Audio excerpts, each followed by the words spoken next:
arrived on the northern plains like a punishment. The sun rose each morning into a sky bleached white with heat, and by noon the air shimmered in waves that made the horizon dance and dissolve. This wasn't the pleasant warmth of early summer when green grass ripples under gentle breezes. This was heat that cracked the earth open. Heat that turned once lush grasslands into expanses of brittle brown stalks that crunched under every step. The drought began in spring and never broke. April rains that usually soaked the plains and coaxed prairie grass to shoulder height simply didn't come. May stayed dry. By June, the creeks that normally ran year-round had become chains of stagnant pools, shrinking daily, ringed with the desperate tracks of cattle and wildlife competing for every drop. Ranchers watched their grasslands with growing unease, but not yet alarm. Bad years happened. The West was unpredictable. Surely the rains would come eventually. Surely this was just a temporary dry spell. They were running more cattle than the land had ever supported. That was the problem, though few admitted it. The cattle boom of the early 1880s had been intoxicating. Eastern investors and European nobility had poured money into Western ranching, seduced by stories of limitless grass and cattle that reproduced themselves into fortunes. Ranchers who'd started with a few hundred head now ran thousands. Some operations counted their cattle in the tens of thousands. The math was simple and irresistible. Cattle bought in Texas for $10 a head could be driven north, fattened, on free grass, and sold in Chicago for $40, $50, sometimes $60. The Great Plains were an enormous, rent-free feedlot. The grass was free, the water was free. All you needed was cattle and cowboys to watch them, except the grass wasn't limitless, and the water wasn't guaranteed, and running 10 times more cattle than the land could sustainably support worked fine until conditions turned bad. That summer, conditions turned very bad indeed. Prairie fires became constant.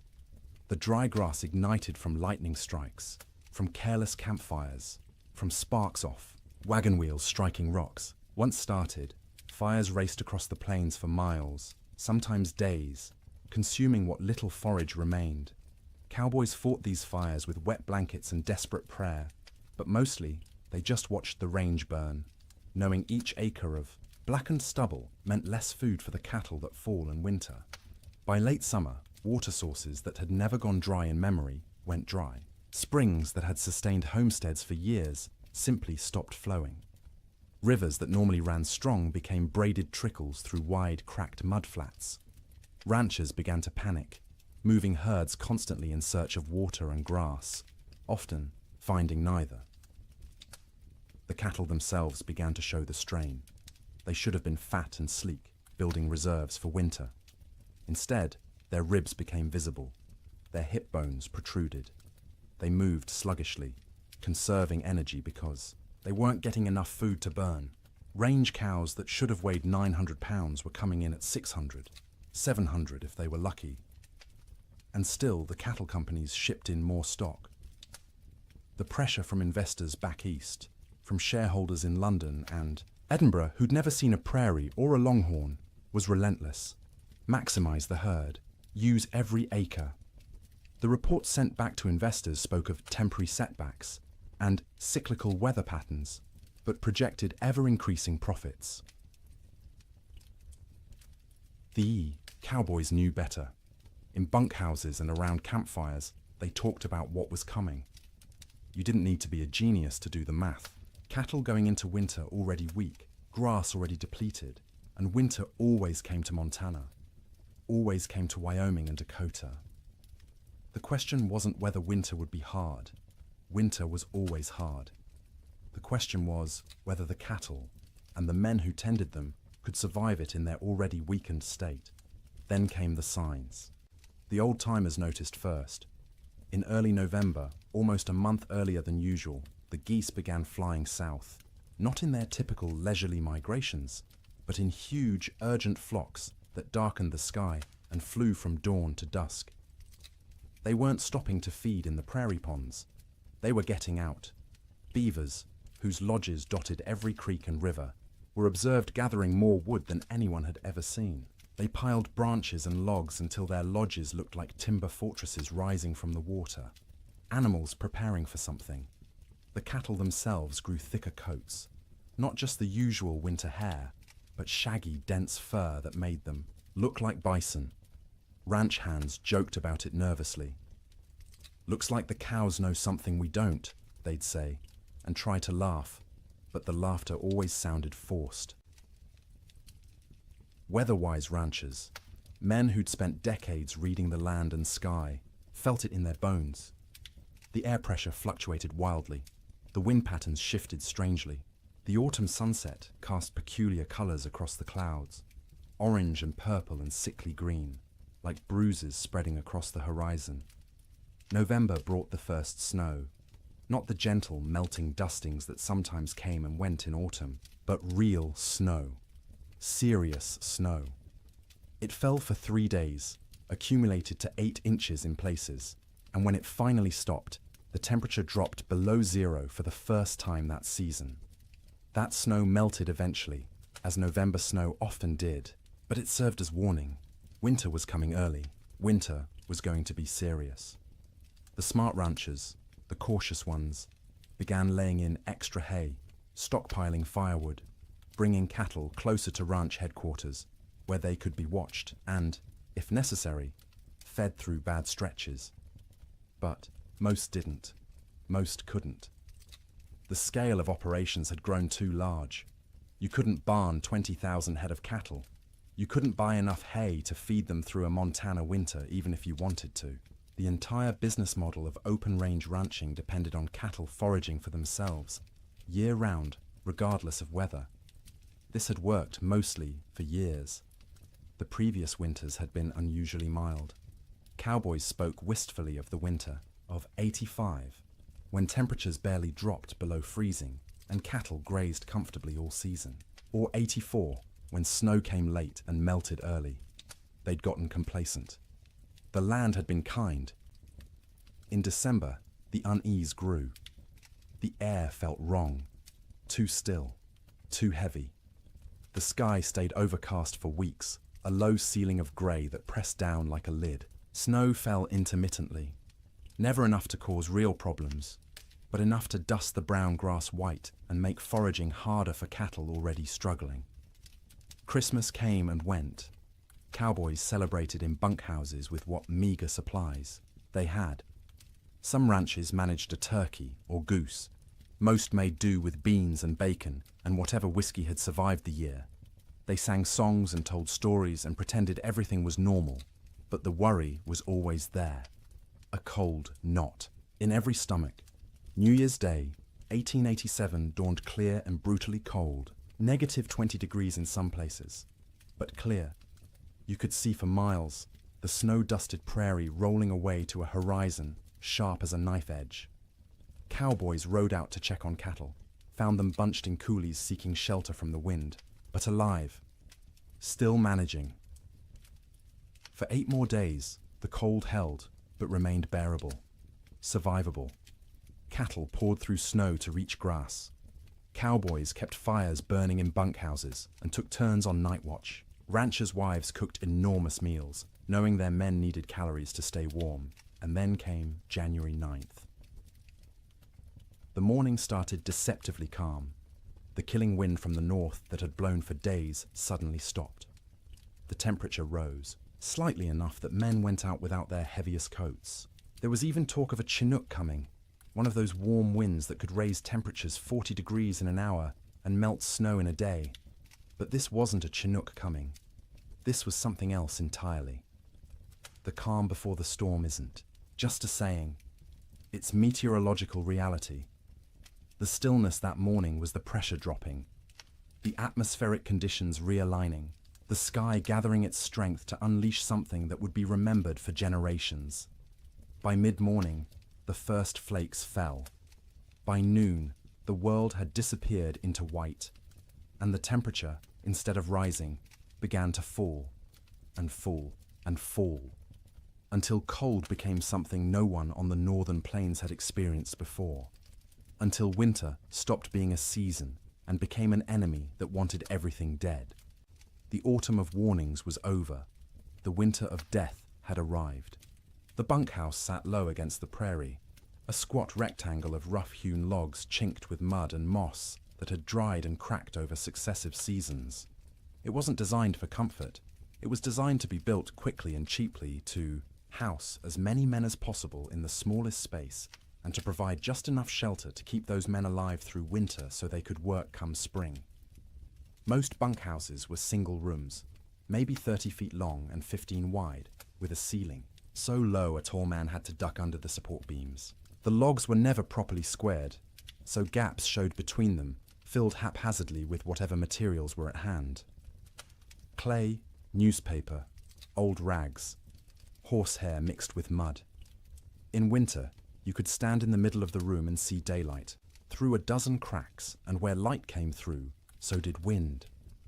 The door was thick plank, hung on leather hinges because metal hinges were expensive and had to be freighted in from distant towns. It never quite fit the frame, so a gap at the bottom let in a constant stream of cold air that flowed across the floor like invisible water. Cowboys stuffed rags under it every night. By morning, frost would have formed on those rags, turning them stiff as boards. There was usually one window, if you could call it that, a square cut in the logs, covered with oiled paper stretched over a wooden frame. Or if the ranch had any money, actual glass brought in at considerable expense and constantly at risk of cracking in the cold. Most bunkhouses just had the oiled paper, which let in a murky amber light during the day and absolutely nothing at night. The bunks lined both long walls, stacked 2 or 3 high depending on how many men the ranch employed. Each bunk was nothing more than a wooden frame, rope webbing stretched across it in a grid. And on top of that, if you were lucky, a thin mattress stuffed with prairie hay. If you weren't lucky, just the rope webbing and whatever blankets you owned. The hierarchy of bunks was established and rigid. New men got the worst spots. Bottom bunks on the end nearest the door, where the cold draft flowed constantly and you'd be stepped on every time someone went outside to piss in the middle of the night. Top bunks were warmer because heat rose, but they put you closest to the roof where moisture from everyone's breath condensed and dripped. You'd wake with water spots on your blankets, sometimes ice if it was cold enough. Middle bunks away from the door were prime real estate, warmer than the bottom, drier than the top, away from traffic. Senior cowboys claimed these spots and defended them jealously. If you wanted one, you either waited years or fought for it, and fighting in a bunkhouse full of armed men rarely ended well for anyone. At the center of the room stood the stove, a cast-iron barrel stove or, in better bunkhouses, an actual manufactured stove with a proper firebox and damper. The stovepipe ran up through the roof, and where it pierced the ceiling, there was supposed to be a metal collar to prevent fires. There often wasn't. More than one bunkhouse had burned down from a too-hot stovepipe, igniting dried wood and old bird nests lodged in the rafters. The stove was life. When it was burning hot, the men closest could almost be comfortable. 5 feet away, you could still be cold. 10 feet away, in a corner bunk, you might as well be outside. The stove created a temperature gradient so steep that men on one side of the room would be sweating, while men on the other shivered under piled blankets. Feeding the stove was a constant concern. Firewood was precious. Trees were scarce on the open plains, and what wood existed had to be hauled in by wagon from river bottoms or mountainsides miles away. Some ranches burned coal shipped in by rail, but coal cost money, and ranchers were notoriously cheap about anything that didn't directly increase cattle numbers. More often, cowboys burned whatever they could find: dried cow chips, sagebrush, buffalo bones, of which there were still plenty scattered across the plains from the great slaughter of a decade earlier. None of these burned hot or long. You had to feed the stove constantly to maintain any heat at all. At night, someone had to take responsibility for the fire. Usually, this rotated among the men, with each taking a shift to wake periodically and add fuel. Miss your shift, let the fire go out, and you'd wake to find 20 angry cowboys ready to throw you outside in your underwear to see how you liked the cold. Even with the stove going, the bunkhouse was never truly warm in winter. It was less cold than outside, which was the best that could be hoped for. Your face would be hot from the stove while your back was cold from the draft. Your feet would be numb while sweat trickled down your spine. Comfort wasn't the goal. Survival, was the goal. Make it to morning alive and functional. That was success. Cowboys slept in their clothes. The idea of changing into night clothes, or worse, sleeping naked, was absurd. You slept in your wool shirt, your long underwear, your thick socks. On the coldest nights, you kept your pants on. Your hat stayed on your head or under it as a pillow, because hats were expensive, and you didn't want someone stealing yours while you slept. Boots were the exception. You took off your boots because sleeping in boots was miserable, and because boots needed to dry. They'd sit by the stove all night, the leather slowly warming and releasing the accumulated moisture of the day. The smell of drying leather mixed with the smell of unwashed men, wet wool, tobacco smoke, and the acrid tang of burning sage or cow chips. The smell of a bunkhouse was indescribable to anyone who hasn't experienced it. 40 men living in close quarters, bathing rarely because hauling and heating water was labor-intensive and rarely worth the effort. Clothes worn for weeks or months without washing, because washing meant they'd be wet and might not dry in winter, and wet clothes could kill you. The privy was outside, so men used a bucket in the corner at night rather than brave the cold, and that bucket added its own special contribution to the atmosphere. Tobacco smoke hung in layers because every cowboy who could afford it smoked too, passed the time. Some chewed and spit into cans or just onto the floor because the floor was already a mess of tracked-in mud, snow, manure, and spilled food. Mice lived in the walls and came out at night to scavenge. You could hear them scratching and squeaking, see them dart across the floor in the stove light. Some cowboys tried to kill them. Most gave up. There were always more mice, as long as they didn't chew holes in your blankets or get into the food. Stores, you learned to coexist. The sounds of a bunkhouse at night were particular. The wind outside, constant, varying from low moan to sharp whistle, depending on its strength and the gaps it found. The stove ticking as metal expanded and contracted with temperature changes. The creak of rope webbing as men shifted in their bunks, the thump of boots being pulled off and dropped on the floor. Snoring. Dear God, the snoring. 40 men in one room meant you'd have at least 10 serious snorers. Deep, rattling snores that shook the bunks. High, whistling snores that pierced through any attempt at sleep. Snores that stopped and started, until you'd lie there waiting for the next one, unable to relax. Sometimes men would throw boots at particularly bad snorers. Sometimes it helped. Usually it just made everyone else laugh and the snorer angry. Coughing was constant. The cold, the dust, the smoke, the close quarters meant everyone had some kind of lung affliction. Dry, hacking coughs that went on for minutes. Wet, rattling coughs that made you wonder if the man would survive the night.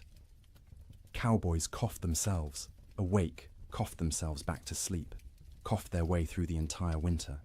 Conversations happened in the dark. Men talked about home, about women, about cattle, about anything but the cold pressing in from all sides. Some conversations were quiet, just between neighbors in adjacent bunks. Others involved the whole room, stories being told and retold, jokes that weren't funny but made everyone laugh because laughter was warmth of a different kind. Letters were read and reread by stove light. A letter from home was precious, and a cowboy might read the same letter 100 times through a winter, memorizing every word, every loop of handwriting, every piece of news from a world that felt impossibly far away. Some men prayed. You'd hear whispered prayers in the darkness, usually from the younger cowboys, the ones still new enough to the work that death seemed like a possibility rather than an inevitability. Older hands didn't pray much. They'd made their peace with whatever was coming, or they'd stopped believing anything was listening. The bedding itself deserves attention. Each cowboy owned his own bedroll, a collection of blankets, and maybe a quilt that he'd rolled up and carried with him from job to job. These blankets were wool, heavy and scratchy, and they accumulated the smell of their owner, along with the smell of horses, cattle, campfire smoke, and prairie dirt. In the bunkhouse, you'd unroll your bedding onto the rope webbing, which sagged under your weight and provided almost no cushioning. The ropes left permanent patterns pressed into your back and legs. After a few weeks, you stopped noticing. Your body just accepted that sleep meant discomfort and adjusted expectations accordingly. On the coldest nights, men piled every blanket they owned on top of themselves. 3 blankets, 4, 5 if they had them. The weight was crushing, but weight meant warmth, and warmth meant survival. Some cowboys, the poorest ones or the newest, didn't have enough blankets. They'd sleep in their coats, under their coats, wrapped in saddle blankets that smelled of horse sweat and mold. The truly desperate would share bunks, 2 men pressed together for body heat, which was awkward and carried implications, but was better than freezing. You'd see this more in the deepest cold, when propriety mattered less than waking up with all your fingers and toes. Getting into bed was a shock every night. The blankets had been sitting in the ambient temperature of the bunkhouse all day, which meant they were cold. Not frozen, but cold enough that sliding under them made you gasp. Your body heat would eventually warm the space between blankets, but it took 20 minutes, half an hour, of shivering and curling into yourself before that happened. Some cowboys heated rocks in the fire and wrapped them in cloth to put in their bunks. This worked for about an hour, providing a spot of genuine warmth for your feet or your hands. After that, the rocks were just heavy, cooling lumps taking up space, and you'd have to decide whether the effort of getting up and throwing them out was worth the loss of heat from opening your blanket cocoon. Sleep, when it finally came, was never restful. You were always partially aware of the cold trying to find you, aware of the fire and whether it was still burning, aware of the other men around you, their sounds and movements, aware that if something went wrong, a fire, a medical emergency, a blizzard bad enough that the whole bunkhouse might collapse, you needed to be able to wake and move. Cowboys learned to sleep light, a skill born of necessity. In summer, you slept light because you might need to deal with stampeding cattle or approaching storms. In winter, you slept light because the alternative was dying without noticing. The nights stretched long, 15, 16 hours of darkness in the depths of winter. You couldn't stay awake for all of it. Candles and lamp oil were too expensive to burn for light. So you slept in stages. A few hours, then wake when the fire needed tending. A few more hours, wake because your body was too cold or needed to piss. A few more hours, wake because someone else was moving around or coughing, or because your back hurt too much to stay in one position. This broken sleep was exhausting in its own way. You'd wake in the morning having technically slept for hours but feeling like you'd barely rested at all. That was winter sleep in a bunkhouse. Not the deep, renewing sleep of comfortable beds in warm rooms, but the fitful, survival-focused sleep of men living on the edge of catastrophe. Every single night, for months on end. And when the great die-up came, when the temperature dropped to 60 below, and the wind tried to tear the roof off, and the cattle began dying by the thousands, even, that inadequate sleep became nearly impossible. Because how do you sleep when the world outside is ending? How do you close your eyes when you know morning might reveal losses beyond comprehension? You learn because you have no choice. You sleep because your body demands it. Brief, shallow, troubled sleep punctuated by periods of lying awake in the dark, listening to the wind scream, and wondering if you'll live to see spring. Morning came late on January 9th, the sun rising somewhere behind thick grey clouds that had settled over the plains like a lid. Cowboys rolled out of their bunks around 6, the usual time, groaning and stiff from another night on rope webbing and thin mattresses. The bunkhouse was cold, but not impossibly so. Maybe 20 degrees inside, which meant the fire had held through the night. That was a victory.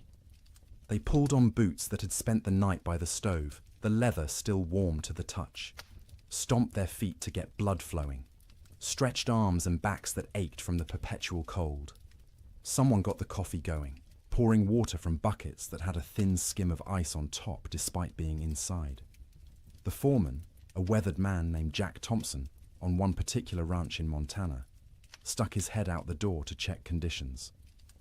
The wind that had been blowing hard from the north for days had stopped completely, dead calm. The air felt heavy, thick, like you could almost chew it.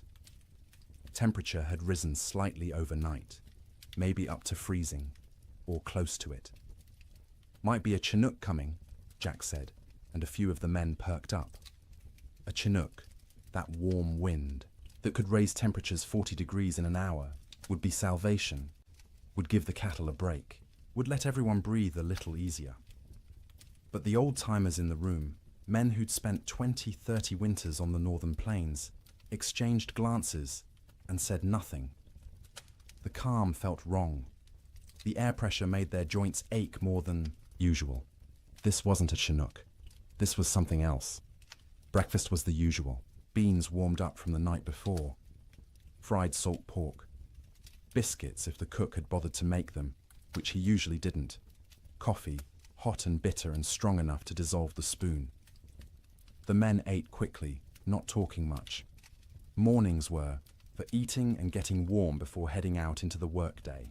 By 8 o'clock, men were saddling horses, checking cattle in nearby pastures, hauling water from the creek, which involved breaking through ice that had gotten thicker each day. The world was grey and still. Snow covered everything in a lumpy white blanket, but it was old snow, crusted and dirty. Nothing new falling yet.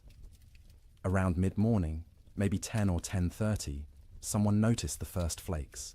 Tiny things, falling straight down. No wind to push them sideways. They accumulated on coat sleeves, on hat brims, on the backs of cattle who stood motionless, already conserving energy. Within 30 minutes, the flakes had gotten larger and were falling more densely. The grey sky seemed to lower, pressing down, until it felt like you could reach up and touch it. Visibility, which had been miles, dropped to maybe a quarter mile, then less. Cowboys on the range started heading back to the bunkhouse. This was going to be a storm, and you didn't want to be caught out in a storm. The foreman sent riders to gather men from distant line camps to make sure everyone got back to the main ranch before conditions got bad. But conditions got bad faster than anyone expected. By noon, the wind returned. Not gradually building, but suddenly, like someone had opened a door. It came from the north, from Canada, from the Arctic, and it came with a howl that made horses shy and men grab for their hat brims. The temperature, which had been hovering near freezing, began to fall. 1 degree, 2 degrees, 5. The wind picked up the falling snow and threw it horizontally. Visibility dropped to 50 feet, then 20. Within an hour of the wind starting, you couldn't see your hand held at arm's length. The world became a screaming white chaos, where direction lost all meaning. Cowboys who'd been a mile from the bunkhouse when the wind started faced a terrible choice. Try to make it back and risk getting lost and dying, or try to find any shelter at all and hole up until it passed. Some made it back, stumbling into the bunkhouse half frozen, faces covered in ice where their breath had condensed and frozen in their scarves. Others weren't so lucky.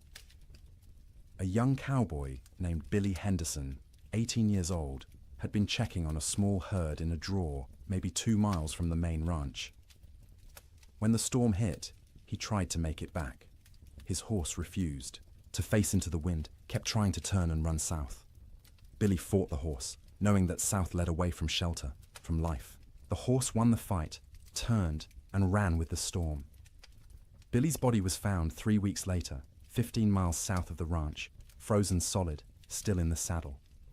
The horse had died beneath him, also frozen, its legs locked in a final stride. Billy had tied himself to the saddle with his lariat so he wouldn't fall off. It hadn't saved him, but that tragedy was still in the future. At noon on January 9th, Billy was just missing, and everyone assumed he'd found shelter somewhere and would show up when the storm passed. People didn't yet understand that this storm wasn't going to pass. Not in hours, not in days. The temperature kept falling. By 2 in the afternoon, it was 0. By 4, it was 20 below. The wind, instead of slacking, grew stronger. It found every crack in every wall, every gap in every window frame. In the bunkhouse, men stuffed blankets against the door, hung canvas over the oiled paper window, and fed the stove constantly. But the cold still invaded. Snow didn't just fall. It flew sideways, driven by wind that hit 50, 60 miles per hour in gusts. The snow was fine and dry, almost like dust, and it found its way through impossibly small openings. It drifted through the cracks between logs. It sifted around the doorframe despite the blankets stuffed there. It even seemed to come down the stovepipe, hissing when it hit the hot metal. Inside the bunkhouse, men watched drifts form along the walls.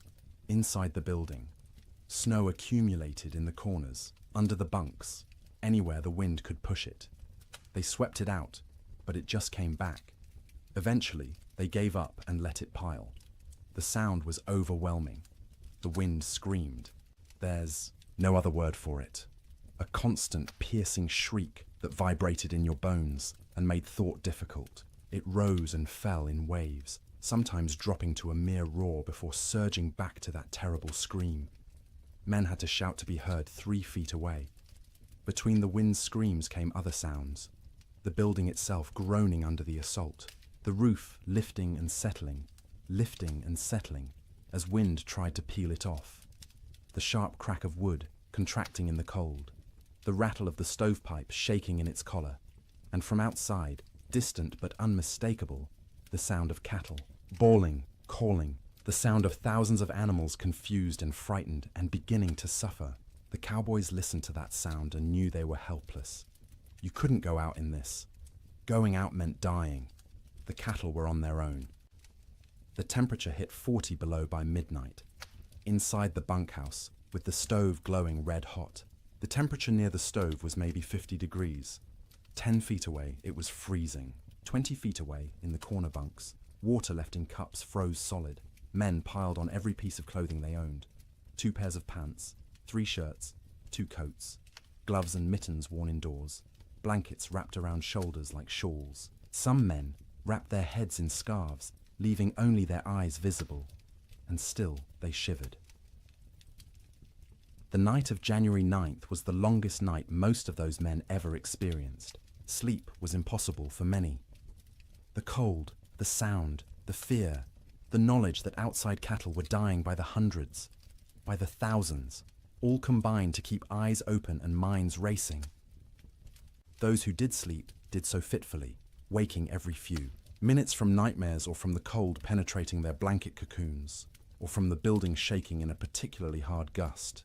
The fire had to be fed constantly, every 15 minutes, every half hour at most, because letting it die meant everyone would die with it. Men took shifts by silent agreement. One would get up, face the cold outside his blankets, feed the stove, and retreat. An hour later, someone else would do the same. All night long through those terrible hours, they kept the fire alive, and the fire kept them alive. But just barely. By dawn on January 10th, 16 inches of snow had fallen, though you couldn't measure it accurately because the wind had sculpted it into drifts 20 feet high in some places, while scouring other areas down to bare ground. The temperature had dropped to 46 below zero. The wind hadn't slacked at all, and the storm was just beginning. This wasn't a 2-day blizzard that would blow through and leave clear, cold weather behind. This was the start of a meteorological siege that would last, with brief breaks, through all of January, through February, into March. The great die-up had begun. Men didn't know that yet, huddled in bunkhouses across Montana, Wyoming, and Dakota Territory. They thought they were waiting out a bad storm. A few days, maybe a week, and it would clear. The cattle would be weak and scattered, but they'd recover. Spring would come, as it always did. They didn't yet understand that the world outside was dying, that cattle were already freezing where they stood, eyes frozen shut, ice forming over their nostrils with each breath, slowly suffocating as they slowly froze. That the open range, cattle industry, the boom that had made fortunes and drawn investors from around the world, was ending in that screaming wind. All they knew was cold. Cold beyond anything most had experienced. Cold that hurt to breathe, that made your lungs ache, that turned your breath to ice crystals before it could fully leave your mouth. Cold that was no longer just weather, but an active presence, a malevolent force trying to kill everything that lived. And the night ahead, the second night of the storm, would be even colder. -50, -60 in some locations. Cold that would crack trees. Cold that would freeze cattle solid while they stood. Cold that would seep through every wall, every blanket, every layer of clothing, searching for the warmth of human bodies and slowly, inexorably, draining it away. The cowboys fed the fire and waited. There was nothing else they could do.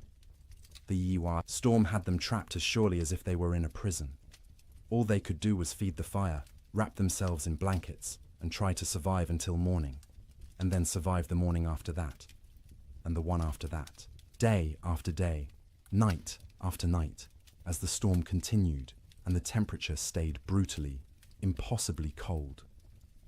The great die-up was no longer coming. It was here. Sleep. During the storm wasn't sleep as most people understand it. It was something closer to losing consciousness in brief intervals, the body shutting down, not because it felt safe, but because it couldn't maintain full awareness any longer. The exhaustion of constant vigilance, of shivering, of fighting the cold that pressed in from all sides, eventually overwhelmed even the most determined wakefulness. In the ranch houses scattered across the frozen plains, families faced the storm with a different kind of terror than the cowboys in their bunkhouses. Ranch houses were sturdier than bunkhouses, built to last generations rather than just seasons. They had proper foundations, real windows with glass, doors that fit their frames. But they were also larger, harder to heat, and filled with children who didn't fully understand why the wind screamed so loudly or why Papa looked so worried. The Ferguson family lived in a 2-room cabin near the Musselshell River in Montana. William Ferguson, his wife Martha, and their 4 children, ranging in age from 3 to 11. When the storm hit that afternoon of January 9th, William had been out checking on a small herd they kept close to the house. He barely made it back, stumbling through the door with ice caked in his beard and eyebrows, his face raw and bleeding from wind-driven snow. Martha had already pulled all the children into the main room, the one with the fireplace. The second room, the bedroom, was abandoned for the duration. You couldn't heat both rooms. You had to choose, and you chose the one with the fire. The children helped drag mattresses and blankets from the bedroom, piling them on the floor near the hearth. By nightfall, the temperature inside that bedroom, separated from the main room by just a thin wooden door, had dropped below freezing. Frost formed on the inside walls. The wash basin Martha had left on the dresser froze solid, expanding and cracking the ceramic bowl with a sharp report that made everyone jump. In the main room, the family arranged themselves for a siege. William stacked firewood within arm's reach of the fireplace, more wood than he'd normally burn in a week. Martha filled every pot and pan with water, knowing that if the storm lasted, they wouldn't be able to get to the well. The pump would freeze. The well itself might freeze. Water was survival. The children sensed their parents' fear and grew quiet, subdued in a way children rarely are. They huddled together on the mattresses, watching the fireplace with wide eyes as their father fed it log after log. The fire roared, consuming wood at an alarming rate, but even standing directly in front of it, you could feel the cold at your back. That first night, nobody truly slept. The children dozed fitfully, waking every time the wind hit a particularly violent gust, every time the house shook, every time their father got up to add wood to the fire. Martha sat up through most of the night, mending by firelight, her hands moving automatically through familiar motions, while her mind worried at the problem of how long their supplies would last. William dozed in his chair, the rifle across his lap, though what good a rifle would do against a blizzard he couldn't have, said. It was simply habit, the frontier habit of being armed, of being ready. When you couldn't do anything useful, you could at least maintain the posture of readiness. The second night was worse. By then, The storm had been blowing for 30 hours straight. The temperature had dropped to 50 below outside, which meant maybe 30 below in the unheated bedroom. And even with the fire blazing in the main room, it was barely freezing where they slept. They'd pulled every blanket in the house onto the mattresses on the floor. Wool blankets, quilts made from scraps of fabric, buffalo robes William had traded for years ago. The family slept together, all 6 of them in a pile, sharing body heat like animals in a den. The children in the middle, where it was warmest, the parents on the outside, taking the brunt of the cold that radiated from the walls despite the fire. Martha sang to the children before sleep, or what passed for sleep. Old songs her mother had taught her, lullabies in German that the children didn't understand, but found comforting anyway. Her voice was soft, almost lost under the shriek of the wind, but the children pressed close and listened. William lay on, his back, staring at the ceiling, listening to the roof creak and groan. Every gust of wind made him tense, waiting for the moment when the roof would tear free and expose them all to the killing cold. It never did, but the fear never left either. Sleep came in stages. The youngest child, 3-year-old Emma, went first, exhausted from crying earlier in the day. She whimpered and fussed until her eyes finally closed and her breathing deepened. Her 7-year-old brother James followed, fighting sleep as long as he could, determined to be brave, to stay awake like the adults. But his eyes drooped, opened, drooped again, and finally stayed closed. The 2 older children, 11-year-old Sarah and 9-year-old Thomas, took longer. They understood more, worried more, and their minds wouldn't quiet. Sarah kept asking when the storm would end. Thomas asked if the cattle were all right, if Papa's horse had made it to the barn, if the chickens in the coop behind the house had frozen yet. Martha answered in soothing murmurs, not really answering at all, just making comforting sounds until the children's questions trailed off and their breathing slowed. She waited until she was sure they were deeply asleep before she allowed herself to close her own eyes. But closing her eyes wasn't sleeping. It was resting with her ears still alert, still tracking every sound. The fire crackling, William shifting position, the wind pounding against the walls, the house settling with creaks and groans. Her mind catalogued each sound, assessed whether it meant danger, and only when satisfied the house still stood did she allow herself to drift towards something like sleep.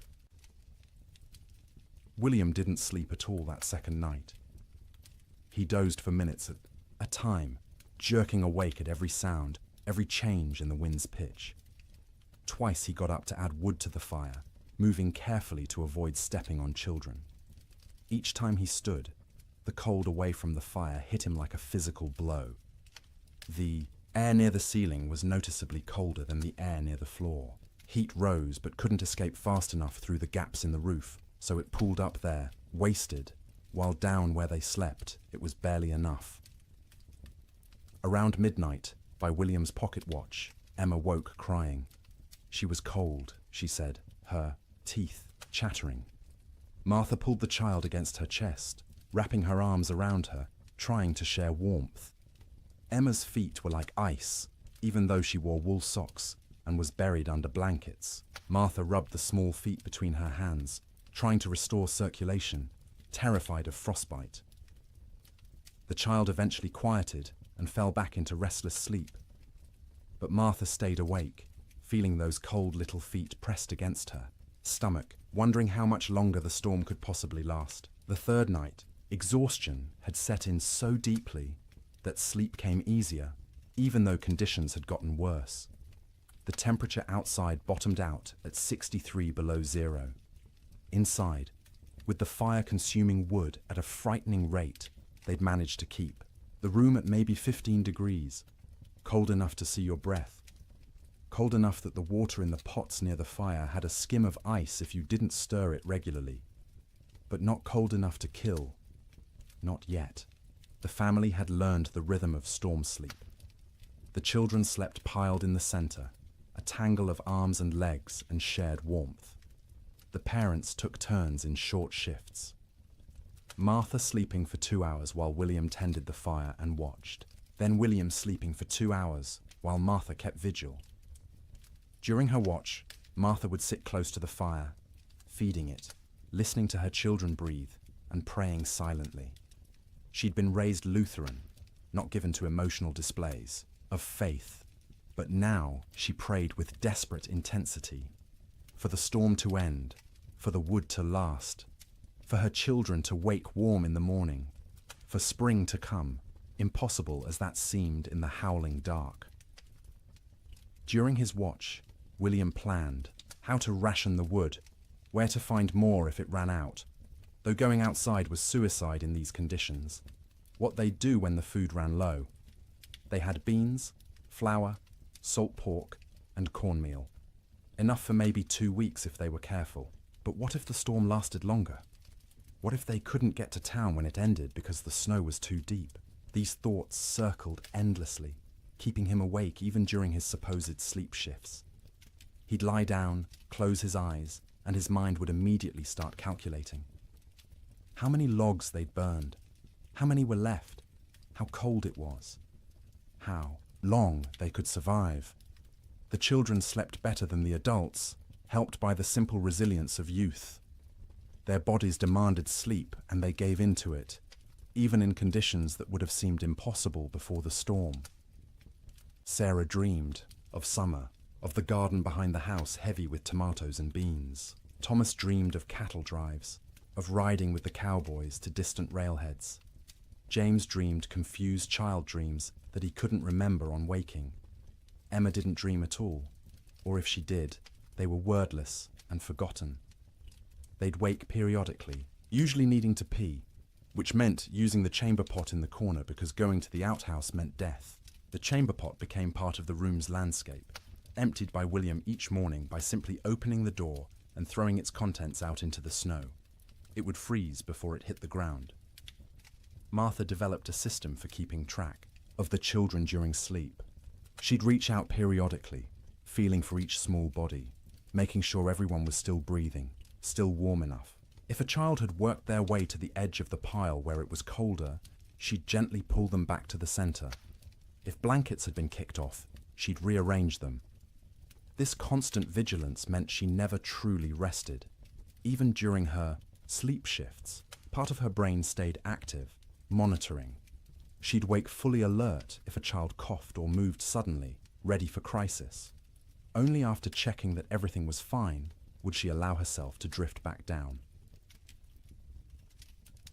By the fourth night, a strange numbness had set in. The storm continued, would continue, had always been continuing, and would always continue. It became hard to remember a time before the storm, hard to imagine a time after. The world had narrowed to this room, this fire, this pile of blankets, these bodies pressed together against the cold. Sleep became deeper out of sheer exhaustion.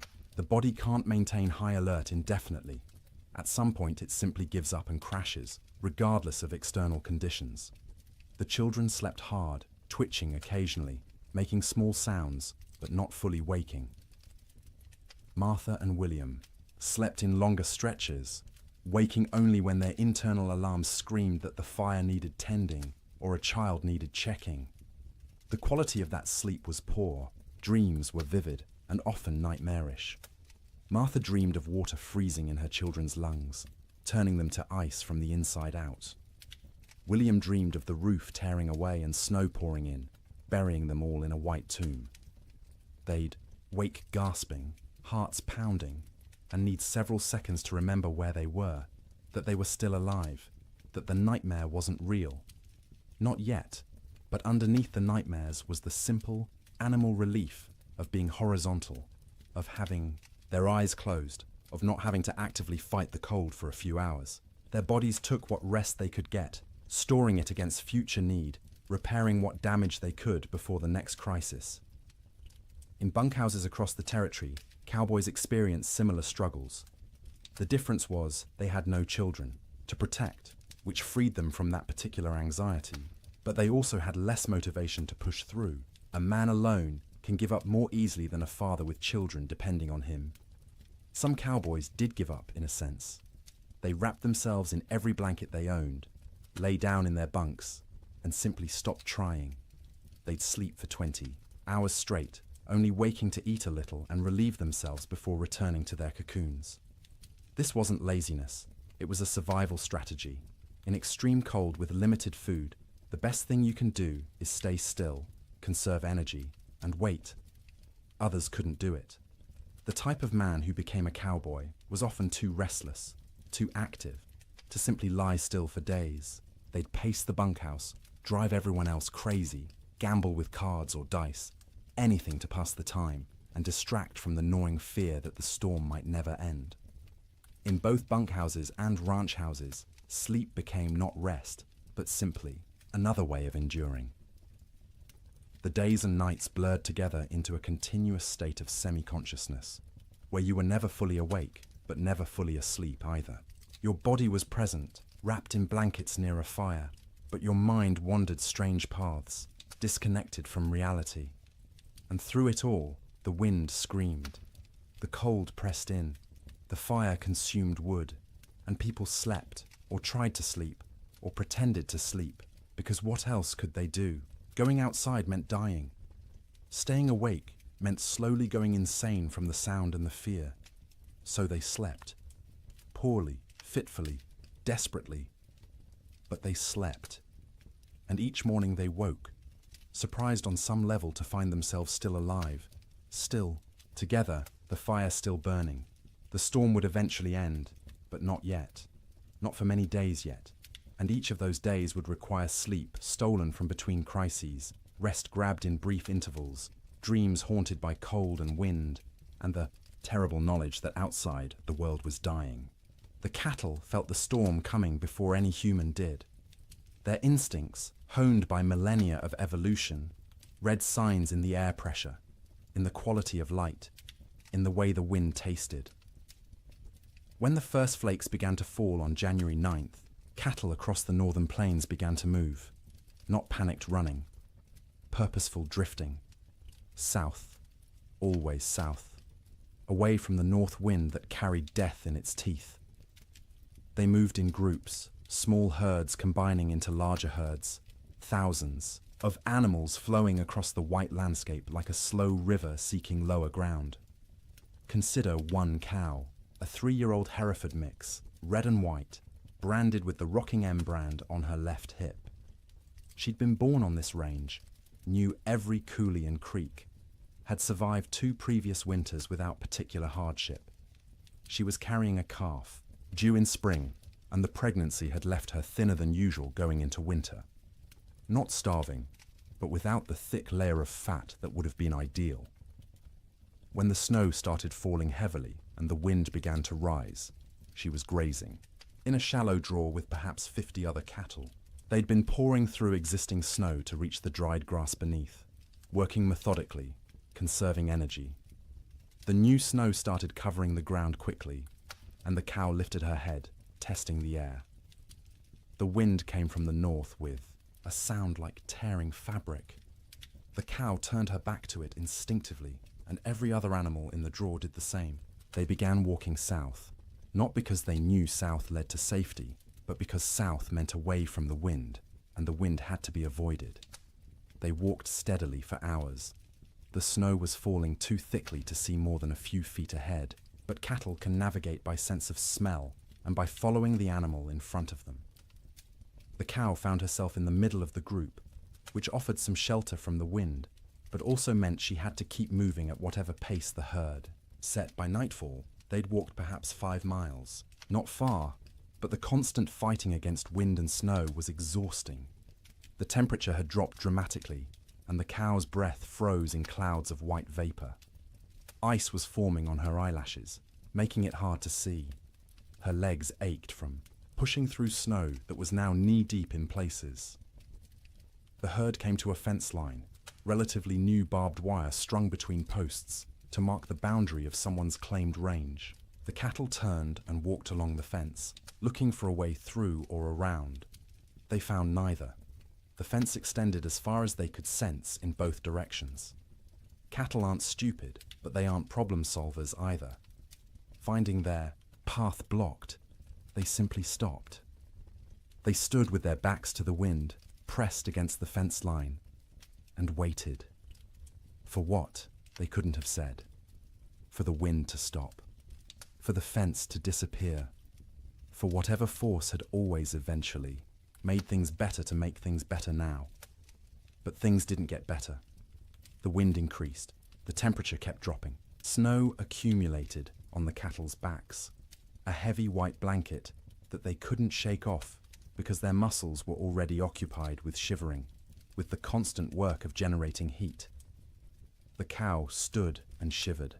Her body burned calories, trying to stay warm, calories she'd gotten from grass, but she hadn't eaten since morning and wouldn't be able to eat until she could paw through snow to reach grass beneath. She tried, lowering her head and pushing at the snow with her muzzle, but the wind-packed snow was too hard. Her hooves couldn't break through it either. Around her, other cattle made similar attempts. A few managed to find thin spots in the snow and got a few mouthfuls of dried grass. Most got nothing. They stood and shivered, and slowly, gradually, their body temperatures began to drop. Cattle can survive remarkable cold if they're well fed and can escape the wind.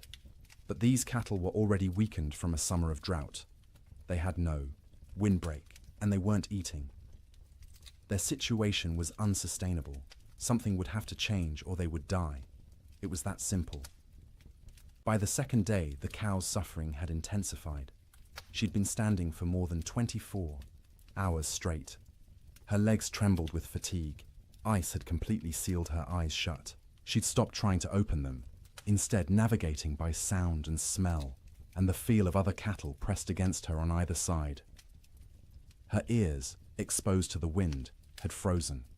The tissue was dying, would eventually slough off if she survived, leaving her with shortened, mangled ears. But that was future pain. Present pain was the cold that had worked its way into her joints, making every small movement agony. The hunger that gnawed at her belly, the thirst because she couldn't melt snow fast enough in her mouth to get adequate water. The calf inside her still moved occasionally, little kicks and shifts that she could feel. Some part of her body was still prioritizing that calf, still sending nutrients and warmth to the growing life within.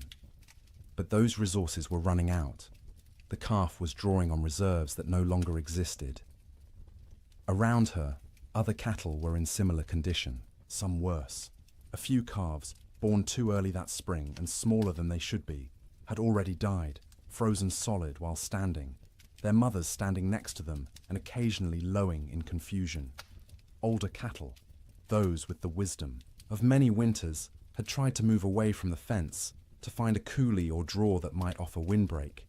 Some succeeded and survived. Most simply exhausted themselves walking in circles in the blinding snow and returned to the fence line to die with the herd. By the third day, the cow had stopped shivering. This wasn't because she'd warmed up. It was because her body no longer had the energy to shiver.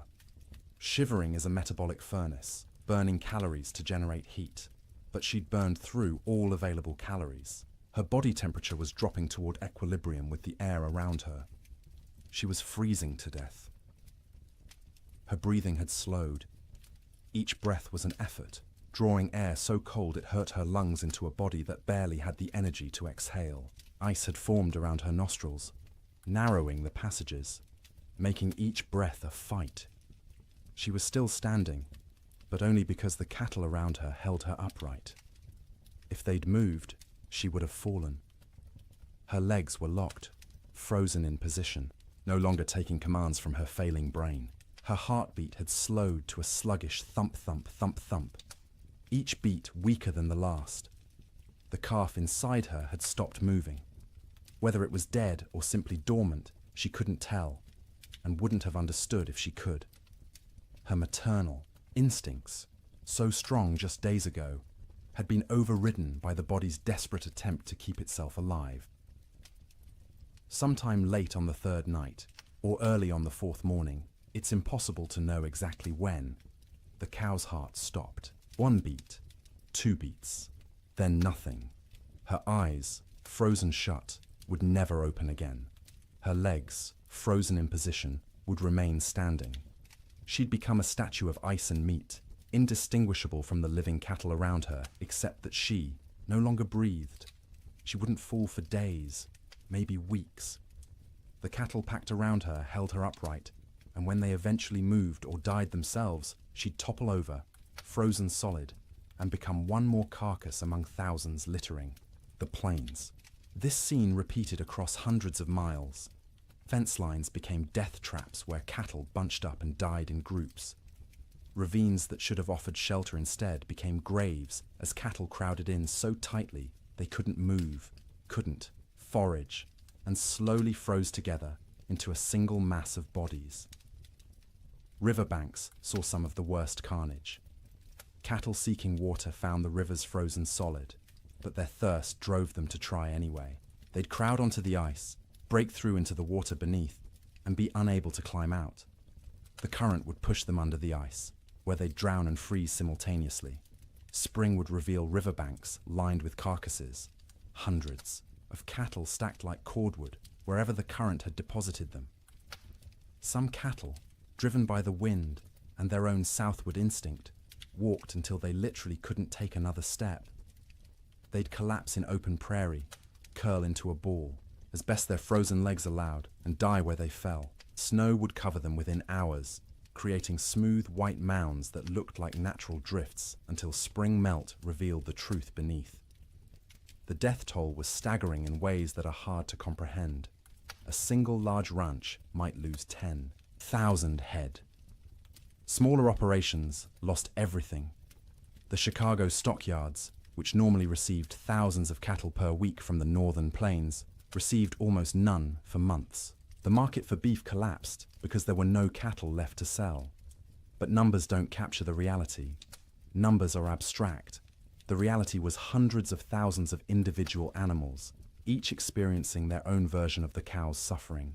Each one cold, each one hungry, each one slowly freezing while standing in a wind that wouldn't stop screaming. Cowboys, safe in bunkhouses, could do nothing but listen to the cattle bawl. That sound, the massed calling of thousands of distressed animals, carried even over the wind. It rose and fell through the days and nights of the storm, a soundtrack of suffering that haunted the men who heard it. Some cowboys tried to help. They'd bundle up in every piece of clothing they owned, tie ropes around their waists, and venture out into the storm, with the other end of the rope tied to the bunkhouse door so they could find their way back. They'd struggle to where they thought. Cattle were usually unable to see them even when standing next to them, and try to herd them towards some shelter. It never worked. The cattle wouldn't move, or couldn't move, and the cowboys would burn through their body heat in minutes. Barely, enough time to stumble back to the bunkhouse before frostbite claimed fingers and toes. They'd collapse inside, gasping and shaking, and lie near the stove for hours trying to warm up while listening to the cattle continue to bawl outside. Eventually, the bawling stopped. Not all at once, but gradually over days. Fewer and fewer, voices as more and more cattle died. By the end of January, the prairie was silent except for the wind. Silent because there was almost nothing left alive to make sound.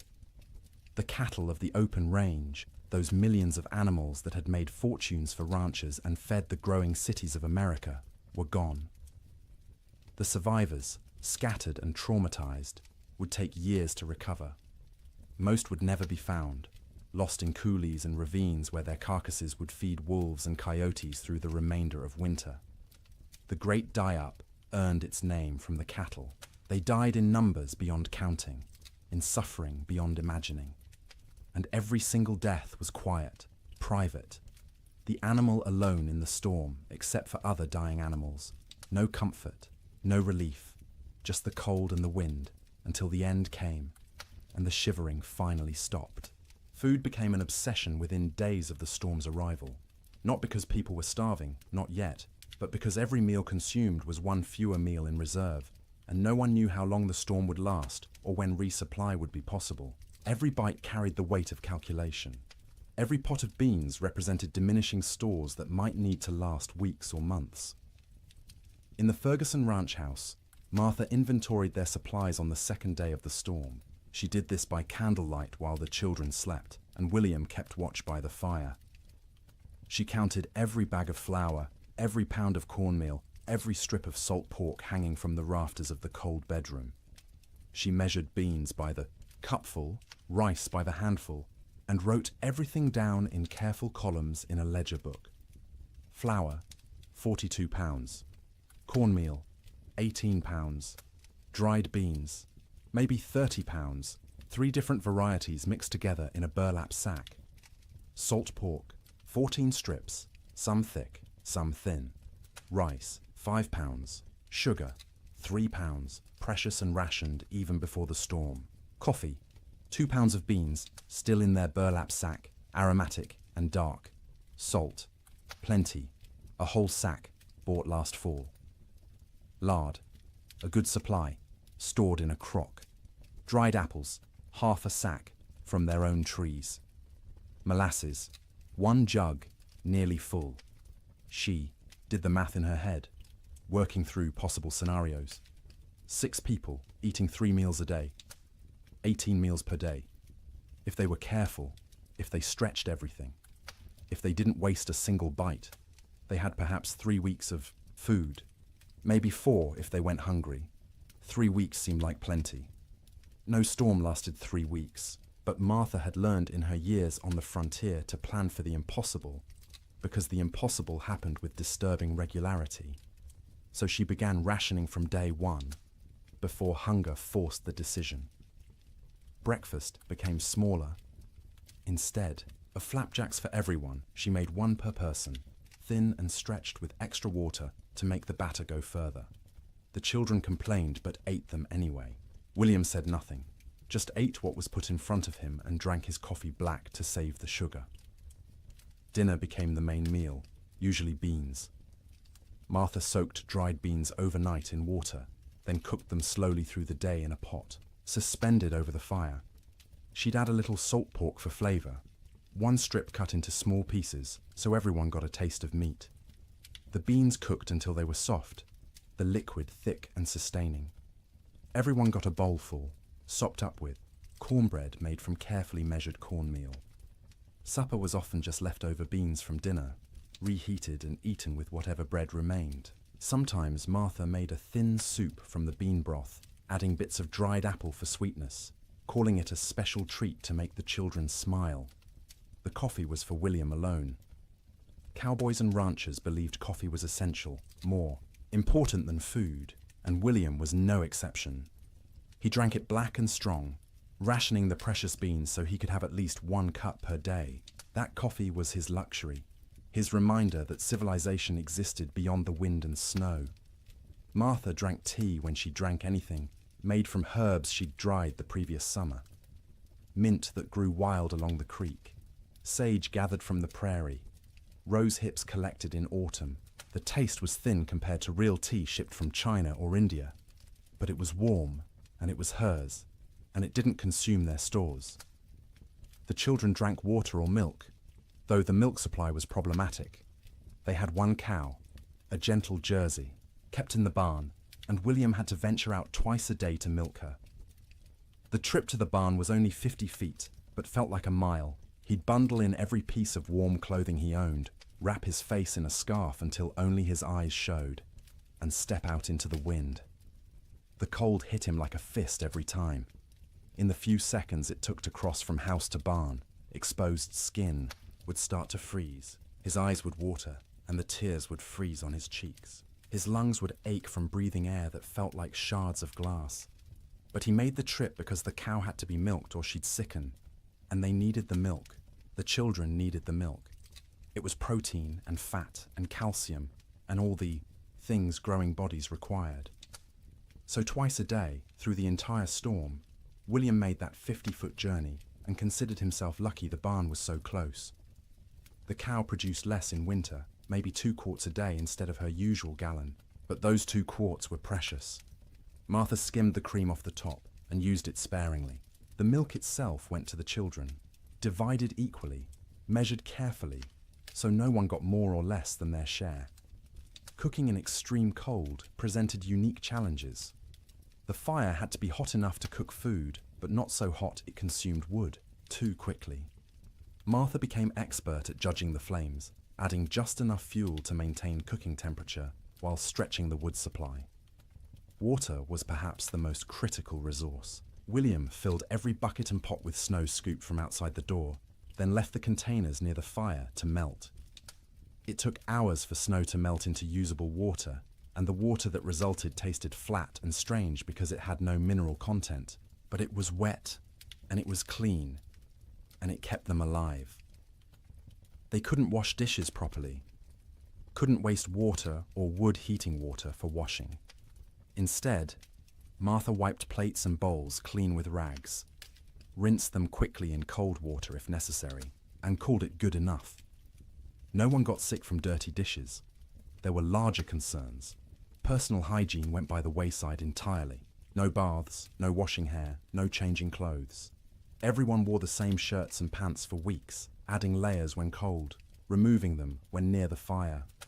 The smell in the main room became oppressive, but you stopped noticing after a few days. It was just how things were. In the bunkhouses, cowboys faced similar but different challenges. They had supplies, but those supplies were designed for men doing hard physical labor in normal winter conditions, not for men trapped indoors during the worst cold in recorded history. The typical bunkhouse larder consisted of dried beans, rice, flour, cornmeal, salt pork, bacon, maybe some beef jerky made from cattle slaughtered in the fall, coffee in large quantities because cowboys lived on coffee, sugar, salt, lard, sometimes canned goods if the ranch could afford them, but usually not. Canned goods were expensive and the freighting costs were prohibitive. The cook, if there was one, was usually an old cowboy too stove up for regular ranch work.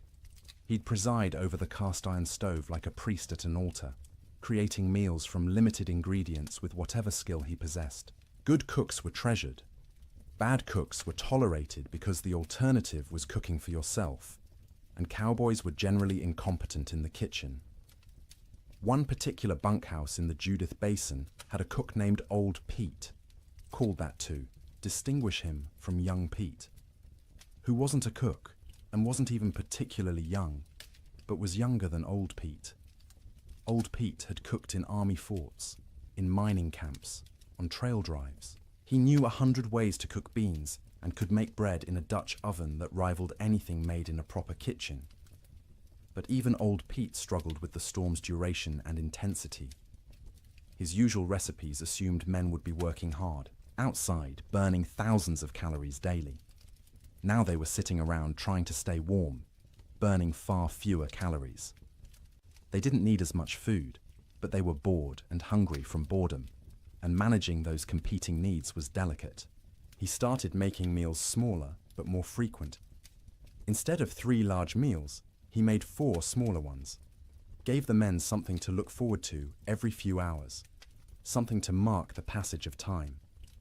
Breakfast at dawn, such as dawn was, in the constant grey, a second breakfast mid-morning, dinner in early afternoon, supper at dark. Each meal was simple: beans cooked with salt pork, cornbread or biscuits, coffee always, constantly, the pot never empty. Occasionally, he'd make a stew if there was meat available, though meat was running short. Most ranches had slaughtered a beef or 2 in the fall and hung the quarters to freeze. But accessing that meat meant going outside to the meat cache, which was difficult or impossible depending on the day. The men ate without complaint, mostly.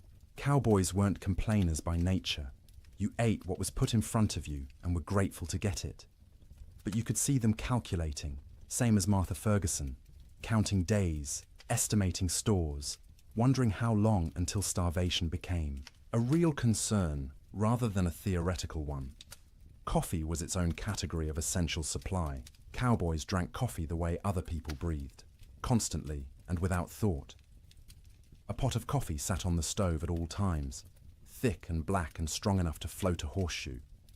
Men would pour themselves cups throughout the day and night, warming their hands on the tin cups, savouring the bitter heat. Old Pete guarded the coffee supply jealously.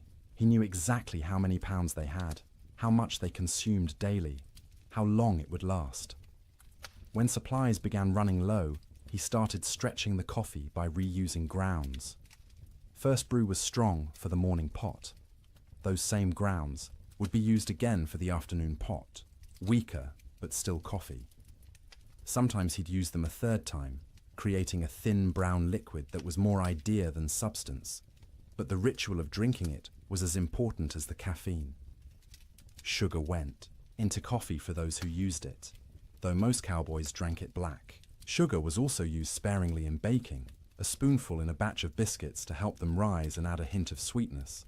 But sugar was running low everywhere, and by the end of January, most outfits were out entirely. Salt, at least, was plentiful. Salt preserved meat, flavored food, and was cheap enough that even poor ranches had plenty. Cowboys ate salt with everything, needed it to replace what they lost sweating despite the cold. Their bodies burned hot from shivering, from the constant work of staying warm, and salt was essential. The mental aspect of food during the storm was almost as important as the physical nutrition. Mealtimes provided structure to otherwise formless days. They were events to anticipate, rituals that reassured everyone that civilization persisted despite the chaos outside. Children needed this structure especially. The Ferguson children learned to recognize mealtimes by the smells from the fire, by their mother's movements, by the rattle of bowls and spoons. They'd gather without being called, eager not just for food, but for the routine. Martha would serve, each child personally, making a small ceremony of it. Sarah first, as the oldest, then Thomas, then James, then Emma. Each child received their portion with their name spoken, a moment of individual attention that said, "You are seen, you are valued, you matter." Then William, then finally herself, always last, always the smallest portion, though no one noticed because she was skilled at hiding it. They'd eat together, mostly in silence because food was serious business. But afterward, there might be stories or songs. William would tell tales of his own childhood in Ohio, of winters there which had seemed hard at the time, but were nothing compared to this. Martha would sing in her soft voice, German lullabies or hymns. The children would listen and feel for a moment that everything might be all right. After eating came the work of making food last. Crumbs were gathered and saved for thickening, soup. Grease from cooking was poured into a jar and used again. Bones from salt pork were boiled to extract every bit of flavor and nutrition, then boiled again, then fed to the dog who lived outside the door in a snow shelter William had built. Nothing was wasted. Waste was sin in the arithmetic of survival.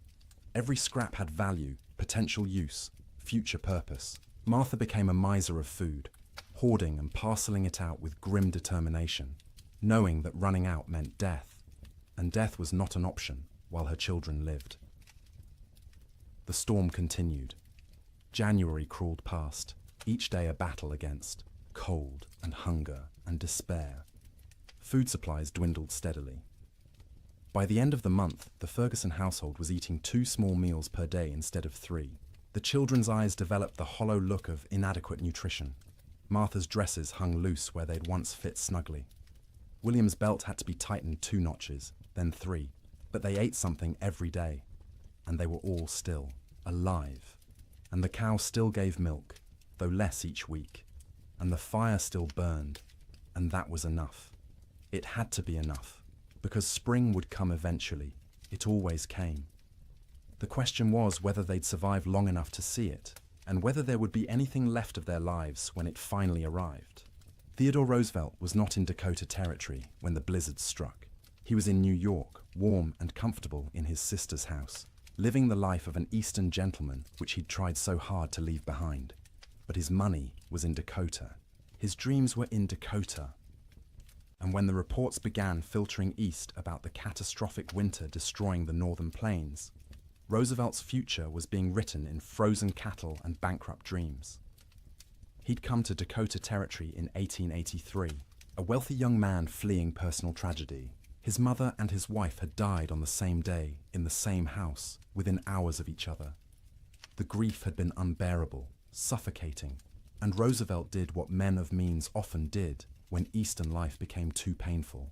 He went west. He invested heavily in cattle ranching, buying into two operations: the Maltese Cross Ranch and the Elkhorn Ranch, both along the Little Missouri River in what would become North Dakota. He'd thrown himself into the work with characteristic energy, trying to become a real Westerner, a real cattleman. He'd learned to ride, to rope, to shoot.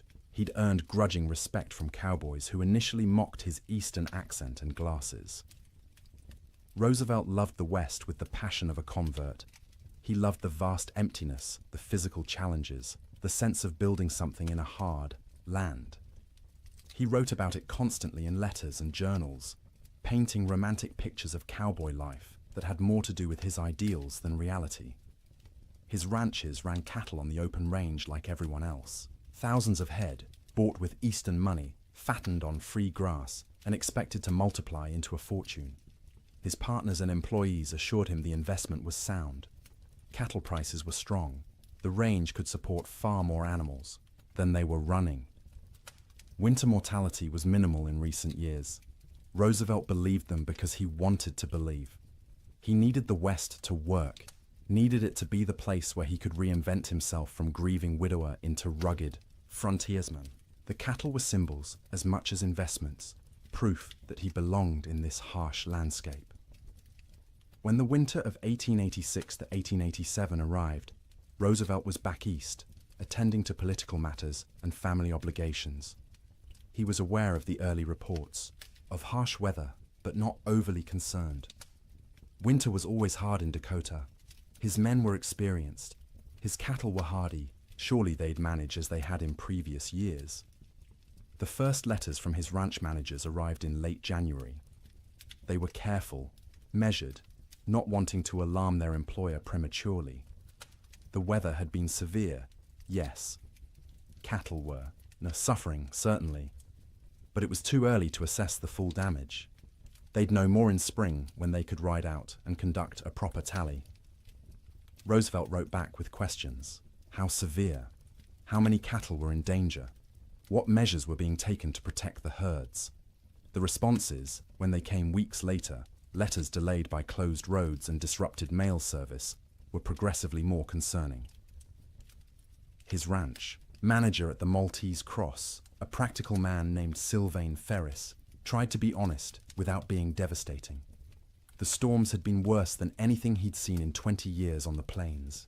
The cold had been extreme, sustained, deadly. Many cattle were certainly lost. The exact number wouldn't be known until spring roundup. But Ferris estimated at least 30% mortality. Maybe more, 30%.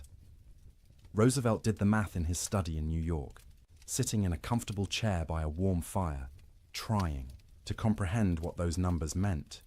He owned roughly 5,000 head between his two ranches. 30% meant 1,500 dead cattle. At $40 a head, that was $60,000 lost, more than many men earned in a lifetime. But it was worse than the money. It was the failure of his Western dream. The revelation that the land he'd romanticized could be cruel, that nature didn't care about his needs or desires, that the West wasn't the frontier of opportunity he'd imagined, but a hard country that broke more men than it made. The letters continued through February and into March. Each one was grimmer than the last. 50% losses now estimated, maybe 60. Entire line camps reporting no surviving cattle at all. Fences lined with dead animals piled 3 deep. The Little Missouri River, when it thawed, clogged with carcasses that had to be dynamited free to restore flow. Roosevelt read these letters with growing horror and despair. He'd been so confident, so certain of success. He'd borrowed money, encouraged friends to invest, staked his reputation on the cattle business. And now it was all dying in a winter he wasn't even present to witness. In March, when travel became possible again, Roosevelt received a telegram from Ferris. Brief, direct, devastating. Come west, you need to see this. Roosevelt went. He took the train to Medora, the small town near his ranches, arriving in early April to a world transformed by death. The snow was melting, revealing what had been hidden. And what it revealed was carnage beyond anything he'd prepared himself for. He rode out with Ferris and other ranch hands to assess the damage. Everywhere they looked, cattle. Dead cattle. Frozen cattle. Cattle that had been dead so long the coyotes and wolves had already been at them. Cattle piled against fences. Cattle in ravines. Cattle scattered across the prairie like obscene statues. The smell was overwhelming. Thousands of rotting carcasses perfuming the air with decay. Roosevelt, who'd prided himself on his toughness, on his ability to handle frontier hardships, had to dismount and vomit. He wasn't alone. Even hardened cowboys were sickened by the scale of death. They rode for days, making tally, trying to determine what remained of the herds. Of Roosevelt's 5,000 head, fewer than 2,000 could be found alive. 60% losses. Some of those survivors were in such poor condition they'd likely die anyway. His investment, his dream, reduced by 2/3 in a single winter. The financial blow was severe. Roosevelt had invested approximately $80,000 in his cattle operations. He'd now lost at least $50,000. Maybe more when accounting for lost breeding potential, disrupted operations, and the collapse of cattle prices as the market flooded with emergency sales from desperate ranchers. But Roosevelt was wealthy by birth. His family money cushioned the financial loss. He could absorb $50,000 and remain solvent, which most ranchers could not. What he couldn't absorb as easily was the emotional and philosophical blow. He'd come west believing in self-reliance, in the nobility of honest labor, in the frontier as a proving ground for American character. The Great Die-Up revealed those beliefs as naive. Self-reliance meant nothing when nature decided to kill everything. Honest labor couldn't prevent disaster driven by forces beyond human control. The frontier proved nothing except that it could kill you regardless of your character. Roosevelt spent several weeks at his ranches that spring, helping with the cleanup, the salvage operations, the grim work of trying to build something from the ruins. He participated in roundups, searching for surviving cattle, trying to assess what could be rebuilt. At night, he slept in the cabin at the Maltese Cross Ranch, the same cabin where his cowboys had weathered the storm. The bunks were still there, the stove, the smoke-stained walls. He'd slept here before on previous visits, treating it as an adventure, roughing it among the men. Now he slept in those bunks, knowing what they'd endured, what this room had protected them from. The cabin was small, cramped, cold even in April. Roosevelt lay on a rope bunk under wool blankets that smelled of smoke and men, and tried to imagine what January had been like. The wind screaming outside, the cold pressing in from all sides, the sound of cattle dying in the darkness, the knowledge that your livelihood, your future, everything you'd worked for was ending, and there was nothing you could do. He couldn't fully imagine it. He'd missed the actual storm, been warm and safe in New York while his employees fought for survival. That distance, that absence, haunted him. He'd been the investor, the gentleman rancher playing at being a cowboy. When it mattered, when the real test came, he hadn't been there. This realization changed him. Not immediately, not in one dramatic moment, but gradually over the following months and years. The West was no longer a romantic escape. It was a hard place where hard things happened, where nature was indifferent to human suffering, where the rules that governed Eastern society didn't apply. This understanding would shape his later conservation work. As president, Roosevelt would set aside millions of acres as national forests and parks, would push for scientific management of natural resources, would argue that the West's resources weren't infinite and needed protection. The cattle disaster of 1887 was the seed of that understanding. But in the spring of 1887, Roosevelt was just a wealthy young man surveying the wreckage of his dreams. He walked among the dead cattle, rode across ranges that should have been covered with livestock but were eerily empty, and made calculations about what could be salvaged. His ranch managers were exhausted, traumatized by the winter they'd survived. Roosevelt listened to their stories with growing respect. These men had faced conditions he'd only read about and emerged alive, if not unscathed. Ferris told him about nights when they weren't sure the bunkhouse would stand, about mornings when they'd wake to find new snow drifted inside through the cracks, about the constant work of keeping fires burning, of rationing food, of listening to cattle die and being unable to help. Roosevelt paid his men bonuses, unexpected and generous, acknowledging what they'd endured. It was the least he could do, given that he'd been warm and safe while they'd nearly frozen. He also made a decision. He would not abandon his Dakota ranches entirely, but he would not rebuild to previous scale. The open range era was over. The land couldn't support the numbers they'd run. The climate was too unpredictable, the investment too risky. He kept the Elkhorn Ranch as a retreat, a place he could visit and remember why he'd come west in the first place. But the cattle operation was downsized dramatically. A few hundred head, manageable, with hay put up for winter feeding. A sensible operation rather than a grand adventure. The Maltese Cross was eventually sold. Too many bad memories. Too much money lost. Roosevelt needed to move forward, and that meant leaving behind the ranch that had represented such hope and ended in such disaster. In his autobiography, written years later, Roosevelt would describe the winter of 1886 to 1887 as a necessary education. The romantic had been burned away, leaving behind a more realistic understanding of nature and human limitations. The winter had killed his cattle and his illusions simultaneously, but he rarely spoke about what his employees endured. Their stories weren't his to tell, and he knew his own experience, arriving after the worst had passed, was nothing compared to theirs. He'd lost money. They'd nearly lost their lives.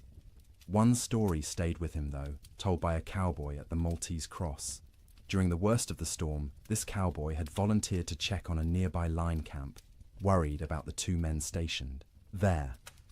He'd ridden out with a rope tied around his waist, the other end tied to the bunkhouse, planning to follow the rope back if he got disoriented. The temperature was 50 below with howling wind. He'd made it half a mile before he couldn't feel his hands or feet, before the cold had penetrated so deeply he knew he was in danger of freezing. He'd turned back, following the rope, barely making it to the bunkhouse before collapsing. The two men at the line camp were found dead when spring came. They'd tried to wait out the storm, ran out of firewood, and froze in their bunks. The cowboy who'd tried to reach them carried guilt about that for the rest of his life, even though there was nothing he could have done. Roosevelt listened to this story and understood, perhaps for the first time, what winter on the frontier really meant. Sleep in Dakota, he realized, was a gift not to be taken for granted. Every night his men had survived was a victory against odds that should have killed them, and every morning they'd woken was a reminder that survival wasn't guaranteed, that warmth and shelter and life itself were temporary conditions that could end at any moment. Roosevelt returned east that spring, his Western adventure permanently altered. He would continue to love the West, would continue to visit and hunt and write about it, but he would never again be naive about its harshness. The winter of 1887 had taught him that nature didn't care about your dreams, your money, or your character. It simply existed, indifferent, and you survived or you didn't. His cattle were mostly dead. His investment was lost, but he was alive, and his employees were alive, and that had to be enough. January ended, but the storm did not. February arrived with no fanfare, no change, just another day of grey sky and screaming wind and cold that wouldn't break. People stopped marking days on calendars. Time lost meaning when every day was identical, an endless repetition of surviving until dark, surviving through dark, waking to survive again. The psychological weight of the storm's duration became as dangerous as the physical cold. Humans are resilient, but not infinitely so. We can endure terrible conditions if we believe they'll end. But when days stretch into weeks, weeks stretch toward months, and conditions remain unchanged, the mind begins to fracture in subtle ways. In the Ferguson household, the children grew quieter. They'd stopped asking when the storm would end. They'd stopped asking much of anything. They sat by the fire, conserving energy, their eyes following their mother's movements with an intensity that unnerved her. They were always hungry now, and the hunger made them old beyond their years. Martha found herself forgetting things. She'd go to the cold bedroom to fetch something and stand there, shivering, unable to remember what she'd come for. She'd start sentences and lose the thread midway, words dissolving like snow on her tongue. William said her name sometimes, and she wouldn't hear him, lost in thoughts that circled endlessly around food, fire, survival. William stopped shaving. There was no point. No one to see him except his family, and vanity seemed absurd when survival was uncertain. His beard grew thick and unkempt, ice forming in it every time he went outside to milk the cow or fetch wood. He'd come back in looking, like a wild man, and the children would stare at him until Martha made them look away. The cow's milk production had dropped to less than a quart per day. The animal was suffering from cold and inadequate feed, standing in the barn with her ribs visible through her hide. William knew they should slaughter her, use the meat, but the milk was too precious. As long as she gave any milk at all, he'd keep making that twice-daily journey to the barn. Sleep patterns disintegrated completely. There was no day or night anymore, just periods of lighter grey and darker grey outside the oiled paper window. People slept when exhaustion overwhelmed them, woke when cold or hunger or nightmares forced consciousness. The family's sleeping pile shifted constantly as people moved, trying to find warmth, trying to escape dreams. Martha's dreams were always about food, elaborate meals from her childhood in Wisconsin. Her mother's kitchen, warm and fragrant, tables loaded with roasted chicken and potatoes and fresh bread and butter. She'd wake with saliva flooding her mouth, stomach cramping with want. The disappointment of reality crushing. They had beans, always beans. The same beans cooked the same way, day after day, until the thought of eating another spoonful made her gag. William dreamed about summer, riding across green ranges, cattle fat and healthy, sun warm on his shoulders. He'd wake disoriented, expecting heat, finding only cold. The contrast between dream and reality was so sharp it hurt physically. His chest would ache. His throat would close. He'd lie there fighting tears while his family slept around him. The children's dreams were less specific, but more unsettling. They'd whimper in their sleep, reach out for comfort, wake crying without being able to say why. Emma, the youngest, stopped sleeping deeply at all. She'd doze in fits and starts, never truly relaxing, her small body tense even in sleep. The storm broke briefly in early February. For 3 days the wind dropped to a whisper, the snow stopped falling, and temperature rose to just below freezing. Clouds remained, but didn't seem as oppressive. The change felt miraculous after weeks of unrelenting assault. William ventured outside beyond the barn for the first time since January.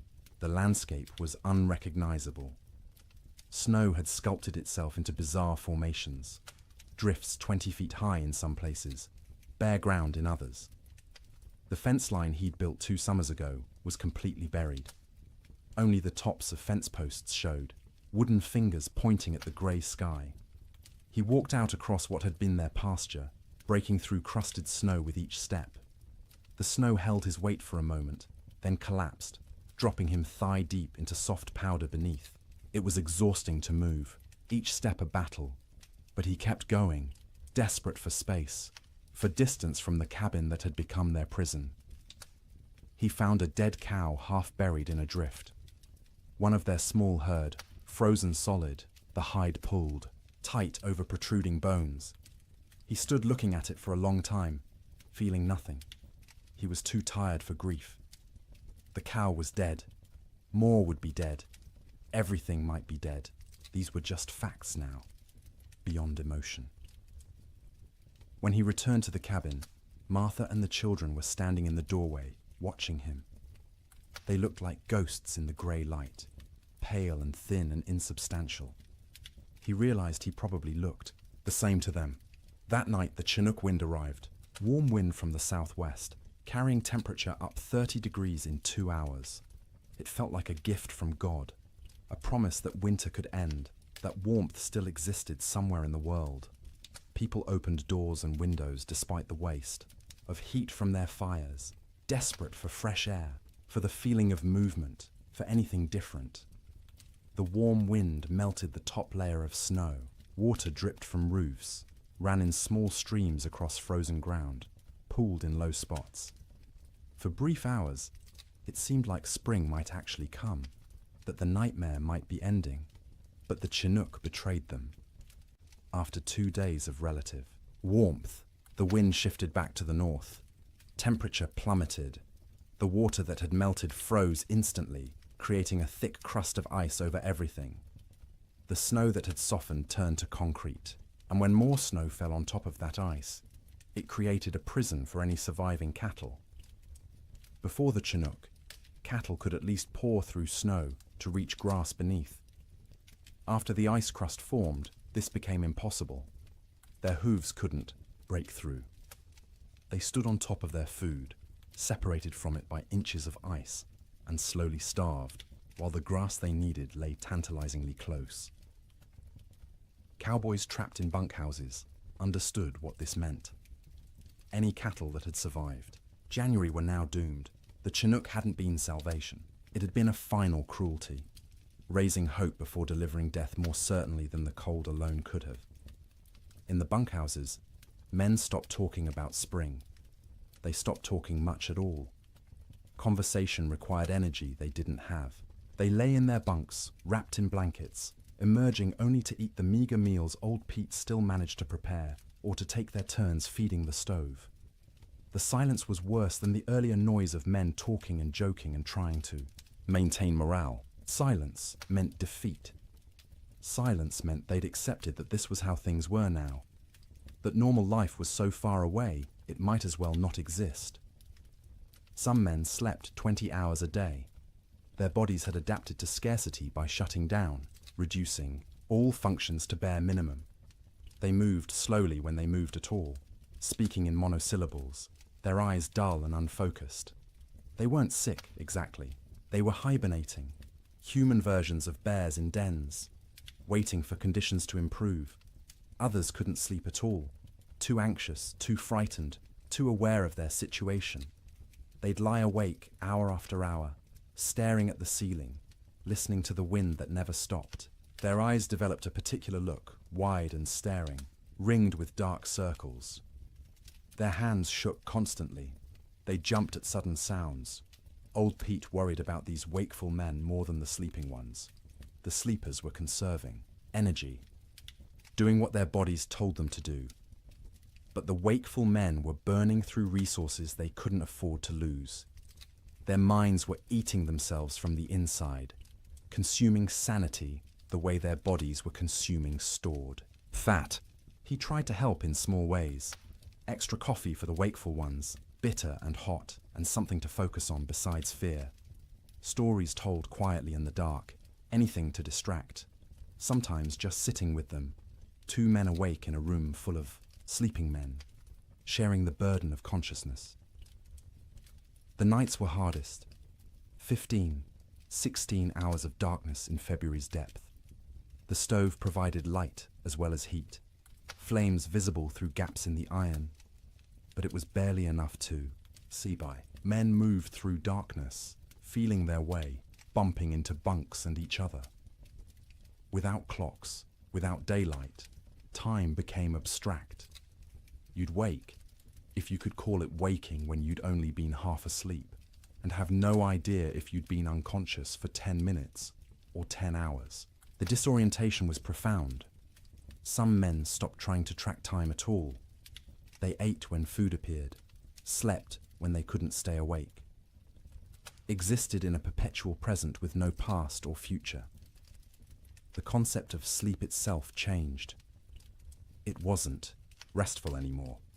You didn't sleep to feel refreshed. You slept because consciousness was too expensive to maintain. Sleep was a small death you practiced nightly, preparing for the real death that might come if the storm continued much longer. Dreams during this period took on a hallucinatory quality. Men dreamed they were awake, walking around the bunkhouse, having conversations with others, only to actually wake and realize none of it had been real. Or they'd dream they were outside in the storm, freezing, struggling toward shelter, and wake to find themselves wrapped in blankets by the stove. The boundary between sleeping and waking blurred. Some men experienced what would now be called dissociation.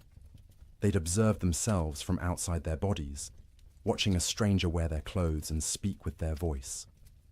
This disconnection was protective, a way the mind created distance from unbearable circumstances. But it was also terrifying to lose even the certainty of being yourself. In the ranch houses, children handled the extended ordeal better than adults in some ways. They adapted, accepting the new reality more easily than their parents who remembered how things should be. To the children, this was simply how life was now, cold, hungry, confined, but normal within its own context. But they also suffered in ways adults didn't. Their growing bodies needed more food than they were getting. Their development was being stunted by malnutrition. Sarah Ferguson, 11 years old, stopped growing taller. Her monthly bleeding, which had just started that fall, stopped entirely. Her body shut down non-essential functions to preserve life. Thomas developed a cough that wouldn't go away, a deep rattling in his chest that scared Martha. She'd give him extra portions of the thin soup she made, sacrificing from her own bowl, but it didn't help much. The cough persisted, worsening at night, keeping him and everyone else awake. James, 7 years old, stopped talking almost entirely. He'd answer questions with nods or shakes of his head, but volunteered nothing. He'd sit for hours staring at the fire, his face expressionless. Martha worried about him most of all, this strange, silent child who'd been so vibrant just months. Egoema, the baby, clung to her mother constantly. She'd scream if Martha tried to put her down, terrified of separation. Martha learned to do everything one-handed, cooking, cleaning, even sleeping with the child attached to her like a growth. It was exhausting, but she understood. Emma was reverting to infancy, seeking the safety of the womb in a world that had become too frightening. February crawled past with the weight of years. Each day was a week long. Each week felt like a month. People stopped believing in spring. Spring was a myth, a story told by liars. There was only winter, eternal winter, and the question was no longer when it would end, but whether you'd survive it. And still the wind blew, and still the cold pressed in, and still people slept fitfully in their prisons of wood and hope, waiting for deliverance that seemed less likely with each passing day. Children experienced the great die-up through a lens of confusion and adaptation that was both heartbreaking and remarkable. They didn't fully understand what was happening or why, but they adjusted to impossibility with a flexibility adults had lost. To them, the storm wasn't an economic disaster or a failure of planning. It was simply the way the world had become, and they learned to live in it. Sarah Ferguson, at 11, was old enough to sense her parents' fear, even when they tried to hide it. She watched her mother's hands shake when portioning out food. She noticed her father's long silences, the way he'd stare at the fire without seeing it. She understood, in a way her younger siblings didn't, that something was terribly wrong. This knowledge was a burden. She couldn't share it with Thomas or James or Emma because they were too young to understand, and speaking it aloud would make it more real. So she carried it silently, trying to help without being asked, watching for ways to ease the tension that filled the cabin like smoke. She learned to anticipate her mother's needs. When Martha reached for the water bucket, Sarah was already moving, to refill it with snow. When the fire burned low, Sarah added wood before being told. She took charge of Emma when the toddler grew fussy, singing to her, telling her stories, anything to give Martha a few minutes of peace. At night, Sarah lay awake, listening to her siblings breathe, counting breaths, making sure everyone was still, alive. She'd developed an irrational fear that someone would simply stop breathing in the dark and no one would notice. So she stayed vigilant, even when her own body screamed for sleep. She dreamed about school, which seemed like something from another life. the one-room schoolhouse 3 miles from their ranch, where Miss Peterson taught reading and arithmetic to a dozen farm children. Sarah had loved school, loved learning, loved having somewhere to go that wasn't the ranch. The storm had started during Christmas break, and school hadn't reopened. Might never reopen if families didn't survive the winter. She wondered about her classmates. Were they trapped in their homes too? Were they hungry? Were they scared? Or had some of them already died, frozen in cabins that couldn't keep them warm, and she'd never know because news didn't travel through blizzards? These thoughts circled in her head at night, keeping her awake even when exhaustion made her bones ache. She was becoming an adult too quickly, forced to carry worries that children shouldn't have to carry. But she had no choice. The storm didn't care about childhood innocence. Thomas, at 9, dealt with the storm differently. He grew angry. Not explosive anger, not tantrums, but a cold, sullen fury that he directed at everything and nothing. He was angry at the wind for not stopping, angry at his father for not fixing things, angry at God for letting this happen, angry at himself for being trapped and helpless.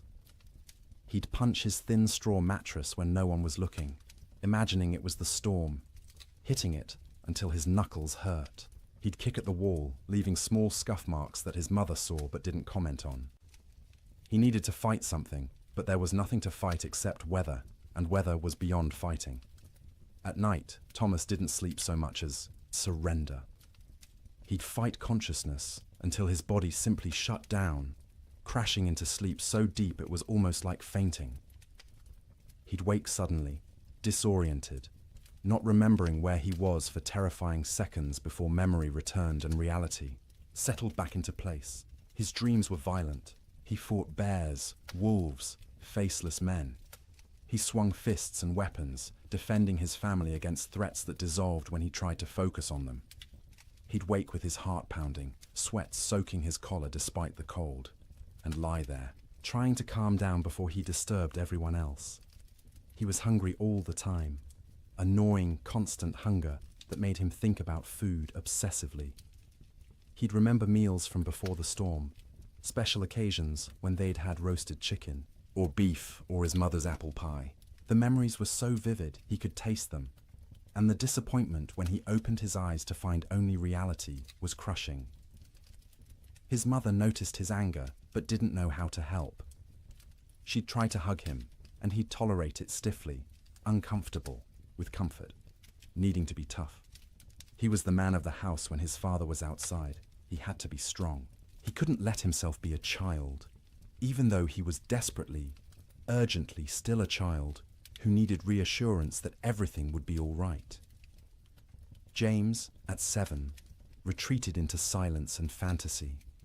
He created elaborate stories in his head, imagining himself as a hero who could control weather, who could make the sun come out and melt all the snow.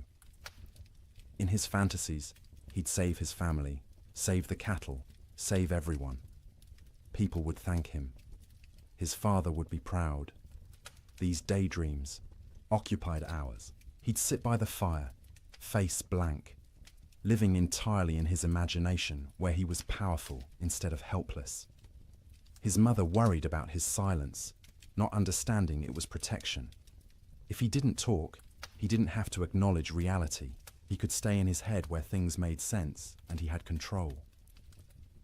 At night, James slept deeply but unrestfully.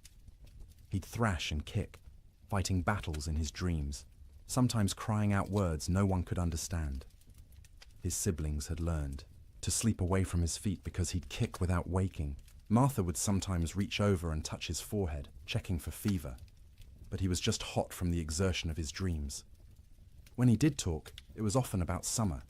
He'd ask when they could go outside and play, when they could go fishing in the creek, when the cattle would come back.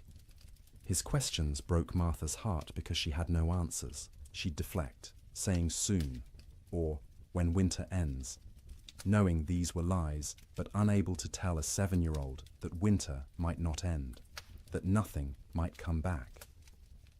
Emma, just 3 years old, understood least and suffered most in some ways. She knew something was wrong but couldn't articulate what. Her world had shrunk to one room, a fire, and the immediate presence of her family. She didn't remember clearly how things had been before the storm. This cold, confined existence was becoming her normal. She cried often, not from any specific pain, but from generalized distress. Hungry cries, cold cries, tired cries, scared cries. Her vocabulary wasn't sufficient to express what she felt, so she cried and clung to her mother and refused to be put down. Martha carried her constantly, the child's weight a familiar burden. Emma was getting lighter instead of heavier, losing weight she couldn't afford to lose. Her ribs showed through her thin dress. Her eyes seemed too large for her face. She looked like children in pictures of famine, skeletal and haunted. At night, Emma slept fitfully, waking every few hours crying for her mother even though Martha was right there. She'd need to be held, rocked, soothed back to sleep, a process that took longer each time. Martha would hold her daughter and feel the tiny heart beating too fast, the small body too hot one moment and too cold the next, and wonder if Emma would survive even if the storm ended. Emma's dreams, when she could describe them in her limited vocabulary, were simple and sad.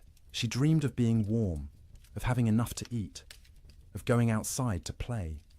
She dreamed of summer in fragments, sensory impressions rather than coherent narratives. Sun on her face, grass under her feet, the feeling of running without being cold. The children had created small rituals to mark time and maintain some structure. Every morning, however they defined morning, Sarah would lead them in a counting game. They'd count to 100 together, which took Emma's entire concentration and distracted her from crying. Then they'd count by twos, by fives, by tens, math as comfort, numbers as proof that some things remained stable. In the afternoon, Thomas would tell stories. He'd inherited his father's storytelling ability and would spin tales about cowboys and cattle drives and adventures that took place in summer warmth. His siblings would listen, transported briefly to worlds where people weren't trapped and cold and hungry. Emma had a doll, a simple thing made from rags stuffed with more rags, with button eyes and yarn hair. She carried it everywhere, talking to it in her baby voice, explaining things. The doll was hungry. The doll was cold. The doll wanted Mama. Through the doll, Emma processed her own feelings, giving voice to fears she couldn't express directly, the EE. Children learn to read their parents' moods and adjust their behavior accordingly. When Martha looked particularly strained, they'd be quieter, more cooperative. When William came in from the barn looking defeated, they'd give him space, not asking for attention he couldn't provide. They became expert at making themselves small, at not adding to the household's burdens. But they were still children, and children need play. They'd create games from nothing, counting cracks in the ceiling, making shadow figures on the wall with their hands when the fire was bright enough, building towers from the few wooden blocks they owned, then knocking them down and building again. Sarah taught Emma songs, the same songs their mother had taught her. Simple rhymes about animals and weather and daily life. Emma's favorite was about a bird that flew south for winter, which seemed especially relevant. She'd sing it over and over, the words slurring together, while her siblings tried not to show their irritation. The children also absorbed lessons they shouldn't have needed to learn so young. That food was precious and must never be wasted. That fire was life and must be watched constantly. That cold could kill and must be respected. That sometimes adults didn't have answers, didn't know what to do, were as frightened and helpless as children, but had to pretend otherwise. They learned what their parents looked like when pretending to be brave, the slight tremor in their mother's voice when she said everything would be fine, the way their father's smile didn't reach his eyes. They learned to accept these performances without comment, understanding that challenging them would make things worse.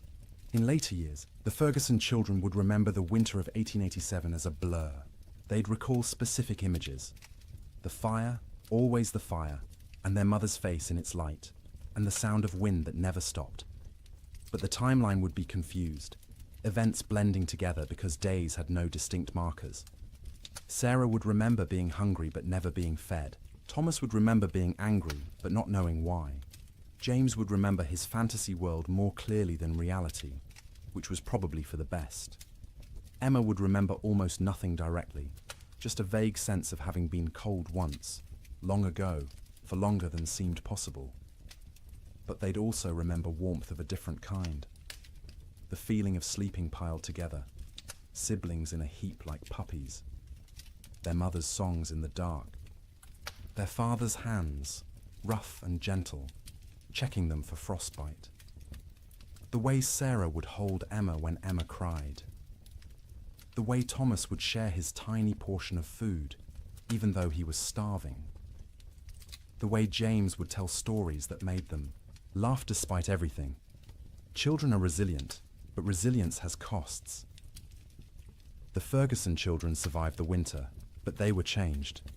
Sarah grew old before her time, burdened with worries she couldn't set down. Thomas's anger would last years, manifesting in ways that troubled his parents. James would remain in fantasy longer than he should, reluctant to engage with a world that had proven so harsh. Emma would be clingy and fearful, suffering from what we'd now call anxiety, though no one had that word then. But they survived. All 4 Ferguson children made it through the winter alive, which many children didn't. In the spring, when Sarah returned to school, half her classmates were missing, died in the storm, or their families had moved away, or they were too weak to attend. The teacher never spoke about them, and Sarah never asked, but she noticed the empty desks and understood what they meant. The children's winter was its own story within the larger tragedy. They experienced the same cold, the same hunger, the same confinement as adults, but they experienced it through the lens of childhood, with less understanding but also with adaptability adults couldn't match. They bent instead of breaking, or at least bent further before breaking, and some of them survived precisely because they were young enough to accept the impossible and adapt to it. March came quietly, without announcement or ceremony. The wind didn't stop all at once. The cold didn't break dramatically. But sometime in the first week of March, people noticed the light had changed. The grey wasn't quite as oppressive.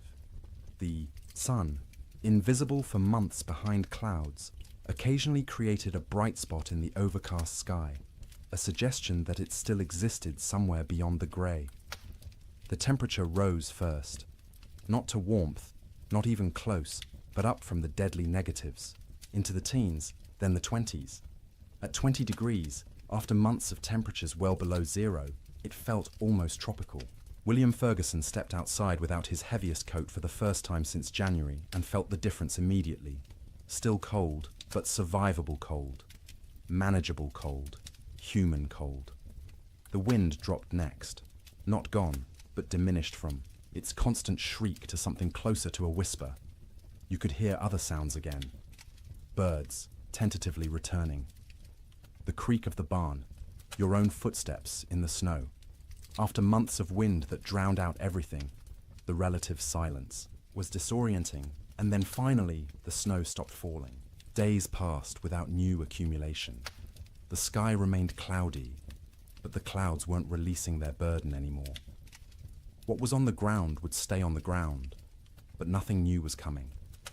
This realization spread through trapped households, like a physical wave.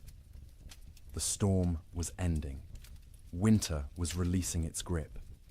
Spring, impossible spring, was actually going to come. But the thaw revealed horrors that had been hidden under snow. As temperatures rose above freezing and snow began to melt, the dead emerged. Cattle everywhere. More cattle than anyone had imagined possible. They lay along fence lines, stacked 3 and 4 deep, where they'd crowded against barriers trying to escape the wind. They filled ravines, hundreds in a single coulee, frozen together into a grotesque mass. They lined riverbanks, piled where they'd sought water, and found ice instead. William rode out in mid-March to assess their losses. The snow had melted enough to navigate, though the ground was a swamp of mud and standing water. He rode for hours, seeing nothing but dead cattle. Their small herd of 30 head was gone. All 30 dead. Some near the barn where they'd sought shelter. Others scattered across their range, frozen in place, some still standing. The smell was overwhelming. As the carcasses thawed, they began to rot. The air across the plains filled with the sweet, cloying stench of decay. You couldn't escape it. It permeated clothing, hair, got into your mouth and nose until you tasted it constantly.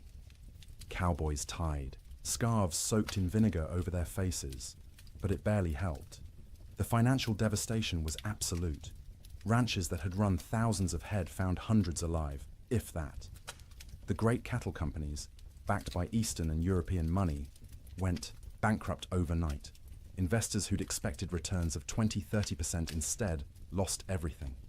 The boom was over. The cattle kingdom had fallen. But more important than money, more immediate, was the human cost. As spring progressed and travel became possible again, stories emerged.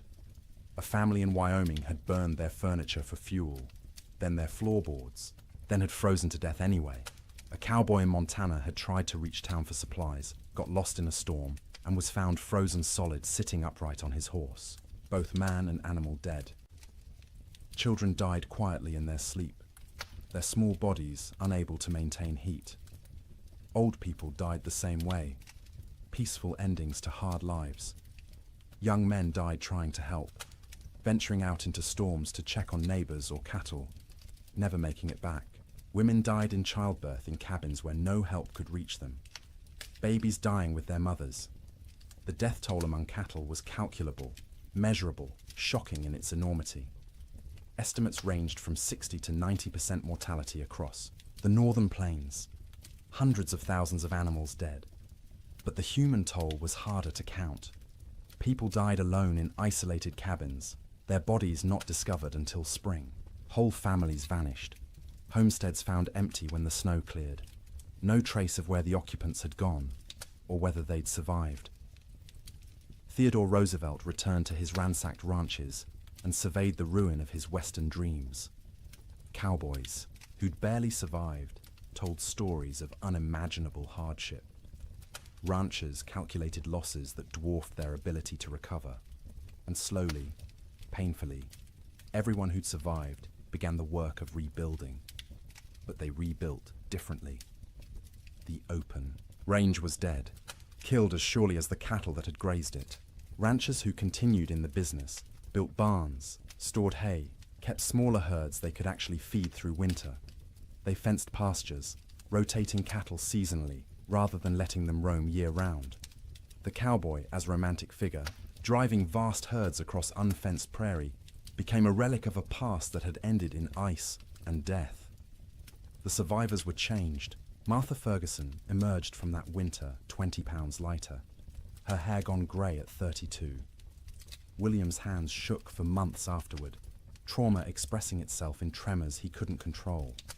The children carried scars that wouldn't show. For years, psychological wounds that would shape their entire lives, but they'd survived. All of them. The Ferguson family made it through intact, which was more than many could say. And as spring truly arrived, as green grass pushed up through mud and trees began to bud and the sun returned with actual warmth, they began to remember what life could be. The first night Martha slept without waking every few hours, checking on her children. She woke feeling guilty for having rested.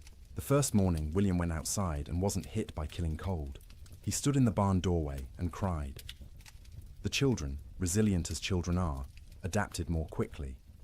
They ran outside in bare feet, feeling grass beneath their toes, relearning, joy they'd almost forgotten. Sleep in spring was different from sleep in winter. The fear was gone, the vigilance unnecessary. People slept deeply for the first time in months, their bodies finally feeling safe enough to truly rest. They slept for 10 hours, 12 hours, catching up on sleep debt accumulated over winter. They woke refreshed, amazed at the feeling, remembering what normal had felt like. But the dreams remained. For years afterward, survivors would wake from nightmares about the winter of 1887. They'd dream of being trapped, of being cold, of hearing cattle die, and being unable to help. These dreams would fade over time, but never entirely disappear. The winter had carved itself into their psyches, a permanent scar. And now, dear traveller through this story, we've reached the end of our journey through the coldest winter in wild West history. We've walked with cowboys in their bunkhouses, huddled with families around failing fires, witnessed the death of cattle and dreams, and an entire way of life. The Great Die-Up of 1887 was catastrophic. It killed hundreds of thousands of animals, bankrupted fortunes, and ended the era of open-range ranching forever. But more than that, it tested human endurance in ways few events ever have.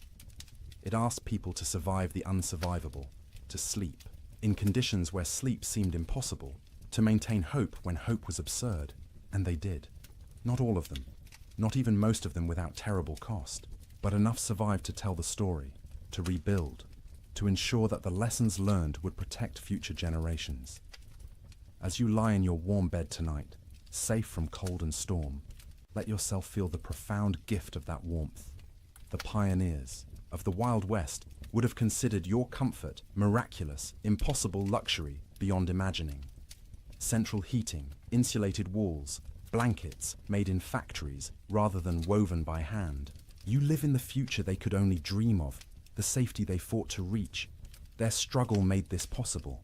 Every improvement in building techniques, every advance in weather prediction, every system we have now to survive winter grew from lessons learned in disasters like the Great Die-Up. They suffered so that eventually people wouldn't have to suffer, so that sleep could be restful rather than survival, so that winter could be endured without terror. Let their memory settle over you gently now. Let the wind that screamed across the Montana plains become the whisper of your fan. Let the cold that killed become the pleasant coolness of your air conditioning. Let the hunger that gnawed at them become the satisfaction of knowing you can eat when you wake. You are safe, you are warm, you are comfortable in ways they couldn't have imagined. And as you drift towards sleep, carry with you gratitude for that safety. Honor their endurance by appreciating what you have. Remember their suffering by cherishing your comfort. The winter of 1887 is over. It has been over for more than a century, but its story remains, a testament to human resilience and the terrible power of nature.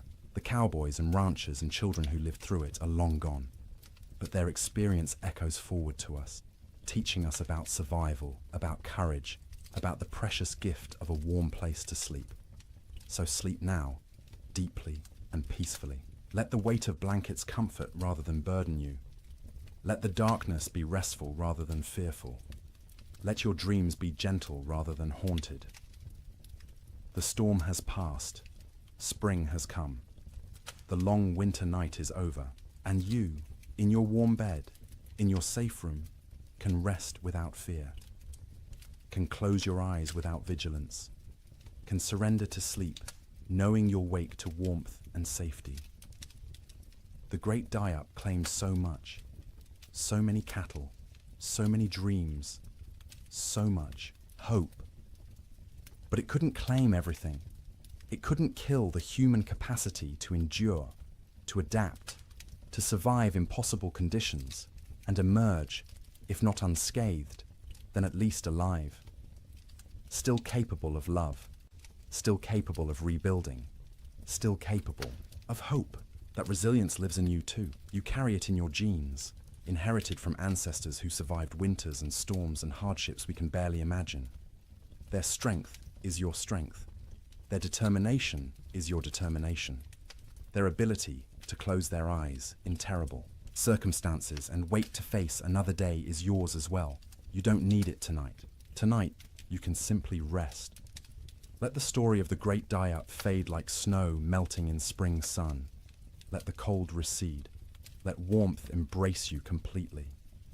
Sleep well, knowing that winter always ends, that spring always comes, that the coldest night eventually gives way to dawn. The pioneers of 1887 learned this truth at terrible cost. But they learned it, and they survived. And because of them, you live in a world where winter is manageable, where cold is temporary, where sleep is safe. Close your eyes now. Let your breathing slow. Feel the weight of your body sink into your mattress, supported and comfortable. You've traveled a long way tonight, through a winter that ended before you were born. You've witnessed suffering and endurance and the slow arrival of relief. Now it's time to find your own relief, your own rest, your own peaceful surrender to sleep. The wind has stopped screaming. The cold has lost its teeth. The cattle are grazing on green grass in valleys where snow once piled 20 feet deep. And you are here, warm and safe, ready to sleep, ready to dream gentle dreams, ready to wake refreshed to a world where the great die-up is history, where winter is a season rather than a death sentence, where sleep is rest rather than survival. Good night, traveller.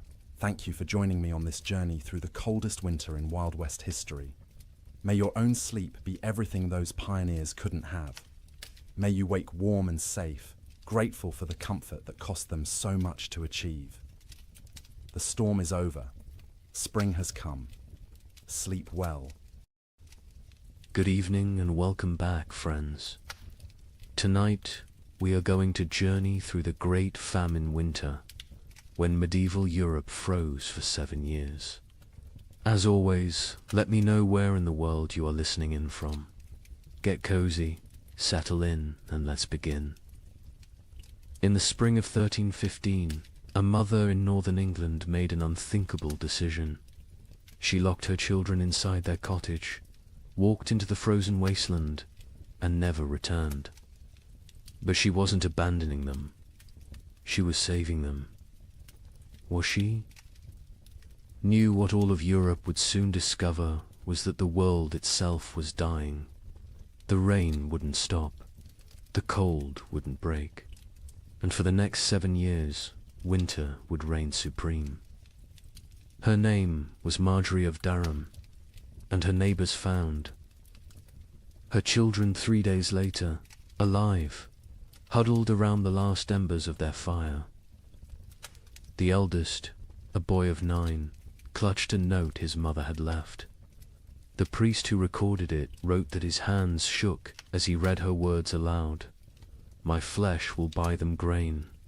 My absence will grant them mercy. Tell them I walk toward God, not away from them. You see, Marjorie had understood something terrible.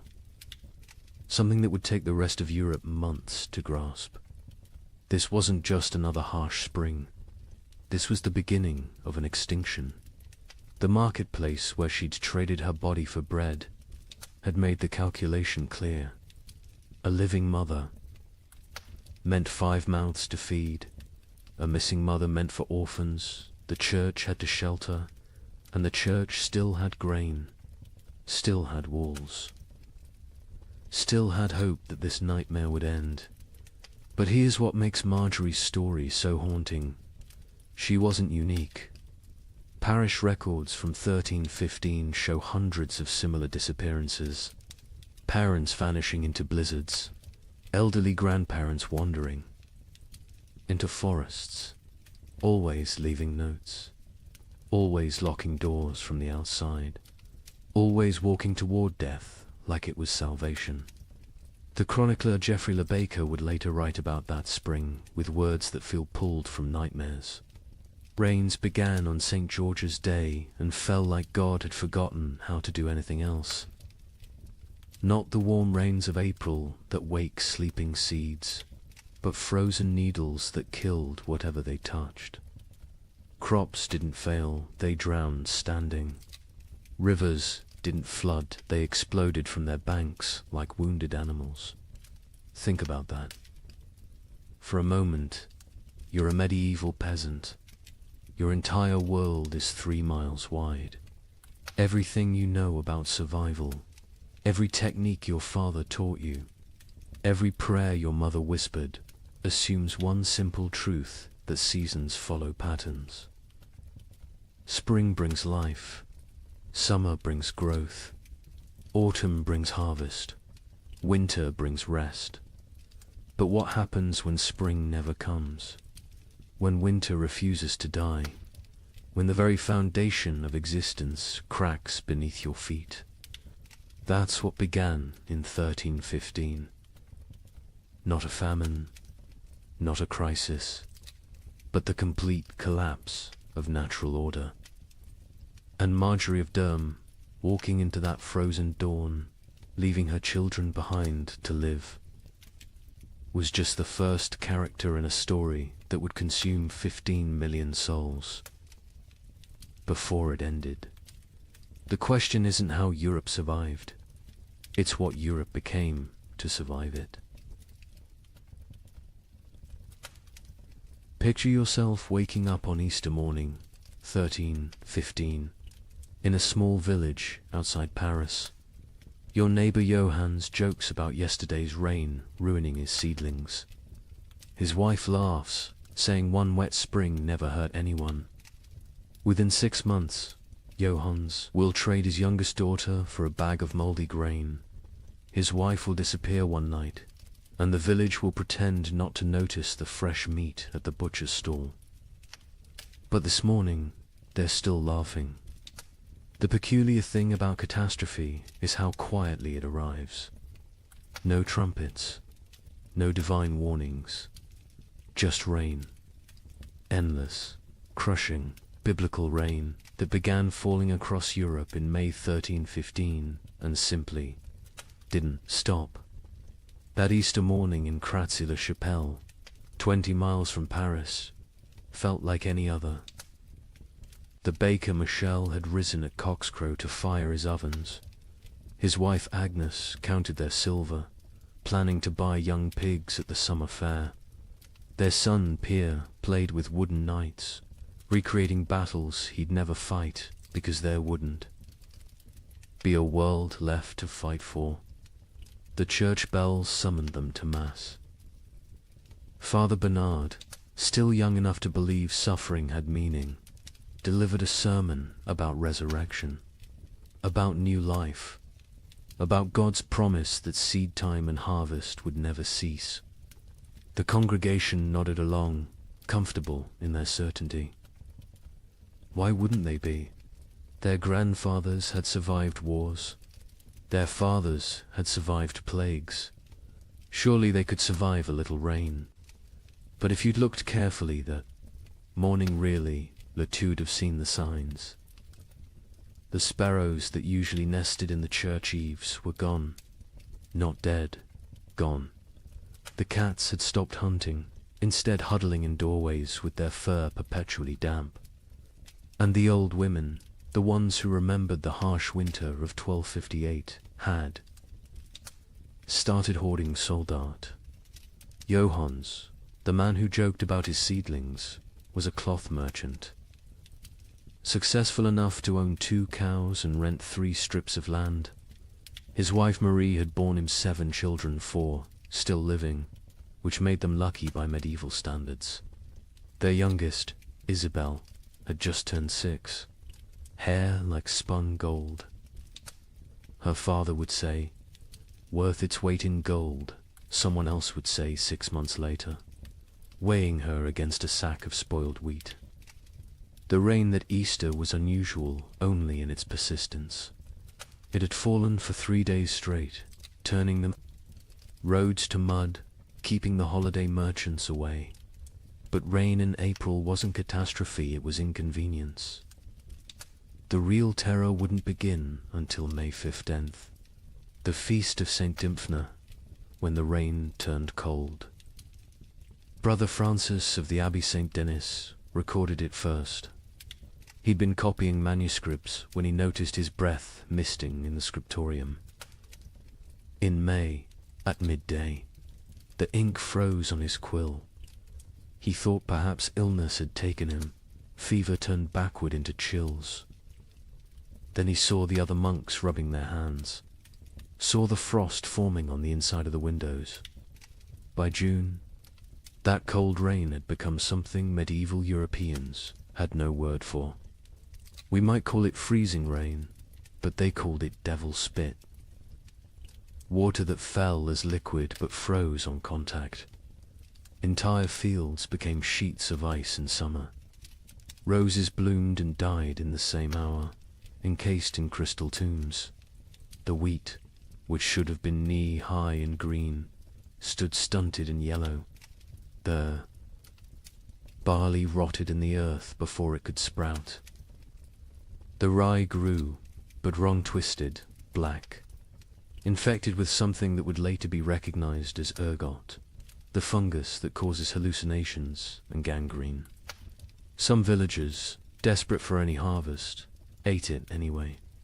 They danced themselves to death in the streets, laughing as their fingers turned black and fell off. But we're getting ahead of ourselves.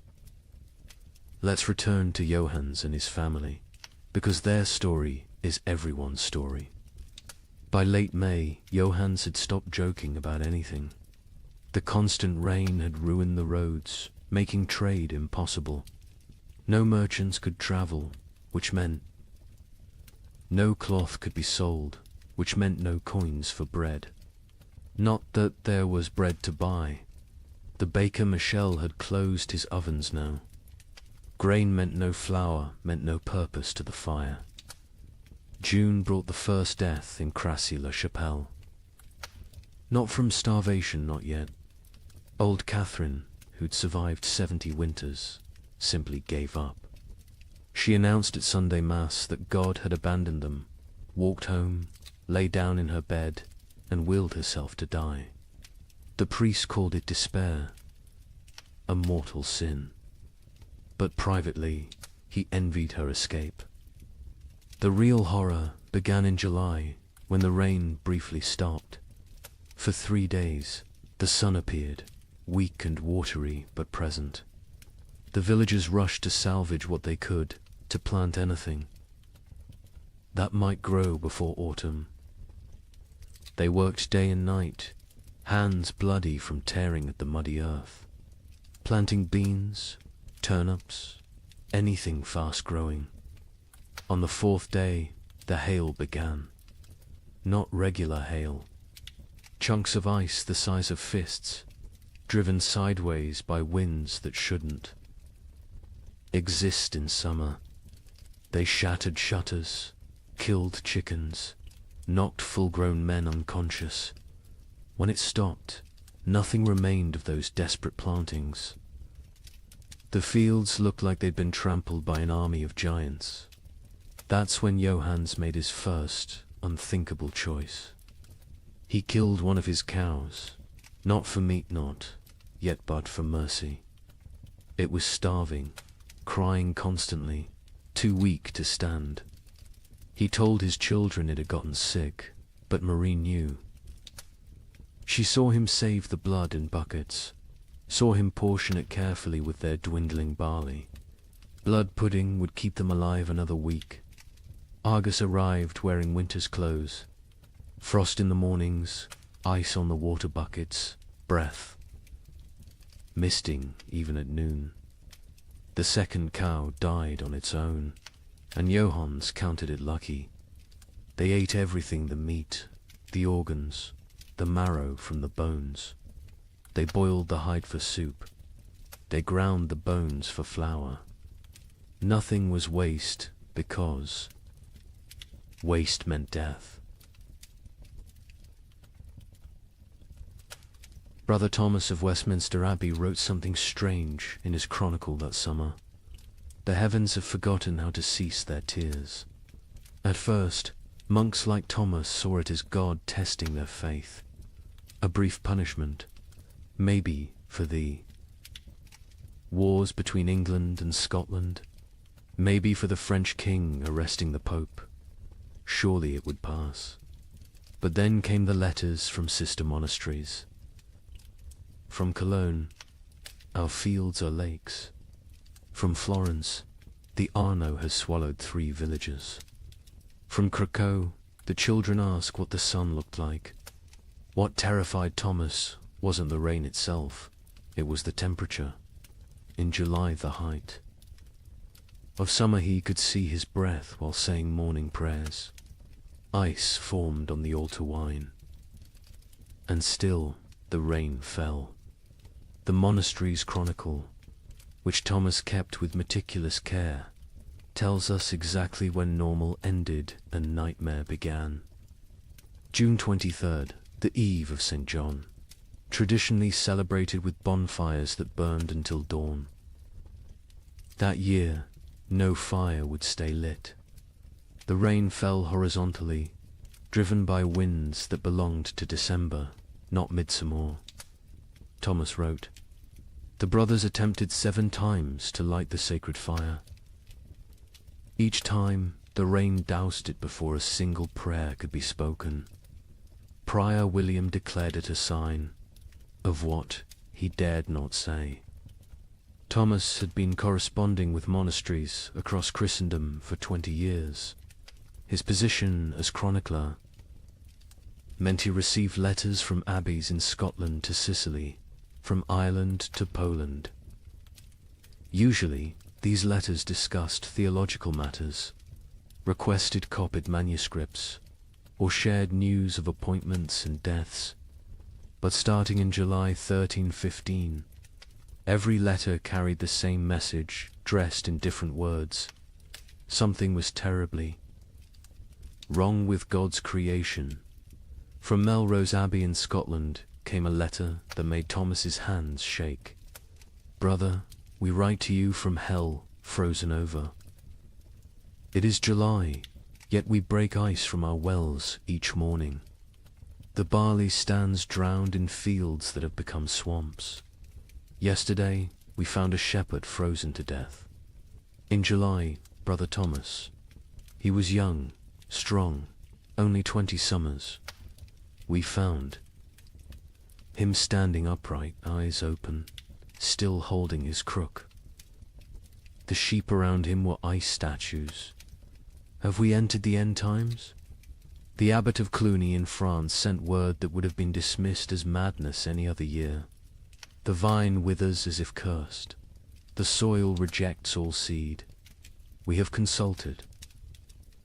Our oldest records nothing, speaks of summer frost, of hail in August, of rain that burns like ice. Our farmers weep in the fields, beating the mud with their fists, begging it to remember its purpose. From the German monasteries came increasingly frantic reports. The prior of Reichenau wrote, "Lake Constance rises daily. Entire villages now exist only as church bells tolling beneath the waves. We ring our own bells in answer, but God remains deaf. The rain tastes of sulphur. Birds fall from the sky mid-flight, frozen solid. What sin has mankind committed to earn such wrath?" But it was a letter from an Italian monastery that contained the most chilling observation. Brother Antonio of Monte Cassino, a learned man who'd studied both scripture and natural philosophy, wrote, "This is not divine punishment. Brother Thomas, I have read the ancient texts, Greek and Roman both. This happened before. They called it the years without summer. Crops failed, empires fell, and mankind retreated to caves. We are not being punished. We are being erased." Thomas himself had begun keeping detailed records of the weather, something unprecedented for the time. His entries from July 1315 read, "Like fever dreams. July 4th, Feast of St. Ulrich. Rain for 16 straight hours. Temperature cold enough that we wore winter robes to matins. 2 brothers collapsed during prayers, their lips blue. July 11th. The rain has not ceased for 40 hours. We cannot light fires. We eat cold porridge and pray with numb fingers. Brother Matthew suggests we are experiencing Noah's flood again. Prior William had him whipped for heresy. But privately, we all wonder. July 19th. Something impossible today. The rain froze as it fell, coating everything in ice. In July, the vegetable garden is destroyed. Every plant encased in crystal, beautiful and dead. We gathered to pray, but the words stuck in our throats. How do you pray when creation itself seems broken? The correspondence between monasteries became increasingly desperate as summer crawled toward autumn. They began sharing survival techniques rather than theological debates. How to keep manuscripts from molding in the constant damp. How to preserve food when nothing would dry. How to maintain faith when every prayer for sun was answered with more rain. From Prague came instructions for building underground storage that might resist the water. From Dublin came recipes for making bread from acorns and chestnuts. From Rome came silence.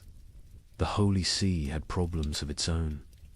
With the Tiber flooding the papal palace repeatedly, Thomas noted something else, something that wouldn't be fully understood for centuries. The rain wasn't uniform. It would pound. One region while barely touching another 20 miles away. But those dry spots weren't lucky, they were cursed differently. Without rain, but with temperatures below freezing in summer, crops still died. Wells still froze. People still starved. A letter from the Bishop of Bergen in Norway contained an observation that haunts historians today. The merchants from Iceland have not come. They were due in May, as always. It is now August. Ships sent to investigate found the sea routes blocked by mountains of ice that should not exist in summer, or perhaps should not exist at all. The sailors speak of icebergs, tall as cathedrals, moving south like an army of frozen giants. By late August, Thomas's own entries had taken on a tone of barely controlled panic. We have begun rationing in August. The harvest is already lost, and we must survive on stores meant for winter. But what winter awaits us if summer itself has become frozen? Prior William no longer speaks of God's tests. He speaks of God's absence. The most telling entry comes from September 3rd.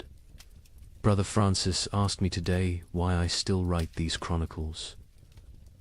Who will read them? Who will survive to care about the weather of a dead year? I had no answer. I write because the act of writing means I still believe in tomorrow. When I stop writing, I stop hoping. So I write of rain, of cold, of death creeping closer. I write because someone must witness the ending of the world. Imagine watching your entire years work everything you need to survive a rotting in the field before your eyes. Not failing to grow, not dying from drought, but literally dissolving into grey sludge. A French peasant named Guillaume left us. A rare written account dictated to a priest.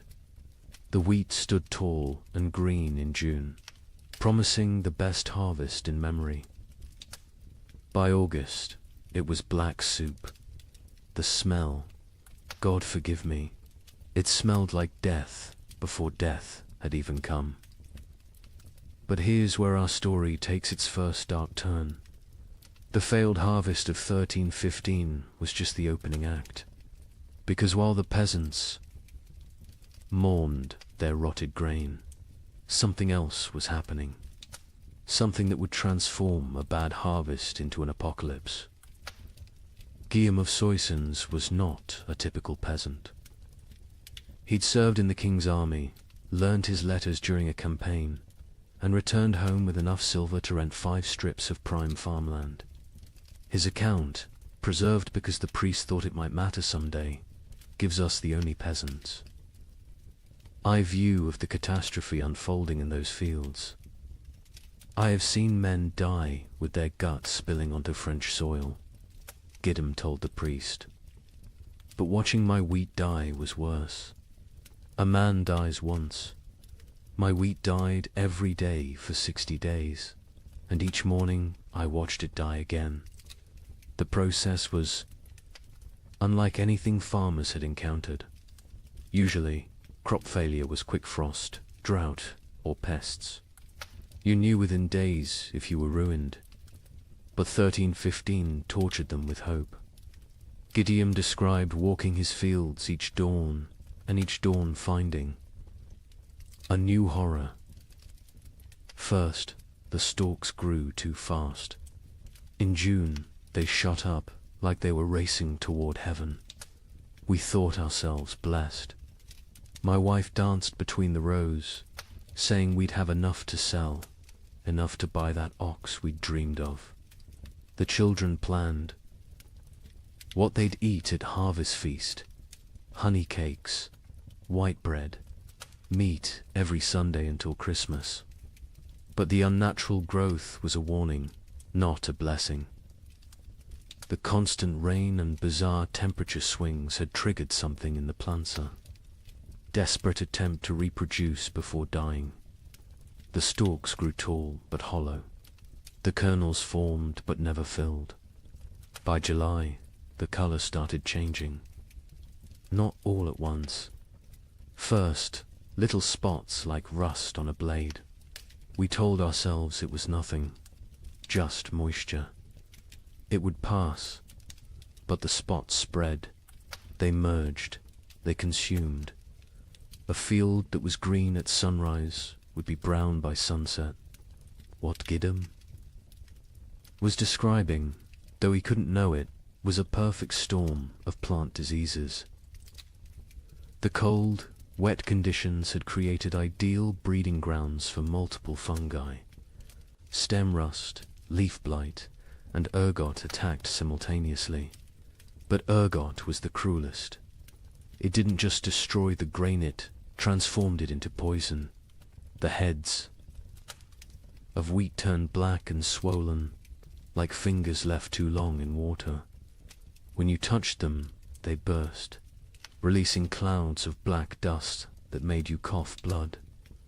My neighbor Henry, trying to save something, anything, gathered these black kernels.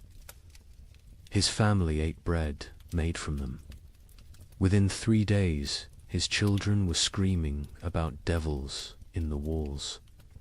His wife's fingers turned black and fell off. Henry himself danced naked in the square until his heart burst. The aristocracy, watching from their castles, initially felt secure.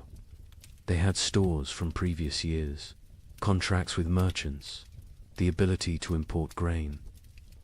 The Lord of Soissons, Robert de Courtenay, even rode through the failing fields in July, telling the peasants not to despair, that he would reduce their taxes, that no one would starve. But Lord Robert didn't understand what Gideon understood. This wasn't one bad harvest. This was the end of agriculture itself. The ground changed. Gillam explained. It wasn't soil anymore. The rain had been falling so long, so hard, that all the good earth washed away. What remained was grey clay. That wouldn't hold seed, wouldn't grow weeds, wouldn't even grow the grass. It was like God had salted the earth, but with water instead of salt. By August, desperation drove innovation. Farmers tried everything their ancestors had never dreamed of. They built fires in the fields, trying to dry the soil. They dug drainage ditches that filled faster than they could empty them. They brought their livestock to sleep among the crops, hoping animal warmth might save something. An educated monk observing these efforts wrote, "They perform rituals that border on paganism, dancing naked under the full moon, burying live cats at field corners, bleeding themselves onto the soil. They have forgotten Christ and remembered older, darker gods, yet still the crops fail. The nobility began to panic when they realized the Implications. No harvests meant no taxes. No taxes meant no armies. No armies meant no power. The entire feudal system depended on agricultural surplus. Without it, civilization itself would collapse. The Bishop of Reims recorded a meeting of local lords in August 1315. Lord Thibaut suggested we take what grain remains by force, store it in our castles, and let God sort the living from the dead. Lord Gautier proposed we sell our lands to Italian merchants who don't yet know of our catastrophe. Lord Felipe said nothing, just sharpened his sword throughout the meeting. We all knew what he was thinking. When the starving masses come, sharp steel might buy us more time than prayer. But it was Gwellem's final observation that proved most prophetic. The worst part wasn't the hunger we knew was coming. It was what hunger would make us become. I saw my neighbor Marcel looking at his plump daughter differently. Not with fathers. Love with a butcher's calculation. I saw wives eyeing husbands who'd grown too weak to work. I saw children forming packs, like wolf cubs learning to hunt. The priest asks me what I think God wants from us. I tell him God is done wanting. Now he's taking, and he's going to keep taking until there's nothing left but rain and mud and sigh.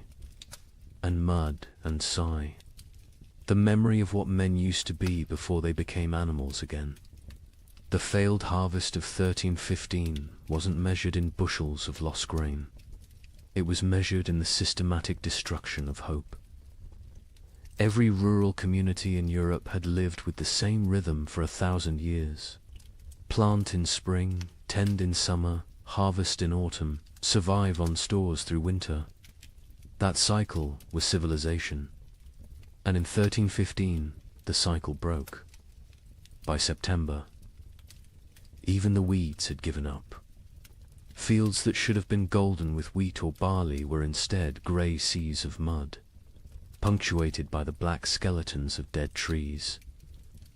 The only things that grew were fungous, bulbous things that appeared overnight in colors nature had never intended. Purple, electric blue, sick yellow. Children who ate them died laughing. Adults who ate them died screaming. The recording. Priest added his own note to Gwillem's testimony. This man speaks truth. I have seen the fields myself. They look like God's own graveyard, waiting for the corpses that will soon fill them. We are not facing a famine. We are facing an extinction. May whoever finds this record pray for our souls, for by the time you read this, we will surely be past praying for ourselves. In September 1315, a strange sickness appeared among the cattle of Norfolk. Within days, it spread to sheep, then pigs, then horses. The animals didn't just die, they died screaming. A contemporary account describes cattle crying like humans. In their agony, their tongues swollen black, their eyes weeping blood. Modern historians call it marin, but medieval Europeans had another name for it. Devil's touch. Because healthy animals would drop dead mid-step. A cow giving milk at dawn would be a corpse by noon, and the speed of transmission defied Logicantia herds gone in hours. But I haven't told you the worst part yet. The animals that survived. They changed. Horses began eating meat. Pigs turned. Feral, forming packs that hunted. And the rats. The rats disappeared entirely. Where did they go? That mystery wouldn't be solved for another 30 years, when they returned, carrying something far worse than hunger. The first recorded death was a prize bull named Samson, owned by the Earl of Norwich, worth more than most villagers earned. In a year, Samson was protected like royalty-sheltered stable imported feed, 3 stable boys attending him constantly. On September 8th, he was healthy enough to breed. By September 9th, he was dead, his massive body twisted in angles that bones shouldn't allow. Foam tinged pink with blood dried around his mouth.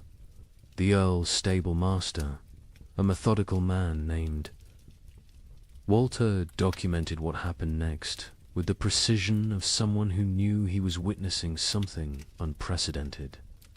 The sickness jumped from Samson to the cows without touch, without sharing water, without even sharing air.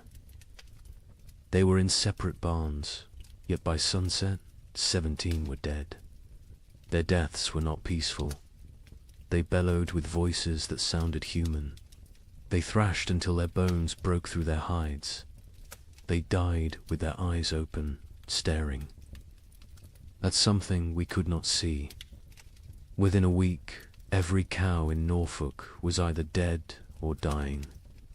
But the disease didn't respect species boundaries. Sheep began falling next, their wool turning grey overnight before they collapsed. Then pigs, usually hardy enough to survive anything, started dying in ways that defied nature. They'd squeal for hours, a sound witnesses compared to children, screaming before their hearts simply exploded. A traveling merchant named Otto from Flanders recorded what he saw on the roads. "I have traveled these paths for 20 years. I know where every farm keeps its herds. Today, I counted 4,000 dead cattle between Lynn and Norwich. They lie where they fell in fields, on roads, some still standing upright, held by mud that is frozen around their legs. The smell reaches you a mile before you see them. Sweet rot mixed with something chemical, like copper left in vinegar. The speed of death was matched only by its strangeness. Animals died in patterns that suggested intelligent entire herds forming perfect circles before collapsing inward. Flocks of sheep arranging themselves in lines before dying in sequence, like dominoes. Witnesses spoke of animals appearing to communicate across species before death, horses whinnying to cows who lowed back, as if sharing some terrible knowledge. But then came the transformations among survivors, and this is where chronicle accounts become almost too bizarre to believe, except that multiple independent sources confirm the same phenomena. Sir William de Ross, a knight with lands across Yorkshire, wrote to the Archbishop of York, "Your Grace must believe what I write, though it sounds like madness. My destrier, Caesar, a warhorse I've ridden into 3 battles, has begun hunting. Not grazing, hunting. I watched him corner a rabbit, kill it with his hooves, and eat it. He tears flesh with teeth never meant for meat. Other horses flee from him now. He stands alone in his paddock, blood on his muzzle, waiting for something none of us understand. The pigs were worse. Those that survived the plague didn't return to their pens. They grouped together in the forests, moving in coordinated packs. A woodcutter named Thomas testified to the Bishop of Ely. 20 of them, maybe more, moving like wolves, but smarter than wolves. They set ambushes. They used one injured piglet as bait to draw a merchant from his cart. When he climbed down to help him, the others came from the trees.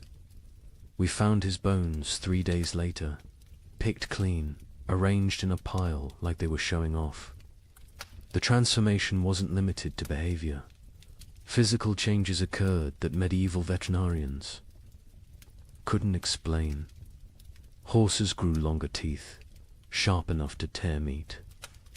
Pigs developed thicker hides that arrows couldn't pierce.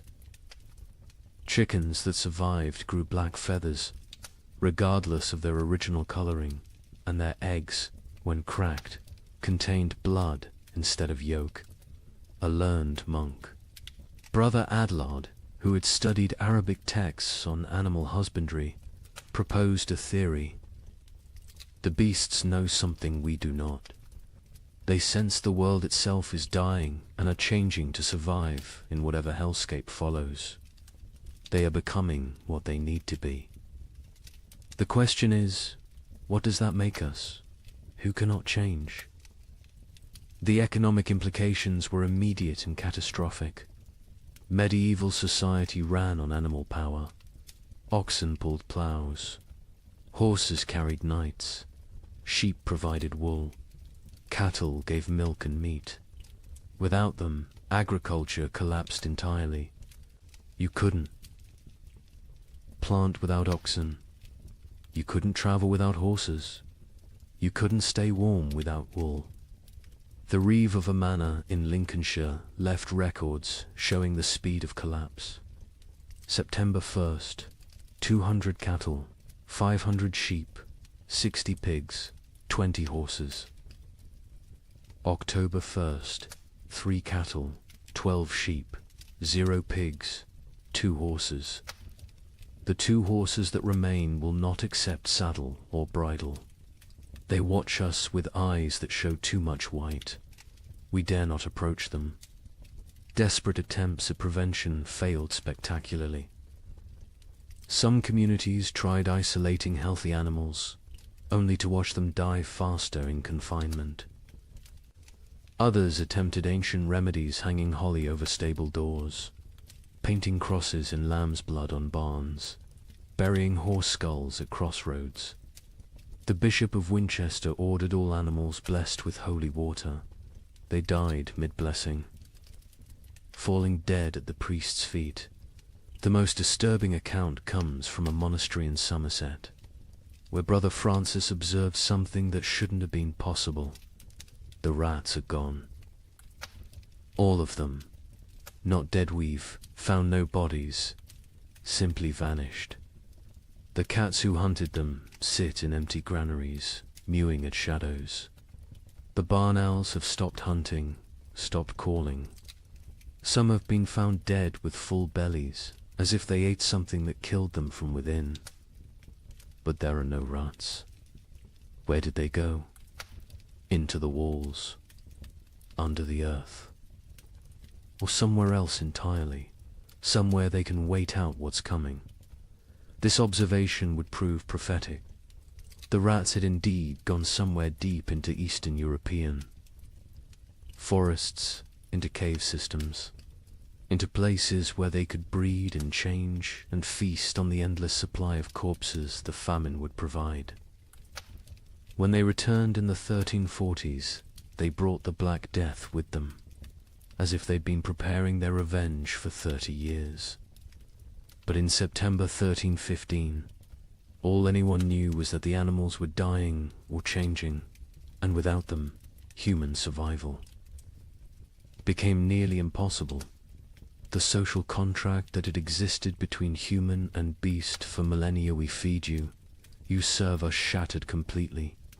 Nature itself had declared war on civilization, and the animals were its first casualties. In London, December 1315, something unprecedented happened. A wealthy merchant named Richard de Barkin tried to buy bread with a gold coin worth more than most people saw in a lifetime. The baker laughed in his face. "Can your gold fill my children's bellies? Can it bring back the grain?" This is the moment medieval Europe's entire economic system shattered. For the first time in recorded history, food became more valuable than gold. The price of wheat increased 800% in 6 months. But those are just numbers. Let me tell you what that really meant. Richard de Barkin wasn't just any merchant. He controlled the wine trade from Bordeaux to London, owned 3 ships, and held contracts with the royal household. His wealth was legendary. He'd once bought an entire street in London just to evict a rival. On that December morning, he walked into Thomas Baker's shop on Bread Street carrying a gold noble, a coin worth 80 silver pence, enough to buy a horse. Thomas Baker, his hands still dusted with the last of his flour, looked at the coin like it was a stone. "I have one loaf left," he said, "my last flour. When it's gone, I close my doors forever. That loaf goes to my children. Your gold cannot create grain from nothing." Richard, accustomed to gold opening every door, placed 2 more nobles on the counter. Thomas swept them onto the floor. "Take your metal to the Thames and see if the fish will trade bread for it. I'll keep my loaf." The story spread through London within hours, not because a rich man was refused bread, but because everyone suddenly understood. The fundamental assumption of civilization that money could buy necessities had died. The keeper of the Royal Exchange, Simon de Canterbury, recorded the complete collapse of monetary meaning. December 1st, 1 penny buys a loaf. December 15th, 1 shilling buys a loaf. December 30th, 1 pound buys a loaf. January 13, 16, no amount buys a loaf, for there are no loaves to buy. But the breakdown went deeper than inflation. The very concept of value imploded. A manuscript from Guildhall records an exchange that would have been incomprehensible months earlier. Margaret Carpenter traded her wedding ring, passed down 5 generations, for 2 turnips. John Smithson offered his house for a ham. The hams. Owner refused. The guild system, which had regulated trade for centuries, collapsed overnight. The worshipful company of bakers, once among London's most powerful guilds, disbanded when 8 of 12 members died trying to defend their shops from crowds. Their final record, dated January 3rd, 1316, states, "We dissolve this fellowship, as there is nothing left to fellow over. May God forgive what we have become." In Paris, the situation grew even more surreal. The provost of merchants, attempting to maintain order, issued daily price controls. Every morning, he'd announce the maximum legal price for bread. Every evening, bakers would ignore it entirely. One baker, hauled before the provost for charging 30 times the legal rate, responded, "Hang me if you wish. My corpse will bake no bread. Pay my price or starve legally, those are your choices." The relationship between social classes inverted overnight. A peasant with a hidden store of grain wielded more power than a duke with chests of gold. The Chronicle of St. Denis's records, the Count of Champagne, among the realm's richest men, was seen begging at a farmer's door. The farmer, who once would have been flogged for looking the Count in the eye, kept him waiting 3 hours before trading a sack of mouldy oats for the Count's sword, armor, and signet ring. Venice, Europe's commercial heart, tried to maintain normalcy through imports. The Doge sent ships to Egypt, to Constantinople, to anywhere grain might exist. Most never returned. Those that did brought news that shattered hope. The catastrophe wasn't regional. From Ireland to Poland, from Scotland to Sicily, the earth had stopped providing. A Venetian merchant's letter to his partner survives. "I have 40,000 ducats in gold. Yesterday, I tried to buy bread with it all. The baker said he'd rather throw his last loaf to the fish than trade it for coins. I offered him my palazzo. He laughed and said, 'Can I eat marble? Can I digest paintings? We have invented money, created banking, built commerce. None of it matters when there is nothing to buy.'" The church, traditionally the provider of last resort, faced impossible mathematics. The Abbey of Cluny's accounts show their dilemma starkly. We have grain for 300 souls for 6 months. 7,000 souls crowd our gates.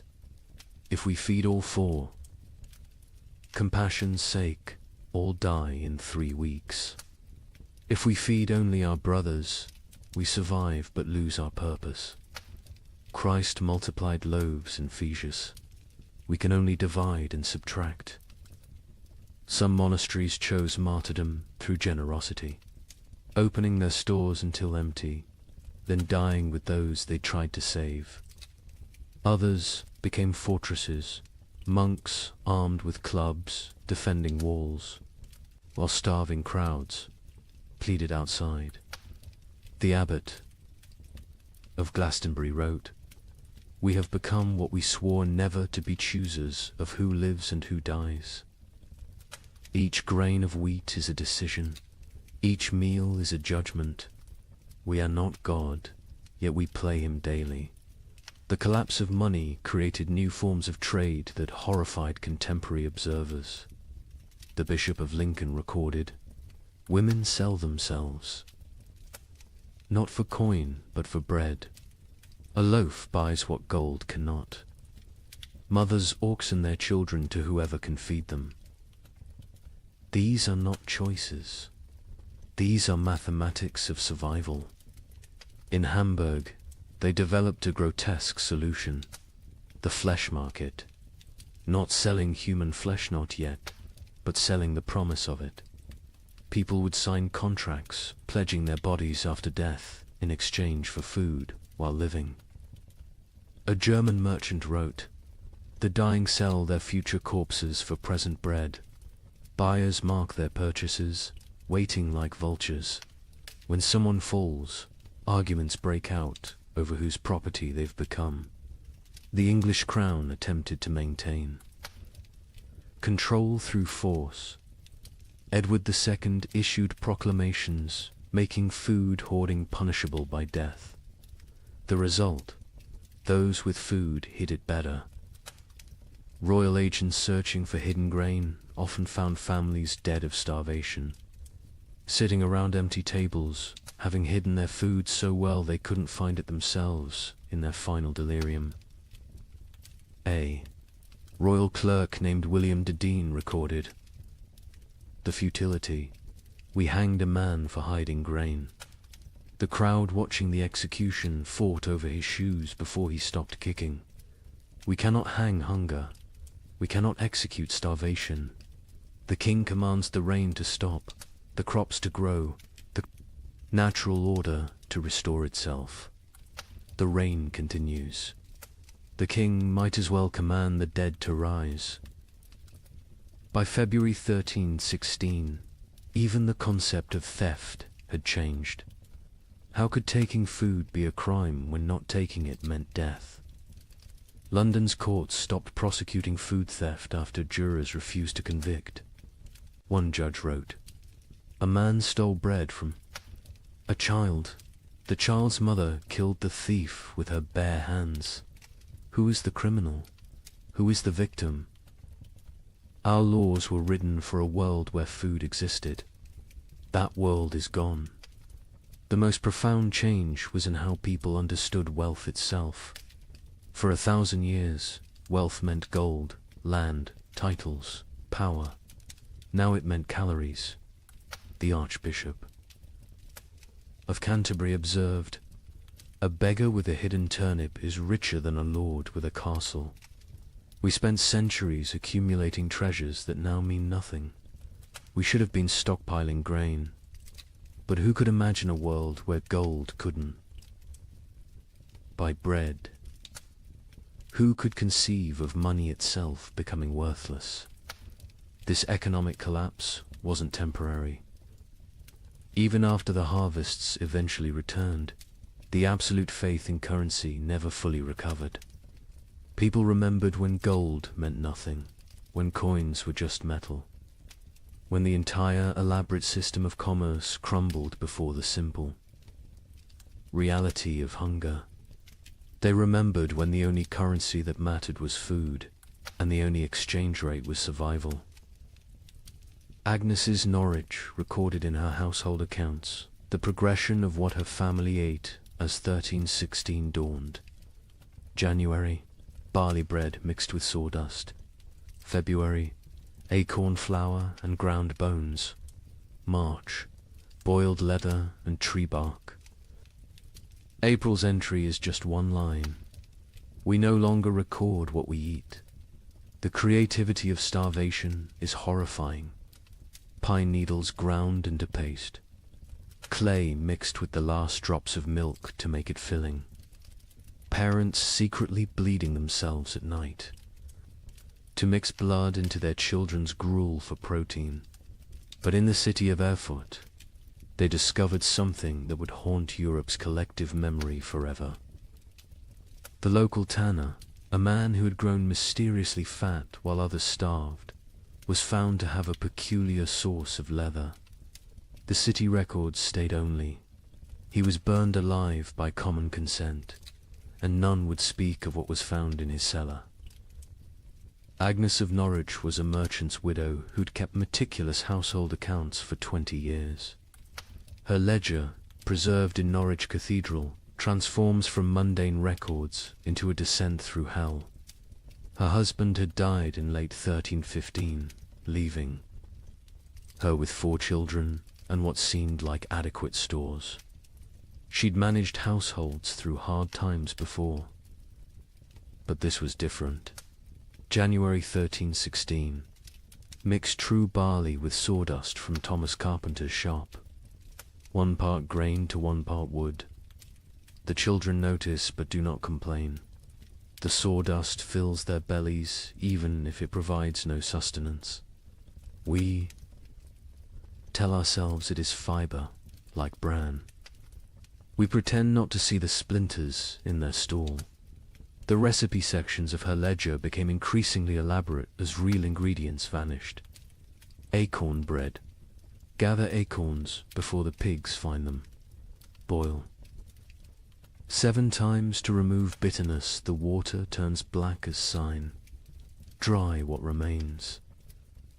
Grind with stone's mill wheels are too precious for such base material. Mix with water and anything that binds egg.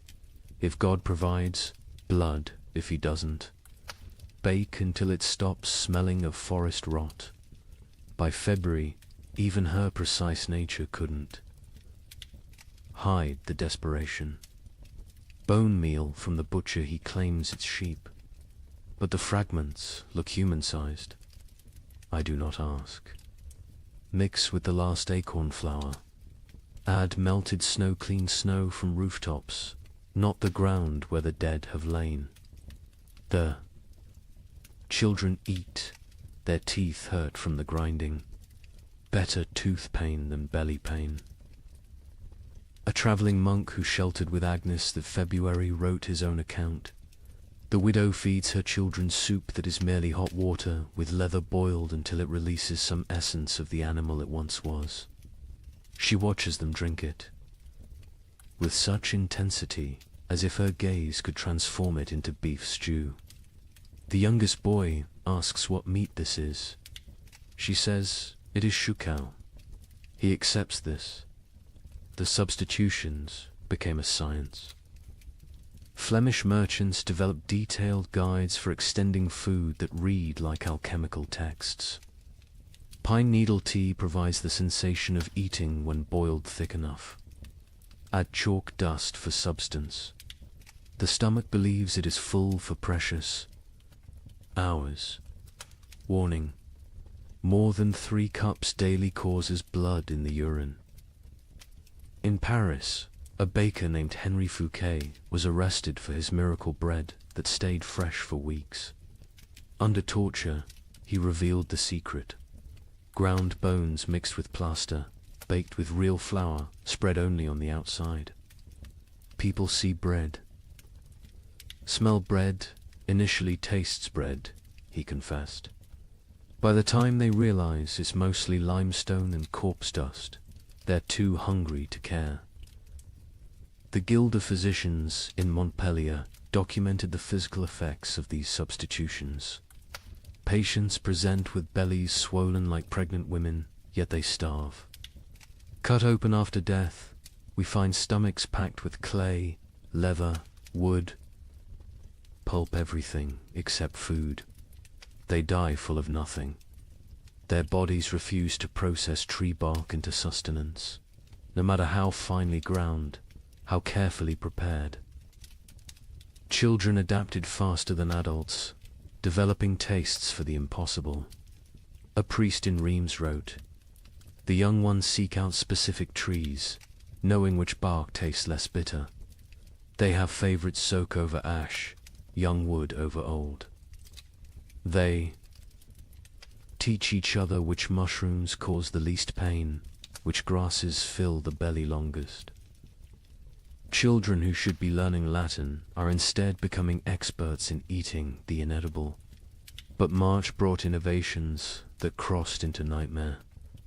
Agnes's ledger, her handwriting now shaky. Martha Fisher says fresh blood from living animals goes further than from the dead. A cup drawn from a cow still walking provides more strength than meat from a week-old corpse. We take turns cutting our last goat, keeping it alive, taking just enough. It screams now when it sees us coming with the bowl. The monastery at Fulda recorded even darker adaptations. Brother Marcus suggests we bleed ourselves in rotation, each monk providing for others. The abbot forbids it, calling it cannibalism by degrees. But when the abbot falls ill, we find he's been secretly bleeding himself to feed the youngest novices. His arms are covered in cuts. He dies drained, literally and figuratively. In London, they discovered people grinding the mortar from between stones of ancient Roman walls. It contained traces of animal blood used in its mixing centuries ago. "They call it stone soup," wrote the sheriff. "They believe Roman blood maintains potency across 1,000 years. The city walls are disappearing as people eat our defenses." The absolute nadir came in Erfurt, where Hermann the tanner had maintained his weight while everyone else became skeletal. His neighbors noticed he always had meat, always had leather to work, even as all animals had died months ago. They noticed, too, that missing persons' clothes appeared in his shop, cleaned and folded. The investigation began when a mother recognized her missing daughter's distinctive birthmark on a piece of leather. The city records are deliberately vague. Found in his cellar, barrels of salt meat bearing no resemblance to any beast, skins hanging that showed tattoos and scars, bones too stray to be cattle, too thick to be pig. The mob didn't wait for trial. They sealed Hermann in his own tanning vat and boiled him alive. His screams lasted 3 hours. No one considered this excessive, but Hermann wasn't unique. Across Europe, the mathematics of survival created impossible choices. A Dutch merchant wrote, "In Amsterdam, we no longer ask what meat is served. We know, we all know, but we eat it and pretend it's pork. The alternative is death. God forgive us, but he's the one who sent this famine."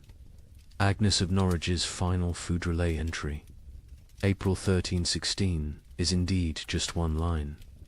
We no longer record what we eat, but she continued writing other observations. May, my youngest son no longer asks for food. June, found Margaret's teeth in her bed. They fell out in the night. July, we have forgotten the taste of bread. August contains no words, just tally marks, possibly counting days, possibly counting deaths. The last entry, September 1316, in a different hand. Agnes died this morning. We found her in the garden, eating earth, smiling. She said it tasted like heaven. We buried her where she fell. The ground was already open from her feeding. We are what remains of her family. We have survived on what she taught us to eat. We have survived on what she refused to eat. Both lessons were love. The great substitution wasn't just about replacing food with non-food. It was about replacing civilization with survival, morality with mathematics, humanity with hunger. Every successful substitution, every recipe for bark bread, every method for making leather edible was both a triumph of human ingenuity and a step towards something inhuman. Here's a question that sounds simple until you're living it. If you have enough food for your family to survive 6 months, but your neighbor's children are dying today, what do? Share and all die in 3 months? Or bar your door and listen to them cry? A priest in Ghent documented these impossible choices. A mother of 4, calculating exactly how much food each child needed based on their chances of survival. The strongest got more, the weakest ... didn't. She loved them all, he wrote. That's why she chose. Father Benedict of Ghent had been a priest for 30 years when the famine came. His parish records, instead of births and deaths, became a chronicle of moral arithmetic that would haunt him until his own death. He wrote not in Latin, but in common Flemish, wanting everyone to understand what survival really cost. Elizabeth van Meer, mother of 4, widow, has grain hidden beneath her floor enough for 6 months if one person eats, 3 months if to eat, 6 weeks if all 5 eat. She came to confession not for absolution, but for mathematics. Father, she said, tell me God's formula for choosing which children live. Elizabeth's children ranged from 14 to 3. The eldest, Jan, strong enough to work if work existed. The twins, Marie and Catherine, 9 years old, clever but frail. The youngest, Peter, barely walked but consumed as much as the others. Father Benedict recorded her terrible calculus. She weighs them each week on the merchant scale. Charts their decline. Jan loses weight, slowest his body large enough to consume itself gradually. Peter loses fastest, no reserves in that tiny frame. The twins fall between. She creates equations. If Jan gets double rations for 3 weeks, he might strong enough to steal food for the others. If Peter gets nothing for 3 days, his suffering ends and the others get 9 more days each. These are not thoughts, these are numbers. Cold, merciless numbers. The priest watched Elizabeth transform from mother to mathematician. She no longer sees children. She sees survival probabilities. Jan, 70% chance if fed properly. The twins, 40% each if maintained, but 60% for one if the other stops eating. Peter, 15% regardless. She doesn't cry when she does these calculations. Tears are water the body cannot spare. But Elizabeth wasn't unique. Across Europe, parents performed similar calculations. A merchant in Bruges is left a ledger that makes accountants weep. Assets, 3 children, 1 wife, self, liabilities, love, compassion, memory of better times. Formula for survival. Assets minus liabilities equals tomorrow. In London, a wealthy lawyer named Thomas Hardwick documented his family's rationing system with legal precision. Established a tribunal each morning. Each family member presents their case for food. Activities of previous day weighed against probable future utility. Wife sewing equals quarter ration. Son studying equals eighth ration. Knowledge feeds no one now. Daughter spinning equals half ration. Wool still has value. Baby crying equals no ration. Noise attracts hungry neighbors. The mathematics extended beyond families. Entire communities developed survival algorithms.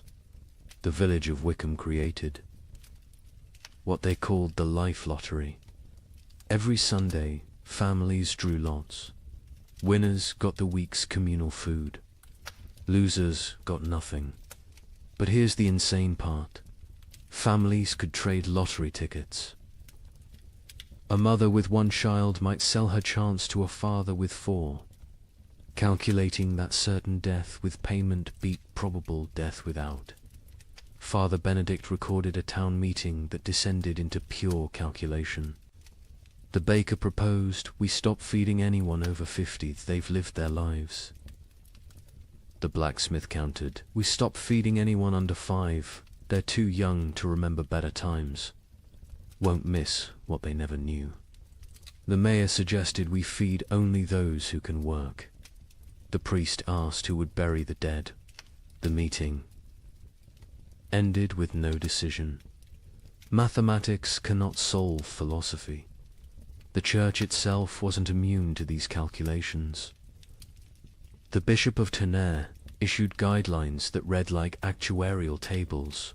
Orphans under 7, half rations, orphans 7 to 12, full rations if they work, orphans over 12, no rations old enough to fend for themselves, widows with children, proportional to number of surviving offspring, widows without children, God will provide. A monastery in Liège developed even more complex formulas. Each monk assessed daily, prayer hours multiplied by manual labor divided by food consumed. Those whose spiritual productivity falls below temporal consumption must fast until the equation balances. Brother Francis, young and strong, eats daily.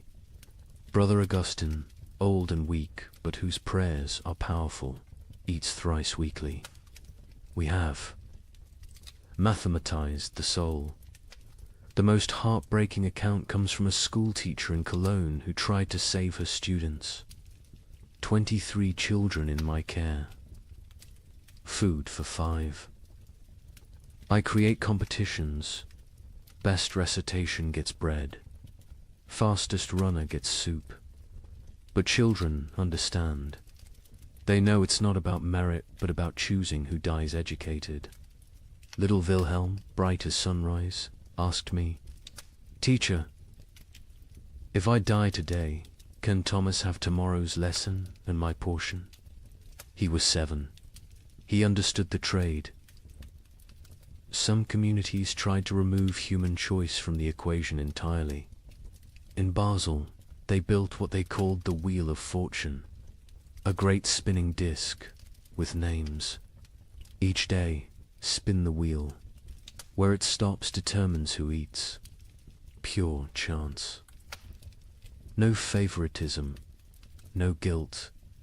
The wheel chose who lived and died. Citizens preferred random cruelty to deliberate choice. A Venetian merchant named Carlo Dandolo wrote the most clinical assessment. Sentiment is luxury.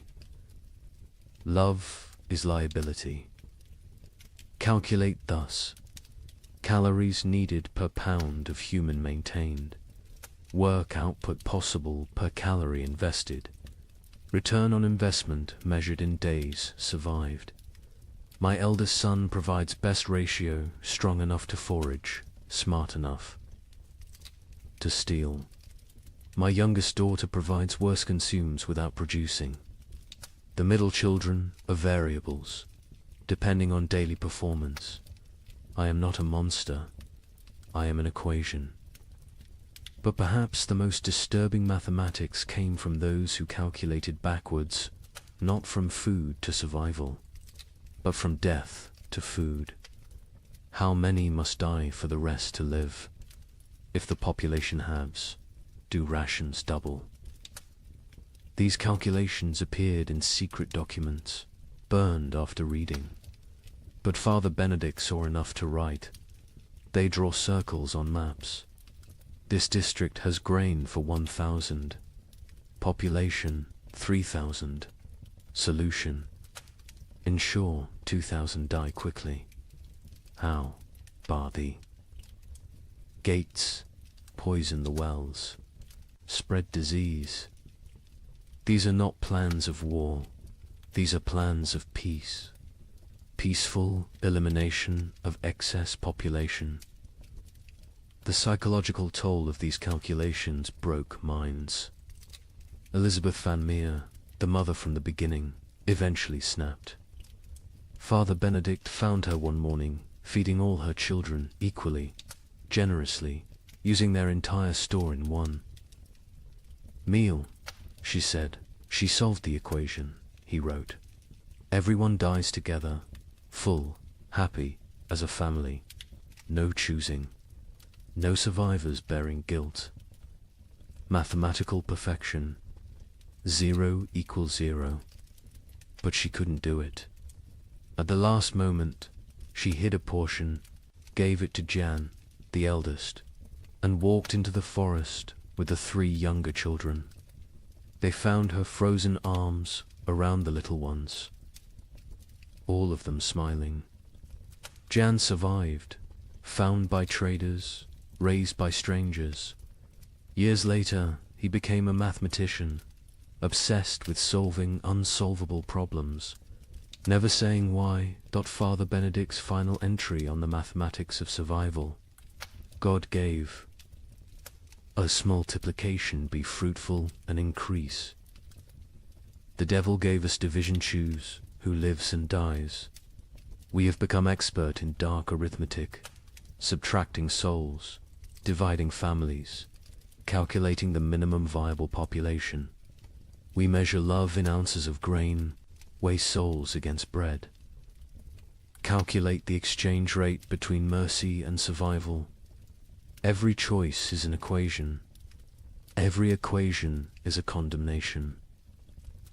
Every survivor is a mathematician who solved for x, where x equals continued existence and all other variables equals 0.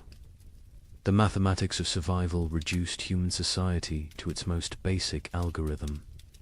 Who dies so others live? Every family, every community, every institution faced this equation. Some solved for maximum survival, others for minimum suffering. None solved for justice, because justice requires abundance, and abundance was memory. These calculations left scars that lasted generations. Survivors could never forget the arithmetic they'd performed, the variables they'd eliminated, the human constants they'd reduced to 0. They'd learned that civilization was just addition, add food, add comfort, add morality, and that's survival, which is subtraction. Subtract the weak, subtract the old, subtract love itself if necessary. In the end, the only sum that mattered was greater than 0. In the summer of 1316, something extraordinary happened. The rain stopped for 3 weeks, just long enough for desperate farmers to plant whatever seeds remained. The chroniclers called it God's mercy. Markets opened, people celebrated. A merchant in Bruges wrote to his partner, "The curse is lifted. Prepare the wagons." The crops grew with supernatural speed in the brief sunshine. Green shoots everywhere. Hope returned like a physical warmth. Families who had been preparing to separate to increase survival chances made plans to reunite. Then came August 10th, 1316, the day the hail began. Chunks of ice the size of goose eggs. For 3 hours, every single plant that had grown in those precious 3 weeks was obliterated. Not damaged. Obliterated. Crushed into the mud so thoroughly that you couldn't tell fields from road. The Bruges. Merchant's next letter contained only one line. God has abandoned us entirely. But let me tell you how those 3 weeks unfolded, because understanding the height of hope makes the fall into despair that much more devastating. July 18th, 1316.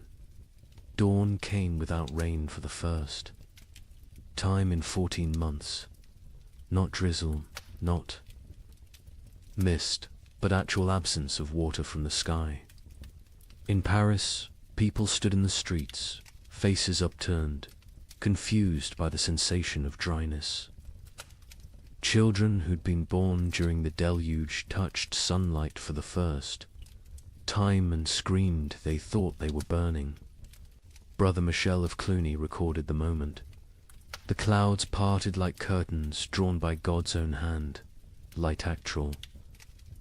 Golden light poured onto the earth. Monks fell to their knees, not in prayer, but in disbelief. We had forgotten the sun could exist without water. Word spread faster than plague. Church bells rang continuously, not for death this time, but for resurrection. In every village, town, and city, people emerged from their homes like creatures crawling from caves. Pale, skeletal, blinking in brilliance they'd forgotten existed. The merchant Jacob van Bruges wrote to his partner Hans in Antwerp with trembling hand. The curse is lifted. God has remembered us. The rain has stopped. Prepare, the wagons will have grain to trade by autumn.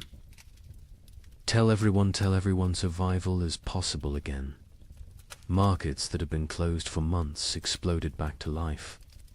Not with food, there was still no food, but with hope transformed into commerce. People traded promises, futures, possibilities. A farmer would pledge his upcoming harvest for tools. A baker would promise future bread for present shelter. The economy, dead for a year, gasped back to life on nothing but anticipated abundance. The seeds came from everywhere and nowhere, hidden in walls, buried in yards, hoarded in attics. Every kernel that had been saved, just in case, was brought into the light. Some families had protected seed grain while their children starved, betting everything on this exact moment. They'd been called monsters. Now they were visionaries. The planting was religious ecstasy mixed with desperate efficiency. In Normandy, the entire surviving population, nobles, merchants, priests, children, went into the fields. The Duke of Normandy himself, who hadn't touched soil in his lifetime, was seen on his knees, pressing seeds into earth with tears streaming down his face. A young girl named Marguerite wrote in her diary, "Papa says we're planting hope. Mama says we're planting survival. I think we're planting prayers and watching to see if God makes them grow." And grow they did. The crops erupted from the soil with impossible vigor. Wheat that should take weeks to sprout appeared in 3 days. Barley shot up overnight. Beans climbed their poles so fast you could watch them move. The chroniclers, usually skeptical men, wrote of agricultural miracle. It is as if the earth, starved for so long of its purpose, is making up for lost time, wrote the Bishop of Rouen. The crops grow with such speed that farmers sleep in their fields, afraid to miss the harvest moment. Green spreads across the land like God painting with life itself. The markets transformed overnight. The champagne fairs, dead for 2 years, announced their return. Merchants who'd hidden through the catastrophe emerged with old contracts, ready to trade. Ships that had rotted in harbors were hastily repaired.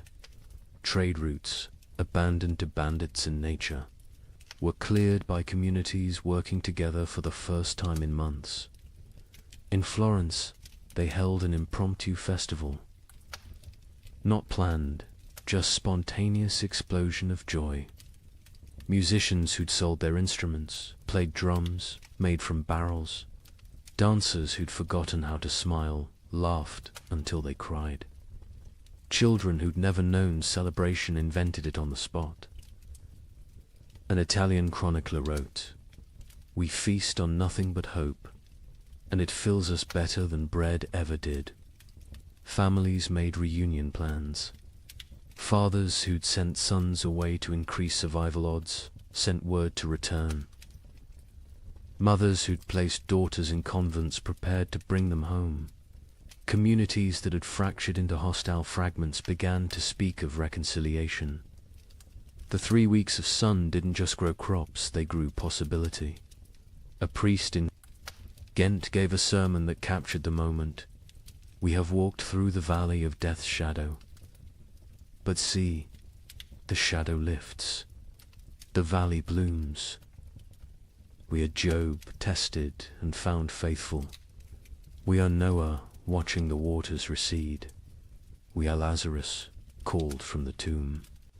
Even the nobility, who'd maintained distance from their starving subjects, joined. The collective delusion.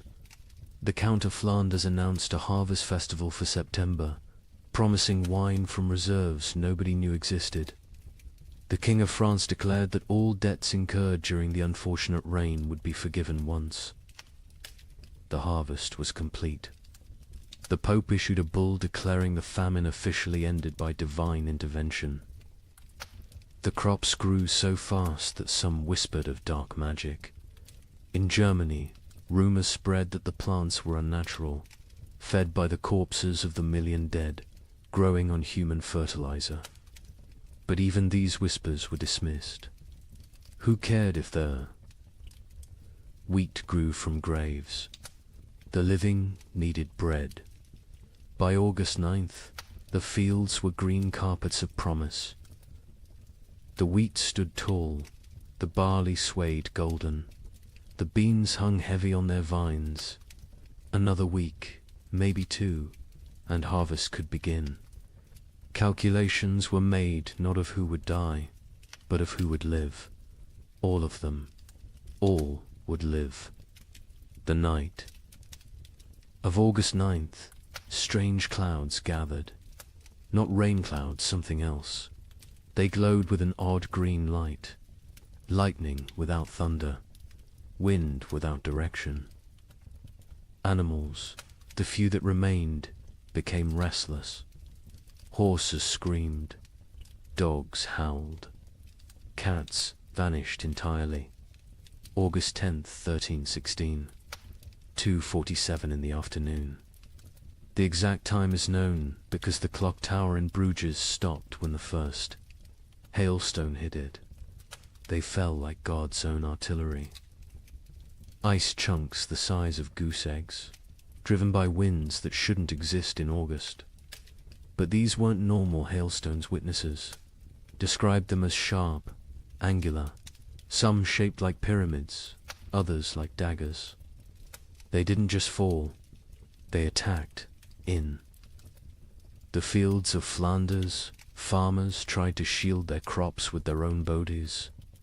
The hail broke their backs, shattered their skulls, left them dead atop the plants they'd tried to protect. Children sent to bring in animals were found hours later, beaten to death by ice from the sky. But the crops suffered worse. The hail didn't just flatten them, pulverized them, drove them so deep into the mud that archaeologists still find compressed plant matter at that geological layer. 3 weeks of growth erased in 3 hours. Not damage deleted.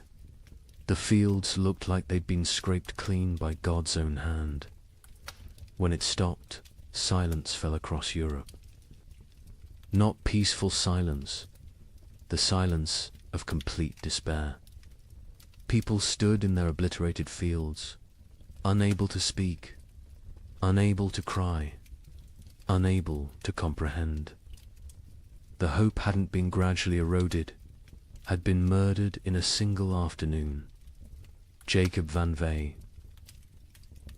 Bruges, the merchant who'd written so joyfully to his partner, sent one final letter. Not even a letter, just 8 words on a torn piece of parchment. God has abandoned us entirely. Do not come. The suicides began that evening. Not the slow suicide of starvation, but immediate, decisive ending. Entire families walking hand in hand into rivers. Farmers hanging themselves from trees that overlooked their destroyed fields. Bakers closing themselves in their ovens. The Diocese of Reims recorded 300 suicides in 3 days. Those were just the ones found. A chronicler in Paris wrote, "The cruelty was not in taking the crops.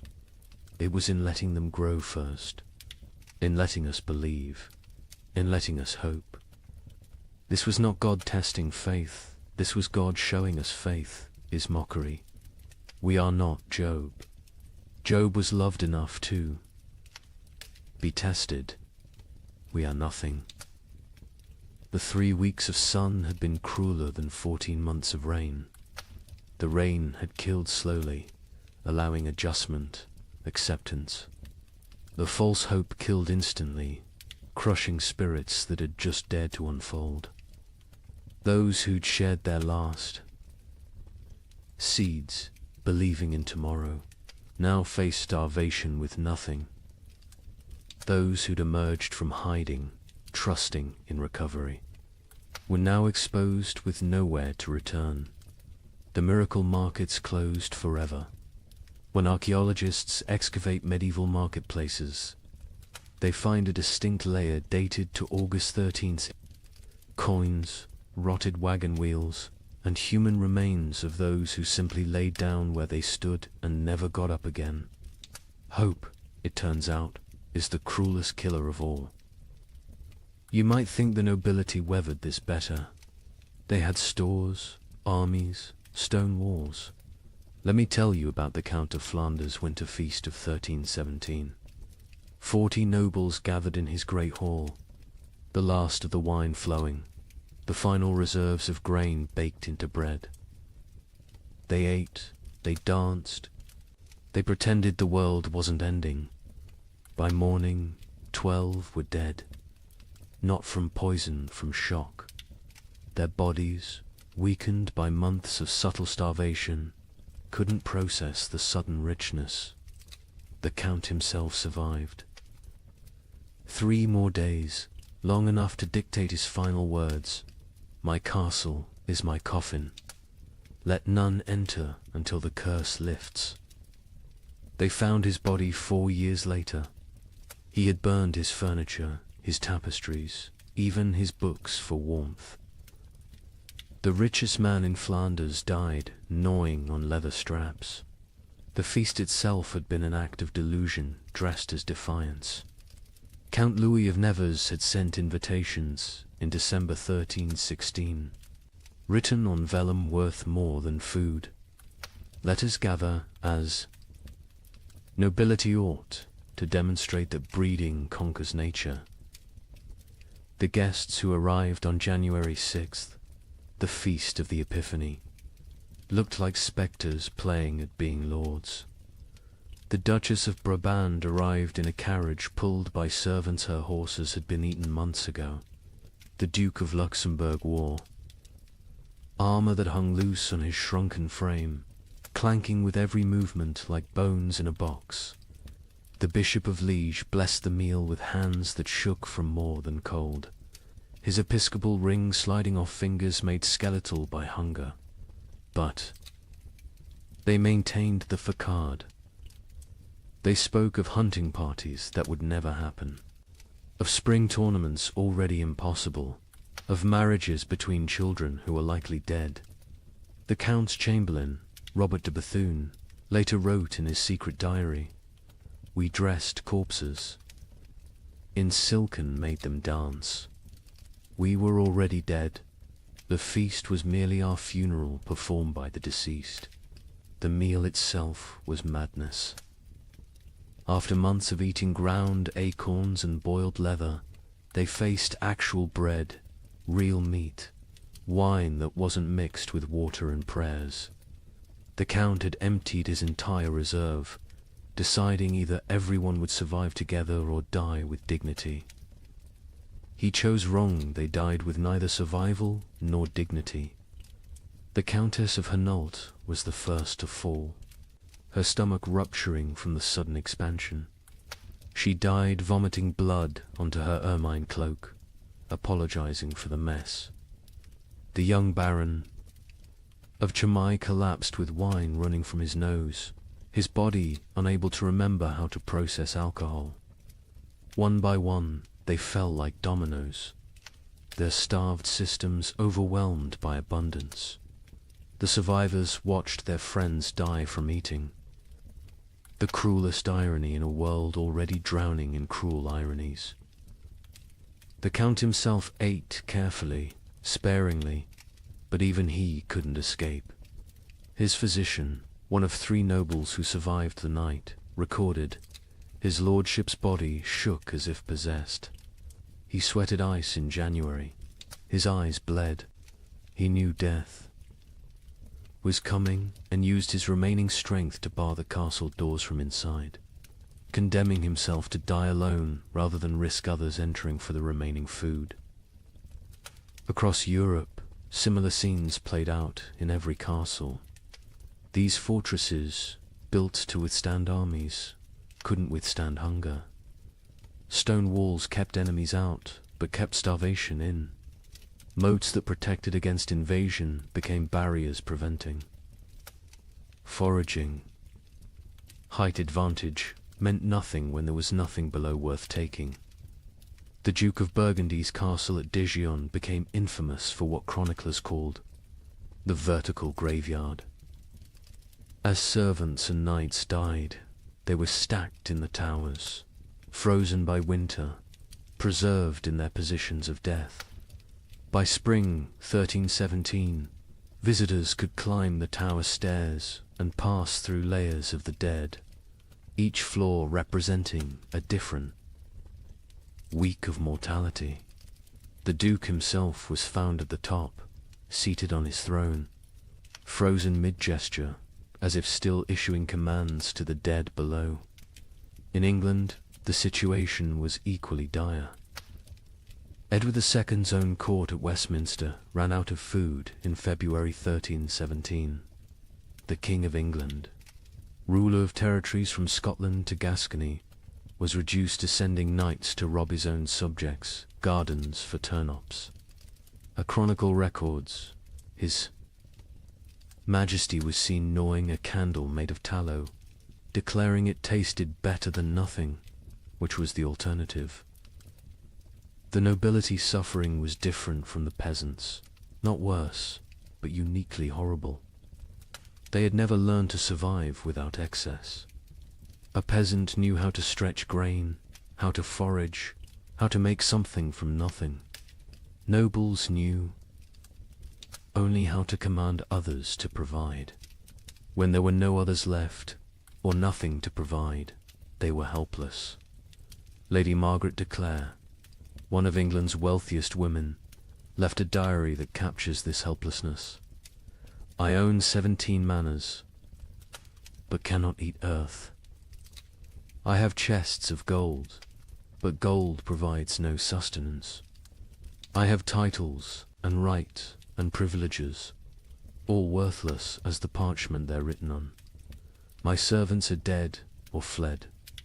I, who never dressed myself, now cannot light a fire. I will die.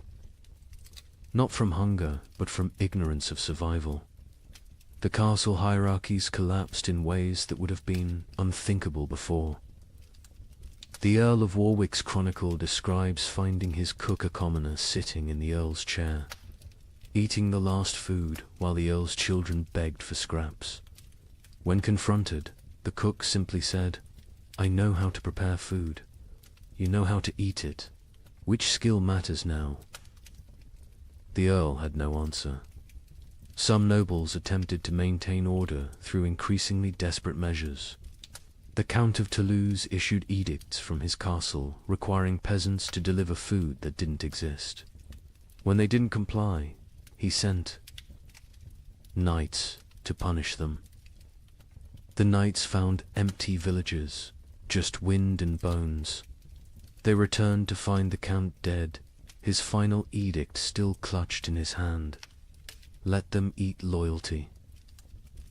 The collapse of noble authority was physical as well as social.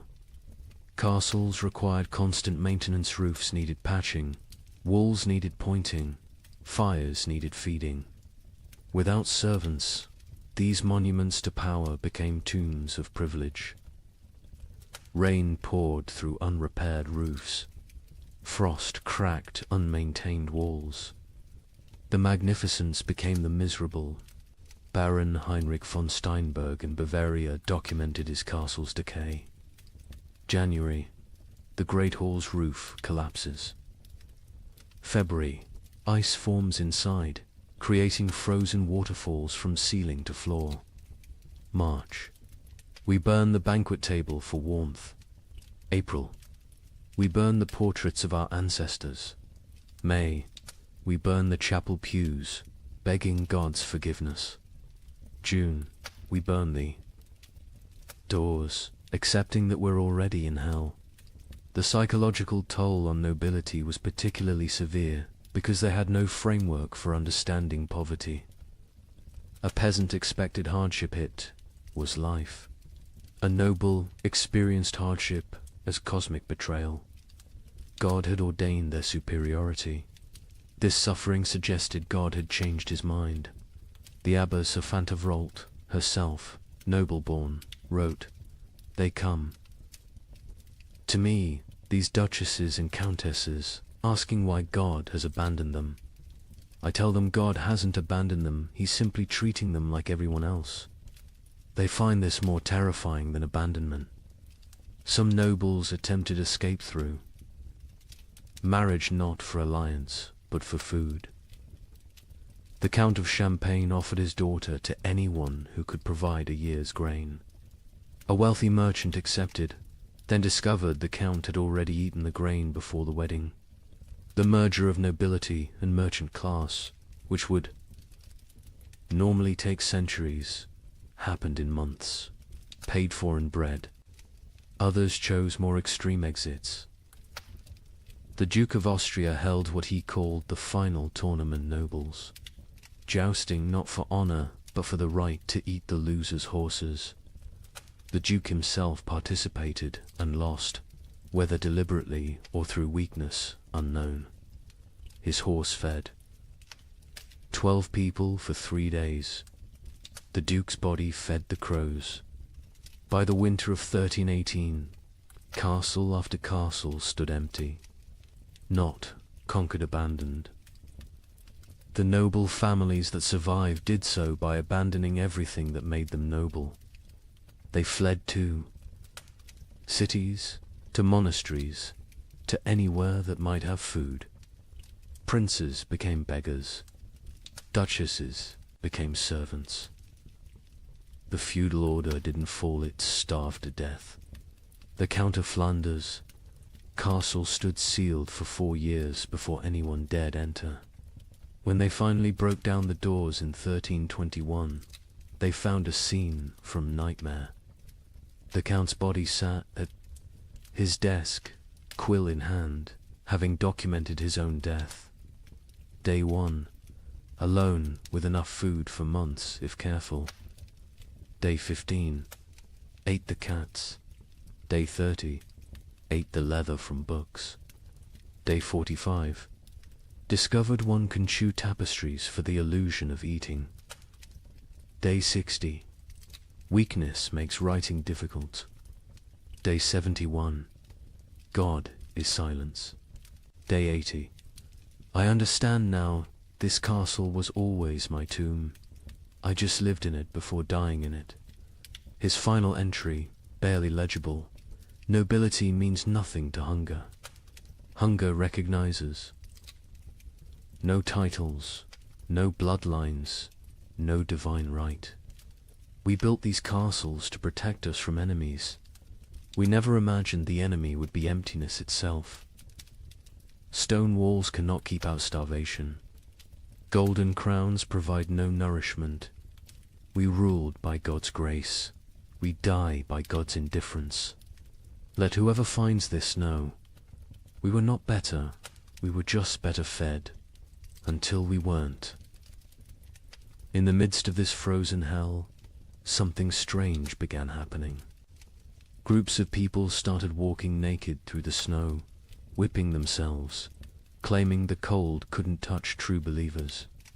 They called themselves the Brethren of the Cross. But locals had another name: Ice Apostles. Their leader, a former monk named Heinrich, preached that the famine wasn't God's punishment, it was God's gift. He freezes the world to preserve the faithful for paradise, Heinrich declared. His followers would stand naked in blizzards until they collapsed, believing hypothermia was religious ecstasy. But here's what the chroniclers don't usually mention. In villages where the ice apostle was passed through, the death rate dropped. Not from miracles, from mathematics. Every follower who froze to death meant more food for those who remained.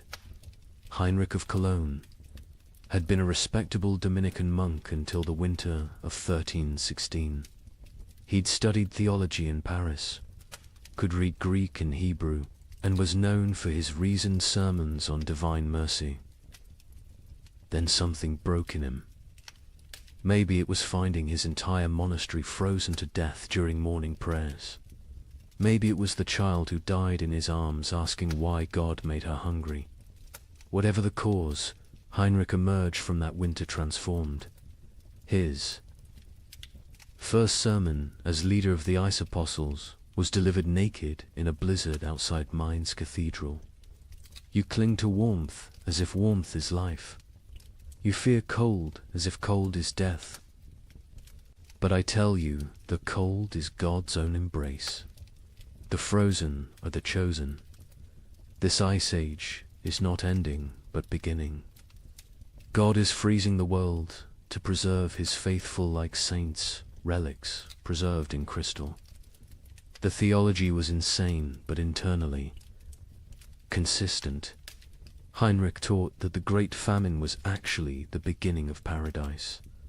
The cold was purifying the world. The hunger was freeing souls from flesh. Death by freezing was not death, but transformation, the body becoming one with God's frozen perfection. His followers didn't die. They crystallized into eternal forms. The Bishop of Cologne wrote in horror, Heinrich strips his followers naked, men, women, children, and leads them in procession through the snow. They sing hymns while their flesh turns blue, then black. They call frostbite God's kisses when toes fall off from freezing. They celebrate the shedding of earthly weight. They stand in frozen rivers until they cannot stand, then lay down, to complete their transformation. But Heinrich was clever in his madness. He didn't demand immediate death. The transformation was gradual. First, initiates gave up cloaks, then shoes, then undergarments. Each stage brought them closer to divine coldness. This gradual exposure meant some survived long enough to spread the movement. Others died at precisely calculated intervals, creating a steady stream of martyrs without eliminating the entire group at once. The rituals were elaborate and horrifying. The baptism of ice involved breaking through frozen rivers and submerging converts until they stopped shivering. Heinrich claimed this was the moment the soul accepted divine cold. The communion of snow had followers eating only snow for days, claiming it was bread from heaven, already blessed by God's frozen touch. A merchant from Nuremberg witnessed their evening prayers. Hundreds of naked bodies kneeling in snow, their skins so blue it looked painted. They whipped themselves. With branches frozen into ice clubs, each strike shattering skin like broken pottery. Blood froze before it could flow. They called it red ice prayer beads. Children among them, babies even, held up by dying mothers, all singing about the warmth of freezing. The movement spread with terrifying speed. By spring 1317, ice apostle groups appeared from Poland to England. Each had their own variation of Heinrich's teachings, but all shared the core belief. The cold was sacred, survival was sin, and freezing to death was the highest form of worship. In France, they called themselves Les Jelly Saints, the frozen saints. They would stand motionless in town squares during blizzards, human statues gradually covered in snow until they died standing. Townspeople would find them in the morning, frozen mid-prayer, and debate whether to move bodies that looked more like ice sculptures than corpses. The English variant. The Frost Brothers added self-cannibalism to their practices. As members froze to death, others would eat their frozen flesh, claiming it was purified by God's cold, and therefore not cannibalism, but communion. The Archbishop of Canterbury banned the movement, but enforcement was impossible for authorities who tried to arrest Frost. Brothers found only frozen corpses arranged in disturbing tableaus. But here's what made the ice apostles truly insidious. They targeted the most vulnerable. Heinrich actively recruited the elderly, the sick, the starving, those already near death. He offered them meaning for their suffering. Instead of dying forgotten in some hovel, they could die as martyrs in public spectacles. A widow named Agnes wrote before joining them, "My children are dead. My husband is dead. I will die within days regardless. Heinrich offers me the choice to die for something instead of from something. Is joining madness worse than dying sane but meaningless?" The mathematics of their deaths were coldly practical. A village of 100 people with food for 50 had a problem. If 30 ice apostles achieved transformation, suddenly there was enough for the remaining 70. The movement solved starvation through voluntary mass suicide disguised as religious ecstasy. Some villagers actively encouraged the ice apostles. The mayor of Strasbourg secretly provided Heinrich with lists of the dying poor, suggesting them as ready for transformation. The town council of Basel offered the ice apostles free passage but required them to perform their freezing rituals outside town walls. They wanted the benefits of fewer mouths without the spectacle of public death. Heinrich himself seemed aware of this dynamic. In a letter to a former colleague, he wrote, "They think I'm mad, perhaps, but my madness feeds their children. Every follower who freezes is one less competitor for grain.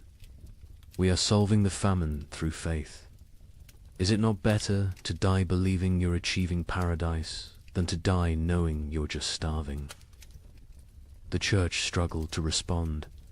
Declaring the movement heretical was easy. Stopping it was impossible. How do you prevent people from freezing themselves to death when they're going to freeze to death anyway? The Pope issued bulls condemning the ice apostles. But papal authority meant little to people who believed the Pope himself was too warm to understand God's frozen truth. Some priests tried infiltrating the movement to redirect it. Father Johannes of Worms joined a group, gradually convincing them that true freezing required surviving winter to freeze again next year. He saved dozens through this theological manipulation. But Heinrich heard of this and declared that any apostle who survived winter had failed their transformation and must try harder next time. The movement produced disturbing art. Ice. Apostles would arrange dying members into religious scenes, frozen nativity displays using real dying people, crucifixion tableaus with followers frozen to wooden crosses, recreations of the Last Supper with participants dying at table. These displays would remain until spring thaw revealed the horror underneath the snow. Children raised in the movement knew no other reality. A boy named Wilhelm, rescued at age 7, couldn't understand warmth. He would scream when brought near. Fires, tear off clothes, stand outside during blizzards, begging to return to God's cold. He never recovered, spending his adult life sleeping on stone floors, eating snow when available, eternally seeking the frozen paradise of his youth. The end of the ice apostles came not from suppression, but from success. By 1318, most vulnerable, populations who might join had already transformed. Heinrich himself disappeared during the winter of 1318 to 1319. Some say he finally achieved his own transformation, freezing solid while preaching. Others claim he was seen years later in Spain, warm and well-fed, having abandoned the movement once it served its purpose.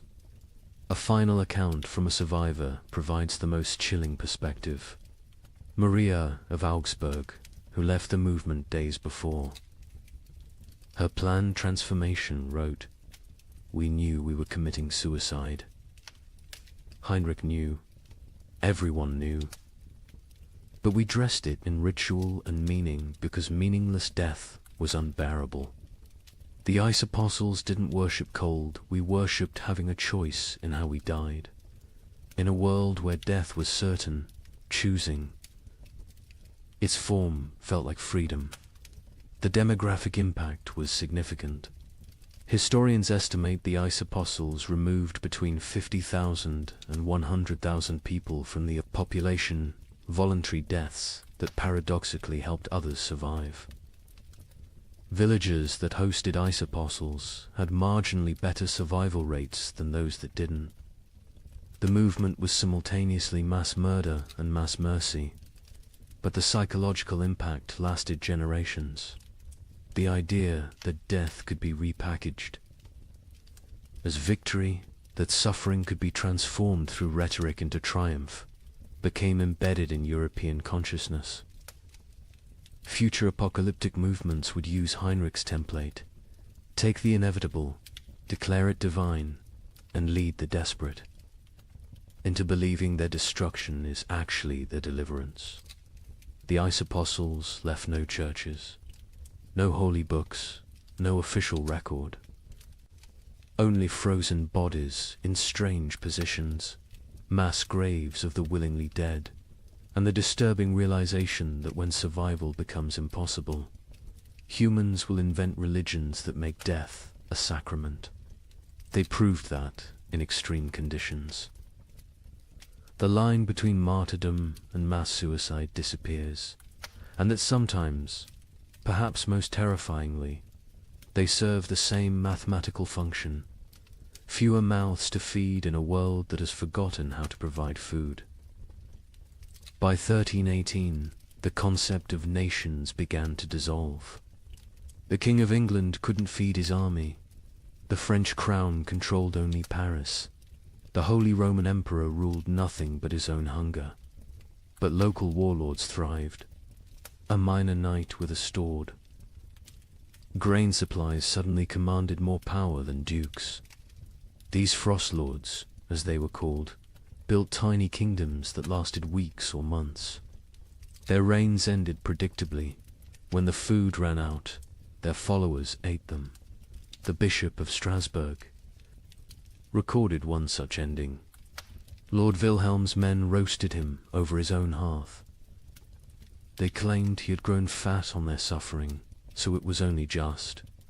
His screams echoed across the frozen Rhine.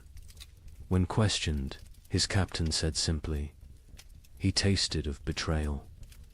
The traditional structure of medieval war for kings commanding.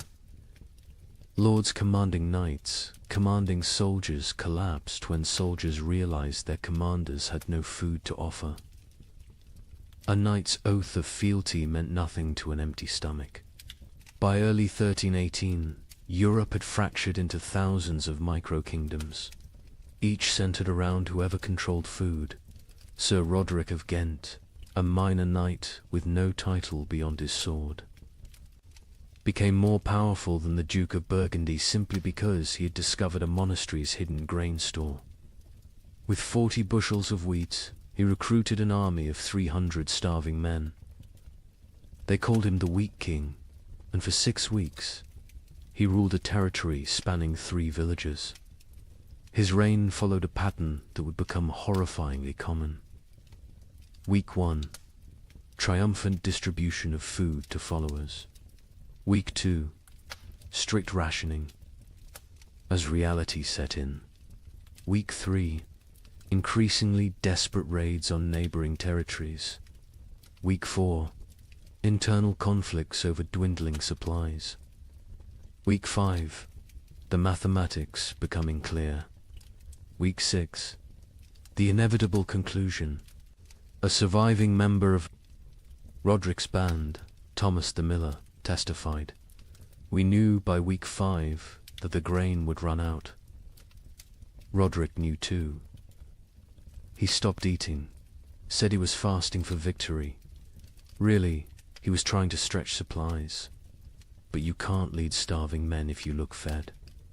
When the last grain was gone, we looked at him still healthier than us, despite his fasting, and made the only logical decision.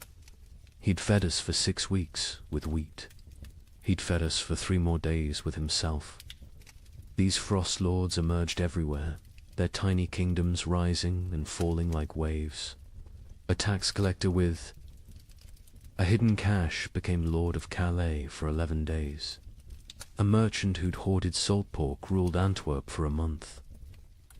A priest who'd discovered Roman-era grain stores in ancient ruins declared himself Pope King of Regensburg and lasted 2 months before his congregation ate him during what they called the True Communion. The Bishop of Strasbourg's account of Lord Wilhelm provides the most detailed description of how these micro-kingdoms operated. Wilhelm had been nobody, a 3rd son of a minor lord, trained for priesthood but turned soldier. When the famine began, he was guarding a river crossing that nobody used anymore. But beneath that crossing, in caves known only to smugglers, lay tons of preserved food from decades of illegal trade. Wilhelm emerged from obscurity like a demon from ice, the bishop wrote. One day unknown, the next commanding 500. Men who called him Caesar. He built a frozen empire on dried fish and pickled cabbage, demanding absolute obedience in exchange for daily rations. He held court on a throne made from frozen corpses, dispensing justice measured in mouthfuls of food. Wilhelm's system was sophisticated for a frost lord.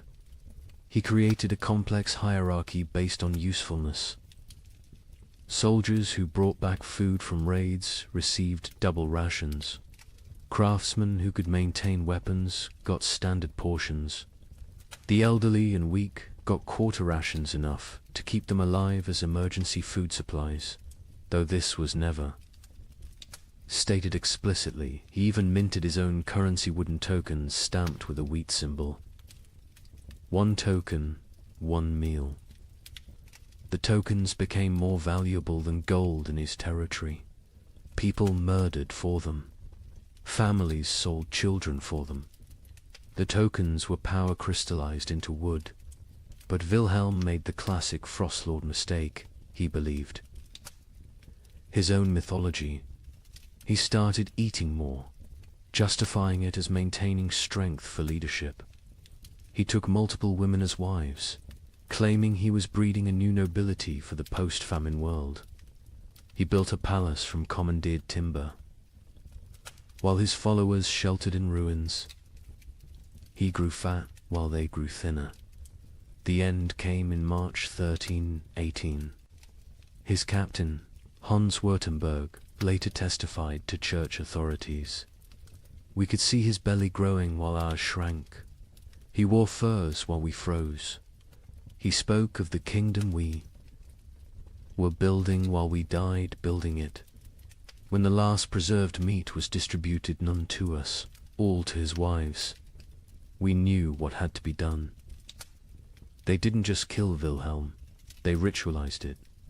They held a mock trial where he was accused of hoarding flesh while others had none. They sentenced him to share his flesh as he should have shared his food. They cooked him slowly, keeping him alive as long as possible, making him watch as they ate pieces of him. His screams, the bishop recorded, could be heard in Strasbourg. Across the frozen Rhine, the French crown attempted to reassert control but found their armies dissolving. Upon contact with frost lords, royal soldiers would desert en masse when offered food by local warlords. The Constable of France reported to King Philip V, "I departed Paris with 2,000 men. I arrived at Orleans with 200. The rest did not desert. They simply found new masters who could feed them. A kingdom cannot compete with a kitchen." The Holy Roman Emperor faced even worse. His imperial army, once the terror of Europe, simply ceased to exist. The Chronicle of Augsburg records, "The emperor sent orders to mobilize his forces. The messengers returned with laughter." What forces? His generals had become frost lords. His soldiers had become bandits. His authority extended exactly as far as his personal guards could walk before collapsing from hunger. England's Edward II tried a different approach, officially recognizing frost lords as legitimate authorities if they swore fealty. The result was chaos. Hundreds of petty warlords claimed royal sanction while fighting each other. The Earl of Lancaster wrote, "The king has legitimized anarchy. Every man with a barn full of turnips now styles himself Lord Protector of something. Some frost lords created elaborate justifications for their rule. Baron Friedrich the Mad claimed God spoke to him through the patterns of frost on windows, dictating who should eat and who should fast. Lord Jacques of Normandy insisted he was the reincarnation of Charlemagne, returned to lead France through darkness. Count Stanislas of Mazovia declared himself the Emperor of Winter and demanded tribute in the form of human flesh, claiming it was the only meat that wouldn't spoil. The battles between frost lords were unlike traditional warfare. They fought not for territory but for carries. Sieges were impossible. The besiegers would starve before the besieged. Cavalry charges were fantaside the horses had been eaten. Battles were brief, vicious affairs where starving men fought over rumors of food. A typical battle might involve 100 men fighting to the death over a storehouse. That turned out to contain only rotted turnips. The Chronicle of Cologne describes one such conflict. Lord Henrik's men met Lord Dietrich's at the frozen mill. They fought for 6 hours in the snow, men dying from cold as much as combat. The winners found 3 sacks of mouldy barely enough to feed them for the march home. 43 died for perhaps 43 meals. This is the mathematics of the winter wars. Naval warfare ceased entirely. Ships required crews, crews required food, and any ship with food became a target for its own sailors. The entire English fleet in Portsmouth was found in spring 1318 with the officers eaten and the common sailors gone, having sailed to wherever they imagined food might exist. Most likely, they ate each other at sea. The mercenary companies that had plagued Europe for decades transformed into something worse. No longer fighting for pay, they fought for food itself. The Free Company of the Wolf, led by a former priest called Father Fang, became notorious for their practice of recruitment. They would attack villages, eat the weak, and force the strong to join them. Their ranks swelled with the desperate and depleted with the digested. The most successful frost lord was arguably Margaret the Terrible, a former abbess who controlled grain stores across 3 monasteries. She ruled for 8 months in eternity in frost lord terms by being utterly ruthless. She fed her followers just enough to keep them loyal, but not enough to make them strong. She rotated guards constantly so none could organize rebellion. She had tasters for her food, but the tasters were different each meal. Chosen by lottery, her end came not from rebellion, but from mathematics. She calculated she could survive another month on remaining stores. Her followers calculated she was the only remaining store. They didn't kill her quickly like Wilhelm. They kept her alive, locked in her own granary, taking small pieces when needed. She lived for 3 weeks as a conscious larder, her brilliant mind intact enough to appreciate the irony. By summer 1318, most frost lords were dead. They're tiny. Kingdoms dissolved into memory and meat, but they had served a horrific purpose. They had organized the chaos of starvation into structured systems of consumption. They had turned random death into regulated death. They had made the unbearable bearable by giving it hierarchy and meaning. A surviving chronicle summarizes the winter wars perfectly. Nations require shared purpose. Kingdoms need common cause. But in the frozen years, the only shared purpose was survival. The only common cause was calories. Every man became his own nation, every grain store its own kingdom. We didn't have wars between countries, we had wars between kitchens. And in the end, every king became a meal. But nothing compares to what happened in the winter of 1319. In villages across Germany, something unprecedented occurred. The children left, not taken, not sold. They simply walked away into the snow, hundreds of them, following. A 12-year-old girl named Margareta, who claimed she knew where summer was hiding. Parents were too weak to stop them. Some say too relieved. The children marched south, singing hymns, leaving tiny, frozen footprints.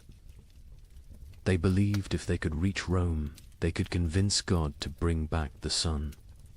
A merchant traveling to Venice reported seeing them, a line of small shadows against the white, moving like sleepwalkers. I offered them bread. They refused. The girl at the front said they were already full of winter and kept walking. They never reached Rome. A woodcutter found them in an alpine pass the following spring. Hundreds of small bodies perfectly preserved in ice, still holding hands. Still walking formation. Still heading south toward a summer that would never come. Margareta of Hamelin. Was nobody special before the winter of 1319? The baker's daughter? Middle child of 7, known only for her strange habit of speaking to sparrows that no longer existed. But in January 1319, something changed. She began telling other children about dreams where summer lived in a golden palace beyond the mountains, imprisoned by winter demons, waiting for children pure enough to free it. The priest of Hamelin, Father Ernst, recorded the beginning. The girl stands in the square each dawn, speaking of summer as if it were a person. She describes the taste of strawberries to children who have never seen fruit. She tells them about flowers, what colors they were, how they smelled. Children who were born during the famine, who know only grey and white and cold, listen to her like she's describing paradise. At first, adults dismissed it as childhood fantasy, a coping mechanism for horror. Let the children dream of summer while they starved in winter. But Margaretta's stories grew more elaborate, more specific. She claims summer sent her messages through ice patterns on windows. She said she could hear summer crying, trapped behind the wall of winter, begging to be freed. Summer is not gone. She preached to growing crowds of children. Summer is captured. The adults are too heavy with sin to rescue it. But we, children, light with innocence, can slip through winter's fingers and bring summer home. The theology was childish but compelling. Adults had caused the famine through their wars, their greed, their sins. Children were innocent victims. Therefore, children could be innocent saviors. The logic of a 12-year-old mind, but to other 12-year-olds it was revelation. By February, Margaretta had hundreds of followers, all children between the ages of 4 and 14. They met in secret, practicing for their journey. They would walk to Rome, she said, where God's representative lived. They would demand, not ask, demand that the Pope release summer from its prison. If he refused, they would find summer themselves. The preparation was heartbreaking in its innocence. Children stole their parents' shoes, too large for tiny feet, stuffing them with straw. They made summer cloaks from stolen blankets, decorated with charcoal drawings of flowers they'd never seen. They practiced walking in formation, the older children carrying the younger, believing that unity would protect them from winter's grasp. Hans Müller, a traveling merchant, encountered them preparing. They train like an army of ghosts. 80-year-olds teaching 4-year-olds how to walk through snow. They share imaginary food, practicing for when they'll have real food again. The girl Margaretta watches them with eyes too old for her face. She knows, I think. She knows where this leads, but she continues anyway. Parents were paralyzed by impossible mathematics. Stop your children from leaving and watch them starve slowly at home. Let them leave and maybe, possibly, they find food elsewhere. Or at least they die with hope instead of despair. The mayor of Hamelin wrote, "We cannot feed them. We cannot save them. If they wish to walk to their deaths, is that worse than sitting to their deaths? At least walking gives the illusion of agency." Some parents actively encouraged their children to join. Widow Brown pushed her 3 sons toward Margaretta, saying, "Follow her to summer or heaven, whichever comes first." Johann the smith told his daughter, "Better to die seeking warmth than to freeze knowing warmth will never come." On February 28, 1319, they left. 312 children walked out of Hamelin at dawn, singing a hymn Margaretta had taught. Them, summer sleeps beyond the mountain, dreams of green in halls of white. We shall wake it with our walking, turn the darkness into light. They were joined by children from every village they passed. Rothenburg added 50. Wurzburg contributed 70. Nuremberg, despite the mayor's attempts to stop them, lost nearly 200 children in a single night. By the time they reached Augsburg, the procession numbered over 1,000. The Bishop of Augsburg tried to stop them, blocking the road with armed guards.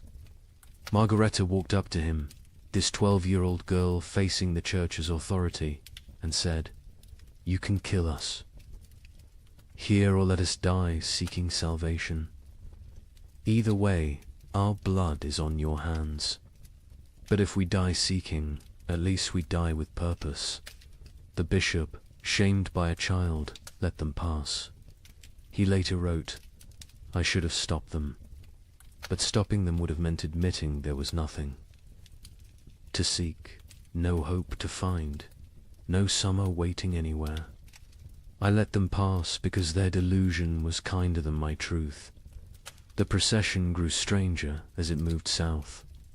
Children who could no longer walk were pulled on makeshift sleds. Those who died were not left behind. The others carried frozen corpses, believing they would revive when summer was found. They ate snow exclusively, claiming Margareta had blessed it to sustain them. Many believed they were already dead, that this was their soul's journey to paradise. A monk traveling north met them near Innsbruck. They moved like a river of small ghosts, their singing echoing off mountain walls. The girl at the front no longer walks, she floats, carried by older children who believe touching the ground would break the spell. I offered them shelter in our monastery. They refused, saying walls would trap them in winter forever. The merchant, Giuseppe Di Marco, returning to Venice from Germany, provided the last confirmed sighting, a line of shadows against the alpine snow. Still walking, still singing, though the song now sounds like wind through empty houses. The leader, a girl, her lips blue with cold, but still moving in prayer or madness. I offered bread, real bread, not imagination. She looked at me with eyes already seeing another world, and said, "We are already full of winter. We need no earthly food." They walked past me into the mounting storm, and I swear before God they seemed to fade rather than depart, becoming one with the blizzard itself. They never emerged from the Alps. Search parties sent when spring finally came found them in a high pass, preserved perfectly in ice. They had died walking, still in formation, still holding hands. The smaller children carried by the larger, all facing south toward an Italy they would never see, a Rome they would never reach, a summer that had never been imprisoned except in the desperate imagination of a 12-year-old girl. Margareta was found at the front, her face turned skyward, arms outstretched as if embracing something invisible. In her frozen hand, a piece of parchment with a single line. Summer was inside us all along, but winter was stronger. The bodies were left where they lay. The Archbishop of Salzburg declared the site sacred ground, saying, "They died as pilgrims, seeking God's warmth. Let them remain as monuments to faith or folly, no longer know the difference." But the story doesn't end with their deaths. When spring finally came in 1322, when the famine finally broke, wildflowers grew in unusual abundance along the route the children had walked. Skeptics said it was from the organic matter their bodies had left. Believers said it was summer finally answering their call, 3 years too late. Parents who had let their children go lived with mathematical grief.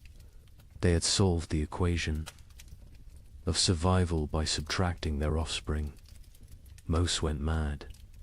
The baker of Hamelin, Margaret's father, spent his remaining years making bread he would leave outside his shop each dawn for when the children returned from summer. He died calling Margareta's name, swearing he could hear her singing. The children's crusade of frost became mythology before the last body was found. Some claimed the children had found summer and stayed there, unable to return. Others said they had become the spirits of winter, doomed to walk the Alps forever, searching for warmth that doesn't exist. A few insisted they had seen the children in dreams, playing in fields of grain, finally warm, finally fed, finally free. A chronicler in Vienna wrote the definitive epitaph. They were children who had never known spring, following a child who dreamed of summer, seeking a warmth that had died before they were born. They walked to their deaths with more purpose than most live their lives. They failed to find summer, but they succeeded in escaping winter, which may have been the only success possible. The children's crusade of frost represents the absolute, nadir of the great famine, not the death of hope, but hope itself becoming death's agent. When children abandon their parents to seek impossible dreams, when parents let them go knowing the truth, when entire societies watch their future walk away into frozen oblivion and do nothing because nothing can be done, that is when civilization doesn't just collapse but voluntarily dissolves. Yet there's something else in this story, something that explains why it haunted Europe for generations. Those children, doomed and deluded, chose their fate. In a world where death was certain, they chose to die seeking rather than waiting. They wrote their own ending rather than having it written for them. They failed, but they failed attempting the impossible, which is perhaps the most human thing one can do. The last word belongs to a nameless child, one of hundreds found in that alpine pass, who had carved into a frozen tree trunk, "We came to find summer. We found each other. That is enough." By 1320, something unprecedented was happening across Europe. Entire villages were disappearing, not dying, disappearing. A tax collector would arrive to find homes standing empty, fires still warm, food still on tables, but not a soul in sight. Bishop of Lincoln investigated 17 such villages. His report contains a chilling observation. In each dwelling we found the same thing, a single word carved into the main beam: forgiven. We know not if they sought forgiveness or granted it. Modern archaeologists have found evidence these villagers walked en masse into forests, bogs, or the sea. Mass suicide? Mass migration to nowhere? We'll never know. But the pattern was always identical. They left everything behind except their children. The children, it seems, they took with them to whatever end they chose. The first documented vanishing was Thornwick, a village of 200 souls in Yorkshire. The king's tax collector, William de Vere, arrived on March 15, 1320, to find smoke still rising from chimneys, but no one to tend the fires. His report to the crown reads like a ghost story. The village stands as if frozen in a moment, bread half-eaten on tables, needlework abandoned mid-stitch, a pot of porridge still warm over dying embers, but of people nothing, not even bodies. They have vanished as completely as if God himself erased them from existence. But they hadn't been erased. They had chosen erasure. In every house, carved deep into the main support beam, that single word, forgiven. Some carved carefully, with time and purpose. Others scratched hastily, as if in final moments before departure. All in different hands, but all the same word: the Bishop of Lincoln. Thomas Beckhampton was sent to investigate when 7 more villages in his diocese reported similar vanishings. His investigation team included scribes, soldiers, and physicians. What they found challenged their understanding of human behavior. "We tracked them," the bishop wrote. 200 people cannot vanish without trace. We found footprints leading from the village, all together, walking in the same direction. Men, women, children, elderly, every soul that could walk had walked. Those who couldn't walk had been carried. The tracks led to Sherwood Forest and then ... stopped. Not scattered, not turned back, simply stopped, as if they had stepped off the earth itself. Deeper investigation revealed planning. These weren't spontaneous disappearances, but coordinated evacuations. In Thornwick, they found evidence of a final feast. Everyone had eaten together one last time, using the last of their stores. In Grimsby, they discovered that villagers had released all livestock, opened all gates, freed all caged birds. They had systematically undone civilization before walking away from it. The physician, Master Hugh of Salerno, noted something disturbing. No signs of violence, no evidence of force. These people chose to leave. More troubling, they chose together. What conversation, what collective decision leads an entire community to abandon existence itself? The pattern spread across Europe like a plague of absence. In Bavaria, the village of Klinwald vanished, leaving behind a communal letter. We go to find what God has hidden from us. We go together because alone we are nothing.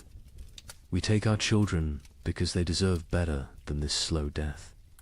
We leave our homes because homes without hope are merely tombs with windows. Seek us not. We are already farther than you can follow. The French village of Moulambus left more disturbing evidence. Every adult had written their name on the church wall, followed by their sins: murder, theft, adultery, cannibalism.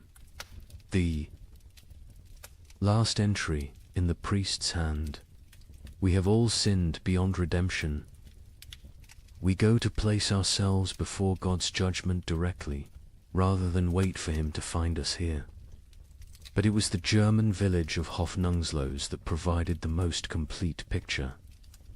They had left a chronicle, written collectively, each family, contributing a passage. We have eaten our horses. We have eaten our dogs. We have eaten our leather. We have eaten our dead. We have eaten hope itself. What remains is not life, but the mockery of life. We choose to end this mockery on our own terms. The Muller family counts 5 souls still breathing. We have survived by unspeakable acts. Our youngest no longer speaks. Our eldest no longer sleeps. We are alive, but not living. Tomorrow we walk toward whatever judgment awaits.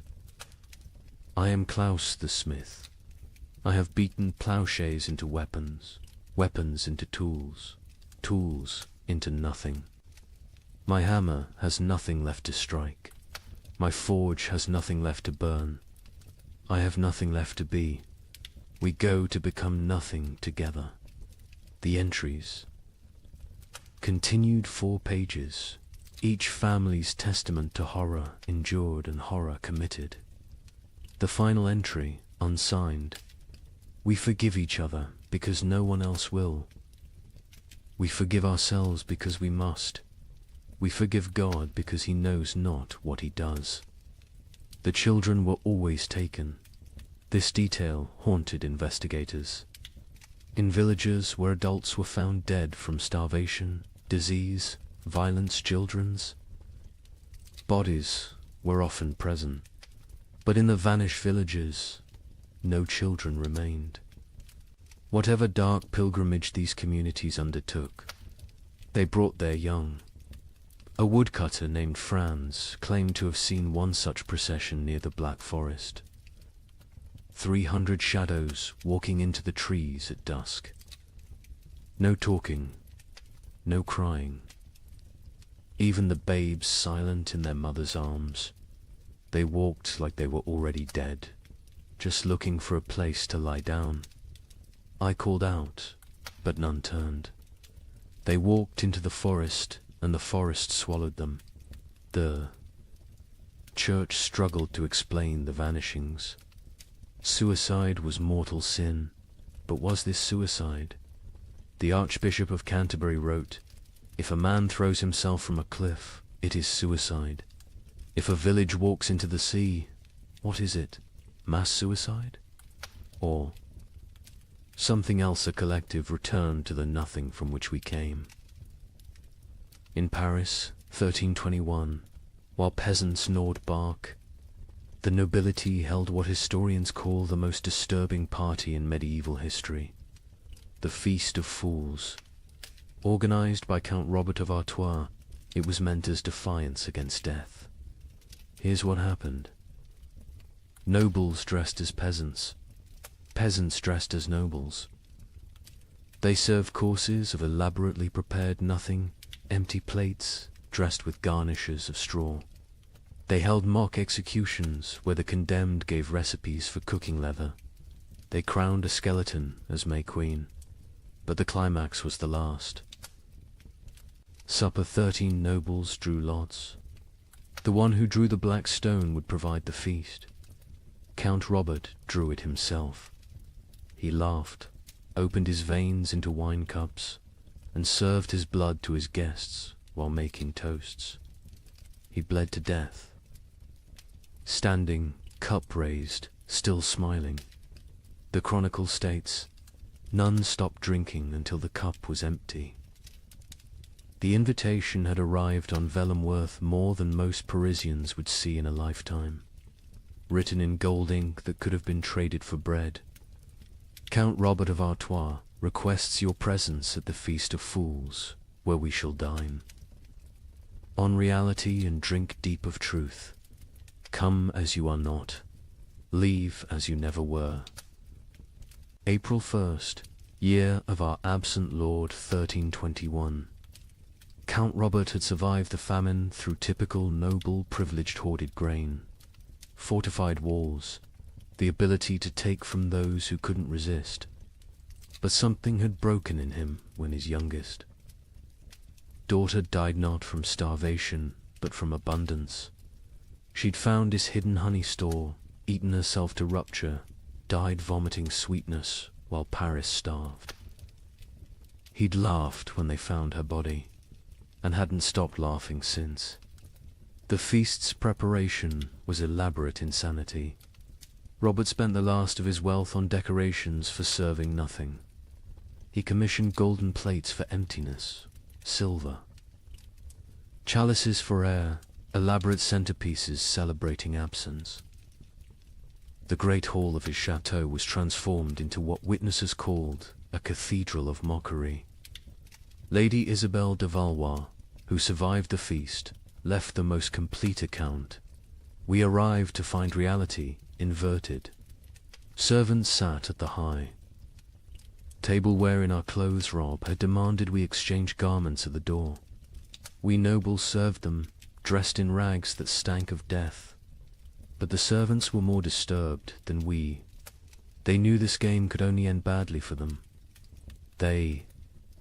First course was soup of memories. Empty bowls filled only with steam from heated stones. Guests were required to describe what they tasted. Duke Philippe claimed he tasted his mother's fish stew. Countess Marie swore she could taste strawberries. Baron Henry said he tasted his own death and was asked to be more specific about the flavoring. Robert presided over this madness dressed as death himself, black robes, skull mask, scythe resting against his chair. But he'd modified the costume.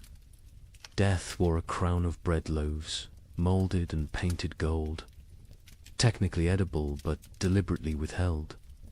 Death is the only one eating well these days, he announced, so I dressed appropriately. The second course was meat of mathematics, elaborately garnished platters containing nothing but written equations.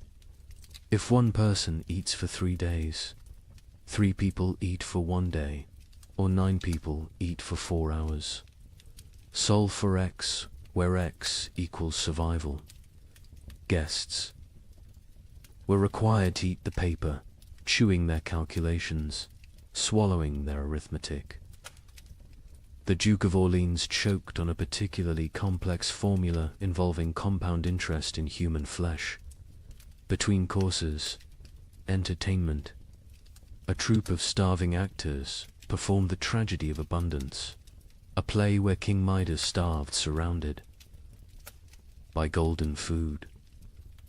Halfway through, one actor actually collapsed mid-soliloquy. The audience applauded, thinking it was part of the performance. When they realized he was truly dead, they applauded louder. The third course, fish of philosophy. Servants brought paintings of fish, beautifully rendered. While Count Robert delivered a lecture on the nature of reality, is a painting of a fish less real than a fish? Can you eat either in these times? At least the painting doesn't rot. Art has become more substantial than substance. Then came the mock trials. Guests took turns being executed for the crime of survival. Each condemned had to share their worst act, their method of staying alive. The Duchess of Berry admitted to eating her own stillborn infant. The Count of Nevers confessed to walling up servants with grain stores so he wouldn't be tempted to share. The Bishop of Parisiaz, a bishop attended, revealed he'd been giving last rites with unconsecrated hosts because he'd eaten all the blessed ones. Each confession was met with mock judgment.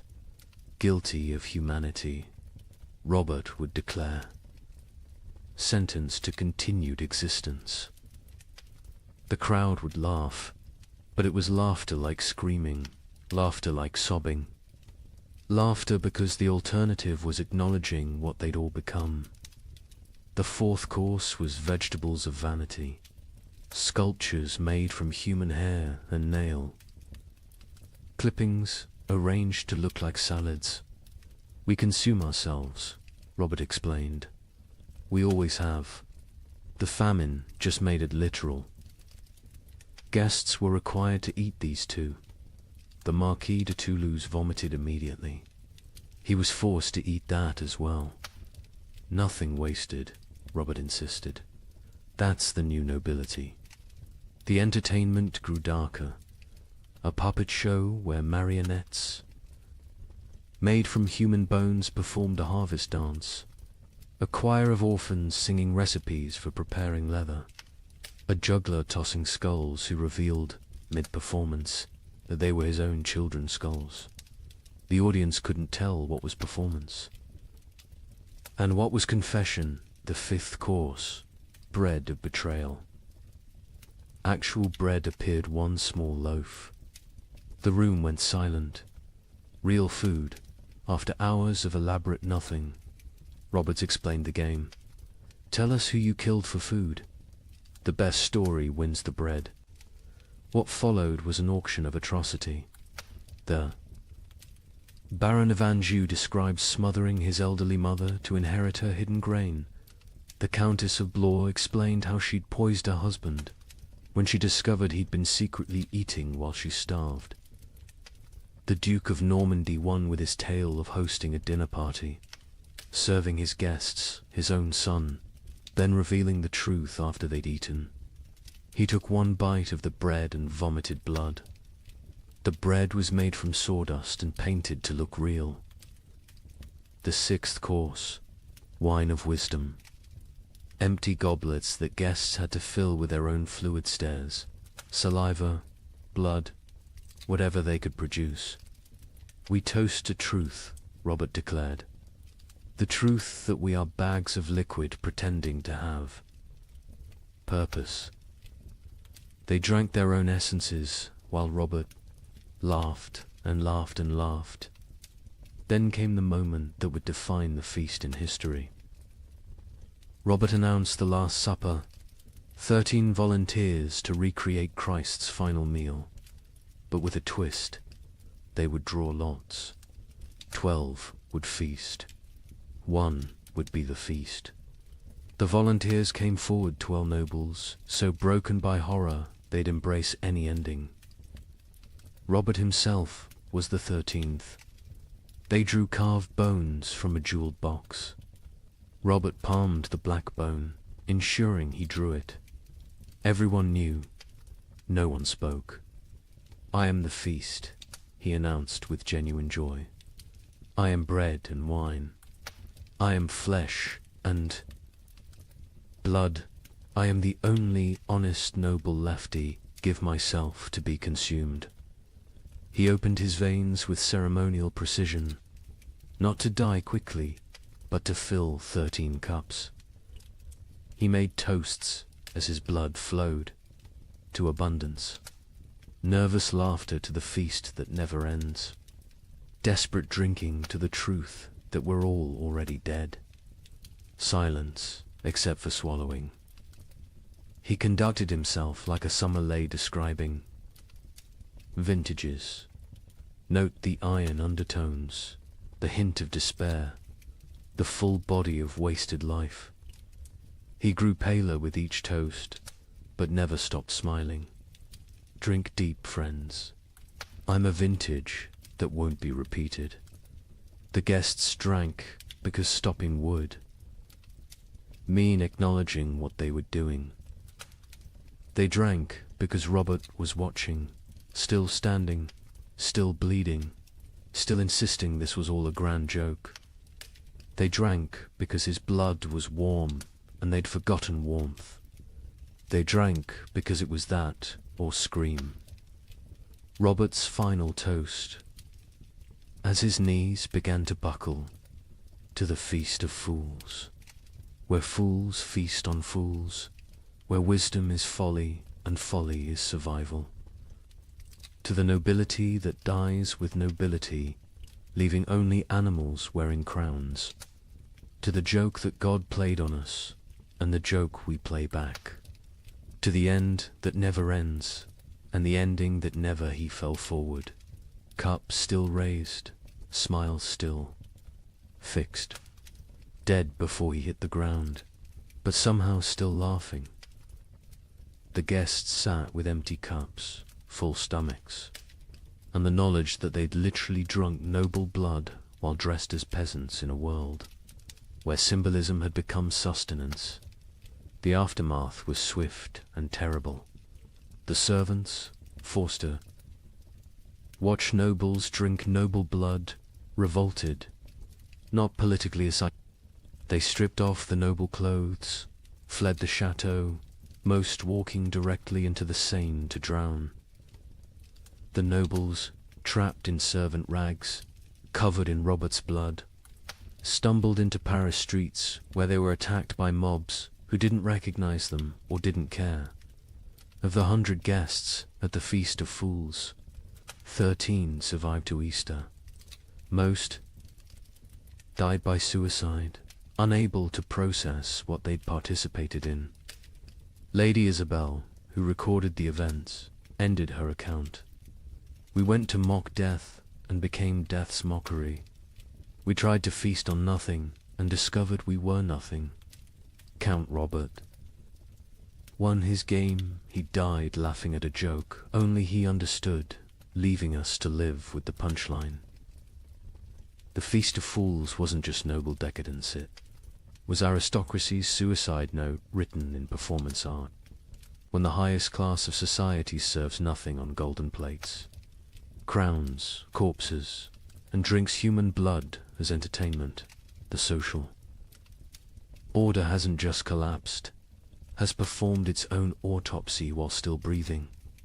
The king, upon hearing of the feast, reportedly said, "Count Robert has shown us our future elaborate rituals around nothing, performances of power without power, substance, consumption of ourselves disguised as celebration." He then ordered all records of the feast destroyed. They survived because Lady Isabel hid her account inside a Bible, writing, "Let future generations know that when the world ended, the nobility threw a party. We dressed our doom in silk and served our destruction on silver platters. We made horror into art because art was all we had left. And when the last toast was raised, it was to our own annihilation, delivered with perfect etiquette. Let me share numbers that medieval minds couldn't comprehend. In 1310, Europe's population was roughly 75 million. By 1322, it was 60 million. 15 million people gone. Not from plague, not from war, from cold and hunger, but statistics hide. Individual horror. In the town of Ypres, they kept exact records.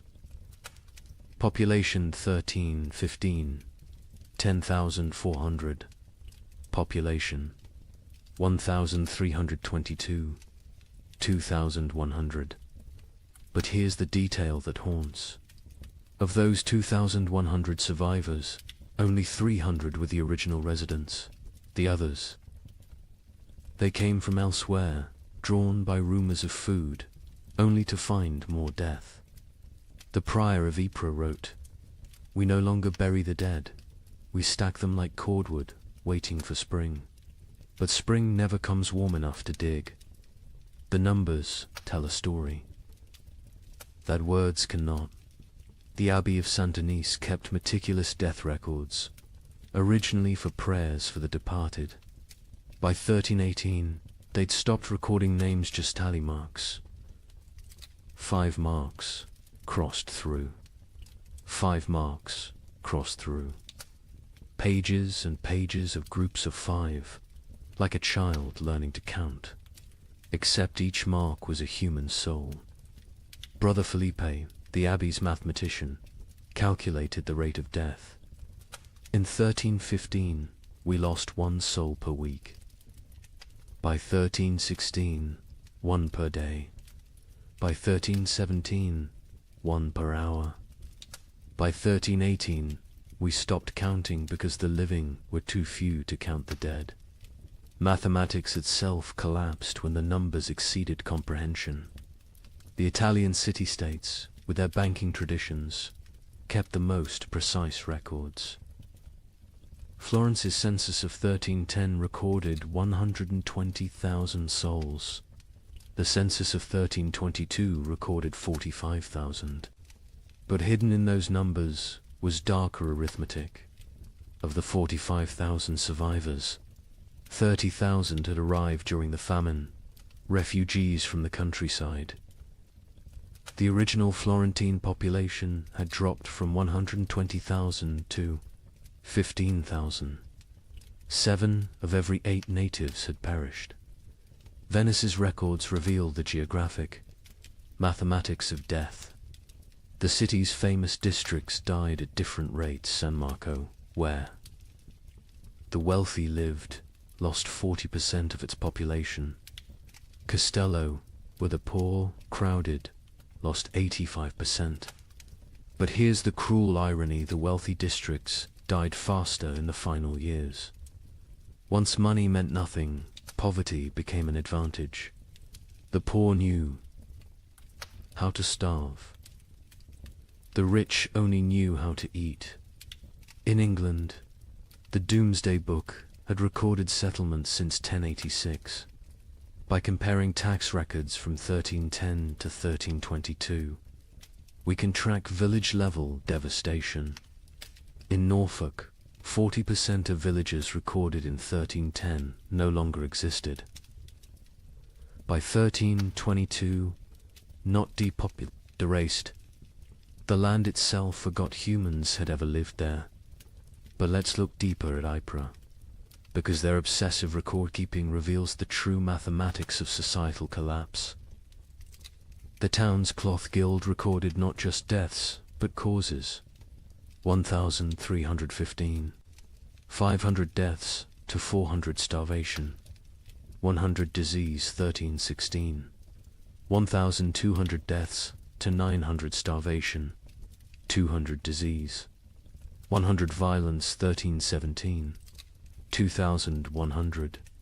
deaths to 1,000 starvation, 500 disease, 400 violence, 200 voluntary, 18, 2,500 deaths to 800 starvation, 600 disease, 700 violence, 400 voluntary, 19, 1,800 deaths to 300 starvation, 400 disease, 500 violence, 600 voluntary, 1,320, 900 deaths minus 100 starvation, 200 disease, 200 violence, 400 voluntary. See the pattern.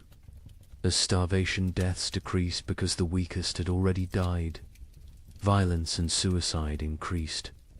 The mathematics of survival had shifted from competing for food to eliminating competitors. The demographic breakdown is equally telling. By age, infants 0 to 2, 95% mortality children 3 to 12, 80% mortality young adults 13 to 25, 60% mortality adults 26 to 45, 70% mortality elderly 46 plus, 90%. Mortality, the young adults survive best old enough to fight, young enough to endure. Children and elderly died first, too weak to compete. But adults in their prime died at higher rates than young adults. Why? They had families. They gave their food to their children, starved themselves for others. Love was mathematically lethal. The gender mathematics were brutal. In 1315, Ypres had roughly equal numbers of men and women. By 1322, there were 3 men for every woman. Not because women were weaker, because women fed their children first, their husbands second, themselves last. Maternal sacrifice showed clearly in the survival statistics. The social class mathematics defied expectations. Nobility, 60% mortality clergy, 50% mortality merchants, 70% mortality craftsmen, 75% mortality peasants, 80% mortality beggars, 40% mortality beggars. Survived best. They already knew how to live on nothing. The nobility, despite their resources, died from inability to adapt. Merchants died because their profession became meaningless. But beggars, they thrived in a world that had become universal beggary. The geographic distribution created what scholars called death shadows. Cities drew refugees from the countryside, creating rings of escalating mortality. Paris, with a 1310 population of 200,000, had 80,000 survivors in 1322. But the villagers within a day's walk of Paris, complete annihilation. They'd all walked to the city seeking food, died in the streets, their homes becoming ghost towns. The monastery of Cluny mapped deaths across their network of abbeys. They discovered death followed trade routes not because trade spread disease, but because rumors of food traveled along merchant paths. Entire populations would migrate toward imagined abundance, creating waves of mobile starvation that crashed against city walls. The seasonal mathematics were predictable yet horrifying. Spring, highest death rates, bodies hidden by snow revealed. Last stores exhausted summer, moderate deaths, some forage available. But disease spread autumn. Lowest deaths, whatever harvest existed, plus weakest already dead winter.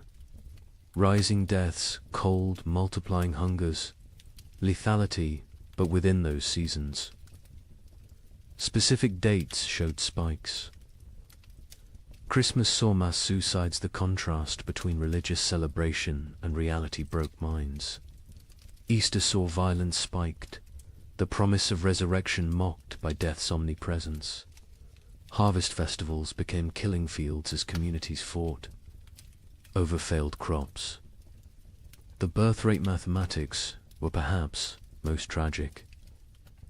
In 1310, Ypres recorded 400 births. In 1316 to 200 births. In 1318, 50 births. In 1320, 12 births. By 1321, 0. Not 0, recorded 0, occurred. Women stopped conceiving, bodies too starved to support pregnancy. Those who did conceive miscarried, or gave birth to stillborn children. An entire generation unborn. The marriage mathematics inverted. In 1310, Ypres recorded 200 marriages. In 1320, they recorded 400. Why the increase during horror? Survival partnerships. Widows with food, marrying widowers with shelter.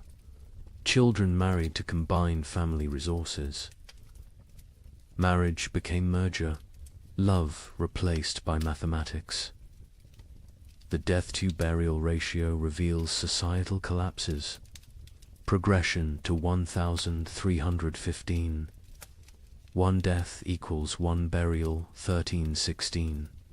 2 deaths equals 1 burial, 1317.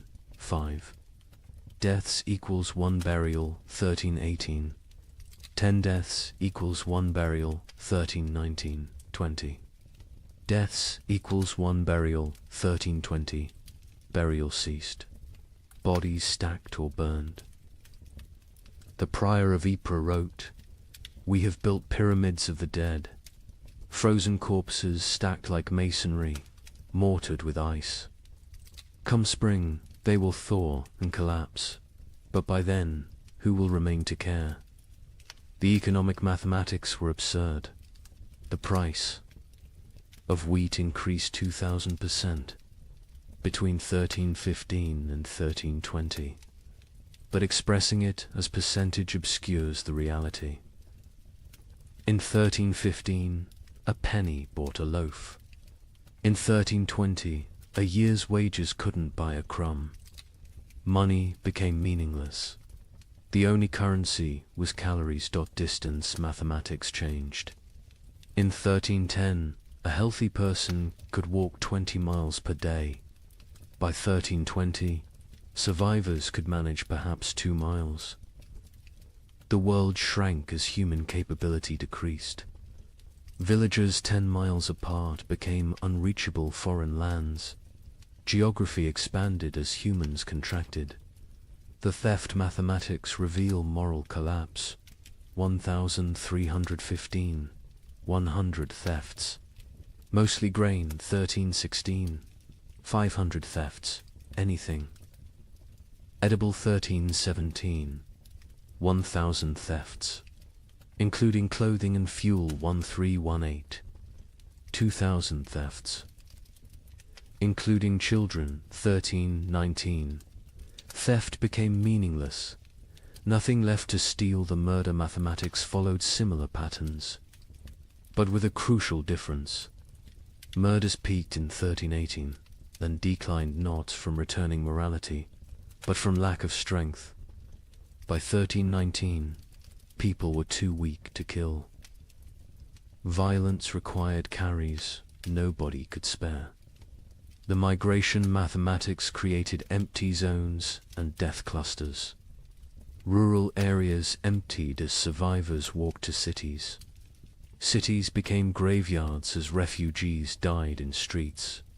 The population didn't just decline, it concentrated, then collapsed.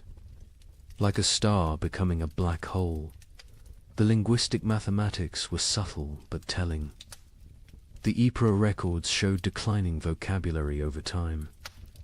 1315 records use varied, complex language. By 1320, the same. Scribes used perhaps 200 words repeatedly. Hunger had literally reduced their ability to think in complex terms. Survival required all cognitive resources. The time mathematics warped reality. Survivors reported years feeling like decades, days feeling like minutes. The prior wrote, "We have lived 7 years that feel like 70. I am 40 but feel 400. Time itself has starved, moving slowly like everything else dying." The children's mathematics were most heartbreaking. In 1315, Ypres had 3,000 children under 12. By 1322, 45. Of those 45, only 3 were from Ypres. The others were orphans who'd wandered in from elsewhere, their origins unknown, their parents dead, their futures non-existent. An entire generation deleted. Here's the mathematical truth medieval minds couldn't grasp. Exponential death. When food production drops 50%, population doesn't drop 50%, drops 80%.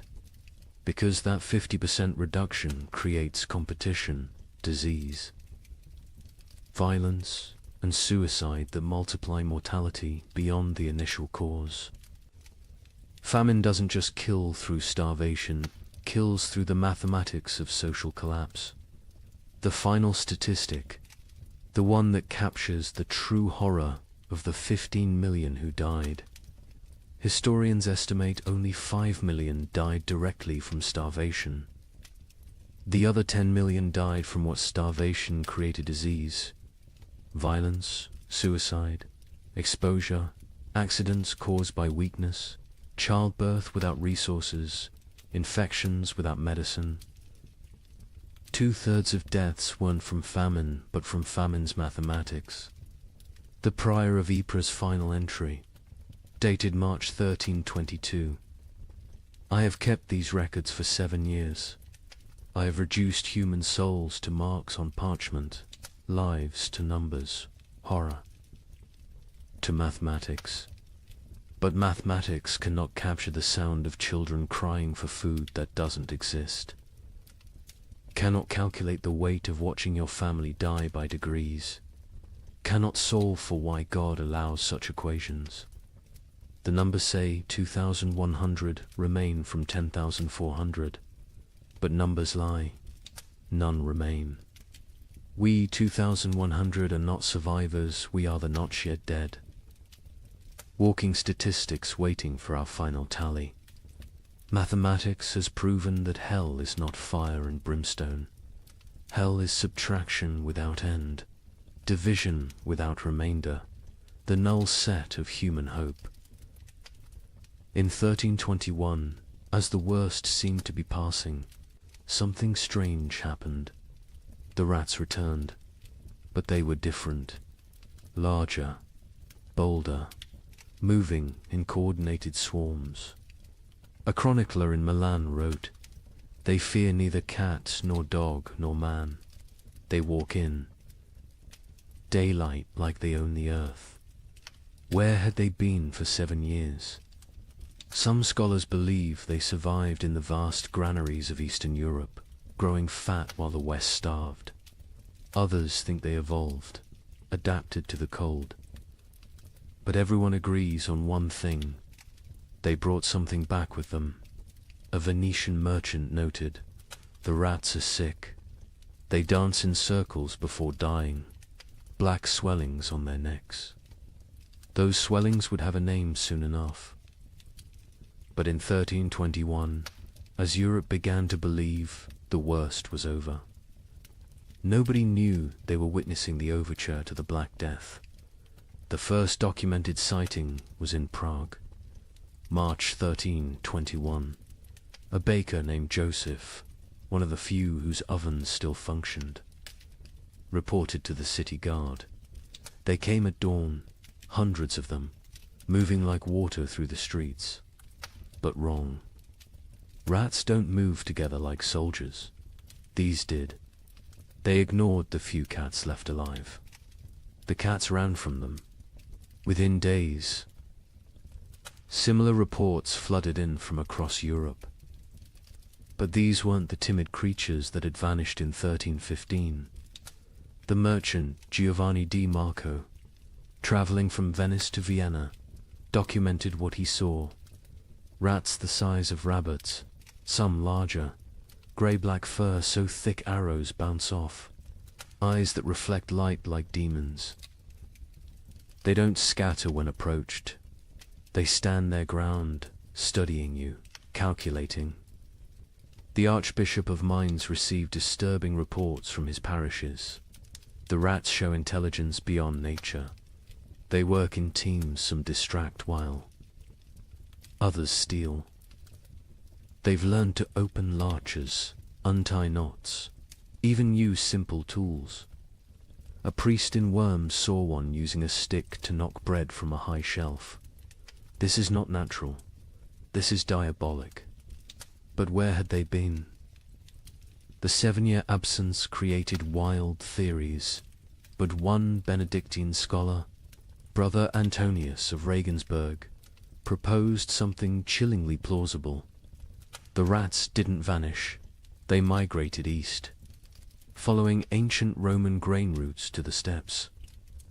Beyond Hungary, there, in the vast underground granaries, built by emperors and forgotten by time, they found paradise. Infinite grain, no predators, perfect breeding conditions, 7 years of unlimited food and reproduction. They've returned not as the same species, but as something evolved. The physical changes were documented obsessively. A physician in Paris dissected several specimens, twice the size of pre-famine rats. Muscle density increased by half. Teeth lengthened and serrated, capable of chewing through wood, even soft metals. Most disturbing, enlarged brains. The cranial capacity has increased by 1/3. These are not the rats that left. These are their descendants, shaped by 7 years of plenty while we endured 7 years of want. The behavioral changes were even more unsettling. The rats showed coordination that defied explanation. A witness in Cologne described an attack on a grain warehouse. They moved in waves. First wave gnawed the doors, while others waited. When guards appeared, they retreated. In perfect synchronization, they returned at night with more numbers, attacking from multiple points simultaneously. They knew we were watching. They waited until we were exhausted. They had lost all fear of humans. Previous generations of rats fled from people, lived in shadows, scavenged secretly. These new rats walked openly through marketplaces, entered homes while families ate, stared directly at humans with what witnesses described as calculating intelligence. A child in Nuremberg reported rats watching her family eat dinner through the window. "Counting us," she said. "The cats, those few that survived the famine, refused to hunt them." A chronicler in Lyon observed, "Our best Mauser, who survived 7 years of horror by hunting, now cowers when rats pass. He recognizes something we don't. The predator-prey relationship is inverted. The cats know they're now the prey. Dogs fared no better. Hunting hounds trained to kill wolves ran from rat. Swarms. A pack of street dogs in Milan, hardened by years of surviving on corpses, was found torn apart. Witnesses said the rats had hunted them like wolves hunt deer, driving them into a corner, exhausting them, then moving in for the kill. But it was the rats' relationship with the dead that proved most disturbing. During the famine, corpses had accumulated faster than burial. Mass graves, body piles, frozen pyramids of the dead, all untouched for years. The returned rats showed intense interest in these sites. Not to feed, they seemed well fed, but to investigate. A gravedigger in Bordeaux reported. They dig into the mass graves, not eating, just ... examining. They spend hours among the bones, touching them with their paws, almost like they're reading something. Then they emerge and dance, spinning, leaping, falling over, getting up, spinning again, like they're drunk or mad. The dancing disease appeared first in the rats, then in the animals they bit, finally in humans. But in 1321, people thought it was just strange behavior. They didn't connect it to disease. Why would they? The rats looked healthy, even robust. Larger, stronger, more vital than any rats in memory. An Italian merchant named Carlo Benedetti made the crucial observation that historians would later recognize as prophetic. The rats congregate at trade routes, ports, and crossroads. There, not seeking food exists everywhere now that so few remain to eat it. They're positioning themselves along human movement patterns, waiting, but for what? The rats showed particular interest in the remaining churches and monasteries. Brother Francis of Assisi documented their behavior. They enter during services, completely unafraid of the congregation. They sit in neat rows as if listening to the sermon. When we sing hymns, they sway. When we pray, they bow their heads. Mockery, mimicry, or something else. They seem to be waiting for something, some signal we cannot perceive. The first human deaths directly attributable to the returned. Rats came in summer 1321, not from attack from disease. A family in Bruges who'd been bitten while defending their grain store fell ill within days. The symptoms were unlike anything seen during the famine. High fever, delirium, and most distinctively, black swellings in the neck, armpits and groin. The family died within a week, but not before describing their hallucinations. The rats speak to us in dreams.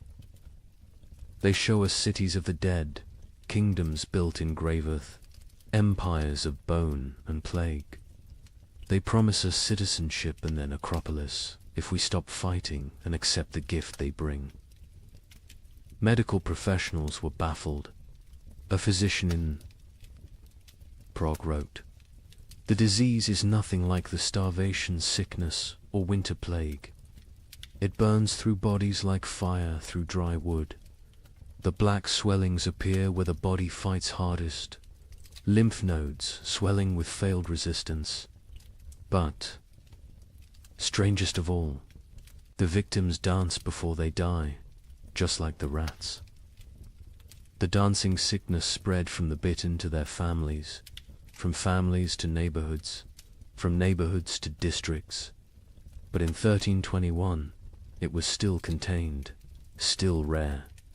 Most who died that year still died from famine's lingering effects. The new plague was just beginning its incubation, both in human bodies and human societies.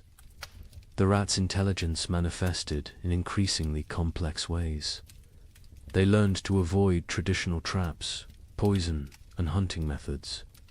They developed new social structures: scout rats who tested food for danger, guard rats who watched for threats, even what appeared to be leader rats who directed group movements through series of squeaks and gestures. A scholar in Vienna documented their learning capabilities. We captured one, intending study. Its companions spent 3 nights trying to free it, using increasingly sophisticated methods: leverage, distraction, even attempting to pick the lock with twisted metal. When they failed, they sat outside the cage in vigil until the captured rat died. Then they left. But the next night, our laboratory burned. The fire started in 3 places simultaneously. Draw your own conclusions. The church struggled to explain the rats' return. Were they demons? Punishments? Tests? The Bishop of Cologne preached. For 7 years they abandoned us to our suffering. Now they return in our moment of hope, stronger for their absence. They are either God's final curse or Satan's opening move in some greater game. Either way, they herald something worse than what we've endured. Popular folklore developed quickly. Rats were secret rulers of the underworld who'd retreated to plan humanity's destruction. They would transform human souls, twisted by starvation, into animal form. They were advanced scouts for an invasion from hell itself. Each theory was more fantastic than the last, but none were as terrible as the truth. The truth was biological, not theological. The rats had spent 7 years in isolated populations, breeding rapidly in the eastern granaries. Diseases that would normally kill them had instead created resistant populations. The Black Death bacterium, Yersinia pestis, had found perfect incubation conditions, countless hosts, rapid reproduction, isolation from human interference. The rats weren't evil. They were evolution's answer to abundance. After scarcity, by autumn. 1321, the dancing sickness had spread to every major city. Still not epidemic, still not recognized as connected to the rats, but growing. The correlation between rat populations and disease was noticed by a few. An Italian doctor wrote, "Where rats congregate, sickness follows. Where rats dance, humans die. Where rats thrive, plague arrives." But Europe, exhausted from 7 years of famine, couldn't process another catastrophe. The return of the rats was seen as disgusting but manageable. The dancing sickness was concerning but limited. Nobody connected the dots that would seem obvious in hindsight, that the rats weren't just returning from exile. They were bringing hell with them. The final observation of 1321 came from a child in Marseille, a girl who'd survived the famine by eating rats when they were still scarce. She told her priest, "The old rats tasted of hunger and fear. These new rats taste of death and patience. They're not afraid of us because they know something we don't. They're waiting for us to realize we're already dead." Within 20 years, her words would prove prophetic. The Black Death would kill 1/3 of Europe's remaining population. But in 1321, as people celebrated the famine's end, as they counted their dead and rebuilt their lives, the rats just watched, and waited, and danced their strange dances in the moonlight, practicing for the grand performance yet to come. On March 15th, 1322, something miraculous happened. The sun broke through clouds that had shrouded Europe for 7 years. Real warmth, real light. In London, people fell to their knees in the streets, weeping. Church bells rang for 3 straight days. A young monk in Canterbury wrote, "We had forgotten the sun could hurt your eyes." Children who had never seen their own shadows screamed in terror at the dark shapes that followed them. But the thaw revealed horrors frozen in time. Bodies emerged from snowdrifts, perfectly preserved. Entire families found seated at tables. Frozen mid-meal. Armies discovered standing in formation, weapons raised, ice statues of a war that winter had won. The warmth came suddenly, without warning. Dawn broke grey as it had for 7 years. But by noon, actual golden light pierced through, not the weak, watery light that occasionally appeared, but real sunshine, hot, bright, alive. In Paris, people stumbled from their homes, shielding their eyes, unable to comprehend what they were seeing. Marie de Champagne, age 7, born during the famine, experienced sunshine for the first time. Mother fell to her knees and pulled me down, saying we must pray. I asked what the burning light was. She said God's eye has opened. I was terrified. I thought God was going to see what we'd done to survive. The ice began to melt with alarming speed. Winter's archives, 7 years of frozen death, began to reveal themselves. In Cologne, the Rhine's thaw exposed a grotesque gallery, hundreds of bodies that had fallen through ice over the years, preserved perfectly, now floating downstream like a parade of the damned. Citizens lined the banks, searching for relatives lost years ago, finding them looking exactly as they had at death. Brother Thomas of Westminster, who'd chronicled the disaster from beginning, wrote with shaking hand, "The earth gives up its dead, but not for resurrection. They return only to show us what we've done." A mother and child, frozen in embrace, so perfectly preserved I could count the tears frozen on their cheeks. Soldiers who died defending grain stores, still standing at their posts, ice guardians of nothing. God has kept perfect record of our failures, but with the thaw came something worse than revealed corpse, truth-field truth. The ice had hidden the full scope of devastation. Entire districts thought to be empty were found to contain hundreds of frozen dead. Mass graves, hastily covered with snow, began to melt and shift, creating mudslides of human remains. The spring of 1322 didn't bring renewal. It brought archaeology of horror in the Alps. The thaw revealed the children's crusade of frost, perfectly preserved. A merchant reported, "They stand like an army of small angels, ice blue and beautiful. In their death, still holding hands, still facing south, still seeking summer that has finally come too late. Pilgrims are already calling it holy ground. I call it the world's guilt made manifest. Europe that emerged from the Great Famine was unrecognizable. Languages had changed, words for hunger had multiplied, while words for joy had been forgotten. Children born during the 7 years were stunted, marked forever by starvation. They would be called the famine generation, shorter, weaker, but survivors of the impossible. The social order had shattered. Peasants who survived owned land, for the first time inherited from the dead. The church's authority collapsed where was God during the freeze.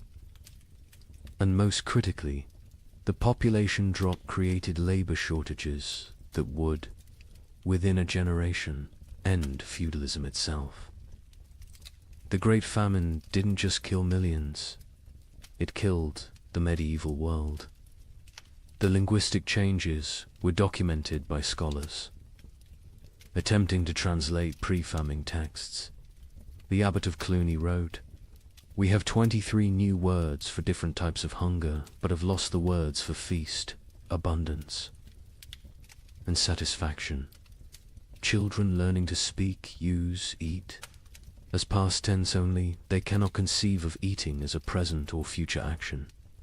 We've developed exact terms for the taste of leather, bark, clay, but forgotten words for flavors of meat." The famine generation bore physical marks that would last lifetimes. Stunted growth, adults reaching barely 5 feet, bone deformities from childhood rickets, teeth destroyed from eating stones and wood, but worse were the invisible scars. They hoarded food obsessively, even in plenty. They ate alone in darkness, unable to share meals.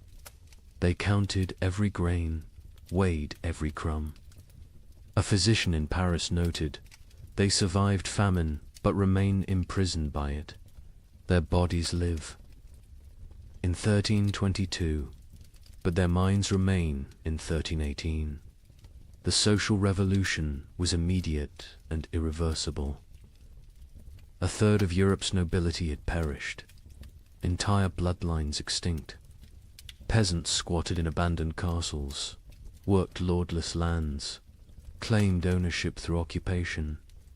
The survivorship created overnight social mobility, a serf who'd hidden.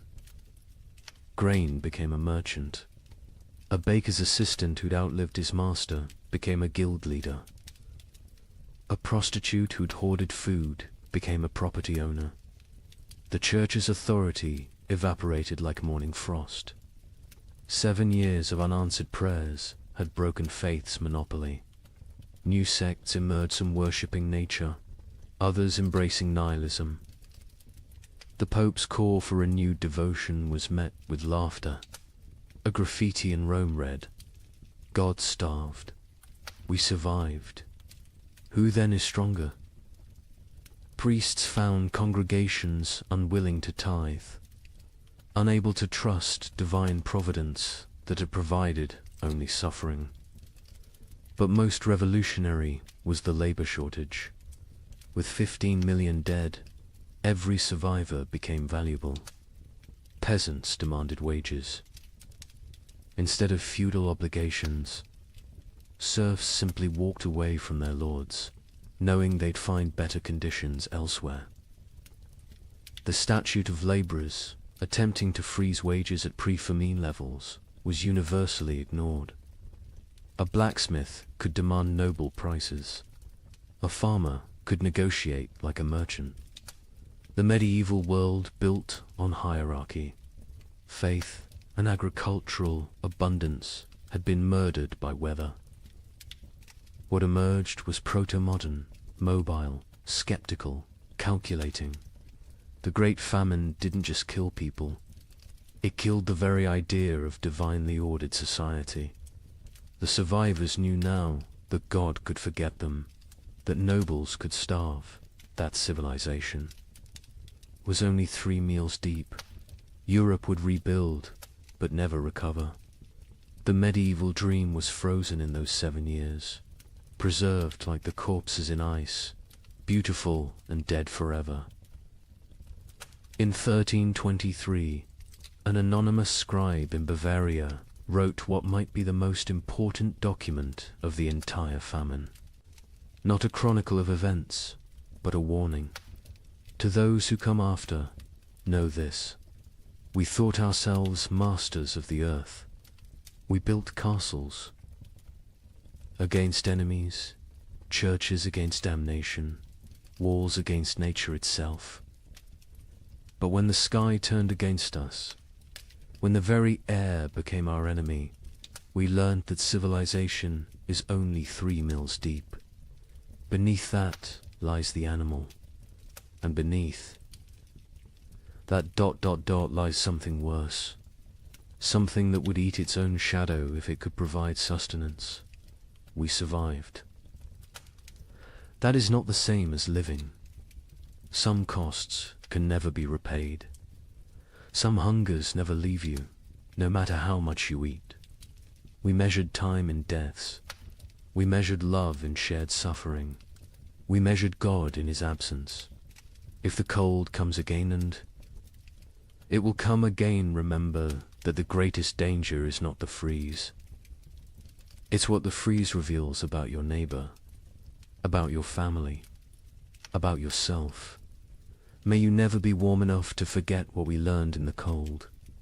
The document was found hidden in a monastery wall, wrapped in waxed cloth, deliberately preserved. The scribe continued, "I write this with fingers that consumed my own flesh. I write with eyes that watched my children choose which sibling would eat. I write with a soul that has been to hell and discovered hell is not fire. Hell is ice and the mathematics of survival. We who survived are not heroes. We are the ones who did what heroes couldn't. We chose ourselves over others. We calculated love against calories and chose calories.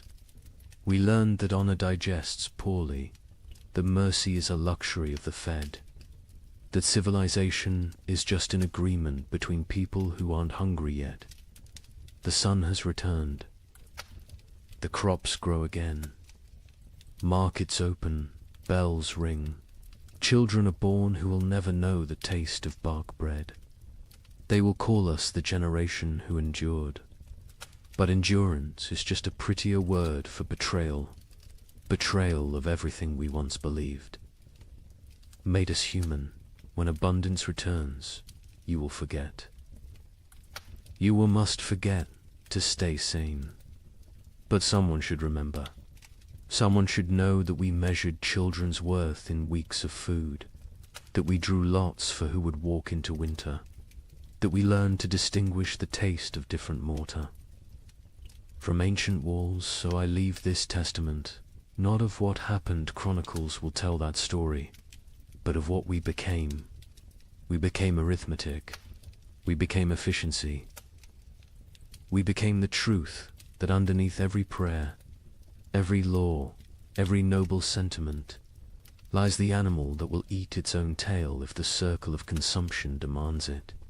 Remember us accurately, not as victims of weather, but as humans revealed. The cold didn't change us, it showed us, and what it showed can never be fully hidden again. The thaw has come. Summer returns. But we who survived carry winter inside us forever, a frozen seed that whispers, "This is what you really are. Everything. Else is just the dream of well-fed men." In the spring of 1315, a mother in northern England made an unthinkable decision. She locked her children inside their cottage, walked into the frozen wasteland, and never returned. But she wasn't abandoning them. She was saving them. What, she knew what all of Europe would soon discover was that the world itself was dying. The rain wouldn't stop. The cold wouldn't break. And for the next 7 years, winter would reign supreme. Her name was Marjorie of Dereham, and her neighbors found her children 3 days later, alive, huddled around the last embers of their fire. The eldest, a boy of 9, clutched a note his mother had left. The priest who recorded it wrote that his hands shook as he read her words aloud. "My flesh will buy them grain. My absence will grant them mercy. Tell them I walk toward God." Not away from them. You see, Marjorie had understood something terrible. Something that would take the rest of Europe months to grasp. This wasn't just another harsh spring. This was the beginning of an extinction. The marketplace where she'd traded her body for bread had made the calculation clear. A living mother meant 5 mouths to feed. A missing mother meant 4 orphans the church had to shelter, and the church still had grain. Still had walls, still had hope that this nightmare would end. But here's what makes Marjorie's story so haunting. She wasn't unique. Parish records from 1315 show hundreds of similar disappearances.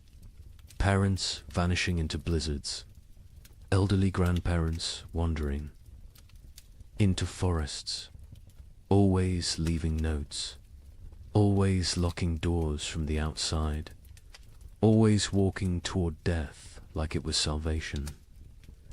The chronicler Geoffrey Le Baker would later write about that spring with words that feel pulled from nightmares. The rains began on St. George's Day and fell like God had forgotten how to do anything else. Not the warm rains of April that wake sleeping seeds, but frozen needles that killed whatever they touched. Crops didn't fail, they drowned standing. Rivers didn't flood, they exploded from their banks like wounded animals. Think about that. For a moment, you're a medieval peasant. Your entire world is 3 miles wide. Everything you know about survival, every technique your father taught you, every prayer your mother whispered, assumes one simple truth, that seasons follow patterns. Spring brings life. Summer brings growth. Autumn brings harvest. Winter brings rest. But what happens when spring never comes? When winter refuses to die? When the very foundation of existence cracks beneath your feet? That's what began in 1315. Not a famine, not a crisis, but the complete collapse of natural order. And Marjorie of Durham, walking into that frozen dawn, leaving her children behind to live, was just the first character in a story that would consume 15 million souls. Before it ended. The question isn't how Europe survived, it's what Europe became to survive it.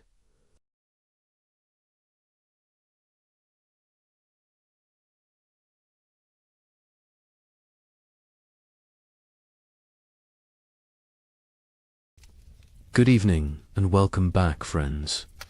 Tonight, we are going to journey through the winter that never ended, America's forgotten ice years. As always, let me know where in the world you are listening in from. Get cozy, settle in, and let's begin. She stood at the frost-covered window. Her breath formed clouds in the June air. Outside, snow fell on what should have been green cornfields. Her children huddled by the dying fire. They wrapped themselves in every blanket the family owned. She whispered a prayer, the same prayer she had whispered every morning for weeks. She asked God when spring would finally come. She did not know this was only the beginning. Picture thousands of similar scenes across the American frontier. Thousands of windows, thousands of prayers whispered into the impossible cold. What happened in 1816 was merely a prelude, a warning that no one heeded. 20 years later, something far worse came to the American interior. This time it would last not 1 year, but 3 brutal winters. They bled into each other without mercy, without explanation, without end. Between 1836 and 1838, a climate catastrophe struck North America. It has been nearly erased from popular memory. Historians debate the causes today. Solar minimums, volcanic eruptions half a world away, or a deadly combination of forces beyond human understanding. The pioneers who lived through it had no such explanations. They had only survival. They had only the next day, and the day after that, if they were lucky enough to see it. This is their story. The story that America chose to forget. What you are about to hear challenges everything you thought you knew about westward expansion. Textbooks celebrate the march of civilization across the continent. They praise the brave pioneers, claiming their piece of the American dream. But they rarely mention the winters that nearly ended it all. They do not talk about the settlements that simply vanished. They do not discuss the mass graves discovered decades later, or the journals hidden in attics, journals filled with words that survivors could not bear to speak aloud. This is the story of the winter that never ended, and the people who somehow lived to see spring again. Late 1835. The American frontier hummed with optimism. The economy was booming. Land was cheap. Opportunity seemed limitless. Thousands of families poured westward into territories that promised fertile soil and new beginnings. Michigan Territory, Wisconsin, Illinois, Indiana, Ohio. These were the lands of promise. These were the places where a man could build something from nothing. A young couple in their early 20s had just claimed 160 acres in Michigan Territory. They were newlyweds. She was pregnant with their first child. He had spent the summer building a one-room cabin with his own hands. The logs were chinked with mud and moss. The roof was solid. The door hung true. They planned their first full harvest together.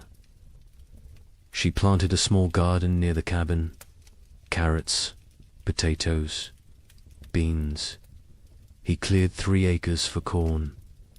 At night they sat by the fire and talked about the future, about the children they would have, about the farm they would build, about growing. Old together on this land, an older family arrived in Illinois in the autumn of 1835. They had come from Pennsylvania, a mother and father with 3 children under 10 years old. They had sold everything they owned for this chance. The wagon journey had taken 6 weeks. The children were tired but excited. The father staked his claim near a creek. Good water, timber nearby, rich black soil that crumbled in his hands. He told his wife this was it. This was where they would prosper. She believed him. They all did dot in Ohio. A widower worked a small farm with his 2 teenage daughters.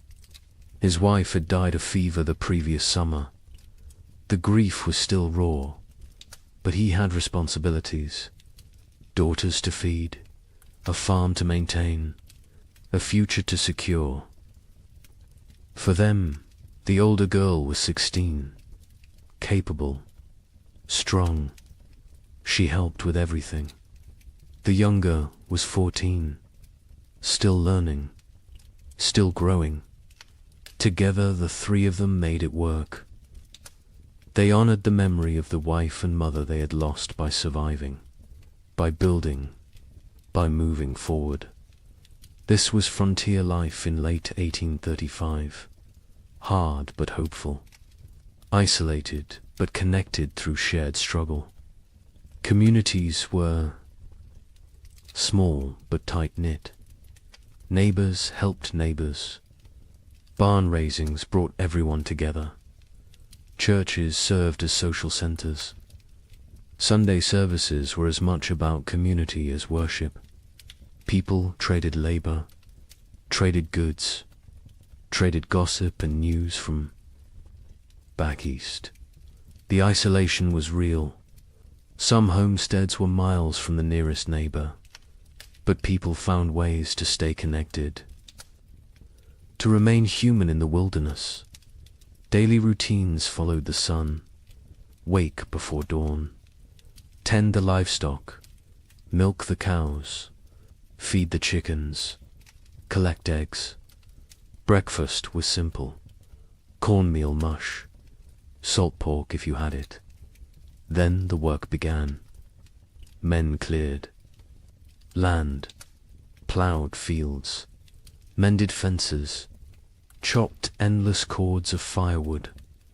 Women tended gardens, preserved food, made soap, sewed clothes, raised children. Everyone worked. Even the smallest children had chores, gathering kindling, feeding chickens, watching younger siblings. There was no such thing as idle time on the frontier. As autumn 1835 arrived, families began their winter preparations. These were routines they knew well. They had survived winters before. They salted meat, packed pork and beef in barrels with salt and brine. The meat would keep all winter this way. They filled root cellars with potatoes, turnips, carrots, squash, onions. They dried beans, preserved fruits, made apple butter, rendered lard. Every scrap of food was precious. Nothing was wasted. Firewood was crucial. Men spent weeks cutting and stacking wood, cord after cord after cord. A family could burn through several cords in a hard winter.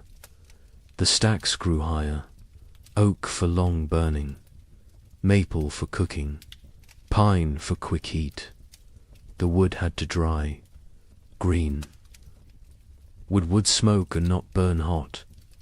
So they cut wood a season ahead when they could. The wood piles near cabins stood taller than a man. They looked like enough. They always had been enough before.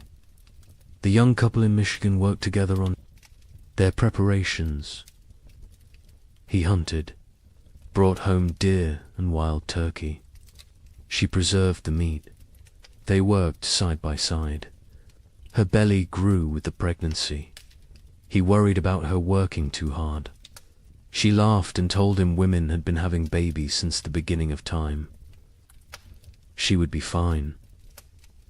The baby would come in May, spring, when everything was green and growing. It seemed perfect. The family in Illinois worked frantically to prepare. They had arrived late in the season. They had less time. The father pushed himself. Hard. Too hard. His wife worried. But they got it done. Meat preserved, vegetables stored, firewood stacked. The cabin was small but well built. They had purchased it from a family moving back east. The previous owners had said they missed civilization, missed family. The father thought they were foolish. This land was too good to abandon. His wife was not so sure, but she kept her doubts to herself. The widower and his daughters prepared. Methodically, they had done this before. Last year they had done it without a wife and mother. This year was easier in some ways. The grief was less sharp. The routines were established. The older daughter had learned her mother's preservation techniques. The younger helped without complaint. They worked together in comfortable silence, the kind of silence that comes from shared loss and shared survival. They would make it through another winter. They had to. December 1835 arrived cold and early. The first snows came before Thanksgiving, heavier than usual. The temperatures dropped fast.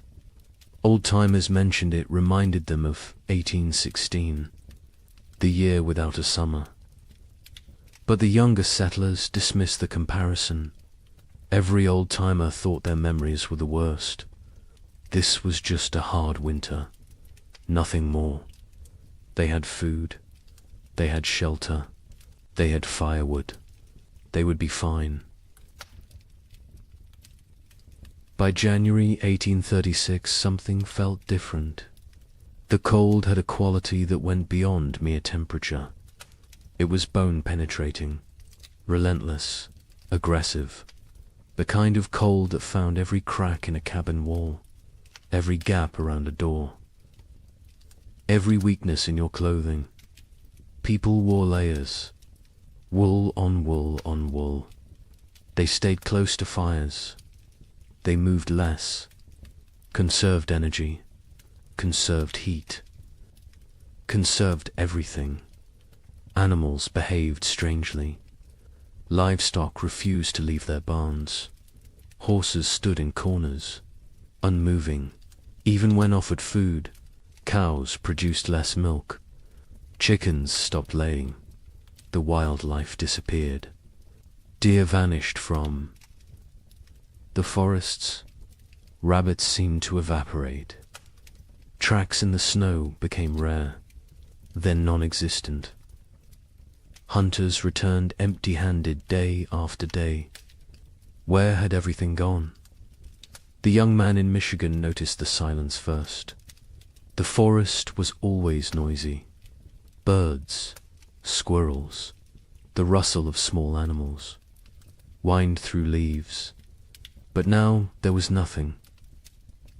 just silence and wind. The wind never stopped. It howled around the cabin at night. His wife pressed close to him for warmth, for comfort. She was 7 months pregnant now. He felt the baby kick against his back sometimes when they slept. He wondered what kind of world this child would be born into.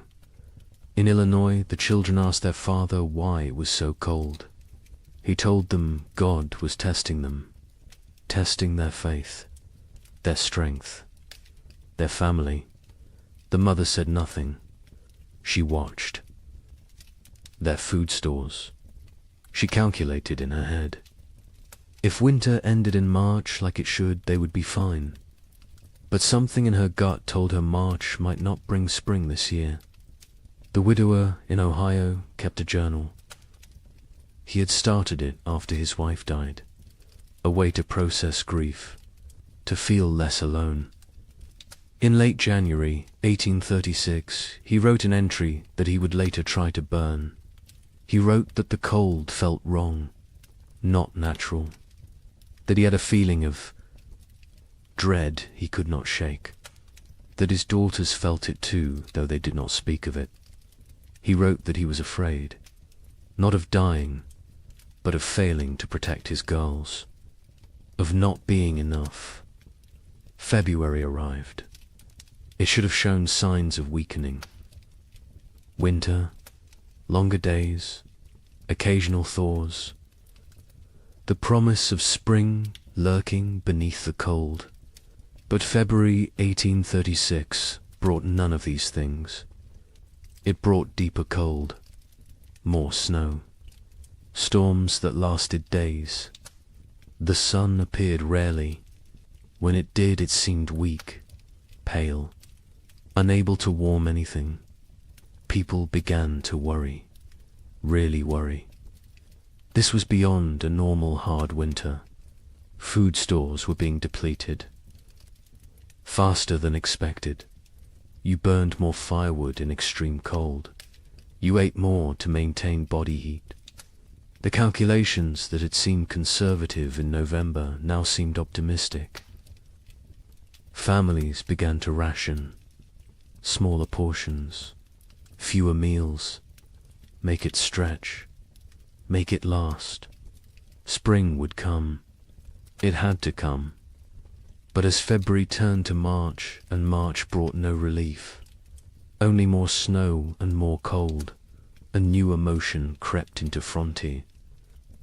Cavern's fear, real fear, the kind that sits in your stomach and grows, the kind that wakes you at night, the kind that makes you count your remaining potatoes and feel panic rising in your chest, because spring should be here, and it was not. Coming, March 1836.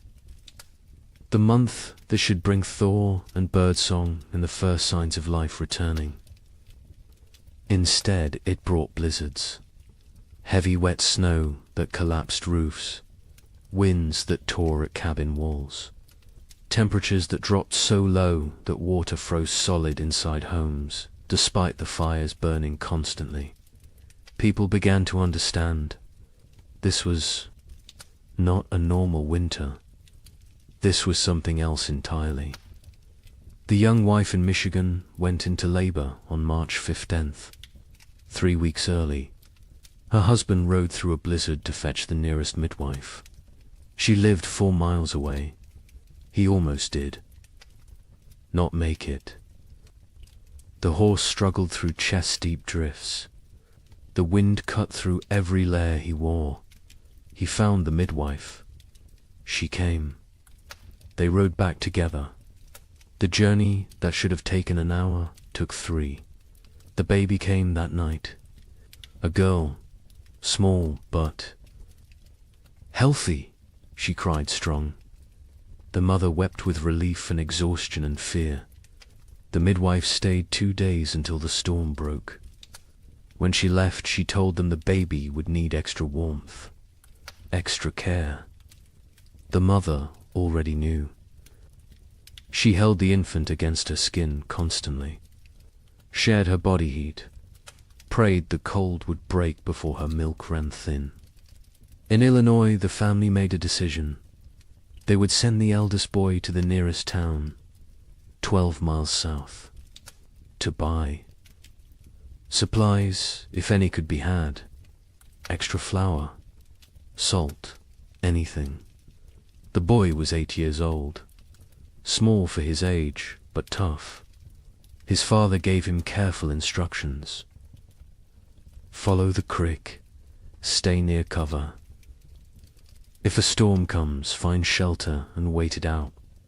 The mother packed him food for 2 days. She kissed his forehead, told him to be safe. He left before dawn. He returned 4 days later, frostbitten, exhausted, empty-handed. The town had nothing to sell. Their stores were depleted too. Everyone was rationing. Everyone was afraid. He had slept in a barn the first night, a chicken coop the second. A family had taken him in on the third night, fed him soup, let him warm by their fire. They had children his age, thin children with hollow eyes. He came home and told his parents what he had seen. His father nodded, said nothing. His mother turned away so the children would not see her cry. The widower in Ohio made an inventory in mid-March. He wrote down every item of food they had left. 2 bushels of potatoes, some sprouting, half a barrel of salt pork, 1 small sack of cornmeal, dried beans, maybe 20 pounds, some preserved apples, not many, he calculated. If they were very careful, if they ate little, if spring came in April, they might make it. Might, he gathered his daughters, sat them down, told them the truth. They were running low on food. They would need to ration carefully. The older daughter asked if they would starve. He could not lie to her. He said he did not know, but they would do everything possible to survive. They would hunt, they would trap, they would make every scrap. Count, she nodded. The younger daughter started to cry. The older put her arm around her sister, told her they would be all right. The widower was not sure which of them she was trying to convince. April came. April that should burst with life and warmth and renewal. April that should mean planting time and spring rain and hope. This April brought none of those things. The ground remained frozen solid, 18 inches deep, 2 feet in some places. No plough could break it. No seed could be planted. Even if they tried, nothing would grow in this cold. Families faced a terrible realization. Even if spring came tomorrow, the growing season was too short now. Crops planted in late April might not mature before full frost.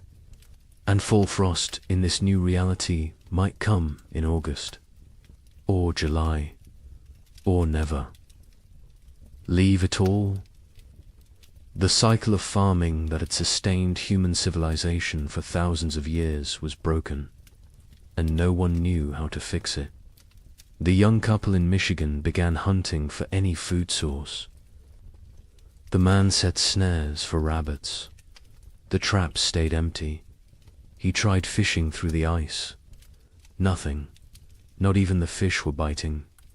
He ranged farther from the cabin, looking for any game, any sign of life. His wife worried when he was gone. She sat by the window with the baby, watched for his return.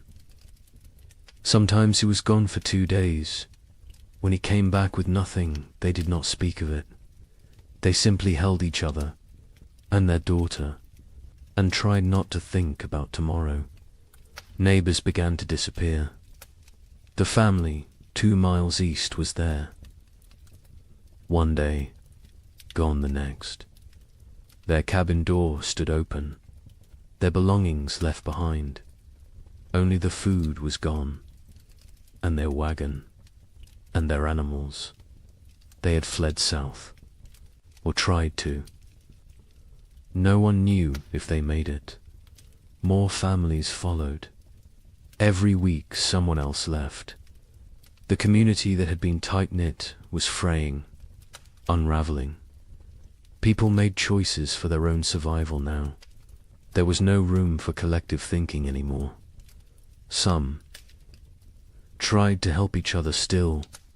Families with slightly more food shared with those who had less. But even generosity has limits when your own children are starving. A man in Indiana gave his last potatoes to a neighbor. His own family went without for a week. When his wife confronted him, he said it was the Christian thing to do. She said Christian charity would not save their sons. They argued. It was the first real argument of their marriage.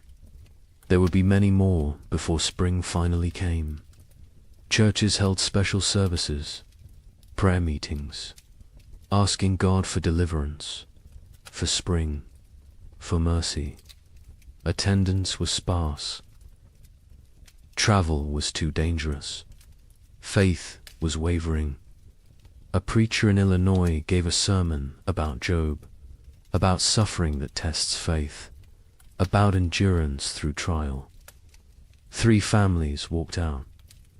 One man stood and shouted that God had abandoned them. The preacher had no answer, because maybe he had. By late April 1836, reality had set in. This was not going to end. Not soon. Maybe not ever. People stopped saying spring would come. They stopped making plans.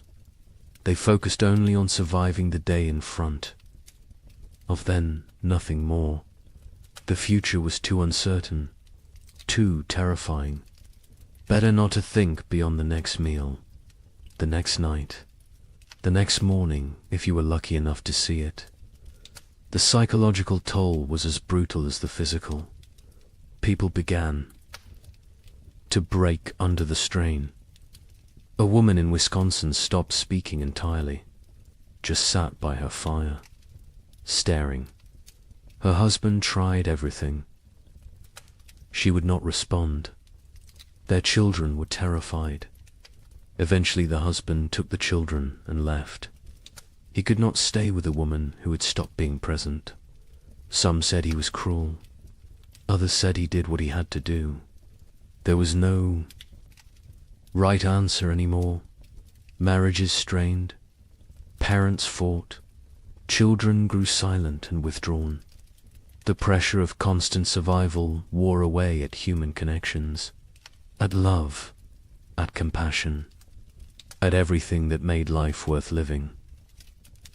People became hollow, going through motions, existing but not living, waiting for an end they could not see, and still the cold did not break. May arrive, May that should be warm and green, May that should mean gardens growing and livestock grazing. This May was grey and frozen. Snow fell on the 10th, again on the 18th.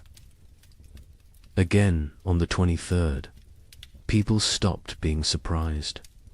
They just accepted. This was the world now. Cold and dead and endless. But something else was coming. Something worse. Because as terrible as this first winter had been, it was only a prelude. The summer of 1836 would bring brief hope. Just enough to make people believe the worst was over. Just enough to make them vulnerable. And then winter would return. Colder, longer, more deadly. Wait until you hear what happens next. Spring refused to come. That is the simplest way to describe what happened in 1836. Spring simply refused to arrive. March became April. April became May, and still the ground stayed frozen. Still the snow fell.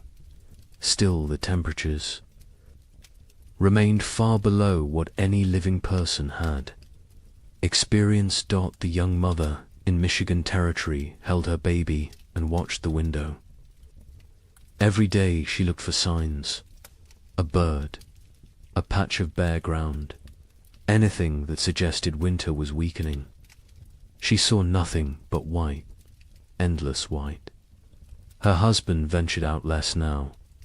The cold was too dangerous. The exertion burned calories. They could not afford to lose. He sat by the fire and stared at the walls. She knew what he was thinking. The same thing she was thinking. How long can we last? Their food stores had dwindled to almost nothing. The potatoes were gone. The preserved meat was gone. They had cornmeal, perhaps enough for 2 more weeks if they were careful, if they made it thin, if they did not mind the constant gnawing hunger. The baby nursed, but the mother's milk was weak. She could feel it. Not enough fat, not enough nutrition. The baby cried more now. A thin, desperate sound that cut through the cabin's silence like a knife. In Illinois, the family faced their own crisis. They had 5 mouths to feed, 3 children, 2 adults. The mathematics were brutal. They cut their portions again. And again. The children stopped asking for more. They understood somehow, even the youngest. She was only 4, but she had learned not to complain. Learned that complaining changed nothing. The mother watched her children grow thinner. Their faces became angular, their eyes too large, their movements slower. She wanted to scream, to rage against the unfairness, but rage would not bring spring, so she stayed silent and counted the days.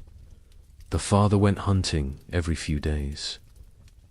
He never found anything, but he went anyway, because sitting in the cabin watching his family starve was worse than freezing in the forest.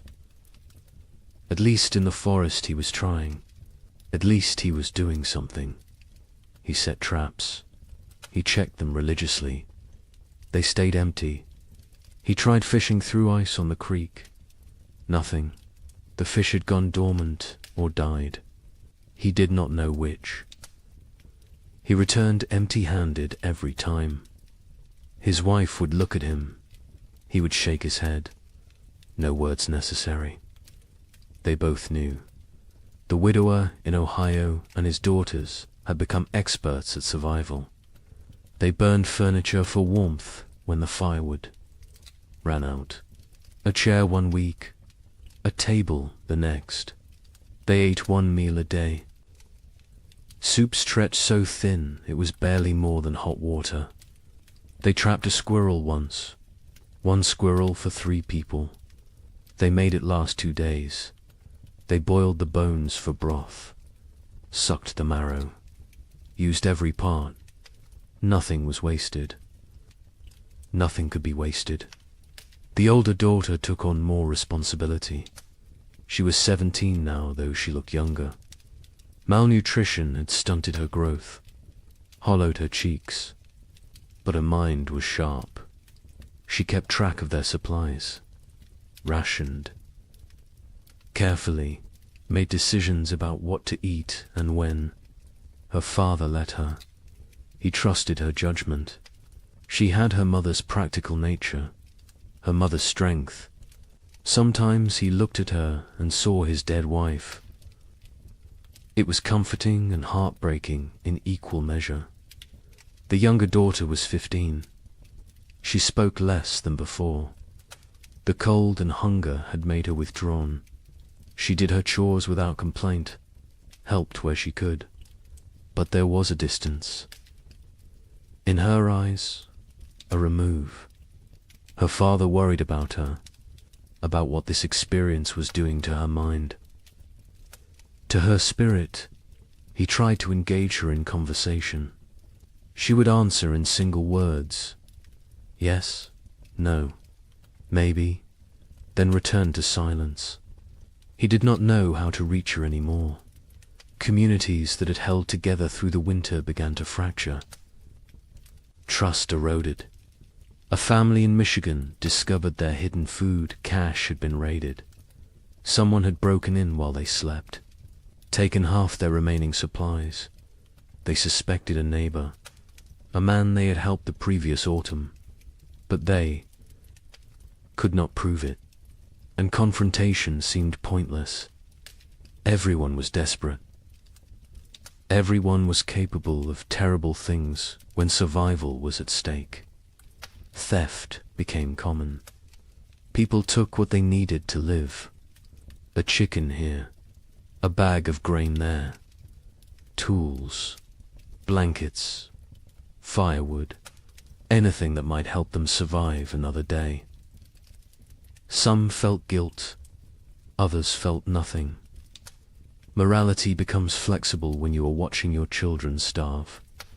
The social contract that held frontier communities together was dissolving, replaced by something more primal, more brutal. Every family for themselves. Churches tried to maintain order, to provide spiritual comfort, but attendance dropped. People could not afford the calories to walk to services, could not spare the time away from survival, could not reconcile a loving God with this endless cold. A preacher in Indiana Territory gave his final sermon in April. He told his sparse congregation that God worked in mysterious ways, that suffering brought them closer to heaven, that this was a test of faith. A farmer stood up, said his 3-year-old daughter had died 2 nights before, asked what she was being tested for. The preacher had no answer. The church never held another service. Parents made impossible choices. A couple in Illinois debated whether to eat their last seed corn. It was meant for planting, for the future, for hope. But their son was dying, 6 years old and dying of starvation. They could see it, his body consuming itself, his ribs visible through his shirt, his eyes sunken. They ground the seed corn into meal, made bread, fed him. He ate slowly. His stomach had shrunk. He could not eat much, but it was something. They had chosen survival today over the possibility of food tomorrow. They would live with that choice for the rest of their lives. Livestock died. Cattle froze in their barns. Horses became too weak to stand. Pigs huddled together for warmth, but still succumbed to the cold. Chickens stopped laying entirely. People slaughtered their animals, not according to any plan, just when they became desperate enough.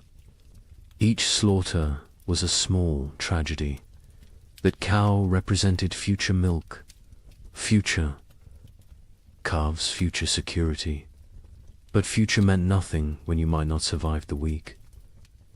So they killed and ate and tried not to think about tomorrow.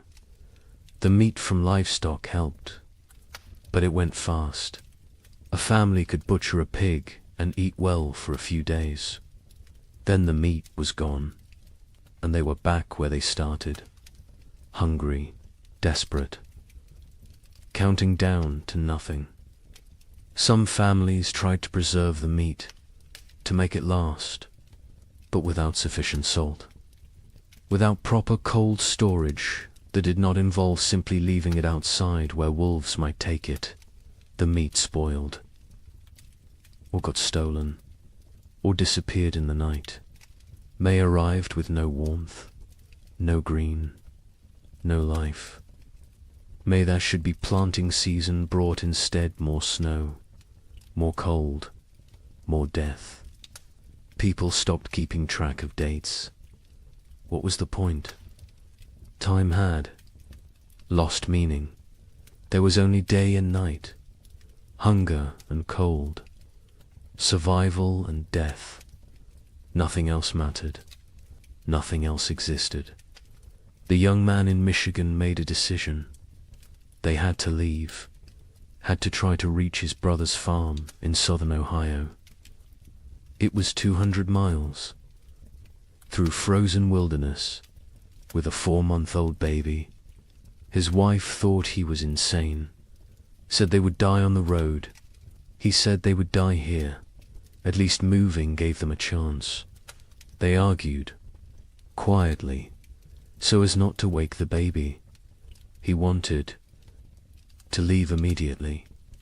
She wanted to wait for weather to break. He said the weather was not going to break. She knew he was right. But she also knew their chances of surviving a 200-mile winter journey were close to zero. They compromised.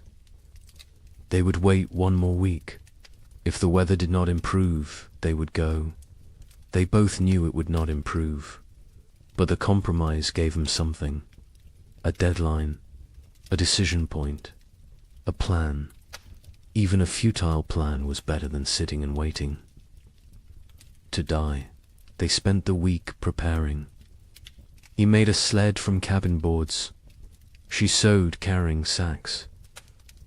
They packed their few remaining possessions, some clothes, a pot, a knife, a blanket, and the baby.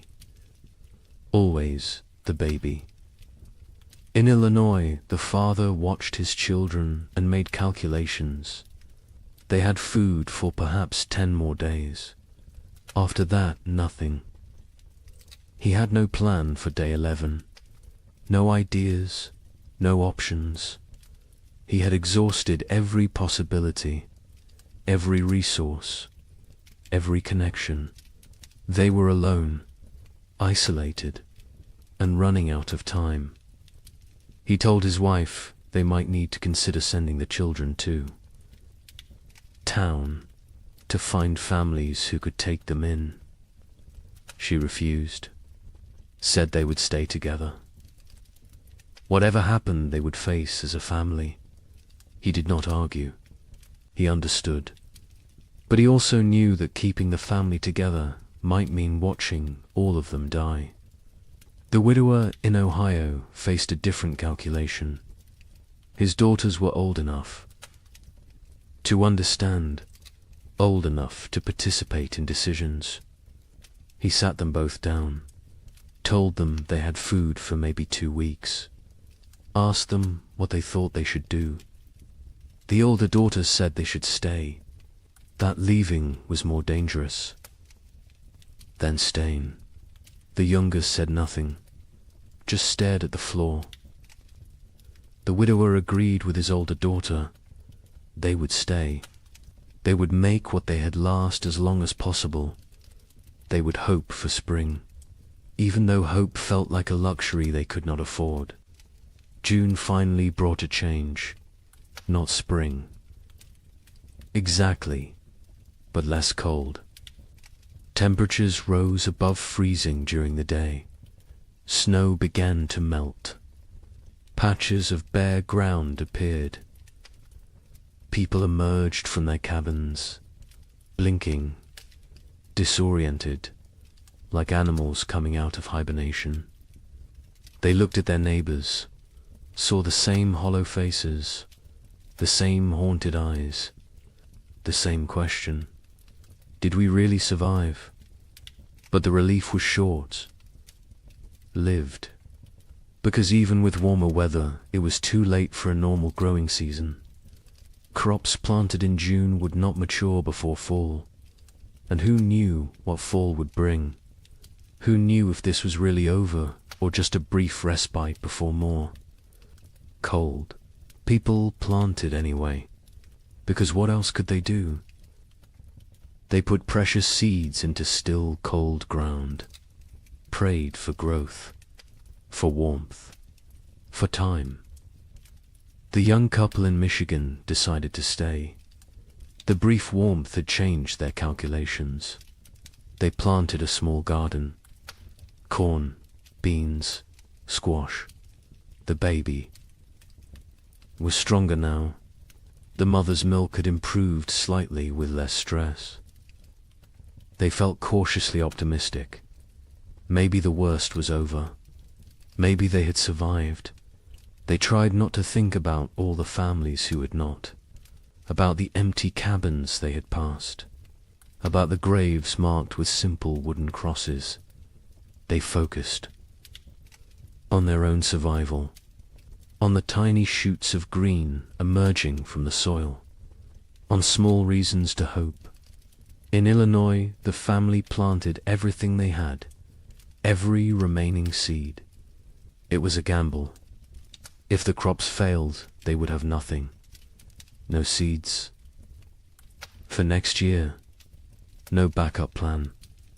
But they could not eat seeds, and they could not wait another year.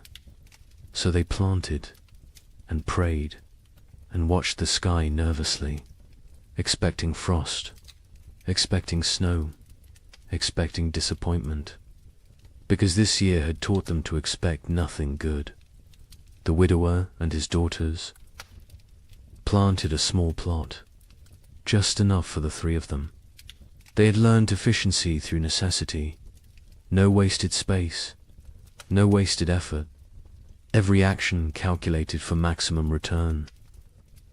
They planted fast-growing crops, radishes, lettuce, things that might mature in the shortened season. They avoided crops that needed long growing periods, corn, squash, melons. There was no time. They needed food now, or as close to now as nature. Allowed. July brought warmth, real warmth. For the first time in what felt like forever, people were too hot instead of too cold. It felt miraculous. Children played outside. Women hung laundry to dry in actual sunshine. Men worked their fields in just shirts. No coats, no layers. It felt like a different world. A world they had almost forgotten existed. Some people wept, just from feeling warm sun on their faces, from remembering what it felt like to be comfortable. The gardens grew, slowly at first. The soil was poor after 2 years of cold. The plants were struggling, but they grew. Green shoots became leaves. Leaves became stalks. Stalks became the promise of food. People watched their gardens obsessively, checked them multiple times a day, measured growth, celebrated every new leaf. These plants represented survival, represented hope, represented the possibility of making it through another winter. But nature was not finished with them. On July 18th, it snowed. Not much, just flurries, but enough. Enough to kill the tender plants, enough to destroy weeks of growth, enough to crush newly formed hope. People walked out to their gardens. That morning, saw the white dusting, saw the blackened leaves, saw their food supply dying in front of them. Some fell to their knees. Some cursed God. Some simply turned around and walked back inside. There was nothing to say, nothing to do. It was happening again. The killing frost was not universal. Some areas escaped, some gardens survived, but many did not. Families who had planted everything watched everything die. They had gambled on summer. Summer had betrayed them. Now they faced another winter with even less than before. The mathematics were impossible. They could not survive another winter like the last one. They simply could not. August brought more temperature swings, warm days, cold nights. Plants that survived the July frost struggled to grow. The growing season was too short, too unstable. Crops that should take 90 days to mature needed 120 now. because cold nights slowed growth, because the plants were stressed, because nothing was normal anymore. People harvested what they could: small potatoes, stunted corn, vegetables that in normal times they would have discarded. But these were not normal times. They harvested everything, used everything, wasted nothing. The young couple in Michigan harvested a small crop, not enough to last a winter, but something. They dried corn, made it last. Dug potatoes. Tiny potatoes the size of walnuts, but potatoes nonetheless. They counted their stores, made calculations, decided they needed to supplement with hunting, with trapping, with anything they could find. The man began ranging farther again, looking for game. The game was returning. Slowly, deer appeared in the forests, rabbits in the fields. He killed a deer in late August, his first successful hunt in months. They celebrated, ate fresh meat, felt strong for the first time in forever. In Illinois, the family harvested almost nothing.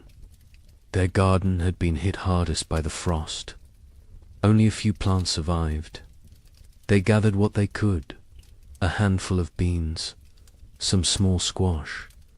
It was not enough, not even close. The father knew they could not stay, could not survive another winter here. He told his family they would leave before the snow came, go south, find warmer land, find food, find a way to survive. His wife agreed. The children said nothing. They had learned not to question adult decisions, learned that arguing changed nothing. The widower and his daughters harvested a better crop. Their fast-growing vegetables had matured before the frost. They had radishes, lettuce, some early peas. It was not much, but combined with careful rationing, it might be enough. Might. The older daughter did the calculations, told her father. They would need to find additional food. He nodded, said he would try. She knew what that meant: hunting, trapping, foraging, taking risks. She did not argue. They needed food. Risk was unavoidable. September arrived cold. Too cold for September. People looked at each other with understanding. It was starting again. The brief summer was over. Winter was returning. And this time they knew what to expect. This time there would be no surprise, no shock. Only grim preparation. Only the knowledge that they had barely survived the first time. And now they had to do it again, with less food, less strength, less hope. The psychology of facing a second winter was different from the first. The first winter had carried shock, disbelief, the constant expectation that surely this would end soon. The second winter carried no such illusions. People knew what was coming. They remembered the hunger, the cold, the fear, the losses, and they knew they were weaker now, less prepared, more vulnerable. The knowledge sat heavy on everyone who remained. Many families chose to leave before winter set in. Migration south became a steady stream. Wagons loaded with whatever possessions people could carry. Children wrapped in blankets. Livestock trailing behind. They abandoned cabins. Abandoned land claims. Abandoned dreams. Survival mattered more than property now. More than pride. More than the promise of the frontier. They headed toward Kentucky, Tennessee, places where winter might be survivable. The young couple in Michigan debated leaving daily. Every conversation came back to it. Should they go? Should they stay? He wanted to try one more winter. They had more food this time, more experience, more knowledge of what to expect. She was not convinced. The baby was only 6 months old. Traveling with an infant in winter was suicide. But staying might be too. They went in circles, never deciding, paralyzed by impossible choices. A neighbor stopped by in mid-September, an older man who had lived in Michigan Territory for 10 years. He told them he was leaving, heading to his sister's farm in Kentucky. He offered to take them with him. Safety in numbers, shared resources, shared risk. The young man looked at his wife. She looked at the baby. The neighbor said he was leaving in 3 days, with or without them. Think about it. He left. They thought about it. They thought about nothing else. In the end, they decided to stay. The risks of travel seemed greater than the risks of staying. They had a cabin, firewood, some food, a chance.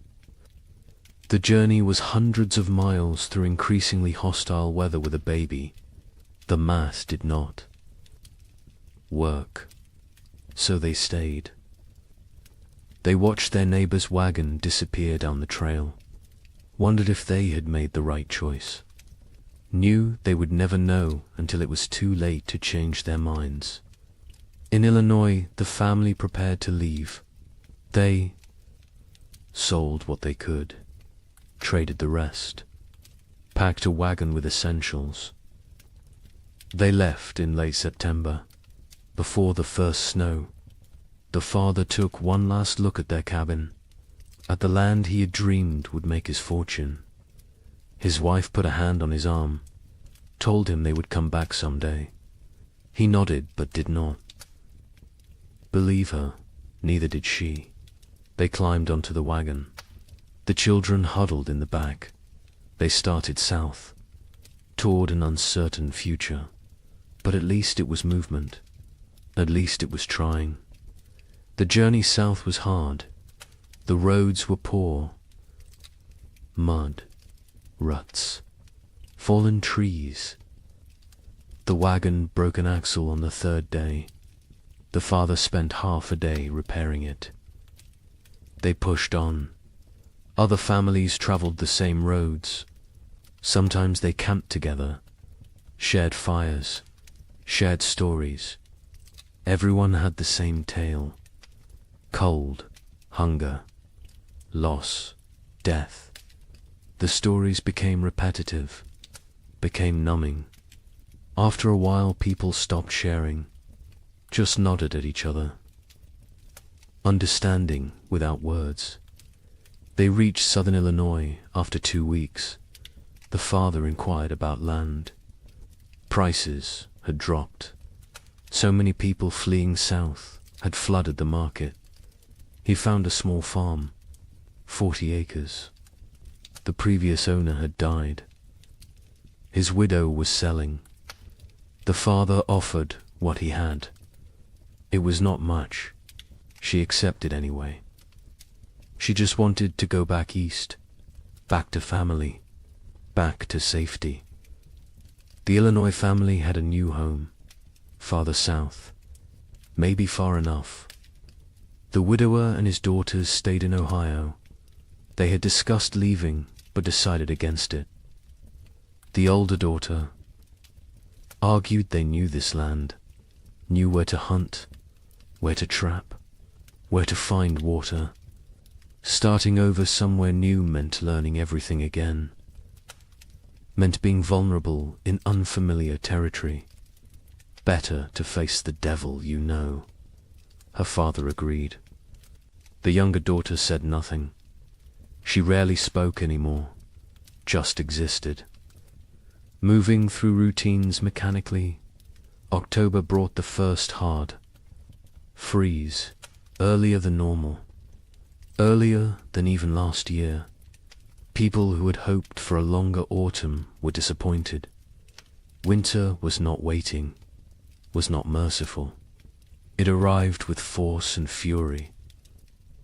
Temperatures dropped below zero. Snow fell heavy and steady. Within 2 weeks, the world was white again, frozen again, dead again. The young couple in Michigan settled into survival mode. They knew the rhythms now, knew how to ration, how to stay warm, how to maintain hope when everything felt hopeless. The man hunted when weather permitted. He had learned to read the cold, to know when going out was risk versus suicide. He caught rabbits occasionally. Small game, it helped. Not enough, but something. The woman focused on the baby, keeping her warm, keeping her fed, keeping her alive. The baby was their reason to continue. Without her, they might have given up, might have laid down and waited for the end, but she needed them, depended on them, so they kept going, kept trying, kept fighting, even when they were exhausted, even when they wanted to quit. They looked at her face and found strength they did not know they had. Communities that had not already dissolved finished dissolving. People stopped visiting, stopped checking on neighbors. The isolation became total. Each family alone in their cabin, alone in their struggle, alone in the dark. The only sounds were wind and cold and occasionally wolves. The wolves had returned, hungry, desperate, like everyone else. They came close to cabins at night, howling, looking for weakness, looking for opportunity. A family 3 miles from the young couple disappeared in November. The husband went to check on them after not seeing smoke from their chimney for several days. He found the cabin empty, the door hanging open. Snow drifted inside. No signs of struggle, no blood, no bodies, just absence. They had left, or something had taken them, or they had died and been buried or dragged off. He did not know, would never know. He went home, told his wife. They barred their door that night, and every night after, death became common. Expected. A family in Indiana lost their youngest child, a boy of 3. He simply did not wake up one. Mourning, malnutrition, cold, pneumonia. Probably all 3. They buried him in snow because the ground was frozen, marked the spot with stones, planned to give him a proper burial in spring. If spring came, if they survived to see it. The mother stopped speaking after that, just rocked in her chair, staring at nothing. The father tried to reach her, could not. Eventually he stopped trying. Illness spread through weakened populations.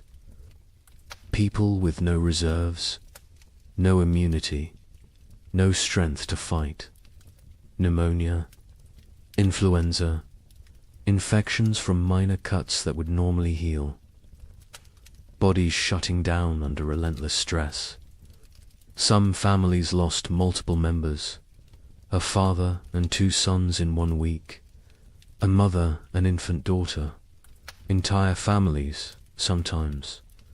Cabins found empty in spring, everyone gone, questions no one wanted to answer. The widower in Ohio kept his family isolated. He had learned from the first winter, contact with others meant risk of illness. They stayed home, stayed separate, stayed alive.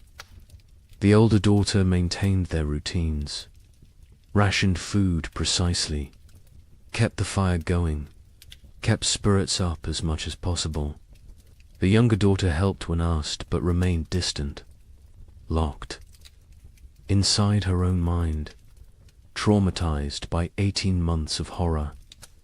The widower worried about her, but keeping everyone alive took precedence over mental health.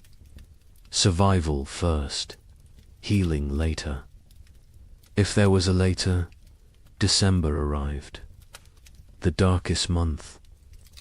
Short days. Long nights. Endless darkness, both literal and metaphorical. People sat by fires and tried not to think, tried not to calculate, tried not to realize how bad things were, because thinking made it worse. Awareness made it unbearable.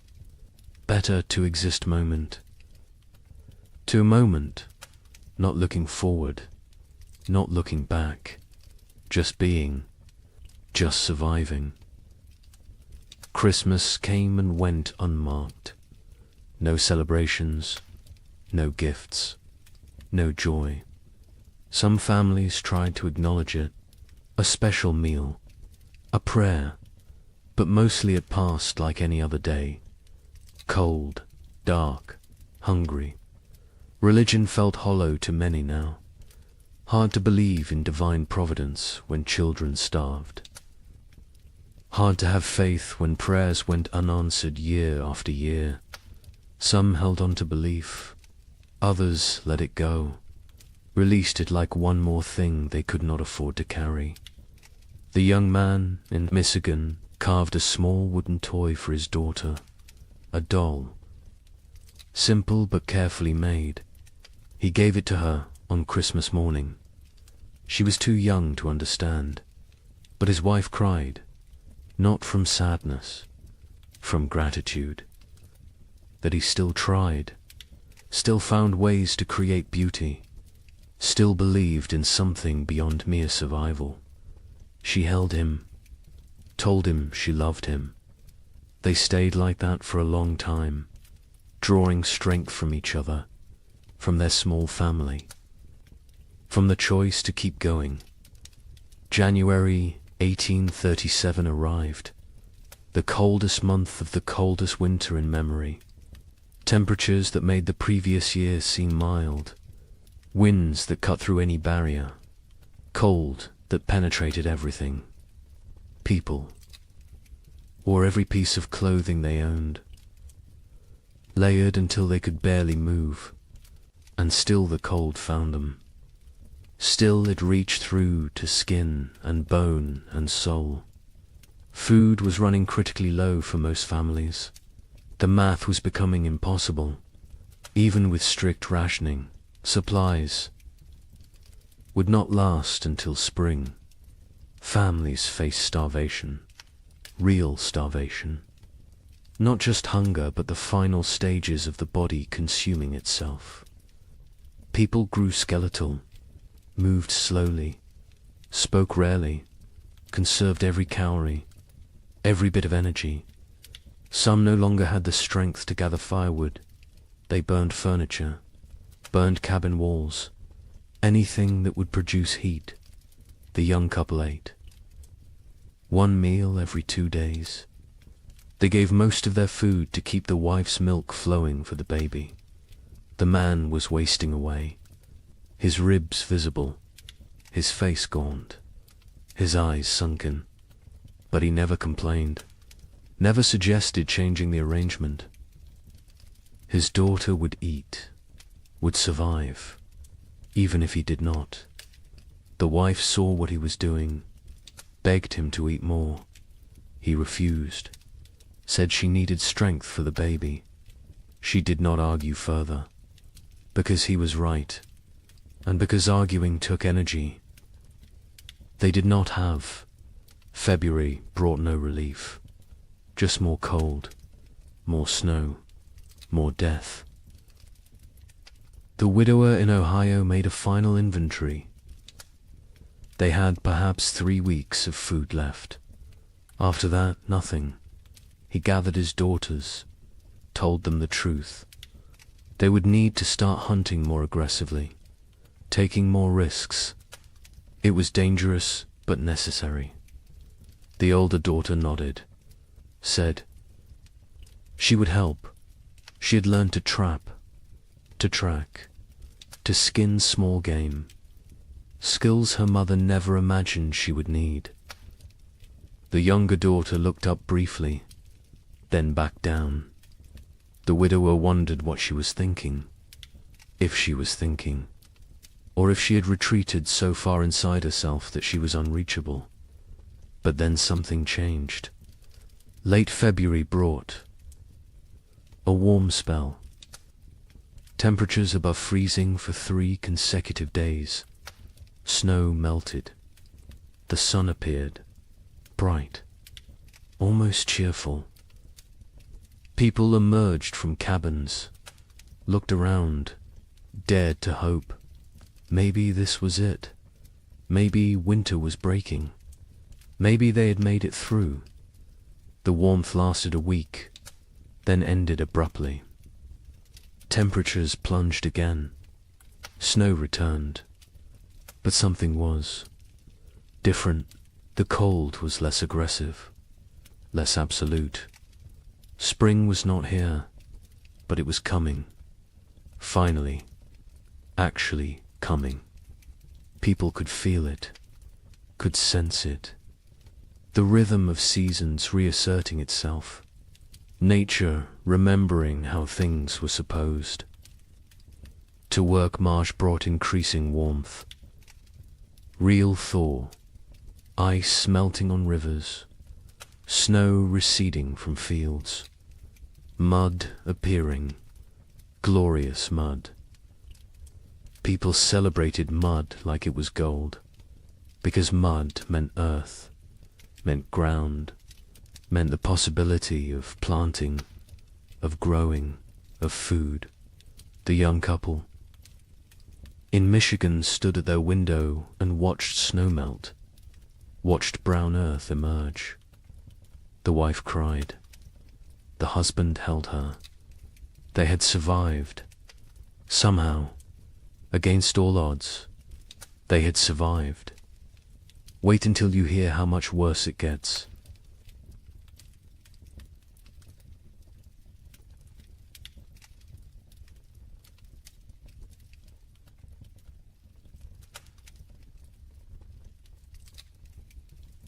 The relief of March 1837 was short-lived.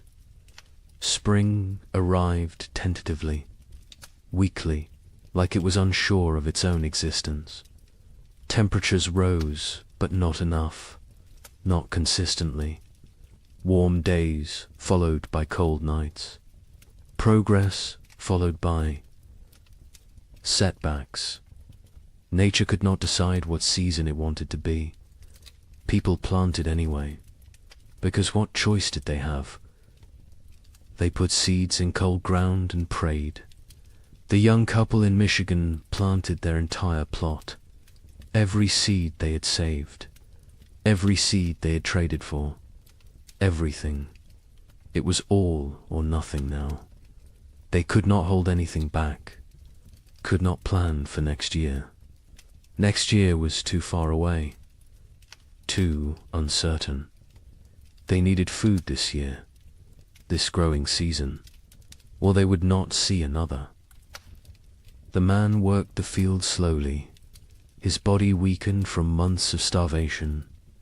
His wife helped when she could, the baby strapped to her back, growing, thriving somehow despite everything. In their new home in southern Illinois, the family that had fled hoped for better conditions. Warmer weather, longer growing season, better chances. The father plowed fields, planted corn, beans, squash. The soil was good, better than what they had left behind. But the weather was still wrong, still cold, still unpredictable, he realized. with growing horror that they had not escaped, had only delayed the inevitable.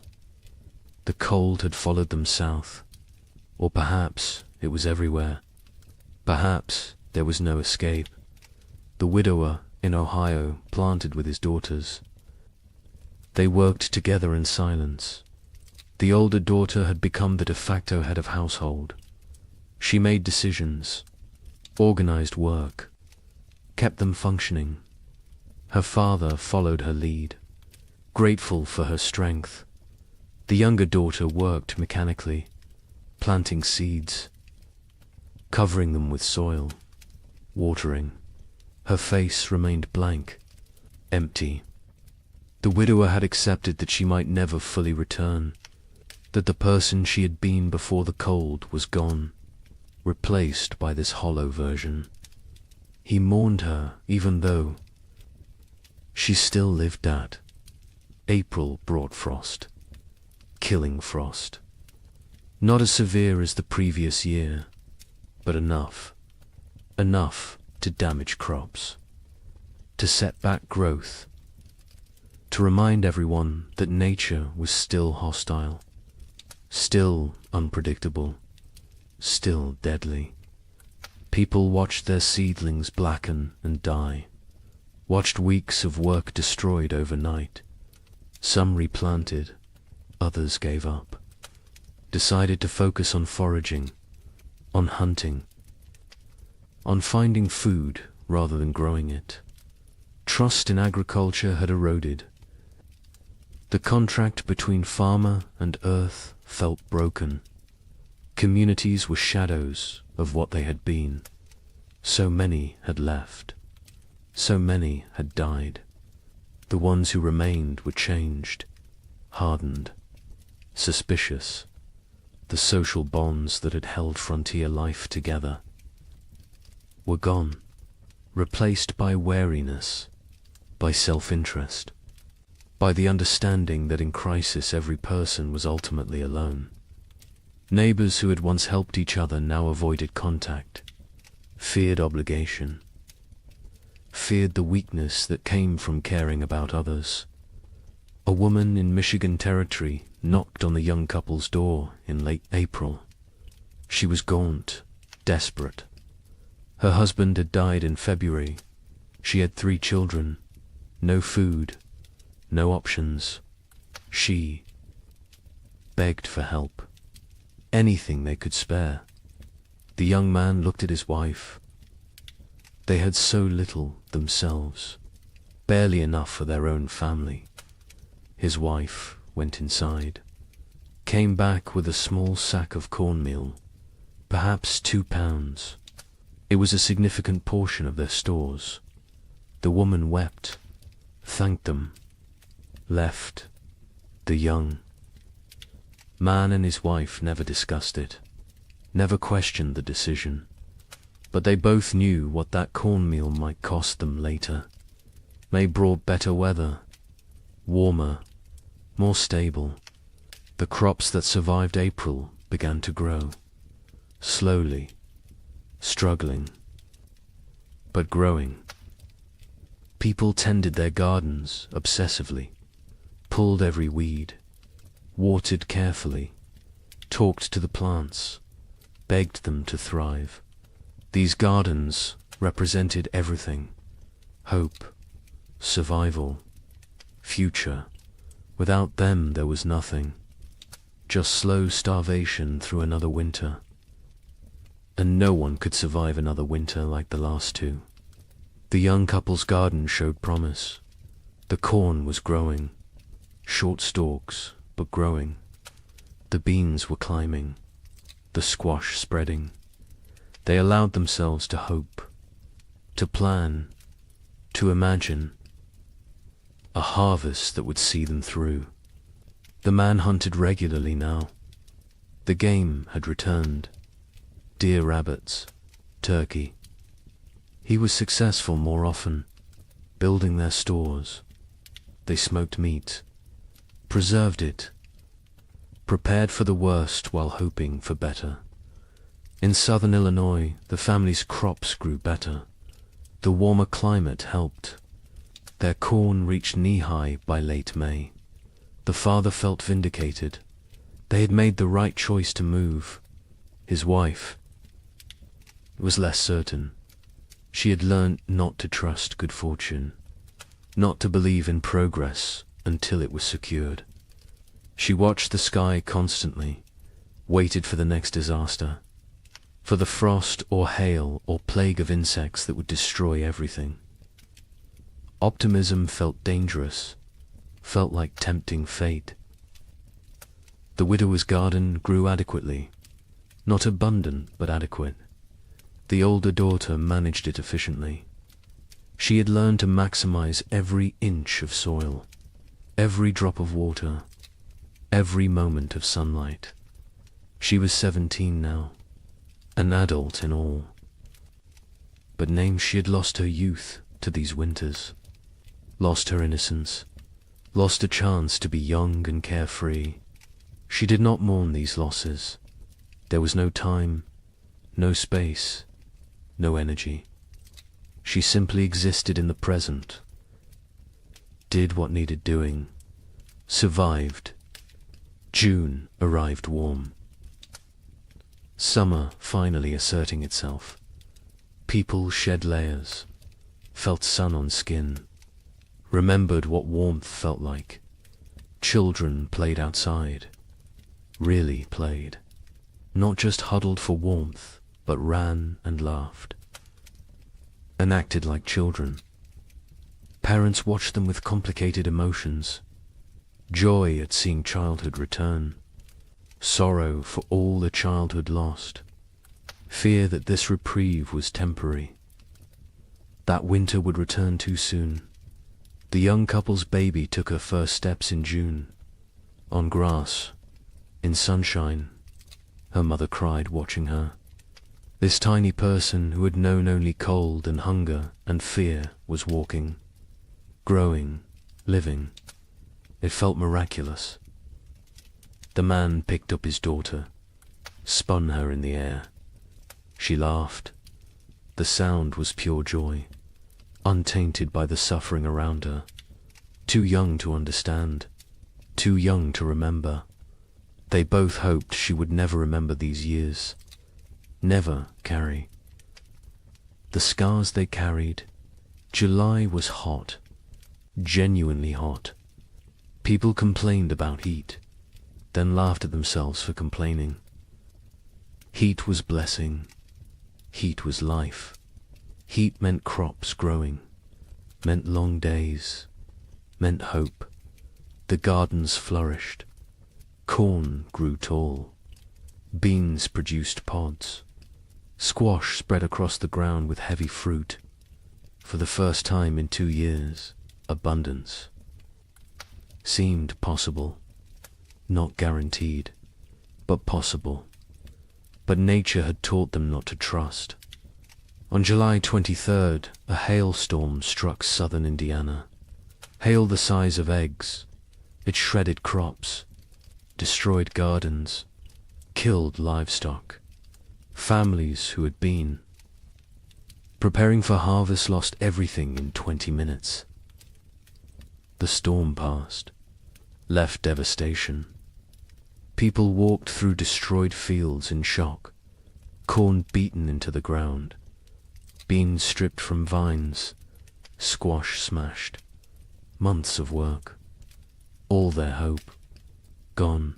The Allure family was spared. The storm passed north of them, but they heard about it. Heard about families losing everything. The father thanked God. The mother said nothing. She had stopped thanking God, stopped blaming God. God was absent from this struggle. They were alone. They survived or died based on luck and effort. Nothing more, no divine plan, no greater purpose, just random chance and brutal nature. August brought the harvest. For those whose crops survived, it was a time of desperate work, gathering everything before weather could destroy it, before animals could take it, before anything else could go wrong. People worked dawn until dark, harvesting, preserving, storing, building supplies for the winter they knew was coming, because winter always came, and it came early, and it stayed late, and it tried to kill you. The young couple in Michigan harvested a reasonable crop, not abundant, but enough. Combined with the meat the man had preserved in careful rationing, they might have enough, might make it through. The woman calculated and recalculated, added numbers, divided portions, tried to make the math work. Her husband told her they would be fine. She wanted to believe him, but she had learned not to believe in fine. Fine was a luxury. Fine was an assumption they could not afford. The widower and his daughters harvested their garden methodically. The older daughter kept precise records, weight of every potato, count of every ear of corn, number of beans. She created an inventory, made a plan, calculated daily rations for each of them. Her father was impressed, told her so. She shrugged, said it was just practical. Someone had to do it. He realized she had become the leader of their family. Somewhere during these terrible years she had taken control. He was grateful and sad. No 17-year-old should have to be this responsible, this hard. This adult September came cool, cooler than it should be. People noticed, worried, hoped. They were imagining it, hoped it was just normal September weather. But they knew better. They had learned to read the signs, to feel the wrongness in the air. Winter was coming early again. The second winter in a row. The third overall in this nightmare cycle. And they were tired. So tired. Tired of fighting. Tired of surviving. Tired of being afraid. October brought the first snow. 6 weeks early. Heavy snow that blanketed everything. Buried the world in white. People watched from windows with dead eyes.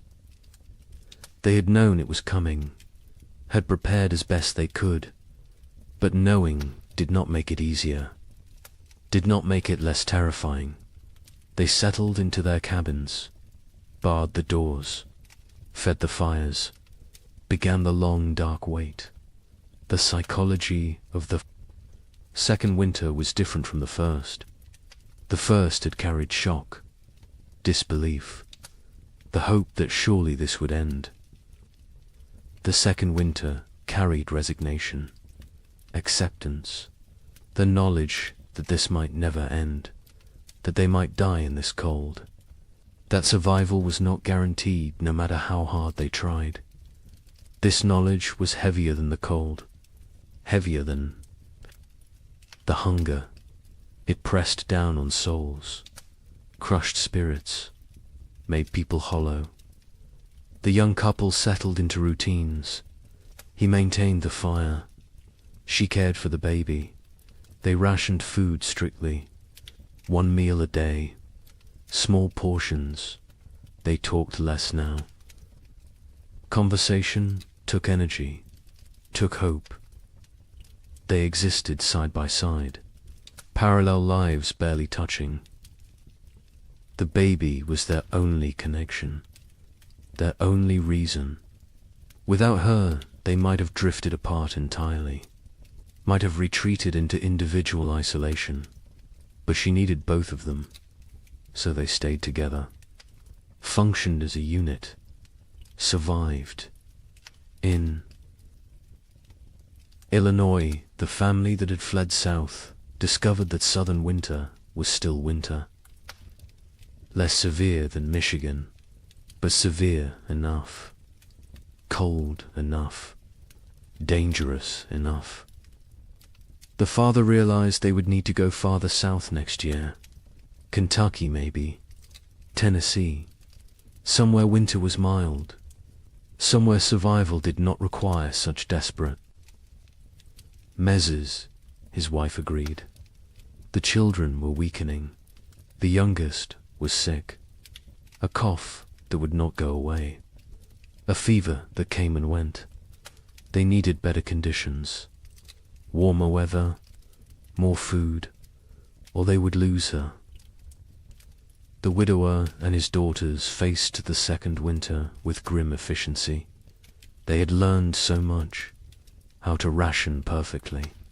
How to maintain minimal fire. How to trap in winter. How to make everything last. The older daughter ran the household. Her father followed orders. The younger daughter existed. That was all. She ate when told, slept when told, worked when told, but there was nothing behind her eyes. No personality, no emotion, no self. She had retreated so far inside that the widower wondered if she would ever come out. November was brutal. Temperatures far below normal. Winds that never stopped. Snow that fell constantly. People burned through firewood faster than anticipated. Started burning furniture again. Cabin walls. Anything wooden. Anything that would burn. Heat was more important than shelter at a certain point. Better to freeze in an open cabin than freeze in a closed one. At least an open one gave you a chance to see death coming.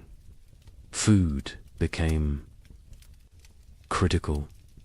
Families ran low faster than expected. The cold required more calories. The body burned fuel trying to stay warm. People ate more, depleted stores more quickly. By mid-November, some families were already rationing desperately, making soup with water and a single potato, boiling bones multiple times to extract every bit of nutrition, eating things that would normally be considered inedible, tree bark, leather, anything that might contain some caloric value. A family 4 miles from the young couple knocked on their door in late November.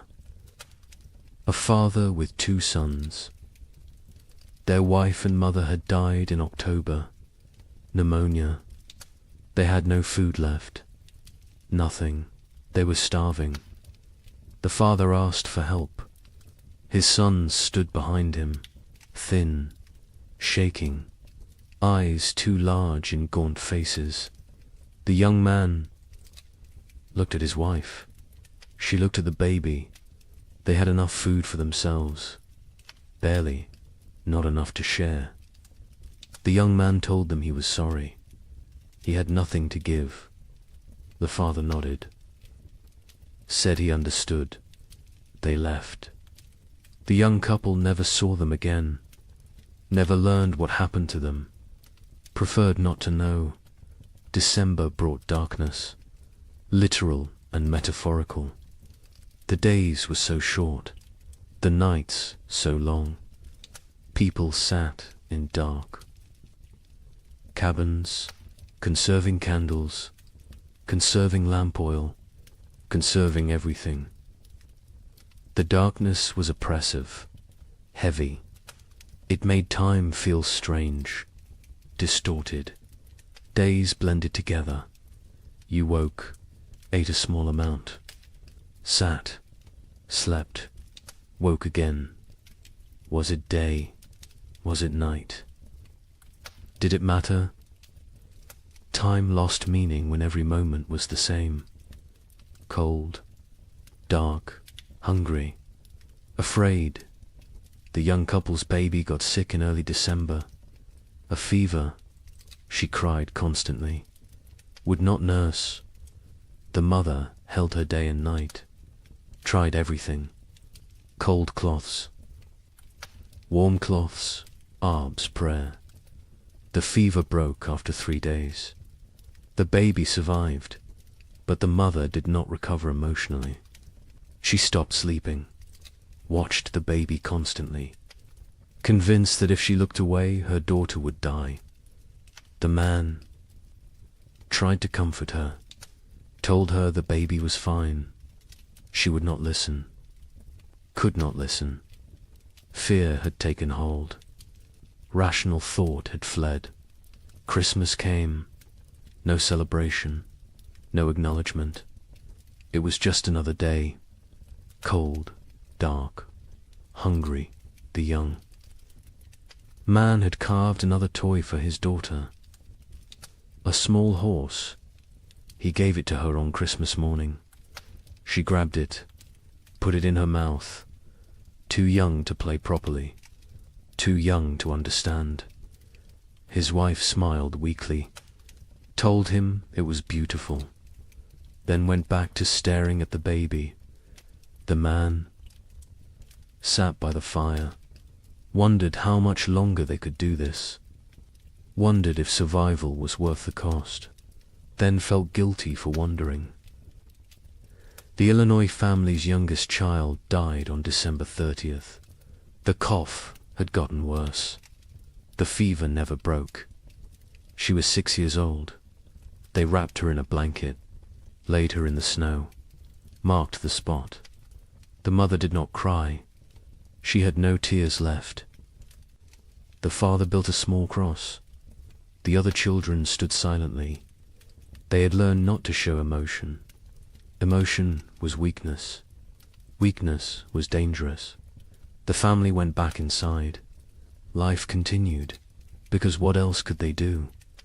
Stop living because one of them had died. Everyone was dying. Slowly, quickly, inevitably. January 1837 was the coldest month in living memory. Temperatures dropped to levels that should not be possible, that could not be survived.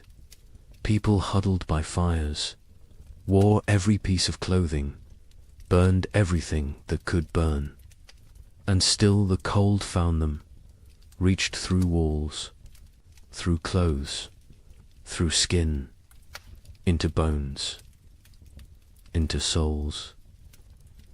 Cold that felt sentient, malevolent, actively trying to kill. The widower in Ohio burned his bed in January, then the girl's bed.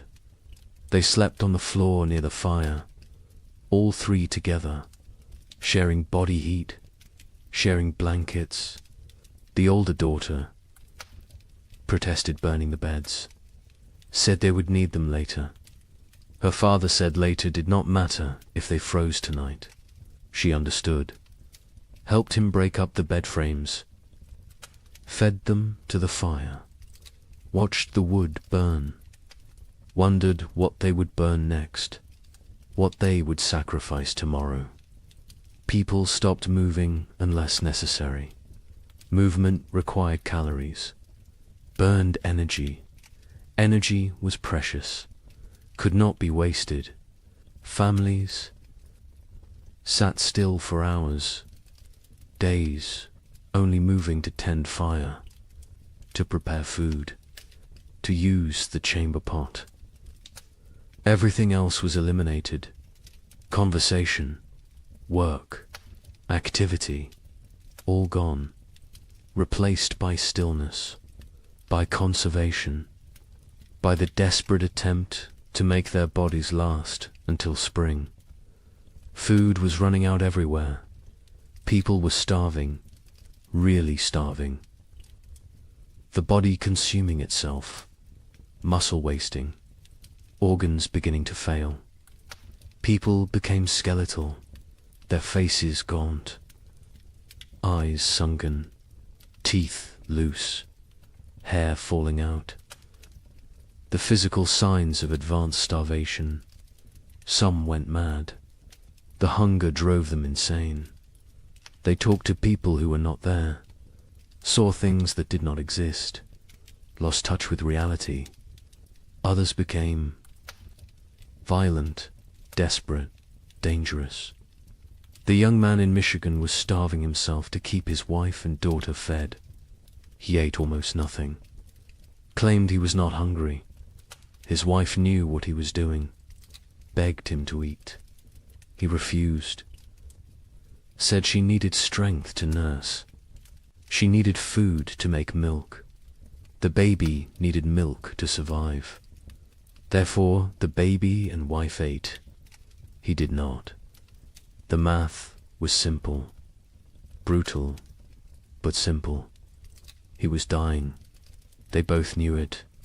Neither spoke of it, because speaking made it real, made it unbearable.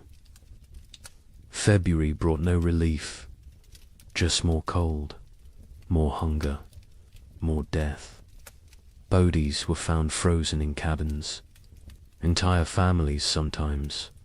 They had run out of firewood, run out of food, run out of strength. They had simply stopped, laid down, let the cold take them. It was easier than continuing, easier than fighting every single day with no end in sight. Some people judged them, called them weak. Others understood, envied them even, because at least their suffering was over. The young couple reached their breaking point in late February. They had no food left, nothing. The man was too weak to hunt, too weak to trap, too weak to move.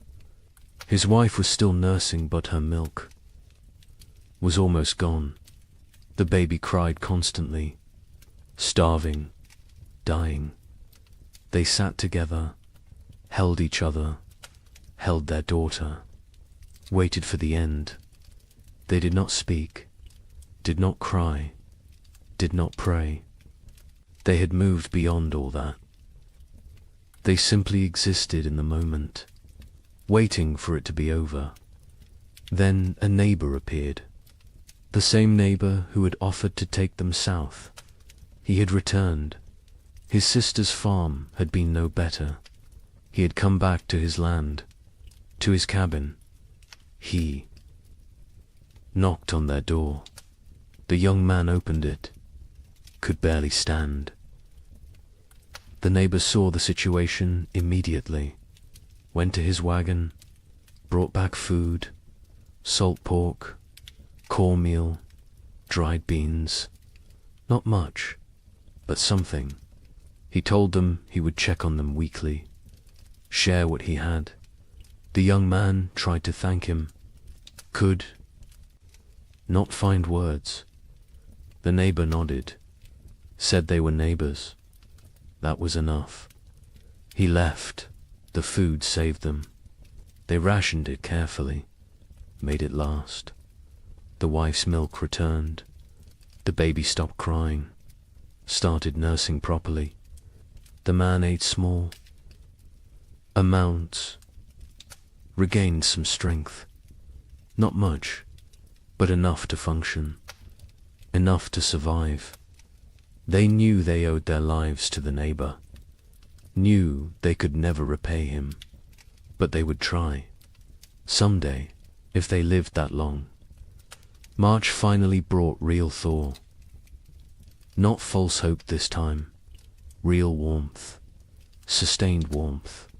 Snow melted, ice broke up on rivers, mud appeared everywhere, glorious mud. People emerged from cabins, looked around, counted who was left. So many were gone, dead or fled.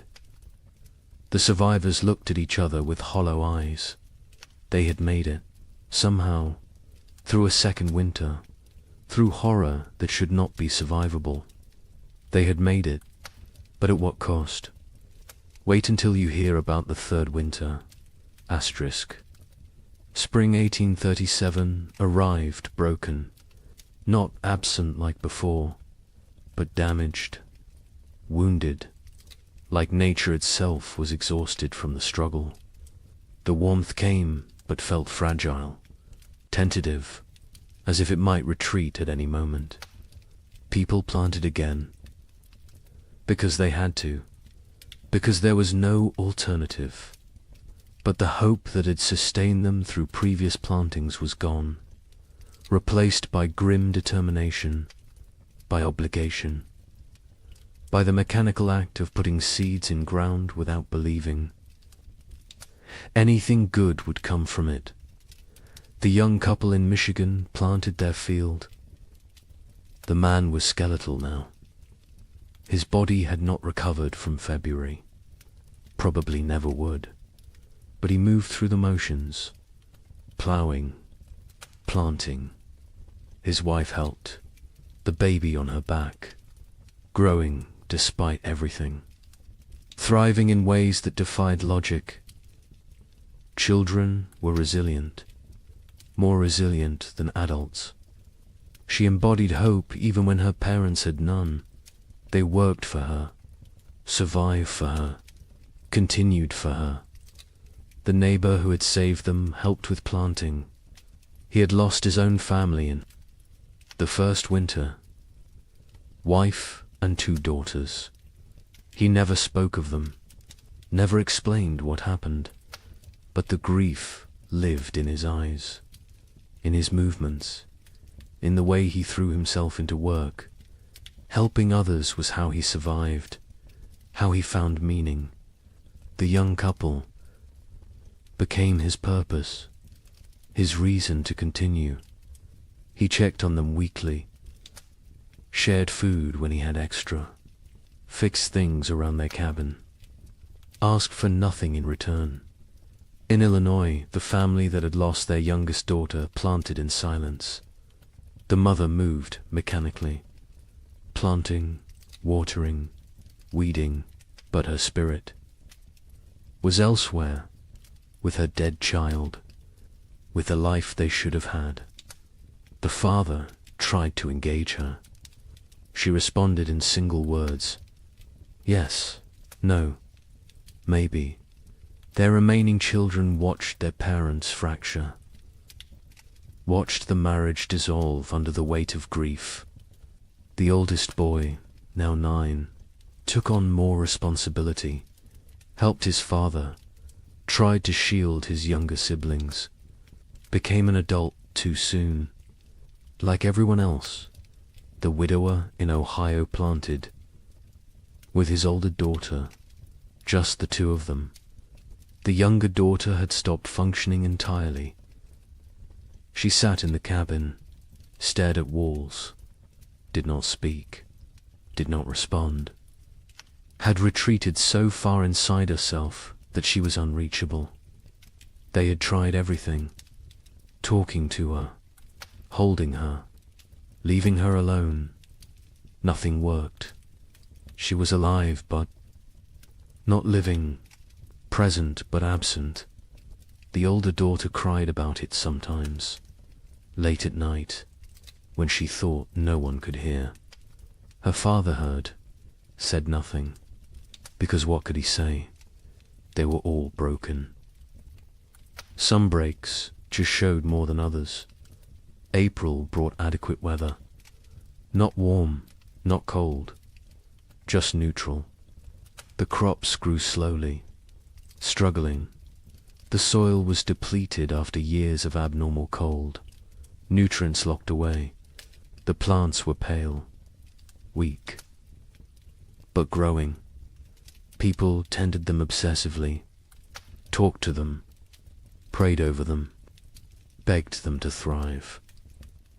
These gardens represented final chances, last hopes.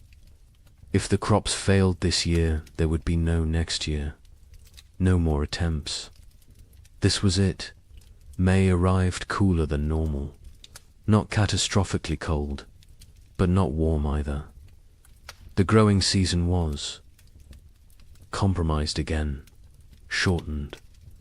Plants that needed 100 days to mature might only get 80, maybe less. People did what they could, fertilized with anything available. Manure, ash, compost, watered constantly. Protected seedlings from cold nights, fought for every plant, every stalk, every leaf. Communities barely existed now. The population had dropped so dramatically, that calling them communities felt generous. Collections of isolated families, strangers occupying the same general area. No cooperation, no shared resources, no collective identity, just individuals fighting separate battles. The social structures that had once defined frontier life were dead, replaced by atomization, by loneliness, by the understanding that in the end everyone dies alone. The young couple saw other people rarely. Weeks would pass without contact. When they did encounter neighbors, the interactions were brief, uncomfortable. No one wanted to share information about food stores, about successes or failures, about anything that might reveal vulnerability. Trust was gone. Community was gone. Only wariness remained. Eyes that assessed whether you were threat or opportunity. Calculations about whether helping you would benefit them. Nothing was given freely anymore. Everything had price. June brought better weather.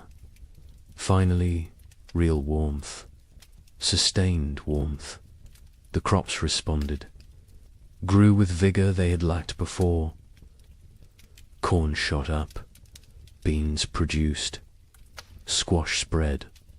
For the first time in 3 years, gardens looked healthy, looked productive, looked like they might actually yield harvests. People allowed themselves to feel something close to hope, not real hope.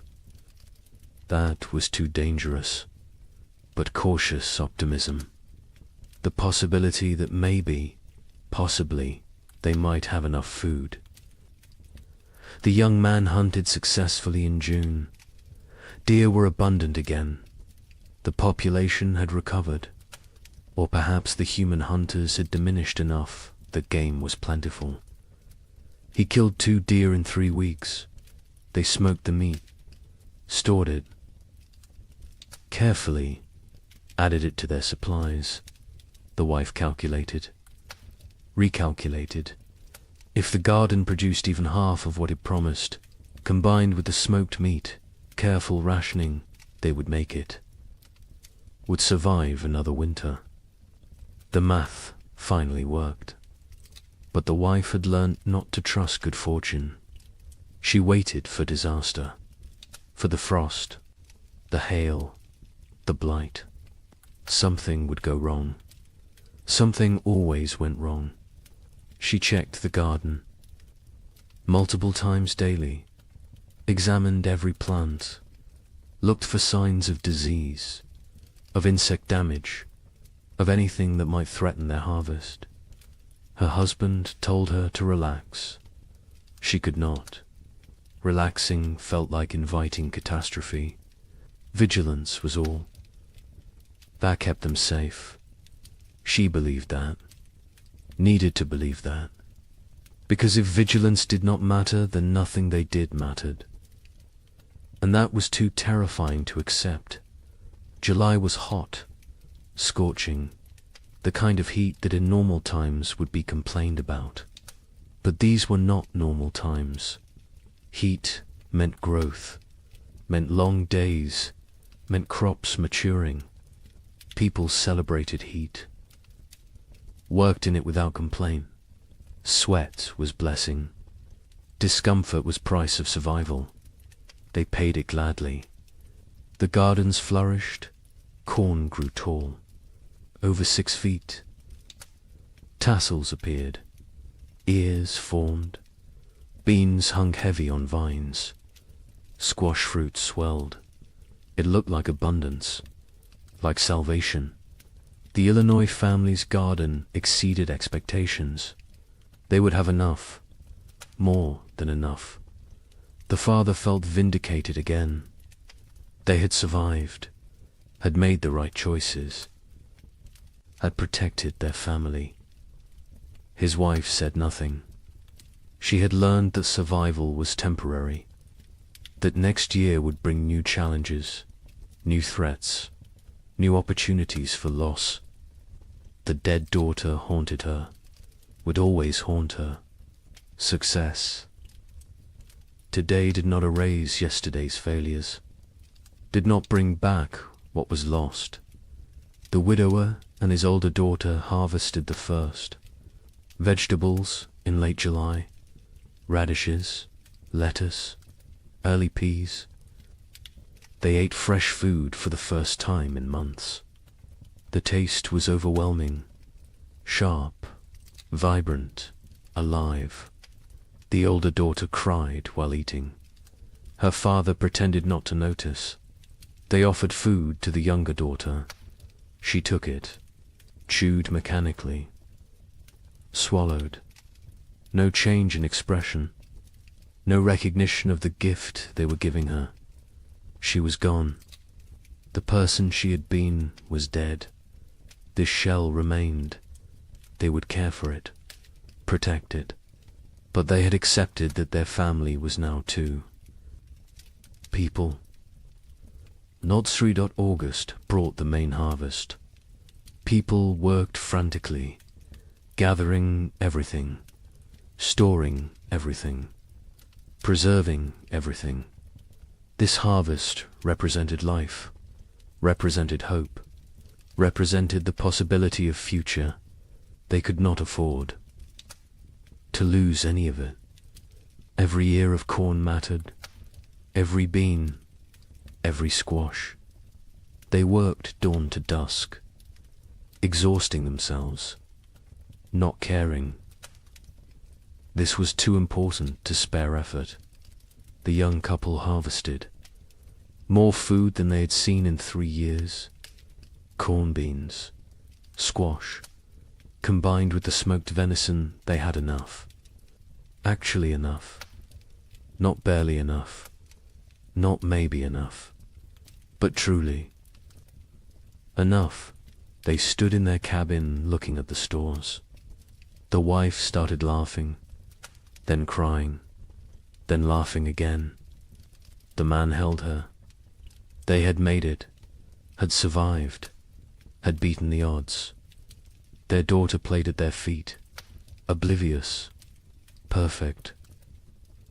A miracle they did not deserve, but received anyway. The neighbor helped them preserve food, showed them techniques for long-term storage, how to keep corn dry, how to prevent mold, how to protect against rodents. He had learned so much in his years on the frontier. Before the cold years he had been successful, prosperous even. Now he was just surviving, like everyone else. But he remembered the old knowledge, the techniques that worked. He shared them freely, asked nothing in return. The young couple offered to pay him, with food, with labor. He refused, said neighbors helped. Neighbors, even though neighbors barely existed anymore. Even though community was dead, he held on to the old ways, the old values. It was how he honored his dead family. September arrived cool. People tensed, waited for the cold, for winter to come early again, for the pattern to repeat, but it did not. September stayed temperate, pleasant even. Leaves changed color on schedule. Geese flew south at the normal time. Nature seemed to be remembering how to be normal, how to follow the rhythms that had existed for millennia. People did not trust it, could not trust it, but they noticed, hoped, very carefully hoped. October brought the first frost, right on schedule. Normal frost, expected frost, not the killing freeze of previous years, just regular autumn cold. Farmers finished their harvests, stored the last vegetables, prepared for winter. But this preparation felt different, less desperate, less terrified. They had food, real food, enough food. Winter was coming, but it was normal winter. Survivable winter. They could do this. The young family brought in their last harvest in mid-October, filled their cabin with stores. The man built additional storage, racks for corn, bins for potatoes, hooks for smoked meat. The cabin was crowded now, full of food, full of life, full of hope. His wife walked around touching everything, making sure it was real. Not a dream, not delusion, actually real. She counted, recounted. The numbers worked. They would eat this winter, would eat well even. The relief was almost unbearable. The Illinois family stored their harvests methodically. The father built a proper root cellar, dug into a hillside, lined with stone, cool and dry, perfect for storage. He placed potatoes carefully, carrots, turnips, everything that would keep. The corn hung from rafters, the beans dried in bags, the squash lined shelves. It looked like prosperity, like success. He allowed himself to feel proud. His wife did not share the feeling. She looked at the food and thought only of their dead daughter, of how she would never eat any of it. The father tried to reach her, tried to pull her back to the living. She would not come. Grief had her, would always have her. The widower and his older daughter stored their harvest efficiently. They had learned to waste nothing, use every space, maximize every resource. The cabin was full. The root cellar was full. They had succeeded. Against all odds, against impossible circumstances. 2 people, one of them barely 17, had survived and built security for the coming winter. The older daughter allowed herself a moment of satisfaction, of pride, then went back to work. There was always more work, always more preparation, always more to do. November arrived cold, but not catastrophically so. Normal cold, expected cold. The kind that could be managed with sufficient firewood and food. People settled into winter routines. But these routines were different from previous years. There was enough food, enough fuel, enough security. Meals were adequate, not abundant, but adequate. No one was starving. No one was burning furniture. No one was making desperate choices. It felt surreal, like they had forgotten what normal winter felt like, how survivable it was supposed to be. The young couple's cabin was warm. The man had cut plenty of firewood, more than enough. They burned it generously, keeping the space actually warm, not just barely above freezing, actually comfortable. They ate 2 meals a day, sometimes 3. The baby was thriving, walking now, talking, saying simple words. Mama, Dada, more. She was growing into a person, a personality, happy, curious, untroubled. She remembered nothing. Of the previous winters, was too young. It was blessing. The parents were grateful. Grateful she would not carry the scars they carried. Christmas came. The young couple celebrated. The man carved more toys for his daughter. A whole set now. Horse, dull, simple blocks. The wife cooked a special meal, used extra supplies, made bread, made stew with vegetables. It felt extravagant, wasteful even. But they did it anyway, because they could, because they had survived, because they deserved one day of abundance, one day of joy. The neighbor joined them. They ate together, talked, laughed even. It felt foreign, strange, but good. So good, though. Illinois' family marked Christmas quietly. The father suggested they celebrate, make a special meal. The mother refused, said she could not celebrate when her daughter was dead. The father did not push, let it go. The children received no gifts, no special food, no acknowledgement, just another day. They did not complain, did not expect anything different. Childhood joy had died years ago. They were little adults now, serious, pragmatic, damaged. The widower and his older daughter observed Christmas with quiet reflection. They made a slightly larger meal, said prayers, remembered the wife and mother who was gone, remembered the sister and daughter who was gone in a different way. The younger daughter sat with them, ate when prompted, otherwise unresponsive. They had given up trying to reach her, had accepted this was who she was now. They would care for her as long as necessary, forever if needed, but they no longer expected recovery, no longer hoped for her return. She was gone. They mourned her, while she still lived. January 1838 arrived cold, but normal cold, the kind that belonged in January, the kind that was manageable. People burned firewood steadily but not desperately, ate food regularly but not extravagantly, lived, actually lived, not just survived. There was difference.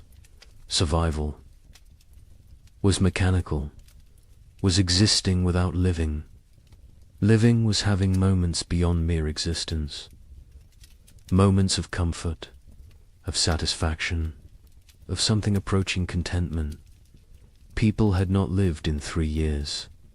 Now they remembered what it felt like. The young man sat by the fire one January evening, his wife beside him, their daughter asleep. Between them, he looked around the cabin, saw the food stores, felt the warmth, heard his family breathing. He started crying. Quietly, his wife took his hand, asked what was wrong. He said nothing was wrong. Everything was right. For the first time in 3 years, everything was actually right. They were warm, fed, together, alive. It felt like miracle, like grace, like something they had not earned, but received anyway. February brought storms, heavy snow, strong winds, but the cabin was warm. The food was adequate. The family was safe. The storms raged outside. Inside there was peace. The baby played with her toys. The mother sewed. The father carved. They existed in domestic tranquility. It felt surreal, impossible, like any moment they would wake up and discover it was dream, that they were actually still in the second winter, still starving, still freezing, still dying. But they did not wake up, because it was real. The nightmare was ending, finally, actually ending. The Illinois family endured February without crisis. They had enough of everything, enough food, enough fuel, enough supplies. The physical needs were met, but the emotional damage remained. The mother barely spoke, spent hours staring at nothing. The father tried to engage her. She would not engage. The children adapted, learned to parent themselves, The older boy especially. He took care of his younger siblings, made sure they were fed, dressed, safe. The father was grateful and heartbroken. No 9-year-old should have to be so responsible, but gratitude outweighed heartbreak. The family functioned. That was enough. The widower and his daughters survived February too easily. After 3 years of desperate struggle, normal winter felt trivial. They had so much food, so much fuel, so much security. The older daughter relaxed slightly, not much, but slightly, allowed herself to believe they would make it, would survive, would see spring. Her father noticed the change, was glad. She deserved peace, deserved to feel safe, even if that safety was temporary, even if next year brought new challenges. She deserved this moment. March arrived with thaw. Real thaw, permanent thaw. Spring was coming.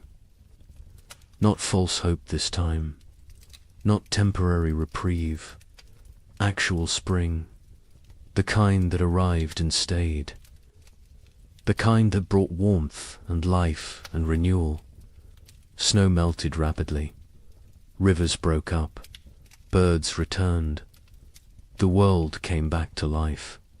People emerged from cabins, looked around, saw their neighbors, saw who had survived, who had made it through. The numbers were shocking. So few left. So many gone. The young couple walked their property in early March, looked at the field they would plant, looked at the cabin they had defended, looked at each other. They had survived, had kept their daughter alive, had made it through 3 winters that should have killed them. They did not speak. Words were insufficient. They simply stood together, holding hands, watching their daughter chase the neighbor's dog through melting snow, laughing, perfect, untouched by the horror. Her parents had endured. They had protected her from it, had given her life and safety and future. It was enough. It had to be enough. The worst was over. The 3 winters that seemed endless had ended. Spring had returned. Life had returned. Hope had returned. But the cost had been staggering. The scars ran deep. The survivors would carry the memories forever, would wake in the night sometimes, sweating, terrified, remembering the cold, the hunger, the fear. They would never fully recover, never fully heal, but they had survived, and survival meant possibility, meant future, meant that maybe, just maybe, they could build something good from the ashes of horror. Spring 1838 arrived like a resurrection, not the tentative half-springs of previous years, but full, complete, undeniable. March brought warmth that stayed. April exploded with growth. The earth seemed desperate to make up for lost time. Grass grew with unusual vigor. Trees budded aggressively. Wildflowers carpeted fields in waves of color. It was as if nature itself was apologizing, compensating, trying to heal the wounds it had inflicted. Survivors emerged from their cabins, slowly, blinking in bright sunlight, disoriented, like people waking from long nightmares. They looked at each other with hollow eyes, eyes that had seen too much, known too much suffering. They were changed, fundamentally, irreversibly. The people who had entered the winter of 1835 were dead. These were different people, harder, older, damaged in ways that would never fully heal. The young couple in Michigan stood in their doorway watching spring arrive. The man was thin still. His body had not recovered the weight lost during the starving times. Probably never would. His hair had gone partially grey. He was 25, but looked 40. His wife was 23. She looked older, lines around her eyes, around her mouth, marks of worry, of fear, of 3 years spent on the edge of death. Their daughter was almost 2 now, perfect, unblemished, the only innocent thing left in their world. They planted their field in April. The work felt different this year. Not desperate, not terrified, just work, normal work, the kind farmers had done for thousands of years. Put seeds in ground, trust earth to do its part. The simplicity was jarring. They had forgotten farming could be simple, could be routine, could be anything other than life or death struggle. The man worked slowly, his body still weak. The neighbor helped. He always helped. Had become part of their family in ways that transcended blood. The field grew beautifully. The corn shut up, strong, healthy, dark green. The kind of growth they had not seen in years. The beans climbed vigorously. The squash spread rapidly. It looked like abundance, like prosperity, like the future they had imagined when they first claimed this land, before the cold, before the suffering, before they learned how fragile everything was. The wife watched the garden grow and felt nothing, no joy, no satisfaction, no relief. The capacity for positive emotion had been burned out of her. She was functional, capable, but hollow, empty of everything except mechanical competence.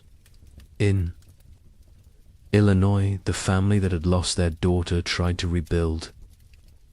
The father threw himself into work, expanded his fields, built new structures, kept busy constantly.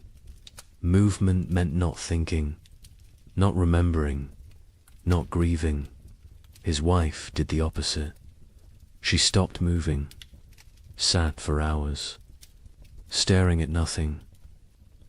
The children navigated between these extremes, tried to be invisible, tried not to cause problems, tried to hold together a family that was fragmenting. The older boy carried the weight. He was 10 now, too young for such responsibility.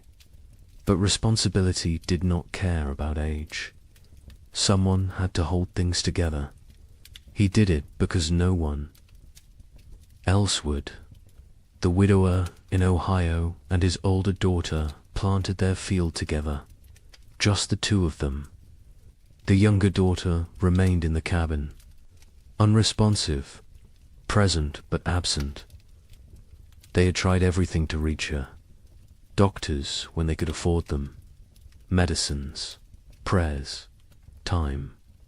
Nothing worked. She was locked inside herself, trapped in whatever mental prison the winters had created. They cared for her, fed her, kept her clean, but they had stopped hoping for recovery. Hope was too expensive, too painful when it failed. Better to accept reality. She was gone. They would tend her shell for as long as necessary. Other families across the frontier faced similar struggles. The physical danger had passed. Food was available. Weather was normal. But the psychological damage remained. People suffered from what we would now recognize as severe trauma, depression, anxiety, what was then called melancholy or nervous. Exhaustion. They startled easily, had nightmares, struggled with crowds, with noise, with anything that reminded them of the hard years. Many never fully recovered, carried the scars until death. Communities began to reform, slowly, hesitantly. People who had isolated for survival started reaching out again, started talking to neighbors, started attending church, started rebuilding the social structures that had dissolved. But it was different now. The easy trust was gone. The assumption of mutual aid was gone. People helped each other, but warily, with limits, with boundaries. The innocence of early frontier community had died, been replaced by something more cautious, more cynical, more realistic. A traveling minister came through Michigan territory in May, held revival meetings, promised salvation, promised explanation for the suffering, promised that God had a plan. Some people came, desperate for meaning, desperate to believe their suffering had purpose. The young couple attended once, listened to the minister talk about divine testing, about Job, about how suffering brought people closer to God. The wife stood up, walked out. Her husband followed. They never went back. If God had done this to them, then they wanted nothing to do with God.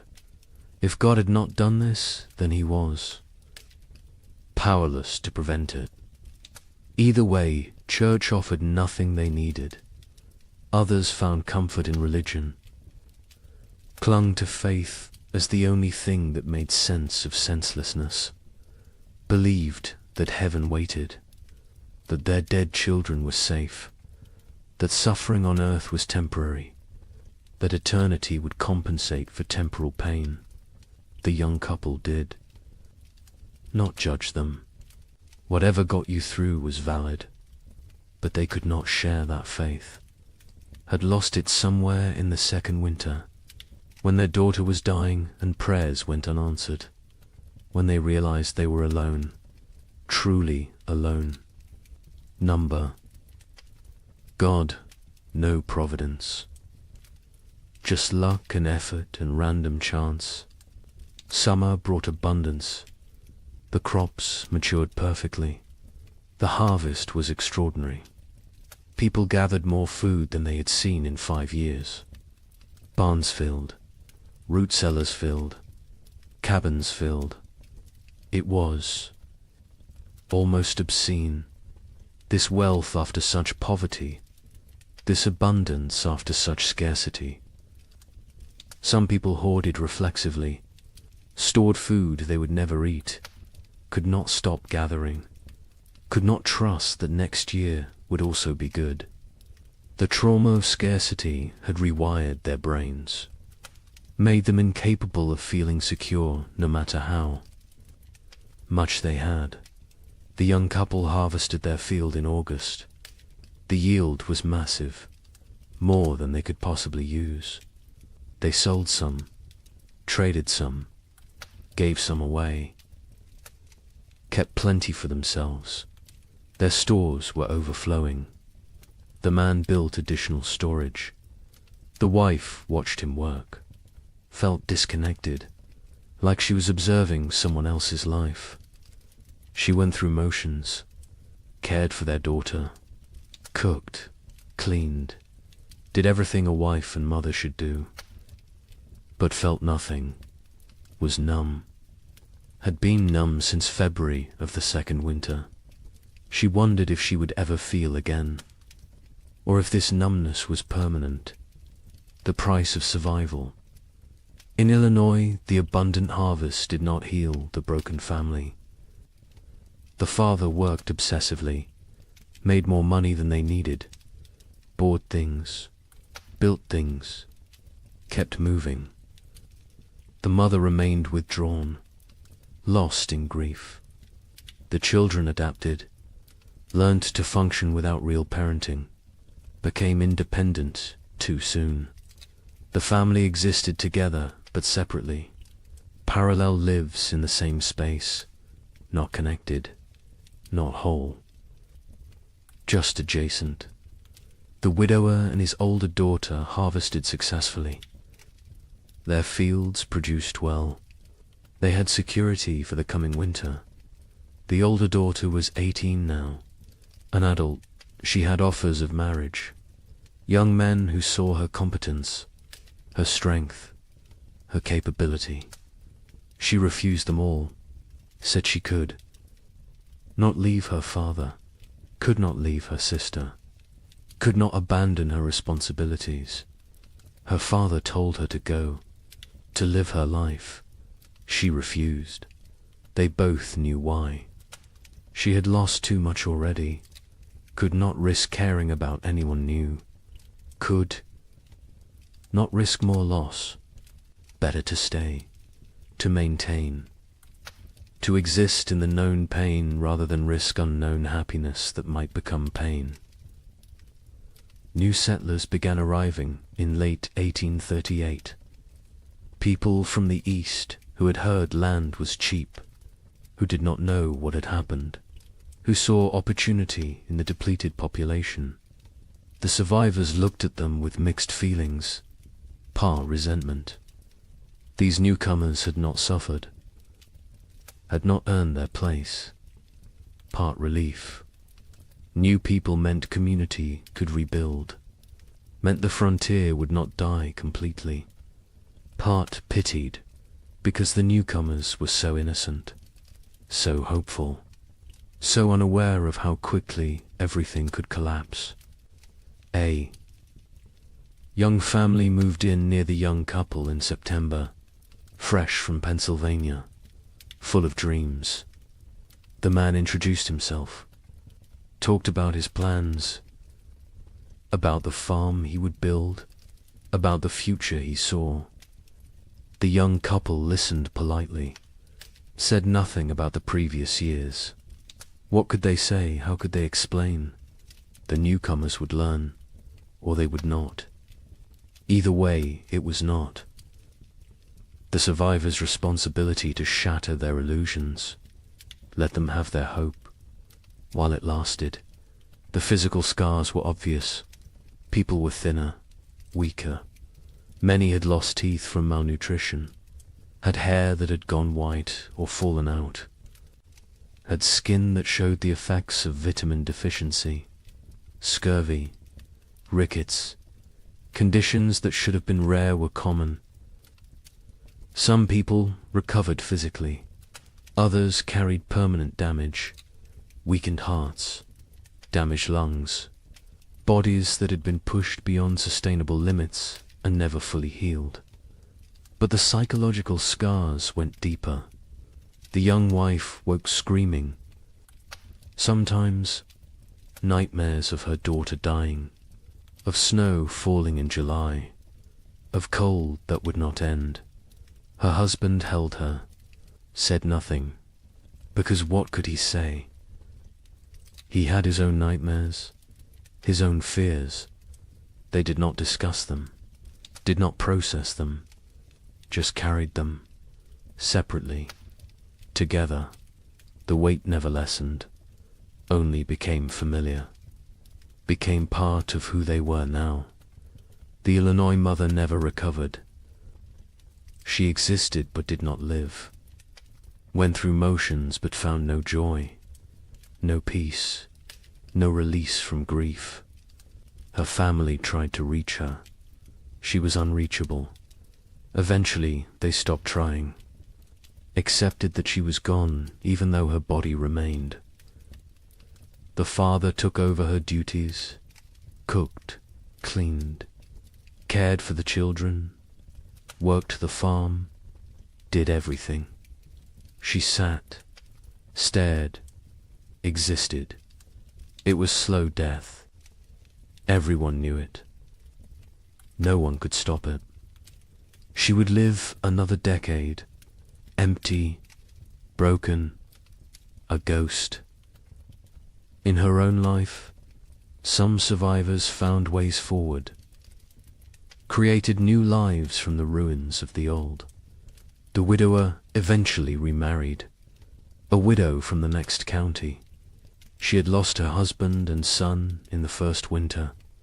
They married not from love, but from practicality, from loneliness, from the need to not be alone. It was not romantic, but it worked. They built a life together, quiet, stable, functional. His older daughter never married, stayed home, cared for her sister, became essential to the household, found purpose in duty, in responsibility, in maintaining. She never seemed unhappy, but she never seemed happy either. Just existed in the middle, neither satisfied nor dissatisfied. Just present, the young couple stayed together, raised their daughter, had 2 more children in the years after, built a successful farm. From the outside they looked normal, prosperous even, but between them was distance, a gulf created by 3 years of shared trauma that they could never fully bridge. They cared for each other, were faithful, were good parents. But the passionate young couple who had claimed the land in 1835 was gone, replaced by 2 damaged people doing their best. It was enough, had to be enough. They did not expect happiness, did not seek joy, just sought stability, safety, security, found those things, made a life from them. By 1840, the population had stabilized. Some areas had recovered partially, others remained sparsely populated. The demographic impact was significant. Thousands had died. Thousands more had fled. The westward expansion had been set back years. Territories that should have achieved statehood remained territories. The ambitious growth projections of the early 1830s were abandoned. Reality had intruded, shown the limits of human ambition, of manifest destiny, of the belief that the frontier was there for the taking. Nature had reminded everyone who was really in control. The survivors aged rapidly. The young man in Michigan was 30 in 1840, looked 50. His body was worn out from the hard years. He would die at 45. Heart failure. His body simply gave out. Used up. Exhausted. His wife outlived him by 20 years. Raised their 3 children. Alone. Never remarried. Never spoke of the hard years. Her children knew something had happened. Could see it in her eyes. In her reactions to cold, to hunger, to waste. But she never explained, never wanted them to know, wanted them innocent, untouched, protected from the knowledge of how bad things could get. The records from this period are sparse. Many families did not keep records, could not read or write, or chose not to document what had happened. The census of 1840 shows dramatic population decline in the affected territories. But the numbers tell only part of the story, cannot capture the psychological damage, the broken families, the lost potential, the dreams that died, the innocence that was shattered. Those losses are not recorded, not documented, not preserved. But they were real, were significant, were the true cost of the winters that would not end. Some survivors tried to document what happened, wrote letters to relatives back east, kept journals, created records. But even as they wrote, they sensed their accounts would be doubted, would be dismissed as exaggeration, as hysteria, as the ramblings of traumatized minds. How could they explain what it felt like to watch your child starve? To burn your furniture for warmth? To consider actions that in normal times would be unthinkable? Words were inadequate. Experience was untranslatable. They wrote anyway, because someone needed to remember, someone needed to bear witness, even if no one believed them. The young man in Michigan wrote to his brother in Ohio in 1840, described what they had endured. His brother wrote back, said surely it had not been that bad, said the human mind exaggerated traumatic memories. The young man never wrote to him again, did not have energy to convince anyone, to defend his experience, to prove his suffering. He knew what had happened. His wife knew, their neighbor knew. That was enough. The rest of the world could believe what it wanted, and mostly, the world chose not to believe, chose to minimize, chose to forget.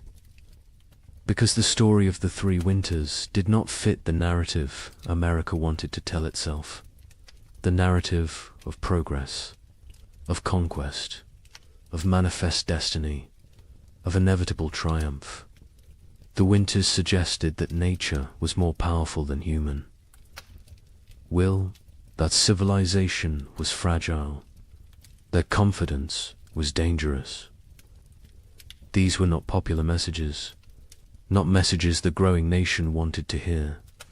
So they were ignored, dismissed, forgotten, buried under more palatable stories of frontier heroism, of triumph over adversity, of the inevitable march of progress. But the survivors remembered, carried the memories until death. Some passed stories to their children. Most did not. Most wanted to protect the next generation, wanted them unburdened. The children sensed something anyway, saw the scars, the fears, the behaviors that made no sense unless you knew what came before. They asked questions, got vague answers, eventually stopped asking. The silence grew. The stories faded. The memories died with those who carried them. Wait until you hear how thoroughly this was erased. The forgetting began almost immediately, even while survivors still lived, even while the scars were fresh. The erasure was not accidental, was not natural memory decay. It was deliberate, systematic, orchestrated by people who had very good reasons to want these winters forgotten. People with money, with power, with futures that depended on frontier land continuing to seem attractive, continuing to seem profitable, continuing to draw settlers and investment. Land speculators had the most to lose. They had purchased millions of acres across the affected territories, paid pennies per acre, expected to sell for dollars. Their entire business model depended on continued westward migration, on families believing the frontier offered opportunity, prosperity, future. Stories of 3 consecutive winters of mass death were bad for business, very bad. So the speculators acted, quickly, decisively, with coordinated purpose. Eastern newspapers began refusing letters from survivors. Editors received instructions, guidance, sometimes bribes. Do not publish accounts from the territories. Do not run stories about crop failures, about deaths, about settlements failing. Focus on success. Stories on prosperity, on opportunity. A newspaper in Philadelphia received a letter in 1839 from a Michigan survivor. detailed account of the 3 winters, the suffering, the deaths, the horror. The editor filed it away, never published it. Years later asked why. He explained simply, no one wanted to read depressing stories. People wanted hope, wanted optimism, wanted to believe in American progress. His job was to give them what they wanted. Territorial governments actively suppressed information. Official reports downplayed casualty numbers, listed families who had disappeared as relocated rather than dead or missing. Death certificates were not issued for people who died isolated on homesteads. If no one reported the death officially, then officially it did not happen. Population records were adjusted, made to show growth rather than decline.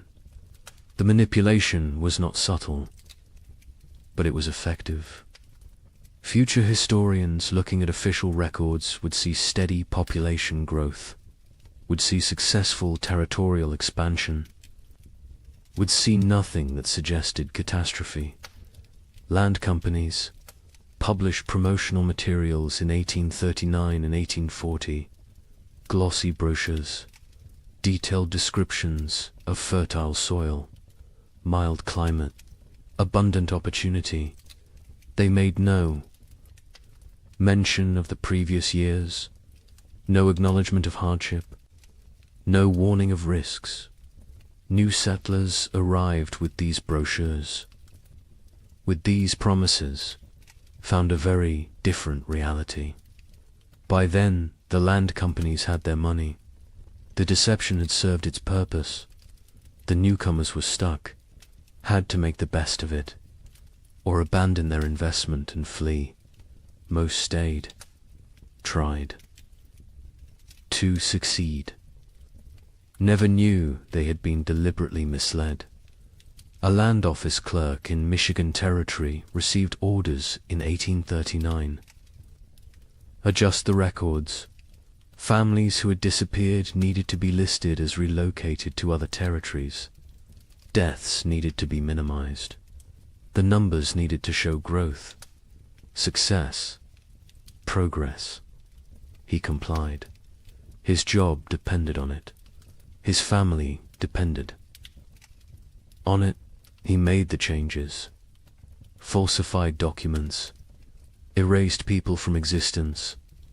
Years later, guilt-ridden, he confessed to his wife, told her what he had done. She told him he had no choice. Everyone had to survive somehow. He accepted this, but the guilt never left. He carried it until death, never told anyone else, never made it right. Just carried the weight of erasing thousands of people to protect property values. Railroad companies were equally invested in suppressing the truth. Their business plans required population growth in the territories, required towns, commerce, customers. Empty land was worthless. They needed settlers, needed them desperately. Stories of mass death were obstacles, barriers to profit. So they acted, funded newspapers that told the right stories, hired writers to create promotional content, paid for testimonials from satisfied settlers, built a narrative of success and opportunity that bore little resemblance to reality. The suppression extended to personal correspondence, letters from survivors to relatives. Back east were sometimes intercepted, lost, destroyed. Postal clerks received instructions. Letters containing certain content should not reach their destinations, should disappear. It was not official policy, not written down anywhere, but it happened regularly, systematically. Survivors wrote letters describing their experiences. Melt them. They never arrived. The relatives back east never learned the truth, continued to believe the promotional literature, continued to encourage others to move west. The cycle continued. Churches participated in the suppression, not overtly, not deliberately, perhaps, but they promoted a narrative that made the hard years easier to ignore. Suffering was divine testing. Those who died were called to heaven. Those who survived were blessed. This framing made the catastrophe seem like individual, spiritual journey rather than systemic climate disaster. Made it about personal faith rather than policy failure. Made it easier to move forward without asking difficult questions, without assigning blame, without demanding accountability. The survivors themselves often did not speak about their experiences. Many were deeply traumatized, could not articulate what had happened. The words did not exist. The concepts did not exist. Post-traumatic stress disorder would not be named. For another century, they just knew they could not talk about it, could not revisit it, could not make others understand. So they stayed silent, kept the memories locked inside. The silence was mistaken for acceptance, for healing, for moving on. It was none of these things. It was survival mechanism. It was protective barrier. It was the only way they could continue. Functioning. Others faced social pressure to remain silent. Communities wanted to move forward, wanted to rebuild, wanted to forget. People who dwelt on the hard years were seen as weak, as complainers, as obstacles to progress. A woman in Illinois tried to talk about losing her daughter, about the starvation, about the cold. Her neighbors told her to stop living in the past, to focus on the future, to be grateful for what she had. She stopped talking, but the memories did not stop. They never stopped. She just carried them alone, in silence, until they consumed her. Some survivors feared judgment for the choices they had made, for the actions they had taken to survive. Better not to speak of those years at all than to risk revealing what they had done, what lines they had crossed, what boundaries they had violated. Silence protected them, protected their reputations, protected their ability to be seen as respectable members of society. The price was isolation, loneliness, the inability to process trauma, but the alternative seemed worse. So they chose silence. The scientific community of the era struggled to explain the phenomenon. Without modern climate science, they lacked frameworks for understanding. Some suggested it was localized, exaggerated, not as severe as reported. Others proposed natural cycles, temporary aberrations, nothing to worry about long term. A few recognized it as significant climate event, but their voices were minority, were drowned out by those who preferred simpler explanations, who preferred not to see pattern, not to acknowledge that this could happen again. Meteorological records from the period are incomplete. Weather stations were sparse. Record-keeping was inconsistent. The data that exists shows temperature anomalies, shows unusual patterns, but gaps in the record allow for interpretation, allow for doubt, allow for dismissal. Later research, looking at the fragmentary data, could conclude it was not that bad, could argue the survivors exaggerated, could minimize the catastrophe. The incomplete record became excuse for incomplete acknowledgement. By 1850, just 12 years after the final winter ended, the 3 winters were rarely mentioned. Textbooks focused on westward expansion, on Oregon Trail, on Gold Rush. on the exciting narrative of American growth. The dark years from 1836 to 1838 were footnote at best. More often, they were completely absent. A generation of children learned American history without knowing thousands had died in the supposedly empty territories, without knowing their parents or grandparents had survived horror. The erasure was nearly complete. The Civil War cemented. The forgetting.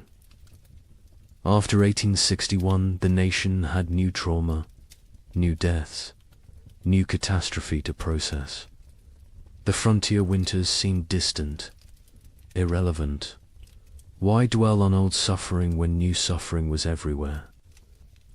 The few survivors who tried to tell their stories found no audience, found a nation consumed by present crisis.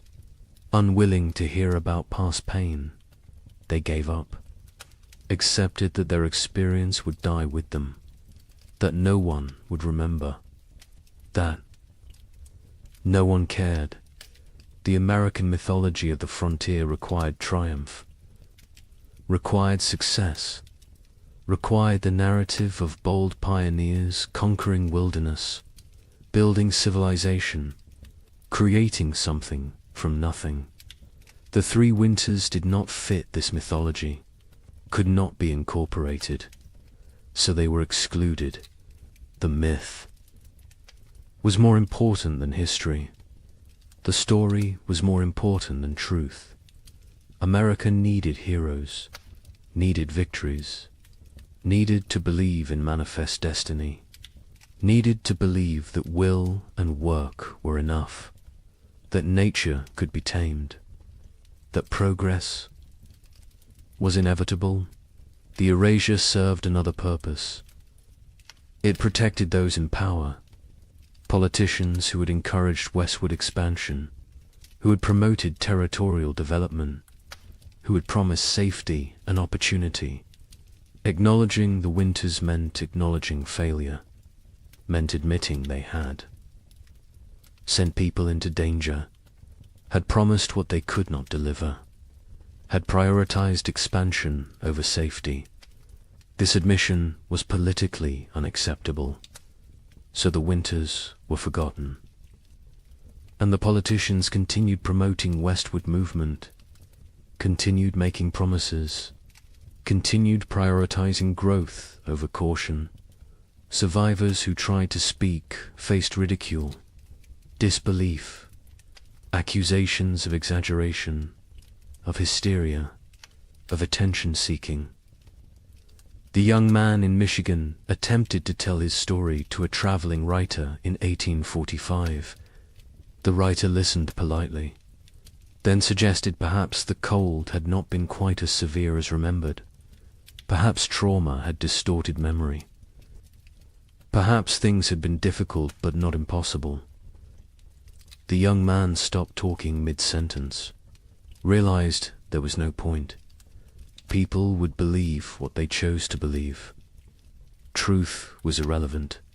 He never tried to tell his story again. The conspiracy of silence was not organized.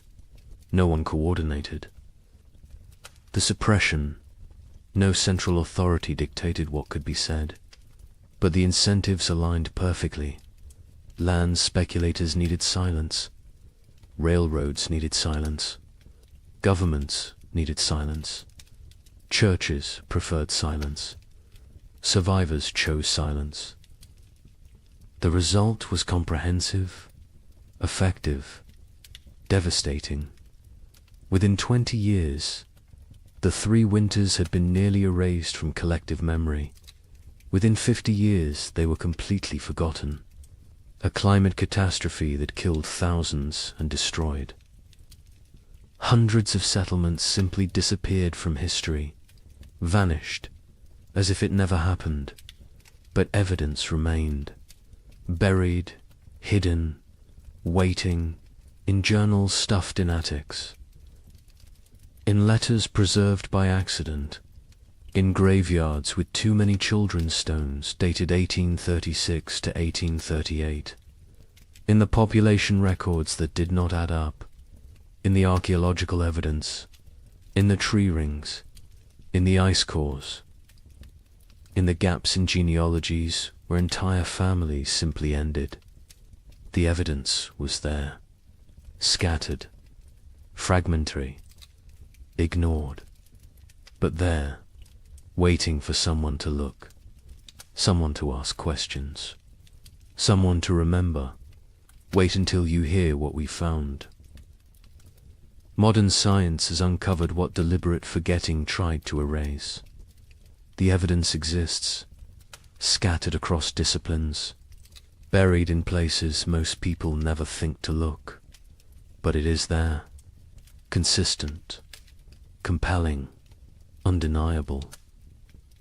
The 3 winters happened, were as severe as survivors claimed, perhaps more severe than they could articulate. The truth has emerged slowly, piece by piece, building into a picture that validates everything the survivors tried to tell us. Tree ring analysis provides the most objective evidence. Trees record their growing conditions in their rings. Wide rings mean good growing seasons. Narrow rings mean stress, cold, drought, poor conditions.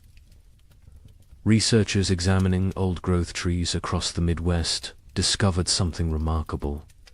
The rings from 1836 to 1838 are extraordinarily narrow, some of the narrowest in the entire record. These trees were stressed, struggling, barely growing. The pattern is consistent across species, across regions, across thousands of individual trees. The cold was real, was widespread. Was severe ice core samples from Greenland tell a similar story. Each layer of ice preserves atmospheric conditions from when the snow fell. Chemical analysis reveals volcanic particulates, sulfur compounds, evidence of major eruptions. The layers from 1835 and 1836 show unusually high concentrations, multiple eruptions. The volcanic material entered the upper atmosphere, circled the globe, blocked sunlight, lowered temperatures, created the conditions for catastrophic cooling. The ice remembers what humans forgot. A volcanic eruption near Japan in late 1835 was particularly significant. Mount Osama, not as famous as Tambora, which caused a year without summer in 1816, but substantial, combined with other eruptions in the Pacific. In Central America, the cumulative effect was devastating. The particulates in the atmosphere created a cascade of cooling, blocked solar radiation, disrupted weather patterns.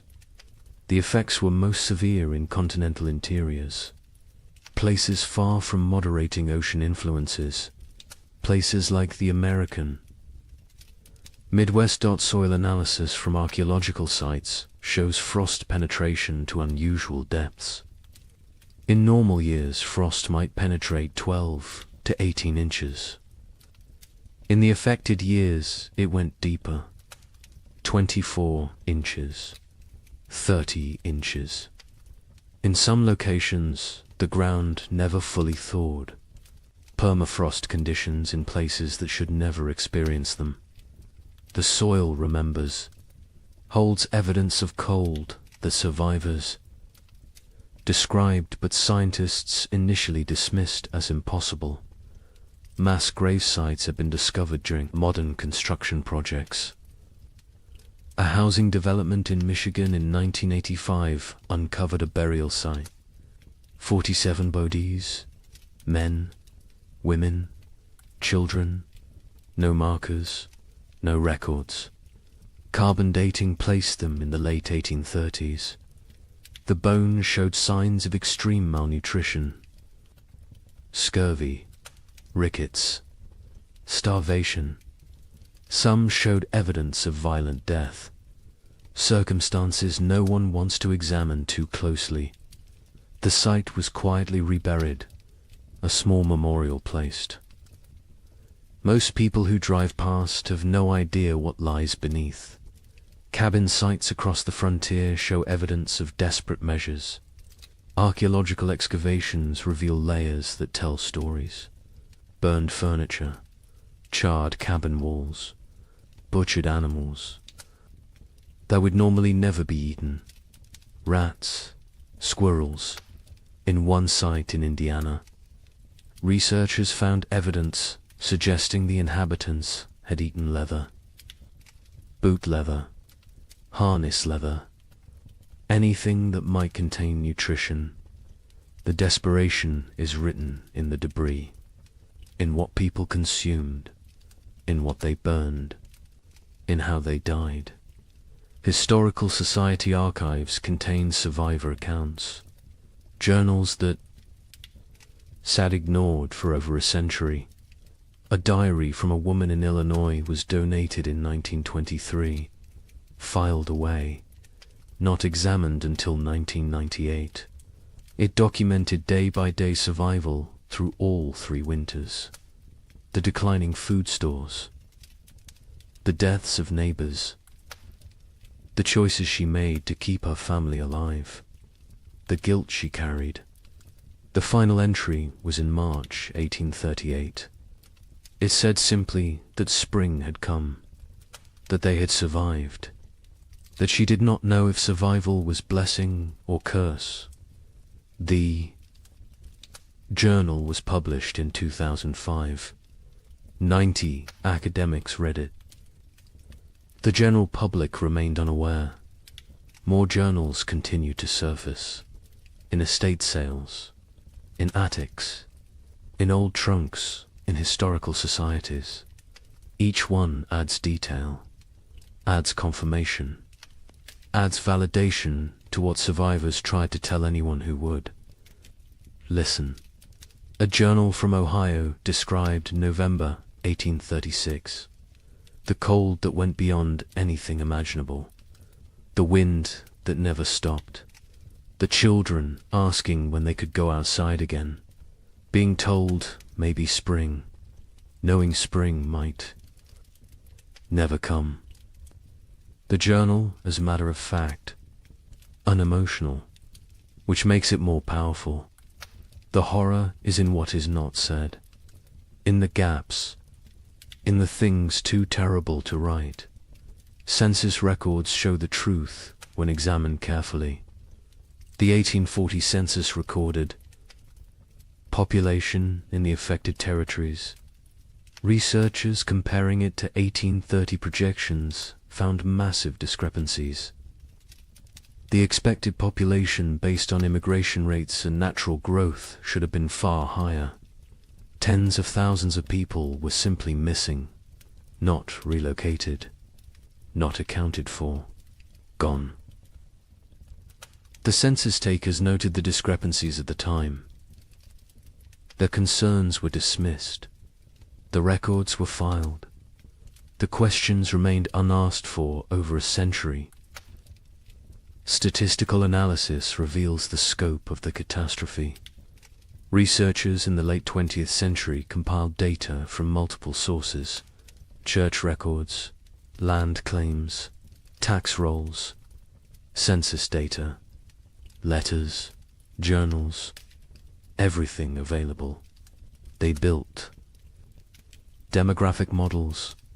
The model showed that approximately 15,000 families entered their affected territories between 1830 and 1835.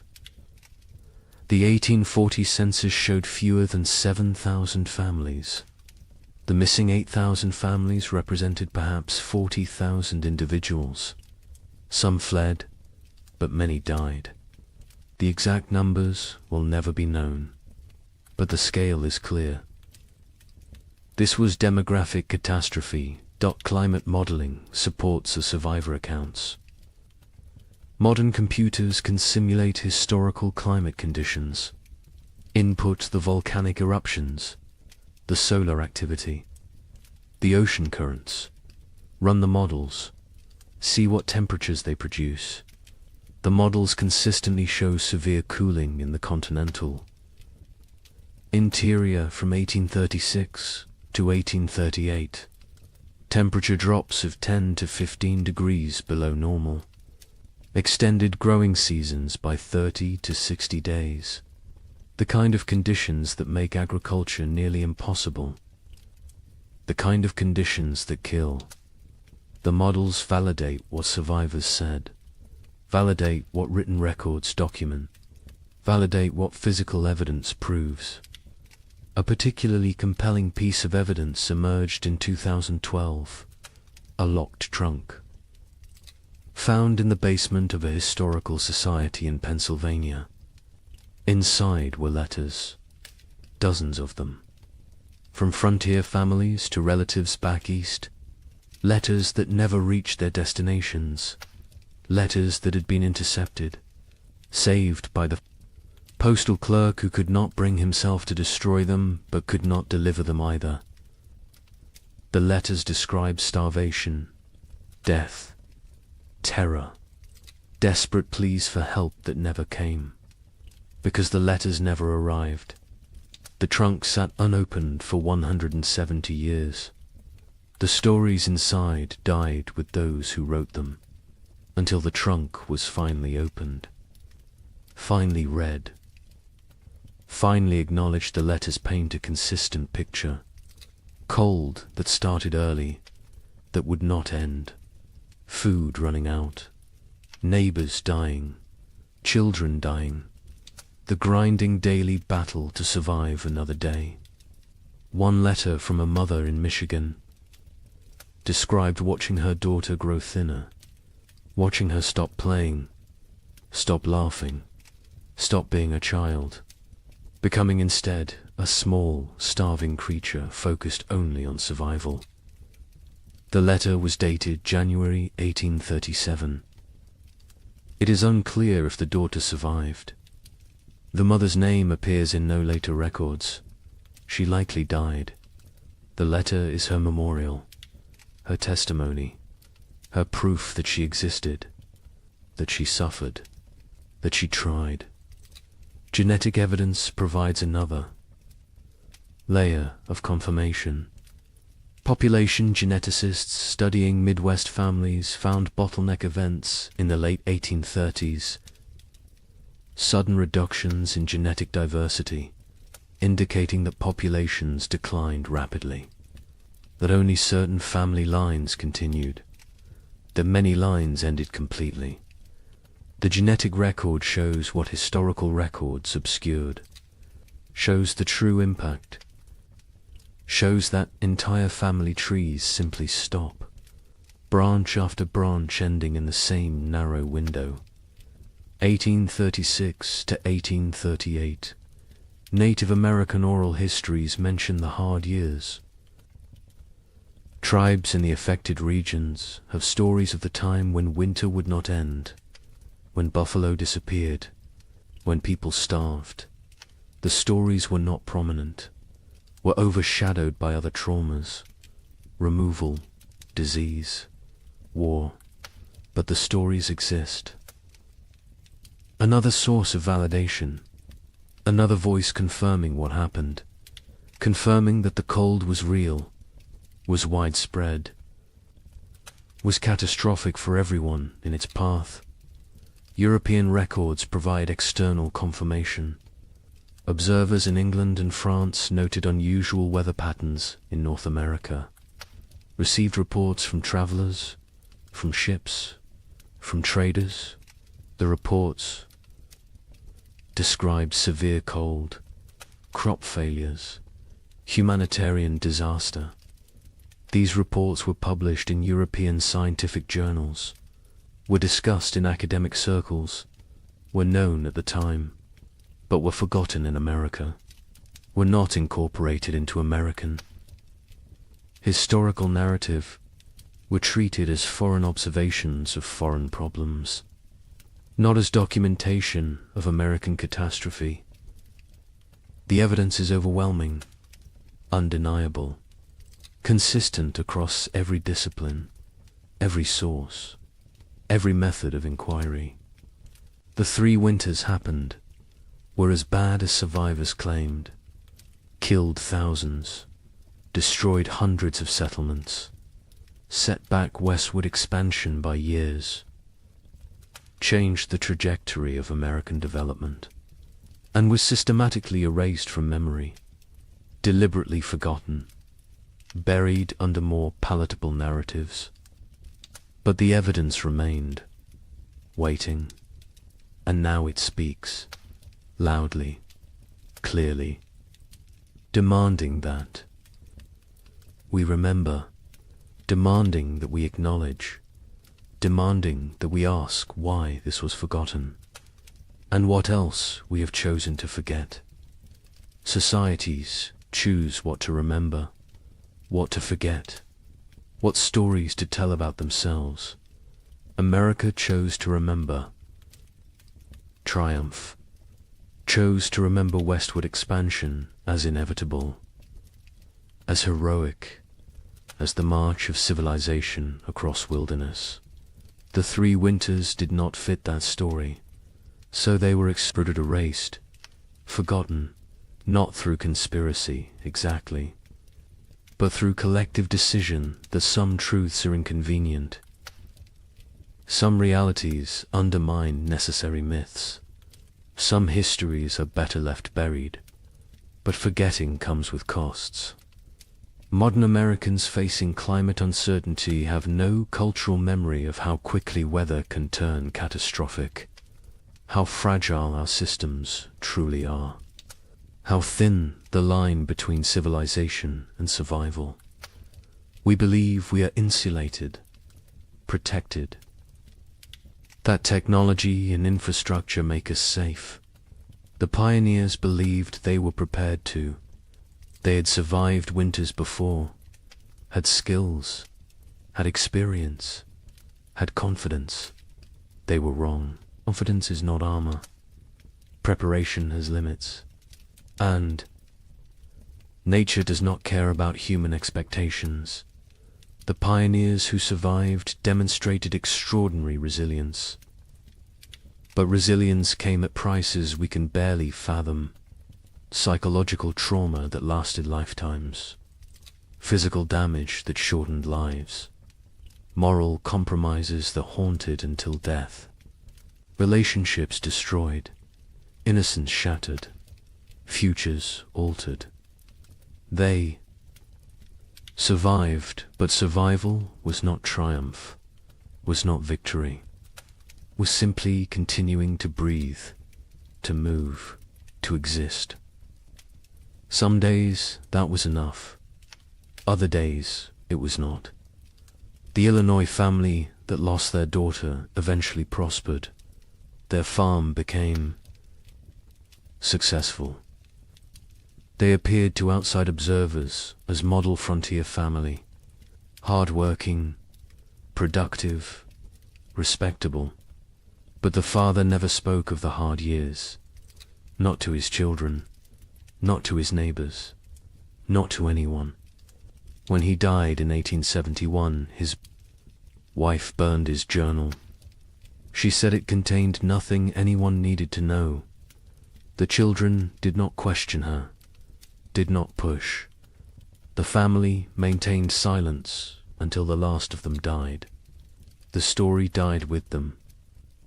As so many stories did, the young couple in Michigan who nearly starved in February 1837 lived into old age. They watched their children grow, saw grandchildren born, built prosperity from the ruins of trauma, but they never truly healed. The wife developed hoarding behaviors, stored food obsessively, could not throw anything away, could not trust that abundance would continue. The fear never left. The husband, startled at sudden noises, had nightmares until he died, woke, screaming about cold, about hunger, about his daughter dying. They lived together for 40 years after the winters ended, but part of them never left those years. never fully returned to the present, always remained trapped in the cold, in the fear, in the desperate fight for survival.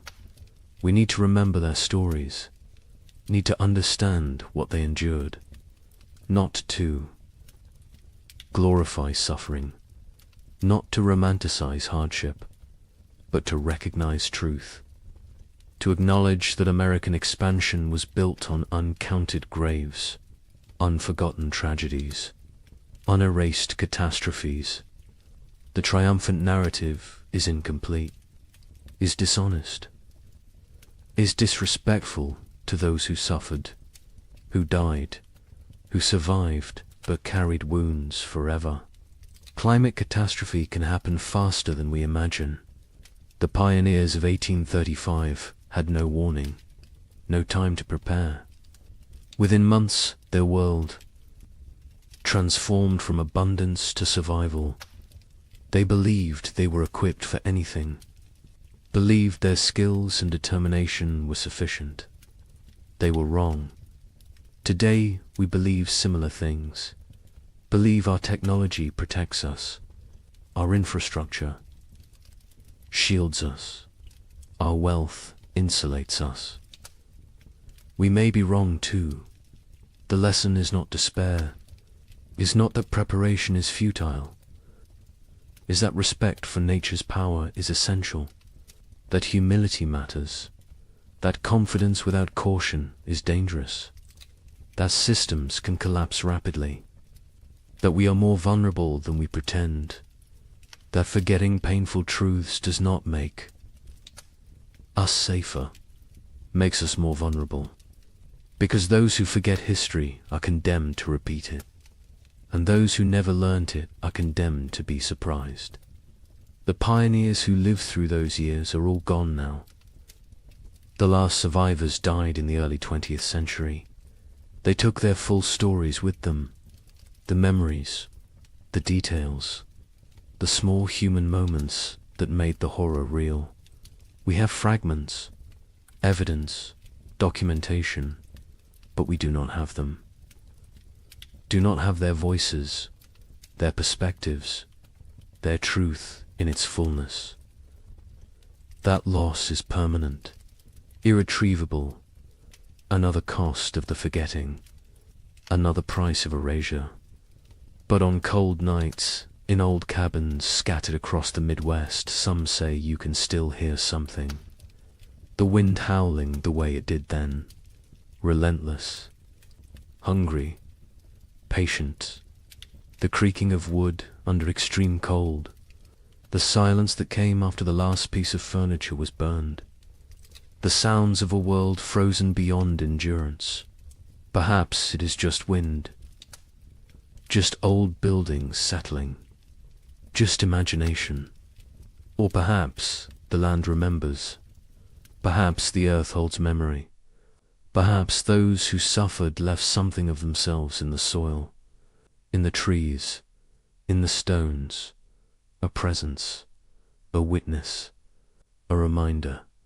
Winter always remembers, even when we choose to forget. The sky changes first. It loses its depth. The blue becomes pale and thin. The sun rises later each morning. It sets earlier each evening. The warmth drains away slowly. Day by day, the world transforms. The tribe notices. They always notice. Their survival depends on reading these signs. An old woman stands at the cave entrance. She watches the horizon. Her skin remembers 50 winters. Her bones ache with the coming cold. She knows what approaches. The birds leave first. Great flocks rise from the marshlands. They circle once, twice, then disappear southward. Their cores fade into silence. The sky empties. Only the crows remain. They perch in dead trees. They watch with black eyes. They know about winter. They know about death. The leaves turn brown. They fall in waves. The forest floor becomes a carpet of decay. The trees stand bare. Their branches reach upwards like skeletal hands. The wind moves through them differently now. It whistles. It moans. It carries the scent of ice from distant mountains. The animals change their behavior. The deer grow thick coats. They move lower into the valleys. The bears eat constantly. They gorge themselves on final berries and roots. They search for caves. They test the depths of hollow trees. Soon they will sleep. Soon they will vanish until spring. The tribe's children play near the cave. They notice the changes too. A young girl finds frost on a stone. She touches it with her finger. The ice melts instantly. She looks up at her mother. Her eyes ask a question. Her mother nods slowly. Yes, it is coming. The hunters return from their scouting. They gather around the central fire. Their news is grim. The herds are moving. The massive beasts that sustained the tribe are leaving. They migrate to warmer lands. The hunters saw their tracks leading south. Hundreds of prints in the soft earth. All heading away, the chief stands. He is a broad man with greying hair. Scars cross his chest and arms. Each one tells a story of survival. He speaks slowly. His voice carries weight. The tribe must prepare. They must gather. They must hunt. Winter shows no mercy to the unprepared. The women begin their work immediately. They repair the leather hides that cover the cave entrance. They check every seam. They patch every hole. Cold air finds the smallest gaps. It sneaks in like a predator. It steals warmth. It steals life. The children are sent to gather firewood. They work in groups. They drag dead branches back to the cave. They pile them high against the rock walls. Never enough. There is never enough wood. The fires must burn for months. The fires are life itself. An elder man sits working stone. He shapes a new blade. His hands move with practiced skill. The flint chips away in precise flakes. This blade will skin animals. It will cut meat. It will help the tribe survive. Tools matter. In winter, everything matters. The temperature drops. Further, morning brings white breath. Puddles freeze overnight. They crack under footsteps. The ground hardens. Digging becomes difficult. The tribe works faster. Urgency replaces the lazy pace of summer. A young hunter climbs the high ridge. He looks north. Dark clouds gather on the horizon. They build like mountains. They promise snow. He returns quickly. He reports what he saw. The tribe has perhaps 10 days, maybe less. The chief calls a meeting. Every adult attends. They discuss strategy. Who will hunt? Who will gather? Who will fortify the shelter? Who will watch the children? Roles are assigned. Arguments are brief. Survival requires cooperation. Personal disputes wait for spring. The women process the last of the autumn harvest. They pound roots into paste. They dry strips of meat over smoky fires. They collect every edible plant within walking distance. Nothing is wasted. A handful of seeds might mean the difference between hunger and starvation. Night falls earlier now. The darkness lasts longer. The tribe sits closer to the fire. They eat their evening meal in silence. They think about the months ahead. They remember previous winters. Some were mild, some were brutal. No one knows what this winter will bring. A baby cries. Its mother holds it close. She wraps it in soft rabbit fur. The infant is barely 2 months old. This will be its first winter. The mother's face shows worry. The other women gather around. They offer reassurance. They share wisdom. They have kept babies alive through cold before. The old woman who watches the sky speaks. She tells of a winter. From her youth, snow fell for 20 days without stopping. The drifts rose higher than a man. 3 members of the tribe died. They ran out of food. They grew weak. The cold took them in their sleep. She tells this story as warning, as motivation. As truth, the fire crackles. Sparks rise into the darkness. They dance like orange stars before fading. The tribe sits in a circle. They feel the bond between them. They are family. They are survival partners. They will face the cold together. They will endure together. Or they will perish together. The wind picks up. It blows from the north. It carries the smell of snow. It carries the promise of winter. The tribe feels it.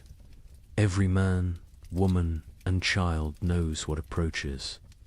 The season of death has begun its descent.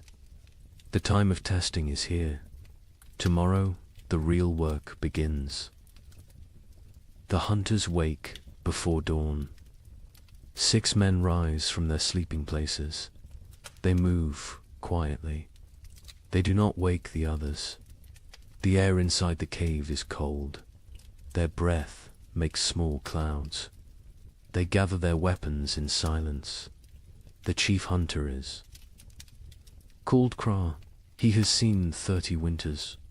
His body is lean and strong. Scars mark his arms and legs. Each scar tells a story. Each one represents survival. He checks his spear. The stone point is sharp. The binding is tight. This weapon has killed. Many times before, the other hunters prepare. They wear thick furs. They tie leather wraps around their legs. They carry stone blades at their waists. They bring rope made from twisted plant fibers. They will need everything they carry. There are no second chances in winter. The sky begins to lighten. Grey replaces black. The hunters step outside. The cold hits them immediately. It takes their breath. Their eyes water. They blink away the moisture. Their bodies adjust slowly. Frost covers everything. The rocks glisten white. The sparse grass stands frozen and brittle. Each footstep crunches. The sound carries in the still air. They must move carefully. Sound travels far on cold mornings. Kraw leads them north. He knows where the herds gather. He has hunted these lands his entire life. His father taught him. His grandfather taught his father. Knowledge passes through generations. It keeps people alive. They walk for an hour. The sun rises behind them. It provides no warmth. It is a pale circle in the grey sky. The light reveals a changed landscape. Winter is transforming their world. Snow patches appear. Small drifts collect in shadows. The ground is harder now. Frozen. Solid in places. Walking becomes more difficult. Legs tire faster. But they push forward. Kraw stops. He kneels. He examines the ground. Tracks. Large tracks. deep impressions in the half-frozen earth. Bison. A small herd passed through recently, perhaps during the night. The tracks are fresh. The hunters gather. Around they study the signs. Craw counts the tracks. Maybe 8 animals. Maybe 10. The herd is moving slowly. They are grazing as they travel. This is good. This means the hunters can catch them. They follow the trail. The tracks lead northeast, toward the river valley. Bison often shelter near water. The valley provides protection from wind. There is still grass there, brown and dry, but edible. The wind picks up. It blows from the north. It carries tiny ice crystals. They sting exposed skin. The hunters pull their furs tighter. They lower their heads. They keep moving. Another hunter named Dren speaks quietly. He points to the sky. More. Clouds are building, dark and heavy. They roll in from the mountains. A storm is coming. Everyone sees it. Everyone understands. They must hunt quickly. The tracks become fresher. The eddies are sharp. The animals are close now. Very close. Craw signals for silence. Hand gestures only. The hunters spread out. They form a loose line. They move like shadows. They crest a small rise. Below them, the river valley opens up. And there, near the frozen stream, the bison herd grazes. 9 massive animals, brown and shaggy. Their breath rises in great clouds. They paw at the snow. They search for grass beneath the hunters crouch low. They are downwind. The bison cannot smell them. This is crucial. Bison have poor eyesight but excellent noses. Scent betrays hunters more than sound. Craw studies the herd. He looks for weakness. Old animals. Young animals. Injured animals. His eyes settle on a large female. She stands at the edge of the group. She limps slightly. Her left rear leg favors her weight. She is the target. He signals to the others. They understand immediately. Years of hunting together create silent language. They know their roles. They know the plan. 3 hunters will circle left. 3 will stay right. They will drive the herd. They will separate the weak one. The maneuver begins. The hunters move like wolves, patient, calculated. They use every rock for cover, every depression in the ground. They become part of the landscape. The left group reaches position. They wait. Timing matters. Rush too soon and the herd scatters. Wait too long, an opportunity vanishes. Craw watches. He feels the moment. He rises. His shout breaks the silence. The other hunters echo him. The bison startle. Their heads snap up. Panic floods through the herd. They bunch together. They begin to run. The injured female falls behind. She tries to keep pace. Her bad leg betrays her. The gap widens. The hunters close in. Their legs pump. Their lungs burn. The cold air sears their throats. Craw is fastest. He closes the distance. The female sees him. She turns. She tries to change direction. Too slow. Crow throws his spear. Years of practice guide the weapon. The stone point strikes true. It sinks deep into her shoulder. The bison bellows. Pain and rage combine. She spins. Blood sprays across the snow. bright red against pure white. She charges at Craw, massive and furious. Death approaching on 4 legs. Craw dodges, barely. The bison's horn scrapes his side. His fur tears. He rolls away. Another hunter throws his spear, then another. Both strike the animal's flank. She staggers. Dren moves in close, very close, dangerous close. He thrusts his spear upward, into the chest, between the ribs, toward the heart. The bison's front legs buckle. She goes down. The hunters surround her. They wait. She kicks twice. Her breath comes in gasps. Her eyes roll, then stillness. The fight ends. The hunt succeeds. The hunters stand panting. Their bodies steam in the cold. Sweat freezes on their skin. They look at each other. Grins break across their faces. They survived. They won. They have meat. But celebration is brief. Craw points at the sky. The storm clouds are closer, much closer. The wind grows stronger. Snow begins to fall. Light flakes at first, then heavier. They must work fast. Butchering takes time.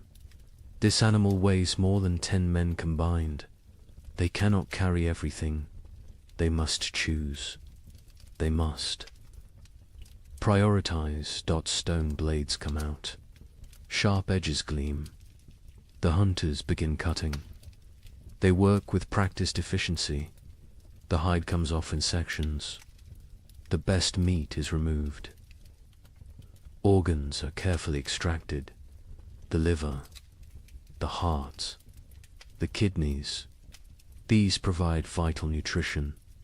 Blood stains the snow. It pulls and freezes. The hunter's hands go numb. They ignore the pain. They keep cutting, keep working. Their survival depends on speed. They bundle the meat in the animal's own hide. They create packs they can carry. Each hunter takes a load. Heavy loads, impossibly heavy.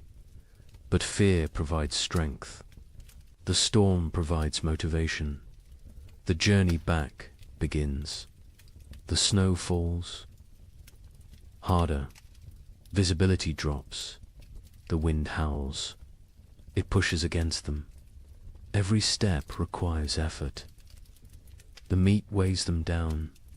Their legs shake. Kraw leads by memory. He knows these lands, but the snow obscures landmarks. Everything looks the same, white and grey and endless. He trusts his instincts. He walks steadily south. One hunter falls. The weight and exhaustion combine. The others help him up. They redistribute his load. No one is left behind. This is the unspoken rule, the absolute law. Hours pass. Terrible, grinding hours. Cold seeps through their furs. Their fingers lose feeling. Their faces go numb. Frostbite threatens, but stopping means death. They push forward. Dren sees it first. A dark shape in the swirling snow. The cave. Home. Relief floods through them. They stumble faster. The last 100 paces feel like miles. They enter the cave. Warmth hits them. The central fire burns bright. The tribe has kept it strong. Faces turn toward them. Eyes widen. They see the meat. They see success. The hunters drop their loads. They collapse. Their bodies give out. Women rush forward. Children crowd around. Everyone wants to see. Everyone wants to touch the meat. The chief comes forward. He examines the kill. He nods at Craw. Approval in that single gesture. Pride in that simple nod. The tribe will eat. The tribe will survive another week. Maybe two. The women take over. They hang the meat from the cave ceiling. Away from scavengers, they begin processing it. Some for immediate eating, some for preservation. Every part will be used. Nothing wasted. The hunters sit by the fire. They warm their frozen hands. They drink hot broth. The feeling returns too. Their fingers and toes. Pain comes with it. Sharp and burning. They endure it silently. Outside, the storm intensifies. Wind screams past the cave entrance. Snow piles against the rocks. The leather hide covering the entrance flaps and strains. But inside, there is warmth. There is food. There is safety. Aye. Child approaches Craw. A small boy. He stares with wide eyes. He touches Craw's torn fur. He sees the scrape from the bison's horn. His mouth forms an O of wonder. Craw smiles. He ruffles the boy's hair. This is why they hunt. This is why they risk death. For the children. For the old ones. For the tribe. Individual survival means nothing. The group is everything. The meat roasts over the fire. Fat drips and sizzles. The smell fills the cave. Mouths water. Stomachs growl. Soon they will feast. Soon they will celebrate. But first they rest. Craw closes his eyes. His body aches. Every muscle protests. But satisfaction fills him. They succeeded. They brought food home. They completed the last great hunt before the deep winter. The storm rages outside. Let it rage. Let the snow fall. Let the cold descend. The tribe is ready. They have meat. They have fire. They have each other. This hunt might sustain them for weeks. It might mean the difference between survival and starvation. No one knows what the winter will bring. No one can predict the future. But today they won. Today they live. And in the primitive world, today is all that matters. The storm passes after 3 days. The snow stops falling. The wind dies down. The tribe emerges cautiously. They squint against the brightness. Snow covers everything. The world looks different now. Transformed. Dangerous. The work begins immediately. Winter preparation cannot wait. Every day matters. Every hour counts. The tribe divides into groups. Each group has specific tasks. Organization means survival. The women examine the cave entrance. The leather hide covering took damage in the storm. Wind tore several seams. Snow forced its way through gaps.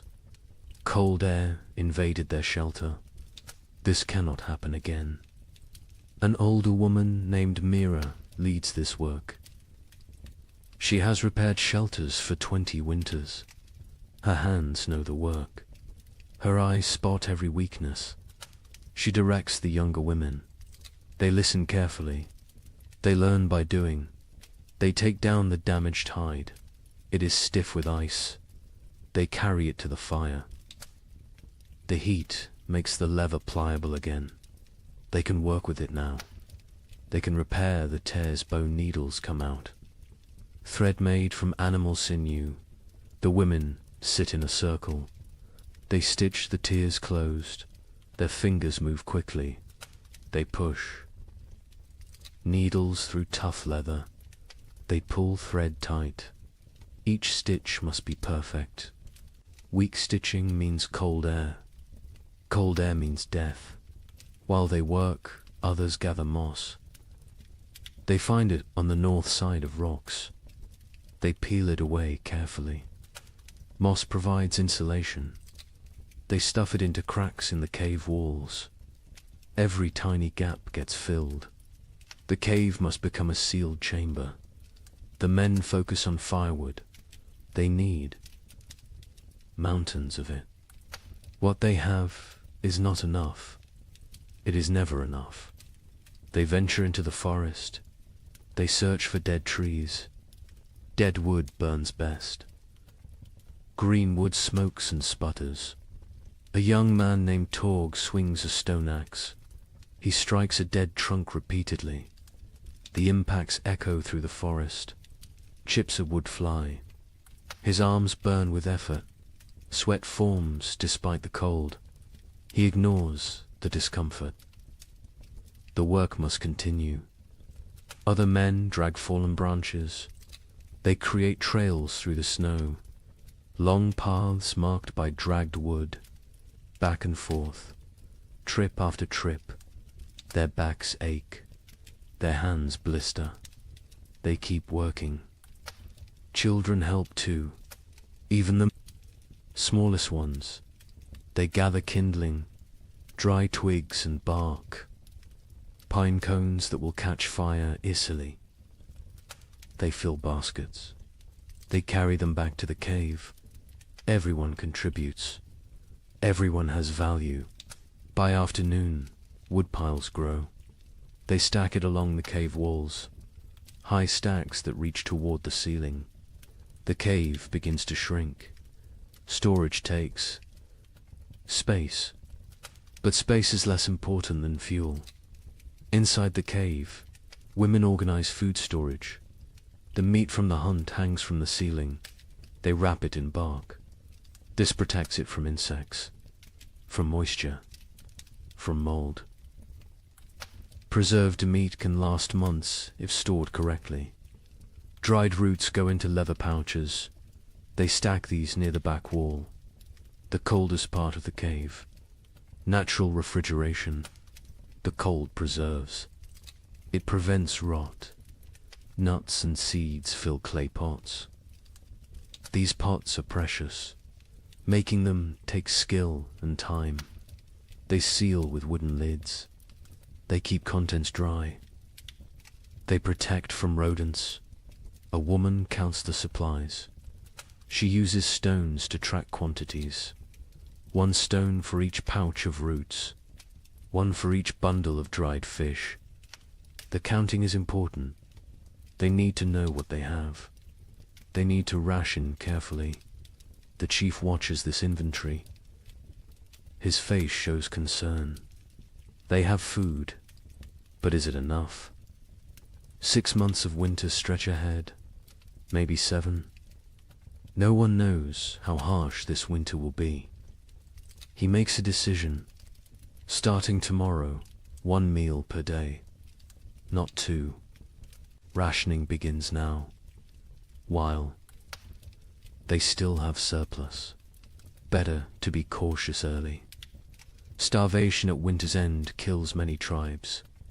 The sleeping areas need attention. The tribe sleeps in a specific arrangement. This is not random. This is survival strategy. The weakest sleep closest to the fire. Infants and small children. The very old. Those who are sick. Adults sleep in the middle ring. They provide a barrier. Their bodies block drafts. They generate warmth. They protect the vulnerable. The strongest hunters sleep near the entrance. They endure the coldest positions. They wake first if danger approaches. They are the first defense. This hierarchy never changes. Women spread fresh pine boughs on the ground. These create mattresses. They provide insulation from the cold stone floor. They replace old bows that have compressed and lost their cushioning. Furs are distributed. Each family gets a share. Thick bear hides for the children, wolf pelts for the adults, rabbit skins sewn together for extra layers. Everyone must stay warm through the night. The fire pit requires work. It sits in the center of the cave. Stones ring it. These stones were carefully chosen. They hold heat. They radiate warmth long after flames die down. But some stones have cracked. The extreme heat damages them over time. Cracked stones can explode, send sharp fragments flying, cause injuries. The men remove the damaged ones. They bring new stones from the river, smooth and solid. The warning comes at dawn. The air feels wrong, too still, too heavy. The pressure changes. Animals sense it first. Birds that remained through autumn flee. They rise in frantic groups. Their calls sound panicked. Even the crows abandon there. Perches, got KRAW, stands outside the cave.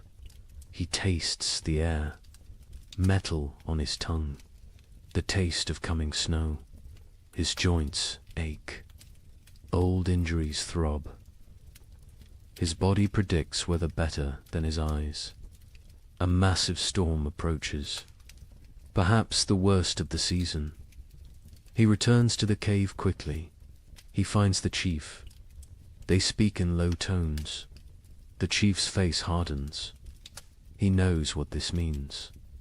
He has survived 40 winters. He recognizes the signs. This storm will trap them inside. For days, maybe a week. The chief raises his voice. Everyone stops. Everyone listens. The blizzard comes. They must secure everything. Now, immediately. No delays. The tribe erupts into controlled chaos. Everyone knows their emergency roles. They have practiced this, prepared for this moment. Speed matters now. Organization matters. Men rush to bring in final wood loads. They grab everything nearby. Dead branches, split logs, even greenwood. Anything that burns. They pile it inside until the cave floor disappears beneath fuel. Women grab the drying meat. Some pieces are not ready, still moist, still vulnerable to spoilage. But leaving them outside means losing them. Animals will steal them. Snow will ruin them. Everything comes inside. Children are sent to fill water containers. They run to the stream. They use hollowed gourds, clay pots, animal bladders, anything that holds liquid. Once the storm hits, leaving the cave becomes impossible. They need water for days. The wind begins gentle at first, a whisper through the trees. Then stronger, a moan, a howl. It builds like a living thing, like a predator circling. Temperature plummets. The drop is sudden, shocking. Breath becomes visible fog. Exposed skin stings.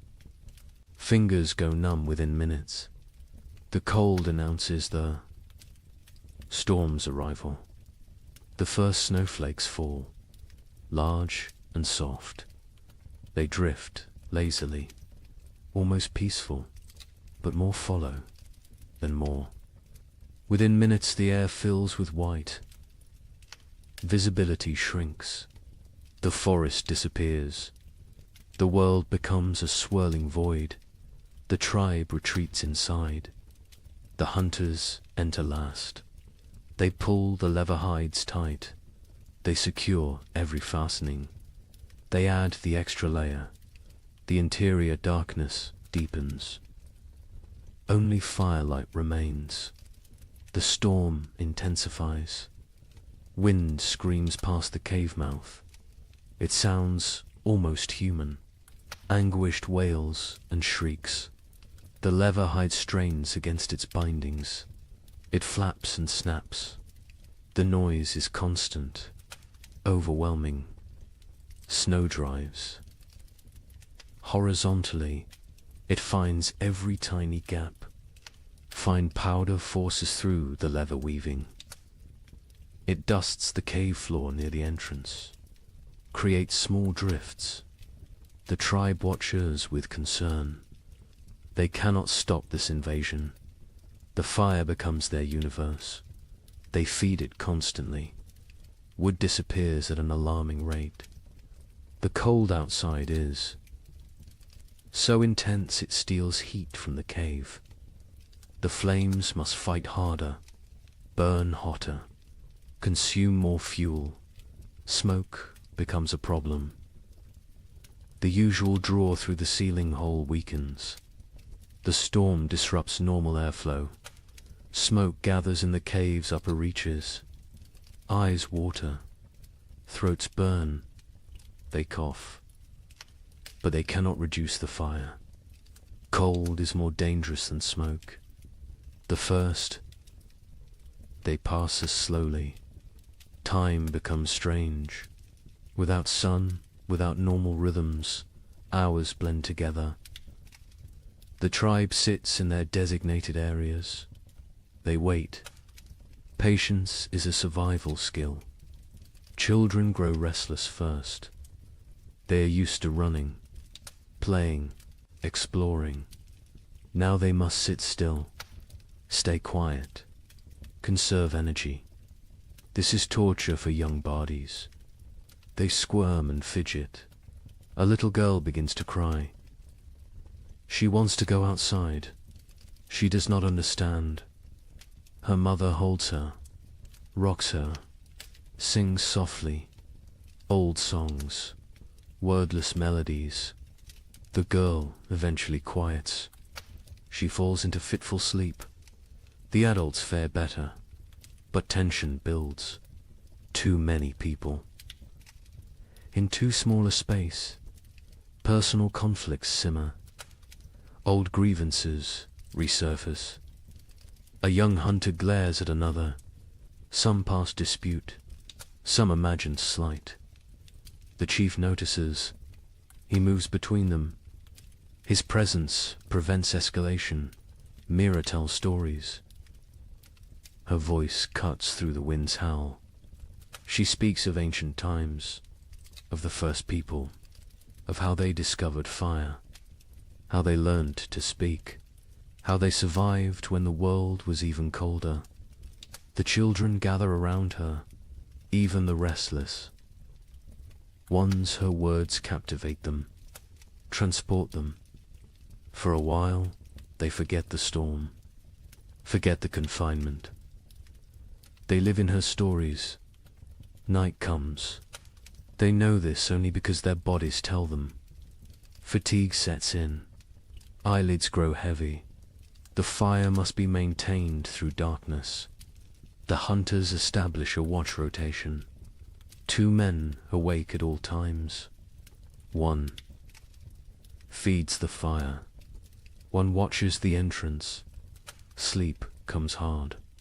The wind is too loud. The cold too present. The cave floor too hard despite the pine boughs. Bodies shift. Seeking comfort that does not exist. Seeking warmth that is scarce. The baby wakes crying. Hungry. Always hungry. Its mother nurses it. But her own hunger makes her milk weak. Thin. The baby feeds but does not satisfy. It cries again. Other children wake. The mother's face shows exhaustion, desperation. An older woman brings warm broth. made from bones and snow water. She encourages the mother to drink. Liquid helps produce milk. The mother drinks. The broth is barely warm, barely flavored, but it is something. The second day brings no relief. If anything, the storm worsens. The wind reaches new levels of fury. It sounds like raging beasts, like angry spirits. The entire cave vibrates. Small stones fall from the ceiling. Dust rains down. Fear creeps in. What if the storm never stops? What if they run out of wood? What if the cave collapses?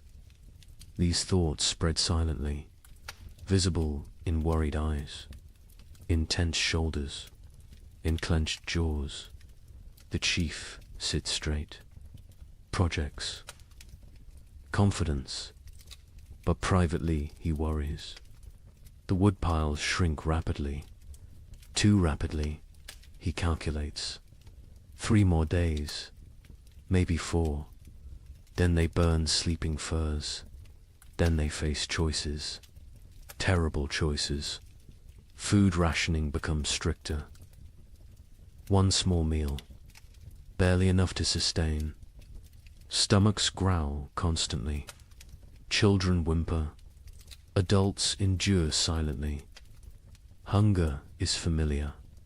Hunger is survivable. For a while, Torg's hands have healed from the axe work. Now they crack from the dry cold. Blood seeps from split skin. He wraps them in leather strips. The bleeding stops, but the pain remains. He says nothing. Complaining helps no one. A hunter notices moisture on the cave walls, condensation from their breath, from their bodies. This moisture freezes, creates a thin layer of ice. The cave becomes a frozen chamber. Beauty and danger combined. Mira leads. The women in work. They cannot hunt, cannot gather, but they can prepare. They sort through supplies. They repair torn clothing. They sharpen stone blades. Idle hands create despair. Work provides purpose. The women sit together. They speak quietly. They share memories of other winters. Some worse than this, some better. They draw strength from survival stories. From knowing others endured. One woman speaks of losing her first child to cold 10 winters ago. The baby simply did not wake one morning, frozen in sleep. Her voice breaks. Others reach out, touch her shoulder, her arm. Physical. Connection matters. They grieve together. They heal together. The 3rd day breaks their spirits slightly. The storm continues unabated. White chaos outside. Grey despair inside. Hope becomes harder to maintain. Faith in survival wavers. A young child develops a cough, deep and wet. The sound echoes in the cave. His mother's face shows terror. Winter. Coughs kill. They start small. They grow. They steal breath. They take lives. The healer examines the child. An old woman with knowledge of plants, of remedies. She has dried herbs, stored carefully. She makes a tea, bitter and strong. The child refuses it. She forces him. He must drink. He must fight. The child drinks. He gags.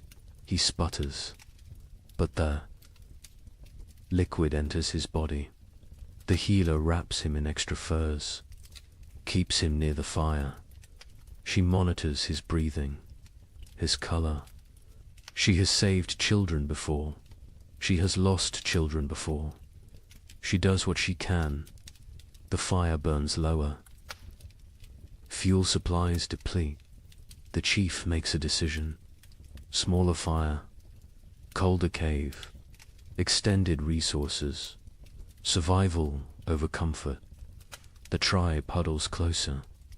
They share body heat.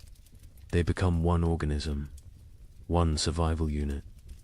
Stories continue, but energy for telling wanes. Voices grow hoarse. Throats hurt from smoke and dryness. Still they persist. Stories are medicine. Stories are hope. Stories are memory. Kraw dreams fitfully. He dreams of the hunt, of running through snow, of warm blood on cold ground, of meat and plenty.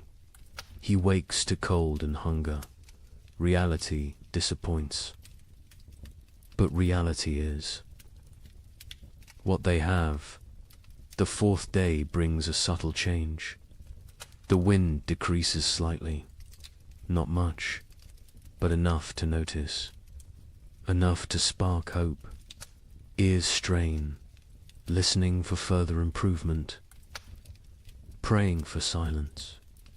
By afternoon, the wind drops to a steady roar instead of a scream. The leather hide stops its violent flapping. Stillness seems possible, seems real. The tribe exchanges glances, cautious optimism. The chief crawls to the entrance. He carefully lifts the hide edge, a tiny gap. Snow immediately blows in, but he can see outside. Barely. The world is still white, still falling, but less violent, less deadly. He drops the hide. He turns to face the tribe. His expression gives them their answer before he speaks. The storm weakens, not over, but weakening. They will survive. They will see the end. Relief flows through the cave, visible, tangible. Shoulders relax. Faces soften. Tears form in some eyes. The trial continues, but the worst has passed. That evening, the coughing child breathes easier. The healer's tea worked, or luck worked, or sheer will worked. The reason does not matter. The child will live. This small victory lifts everyone. The tribe eats their meager ration with less complaint. The end approaches. They can endure. They can last. The wood will suffice. The food will suffice. They are strong enough. The fifth morning brings silence. Actual silence. The wind has stopped. The storm has ended. The sudden quiet feels strange, wrong. Ears ring in the absence of noise. Kraw approaches the entrance again. This time he fully opens the hide. Daylight floods in, blinding and beautiful. The tribe shields their eyes, adjusts slowly. The world outside has transformed. Snow everywhere. Drifts higher than a man. The landscape is unrecognizable. Every familiar feature buried, erased. They look upon an alien world, white and pristine and deadly. But the sky shows blue, clear blue. The storm has truly passed. The tribe survived. Every member, every child, every elder. They made it through together. They do not celebrate loudly. They have no energy for celebration. But quiet satisfaction fills the cave. They endured. They protected each other. They remained human in inhuman conditions. The first blizzard has ended. Many more will come, but this one is done, and they are alive. Cold, hungry, exhausted, but alive. That is enough. That is everything. The days after the blizzard bring cruel clarity. The tribe emerges to assess their world. Snow covers everything in impossible depths. Walking is exhausting. Each step sinks to the knee, sometimes to the waist. Movement becomes a brutal task. The hunters try to venture out. They search for game, for any sign of life. But the animals have vanished, gone deep into dens, hibernating, or dead, or fled to distant warmer lands. The forest stands empty, silent as a grave. They check their trap. Lines, the snares they set before winter. Snow has buried them all. Invisible, useless. Days of work erased by one storm. They dig frantically. They find 3 traps, all empty. All sprung by falling snow. The tribe returns to the cave. Their faces tell the story. No food, no prospects, only what they stored. Only what hangs from the ceiling. Only what sits in clay pots. They must make it last. They must ration carefully. The chief counts the supplies again. He uses his stones. He moves them slowly. His count confirms his fears. Not enough. Even with strict rationing, even with 1 meal per day, they will run out before spring arrives. Weeks before, he does not share this calculation. Not yet. Fear helps no one. Panic kills faster than hunger.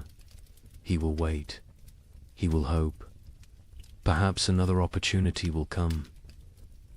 Perhaps luck will shift. The moon rises full and bright. It illuminates the frozen landscape. Everything glows silver, beautiful and deadly.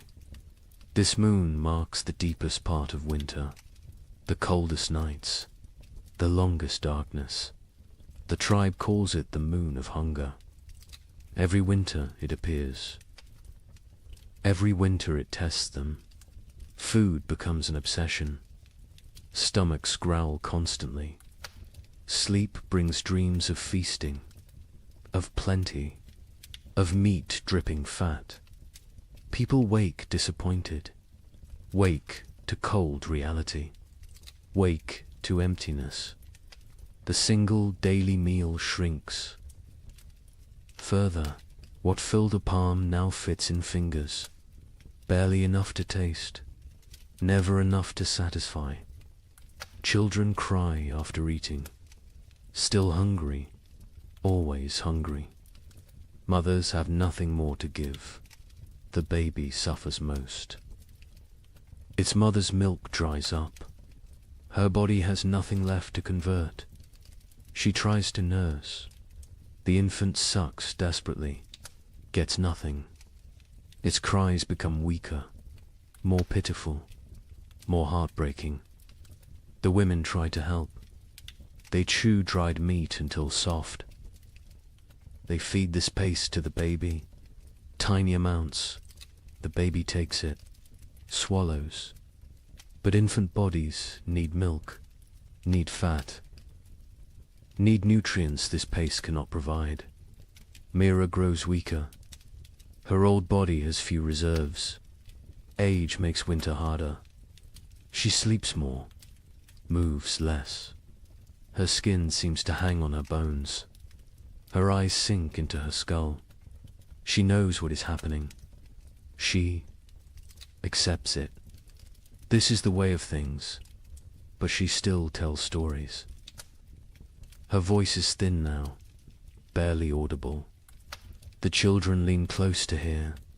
She speaks of abundance, of spring, of flowers and green grass, of warm sun on skin.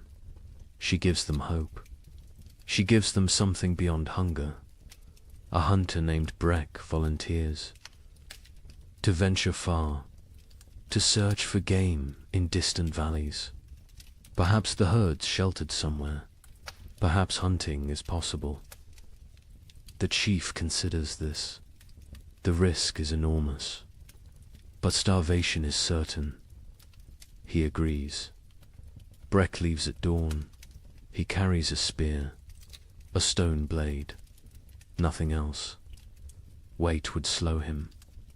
He must move fast, cover distance, return quickly, or not return at all. The tribe watches him go. A small figure against vast white. He grows smaller, smaller, then disappears over a ridge. They pray to spirits, to ancestors, to anything that might listen. Bring him back with food. Days pass. Breck does not return. Hope fades. The tribe assumes the worst. The cold took him, or hunger, or predators, or simple bad luck. They mourn silently. They cannot waste energy on elaborate grief. The fire burns lower, with supplies critical now. They cannot gather more easily. The snow is too deep, the cold too intense. They burn less. The cave grows colder. Ice forms on interior walls. Breath becomes visible even inside. People huddle together constantly. Sharing warmth is survival. Personal space disappears. Bodies press against bodies, creating human walls against cold, creating collective heat. It helps. Barely, but barely is enough. Torgs. Mother develops a fever. Her body shakes. Her teeth chatter. She cannot get warm despite the furs, despite the proximity to fire. The fever burns from within, consumes her remaining strength, consumes her remaining fat. The healer examines her. She recognizes the signs. Starvation, fever, the body eating itself, trying to generate heat, trying to survive. But without food, the body destroys itself. Muscles become fuel, organs become fuel. Death approaches. The healer makes another tea. Her herbs are nearly gone. Only a few precious leaves remain. She must choose. Who gets treatment? Who goes without? These choices haunt her, but she must make them. She gives the tea to Torg's mother. A chance. A small chance. The woman drinks. The liquid burns her throat. She coughs violently, but she keeps it down. She wraps herself tighter. She closes her eyes. She fights. Her body fights. Time will tell if fighting is enough. The children stop playing. They lack energy for play. They sit quietly, stare at nothing. Childhood vitality drains away. They become small, old people, serious, silent, waiting. One boy asks his father when they will eat more. The father has no answer. He pulls his son. Close, he says, spring will come. Spring always comes. The boy asks when. The father says soon. He lies. Spring is months away, but the lie is kindness. The tribe begins eating leather. They take old, worn pieces. They boil them. The leather softens slightly, becomes chewable. It provides almost no nutrition, but it fills the stomach, tricks the body temporarily, delays the inevitable. They scrape hide scraps, collect tiny bits of dried meat, particles that fell, that were missed.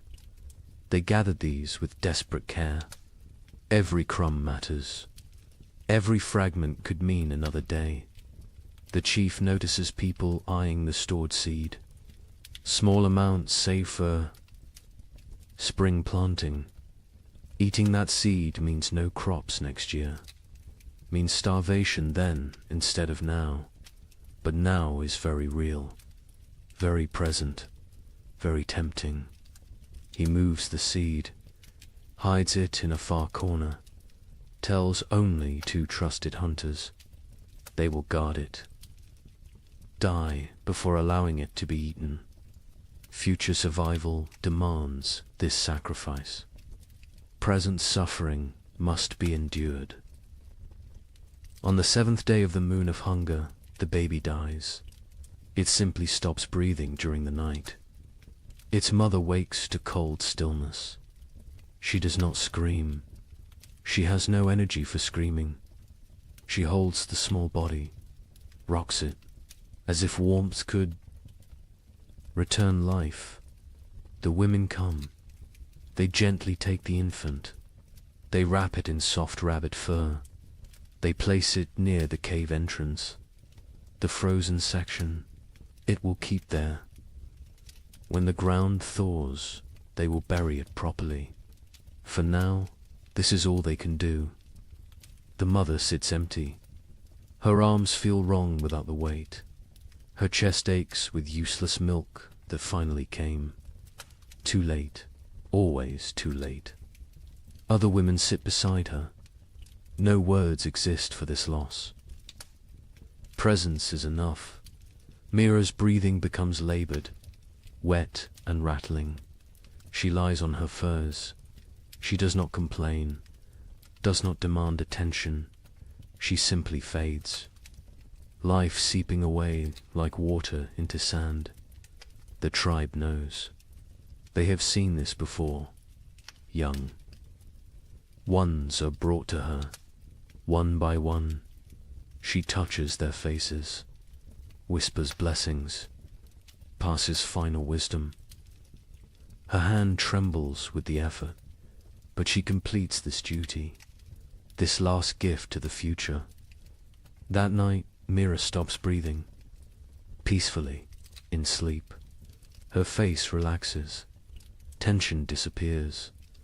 She looks younger suddenly. The years fall away. She returns to some earlier self. The tribe covers her with respect, with gratitude. She gave them everything, even her final breath. 2 deaths in one day.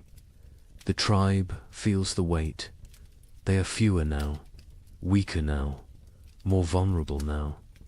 But they must continue, must endure, must survive for those who did not. The 8th day brings a miracle. A shout from outside. The hunters rush to the entrance. They peer out. A figure approaches, limping, struggling, but alive. Breck has returned. He collapses at the cave entrance. His lips are blue, his face is white. Frostbite blackens his fingers, his toes, but he smiles. He gestures weakly behind him. There, in the snow, a shape dot the hunters rush out.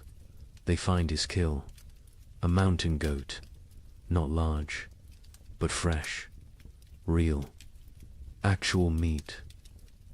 Breck tracked it for days, followed it to high cliffs, killed it with a desperate throw, then dragged it back. Somehow, against all odds, they bring the goat inside. They bring Breck inside. The tribe crowds around. They cannot believe it. Food, real food, hope made flesh.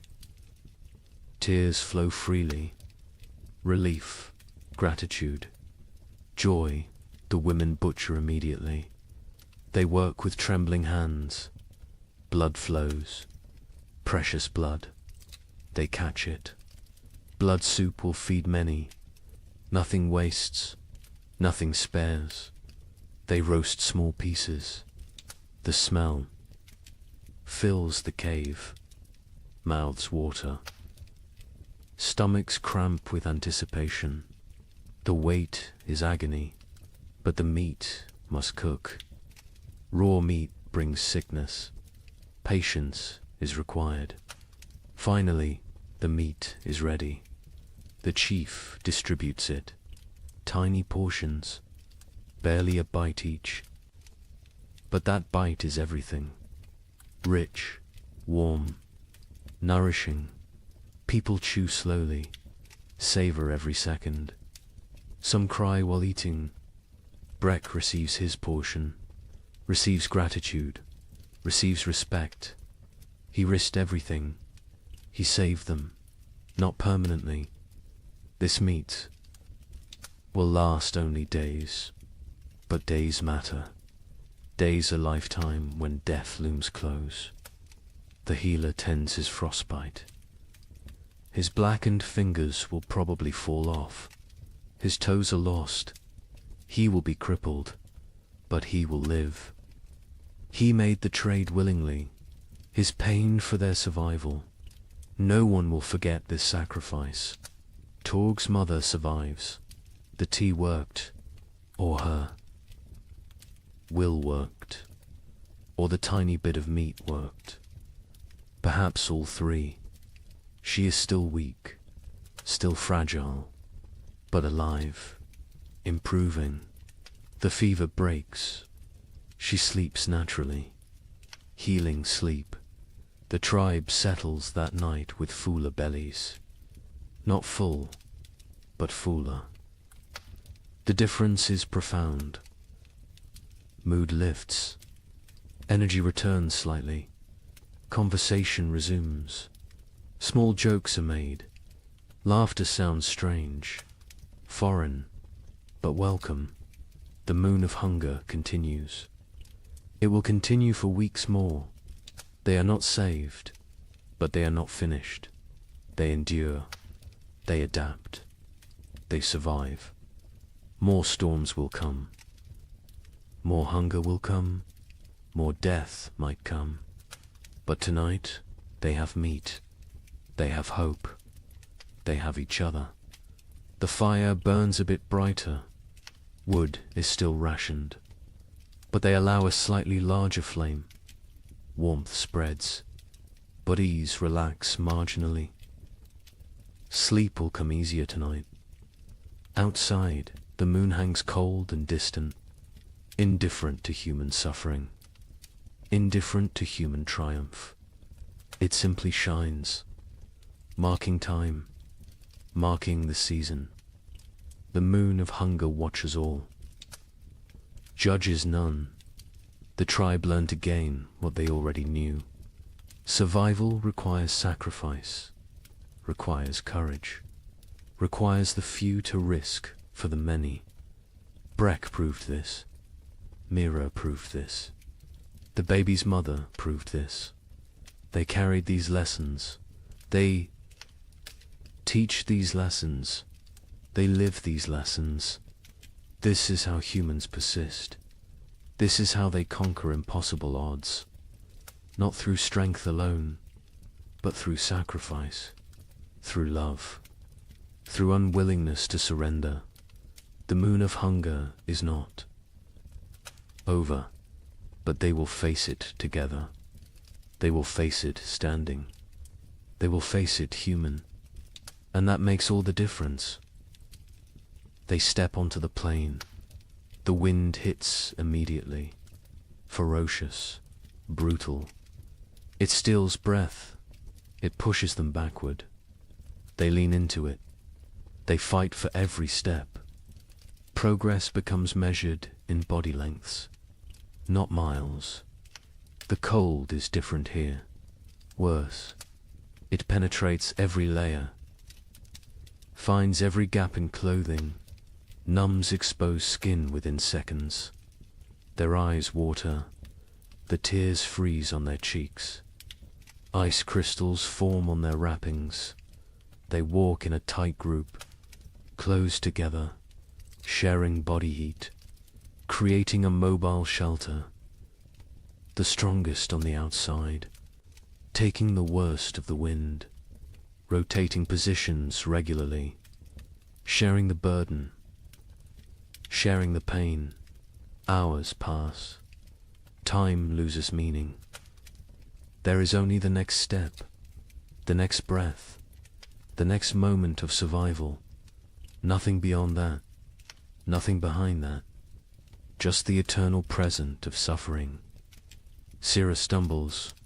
She catches herself. But barely. Her legs shake. Exhaustion shows. Others are the same. Everyone reaches their limits, but limits must be exceeded, must be pushed beyond reason.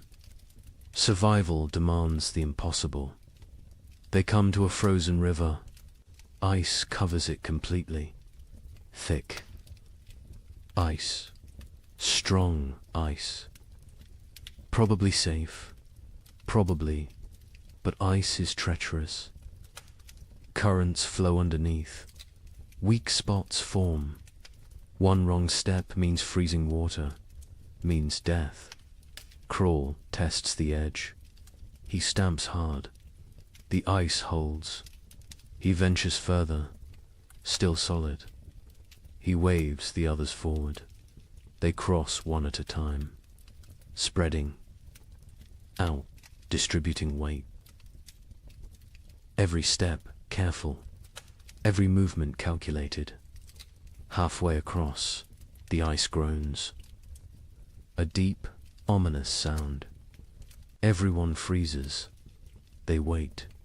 The groaning continues, but no cracking, no breaking. They breathe again. They continue, faster now. Urgency overcoming caution. They reach the far side. Relief is brief. More walking awaits. More suffering. The plain continues endlessly. Horizon meets horizon in white emptiness. No landmarks, no reference points. Only Craw's memory guides them. Only faith in his knowledge. Afternoon brings no warmth. The sun is visible but distant, cold. Its light provides no comfort, no heat, just illumination of their misery. Of the vast emptiness surrounding them, Ren falls. He does not get up immediately. Others stop. They help him, pull him upright. His face is white, his lips blue. Hypothermia begins. They force him to walk. Movement generates heat. Stopping means dying. He walks, stumbling, barely conscious. But walking, they find a small depression, a slight dip in the endless plain. It blocks some wind, not much, but some, enough. They stop briefly. They need rest, need water, need to check their bodies. They huddle together. They share warmth. They drink from water skins. The water is partially frozen. They break ice with their teeth. The cold liquid burns going down. But hydration matters. Dehydration kills in cold. Silently, quickly, Sura checks everyone's extremities. Fingers, toes, noses, ears. Looking for white patches, for frozen flesh. She finds some on Ren. His fingers are too pale.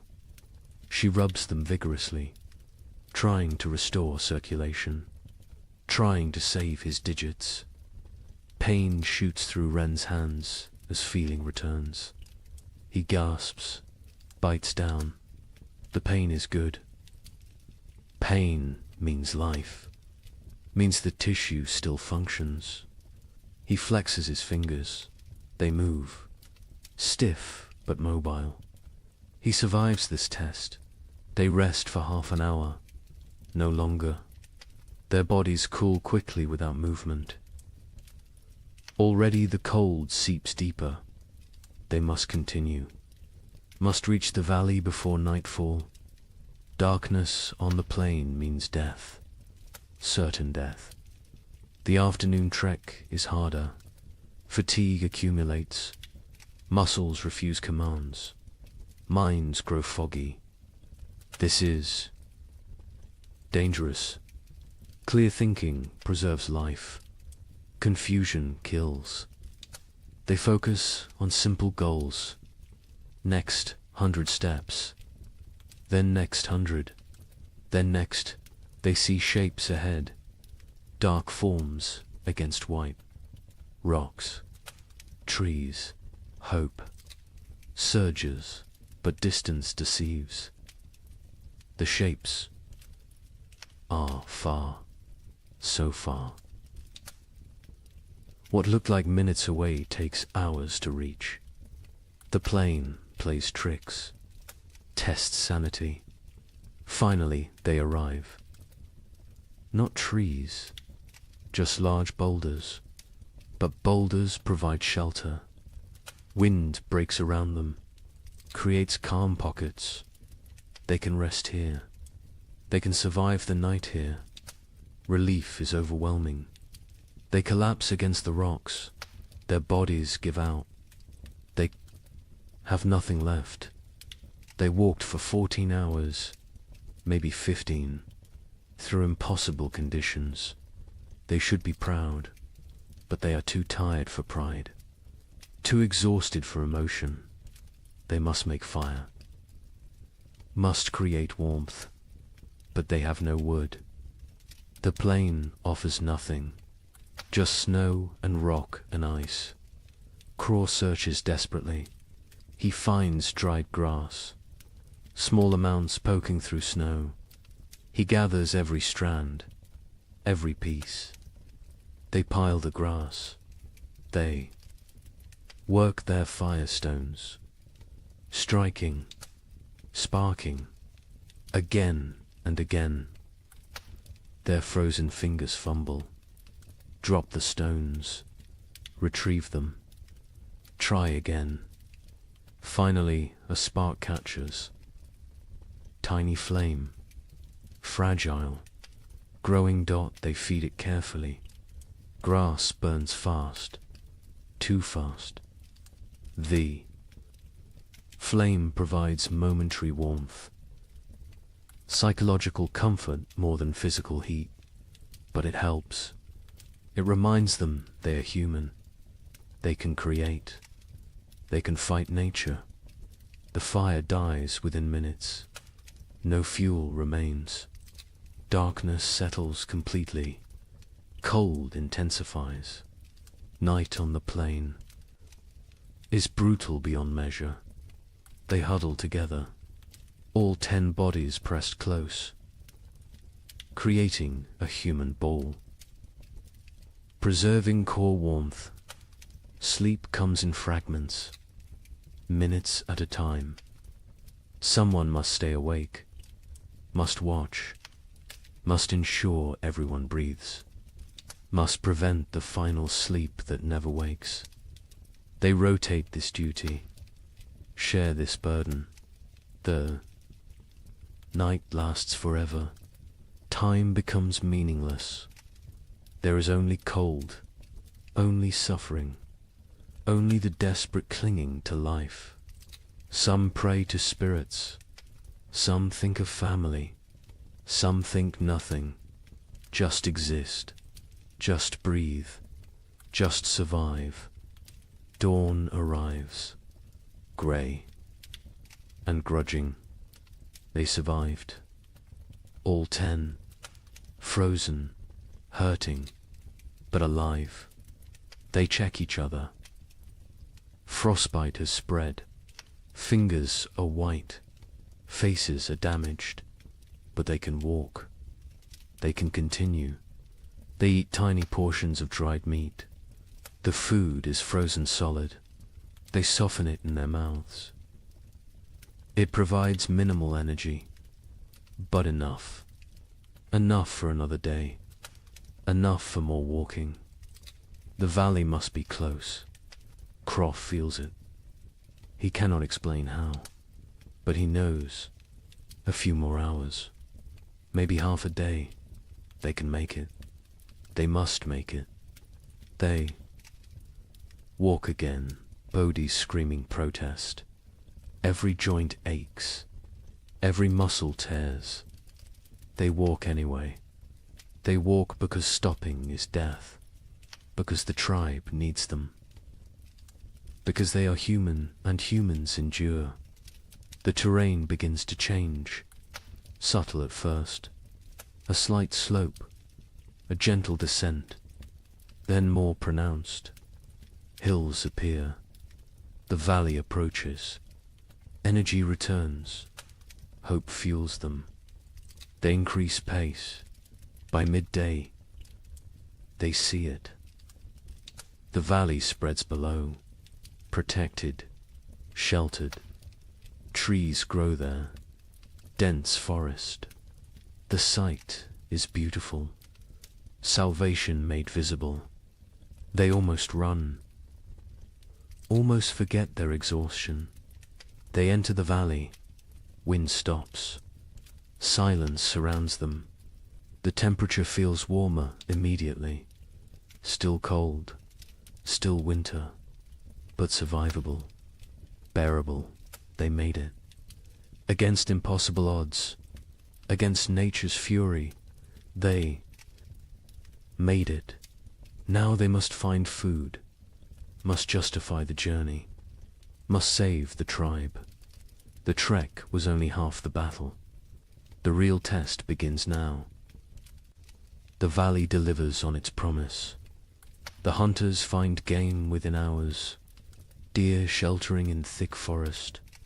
A small herd, 5 animals, healthy and fat. They have survived winter well, protected by the valley's embrace. The hunt is successful. 2 deer fall, 2 coordinated spears. The hunters work efficiently. They butcher, they preserve, they prepare for the return journey. Success tastes sweet, sweeter than the meat itself. They saved the tribe. They accomplished the impossible. The journey back takes 4 days.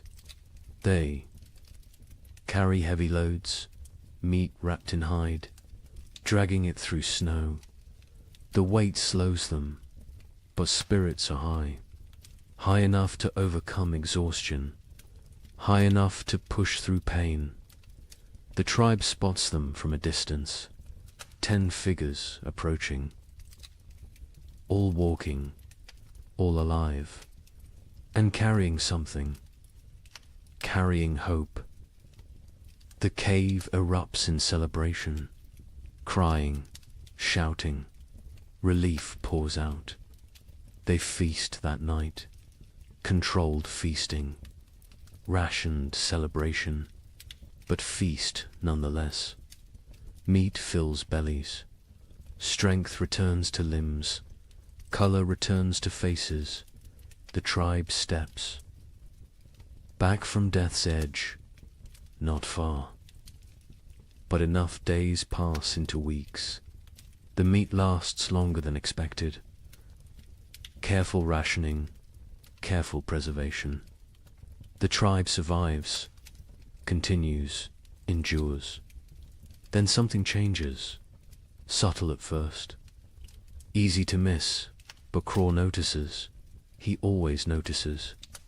The air feels different, less sharp, less cutting.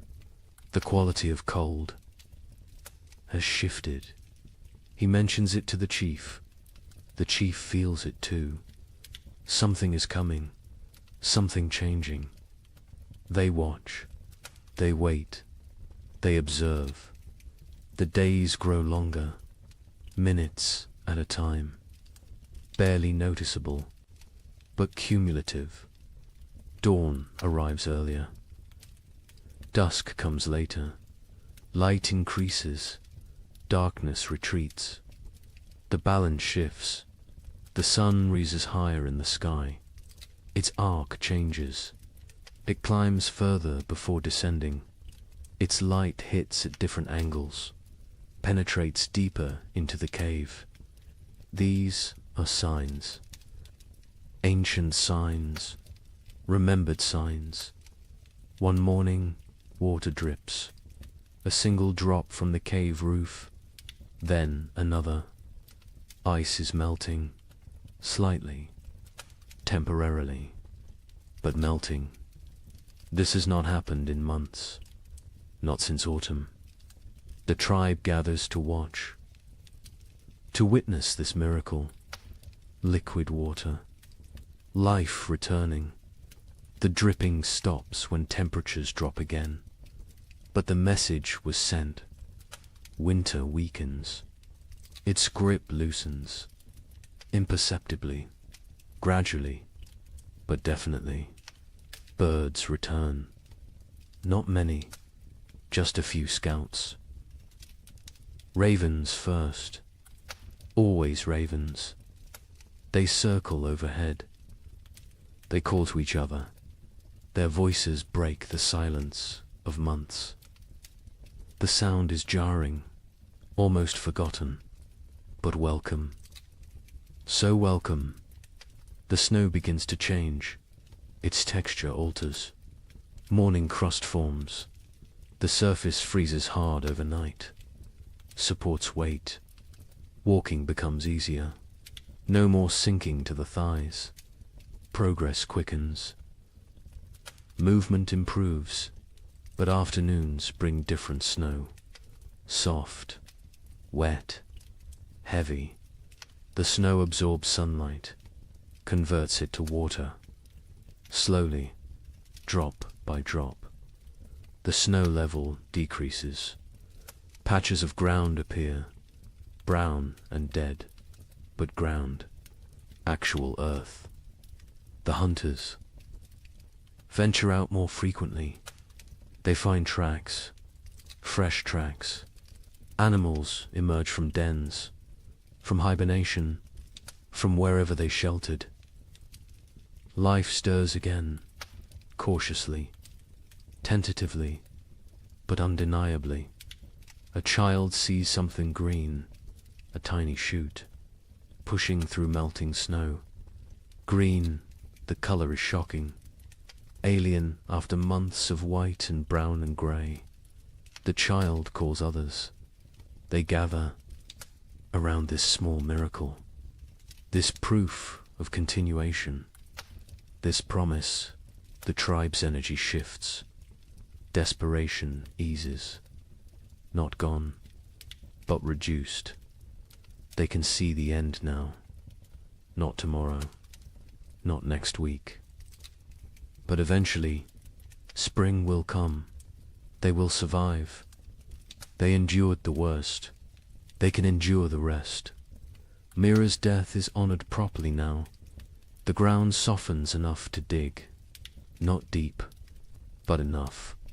They bury her with ceremony, with gratitude, with love. They mark her place with stones. She will rest among her people, among the land she knew. The baby is buried beside her, grandmother and infant. Together, the mother stands silent. She has no tears left, but she has survived. She will continue. She will have other children. This is not comfort, but it is truth. It is the way. The tribe expands their range. They explore further from the cave, finding what winter destroyed, what winter spared. They assess damage, plan repairs, think ahead. Survival mode shifts to recovery mode. They find a frozen stream beginning to flow. Ice breaks apart. Water moves underneath. Clear, cold, but flowing. They drink fresh water, not melted snow, not stale. Fresh the taste is incredible. Pure, clean, alive. Fish will return soon. With flowing water comes fish. The tribe prepares nets, repairs traps, sharpened spears. The river will provide. It always has. It will again. The wind changes direction, no longer from the north, now from the south. Warmer air pushes in, not warm, but warmer.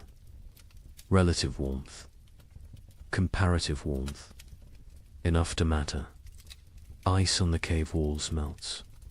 Water runs down stone faces.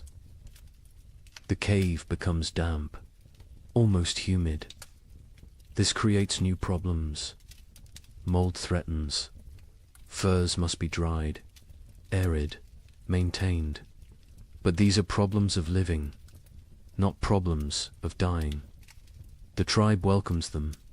Sero spots deer tracks. Many tracks. A large herd pass nearby, moving north, following some ancient instinct. Following the thaw, the hunters follow. They track for miles. They find the herd. The hunt succeeds again. 3 deer this time. The tribe has surplus. Actual surplus. They smoke meat. They preserve it, but they also eat fully. They allow themselves satisfaction. Bellies fill completely. Children laugh. The sound is strange, foreign, forgotten, but it returns. Slowly it returns. Young ones play outside again, running, shouting, burning energy stored through winter. Parents watch with emotion. These children survived. Against odds, against nature, they live, they thrive, they play. Breck's frostbite healed as well as possible. He lost 3 fingers, 2 toes. He walks with a limp. His hands cannot grip spear properly, but he lives. He survived his sacrifice. The tribe honors him daily, through respect, through care. Through memory, he teaches young hunters, passes knowledge, cannot hunt himself, but can create hunters. This is valuable. This is contribution. This is purpose. He has worth beyond physical ability. The tribe ensures he knows this. Torg's mother recovered fully. The fever broke. Strength returned. She works alongside other women. She processes new hides. She gathers early plants. She lives. Her son watches her with gratitude, with relief, with love. The nights grow shorter. Darkness retreats further. The tribe sleeps less, needs less sleep. Energy returns with light, with warmth, with hope. They begin projects, repairs, improvements, planning for next winter. Learning from this one, they discuss what worked, what failed, how to improve. Knowledge is survival. Experience is wisdom. They will not forget this winter, will not forget its lessons, will not forget its cost. 2 died, Mira and the baby. 2 out of many. This is success. Grim success. But success nonetheless. Other winters killed more, much more. This winter was survived. This winter was conquered. The chief ageth visibly. The stress wore him. Carved lines deeper. Grayed his hair further. But he stands straight. He led well. He made hard choices. He saved the tribe. Leadership exacted its price. He paid willingly. Cross joins ache more. The trek damaged him. Pushed his aging body beyond limits. He knows his hunting days near their end. Soon he will teach only, lead only. hunt vicariously through younger men. This is natural. This is right. This is the cycle, but not yet. This spring he will hunt. This summer he will provide. He has a few good seasons left. He will use them fully, will extract every last contribution. This is his way. This has always been his way. The tribe ventures to high ground. They look north, the direction of the killing cold, the direction of death. Snow still covers distant mountains. Ice still gleams on peaks. Winter remains there, will remain for months. But here, in the valley, in their home, spring approaches, green spreads, slowly, gradually, but visibly. Grass emerges, leaves bud, flowers prepare to bloom. Color returns to the world. The monochrome existence ends. Life reasserts itself. Birds return in waves, small ones first, then larger. They sing, they call, they mate, they build nests. They choose to live here, choose to raise young here. The tribe takes this as blessing, as approval, as sin. Children collect eggs, carefully, leaving some, taking some. The birds can spare them. The birds will lay more. This is balance. This is sustainable. This is how it works. A bear emerges, thin, hungry, dangerous. It approaches the cave. The hunters drive it away. They cannot kill it. Too dangerous, too large. But they make their presence known, establish dominance, protect their territory. The bear leaves, seeks easier prey. The tribe remains vigilant. More bears will come, more predators. Spring brings life, but also competition, also danger, different danger than winter, but real. They prepare defenses, reinforce barriers, sharpen weapons. Spring is not safety. Spring is different challenge. Different tests, but they survived winter. They can handle spring. The elderly who remained in the cave through the trek are recovering. They endured. They kept fire burning. They maintained hope. They held the center. Their contribution was essential, unrecognized during the crisis, acknowledged now. The tribe holds council. All adults attend. They discuss summer plans.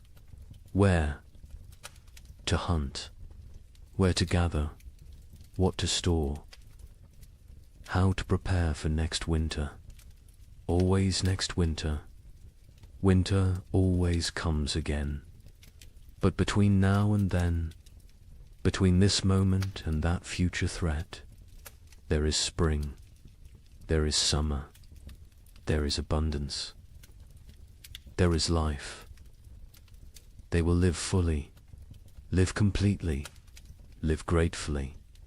The thaw continues, accelerates, snow vanishes, rivers swell, the land transforms.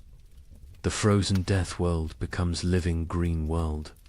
The change is profound, almost unbelievably, but real.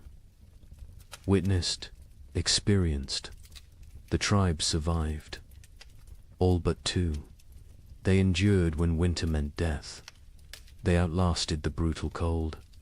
They conquered the primitive darkness. They proved again what humans are, what humans do, what humans will always do. They survive. They adapt. They continue. Spring has begun. The tribe gathers in evening light, not inside the cave, outside, under open sky. This gathering is ritual, sacred. It happens after every winter, after every survival. The time has come to speak, to remember, to learn. The chief sits at the center. Elders form a circle around him, hunters behind them, women next, children at the outer ring. Everyone has place, everyone has voice.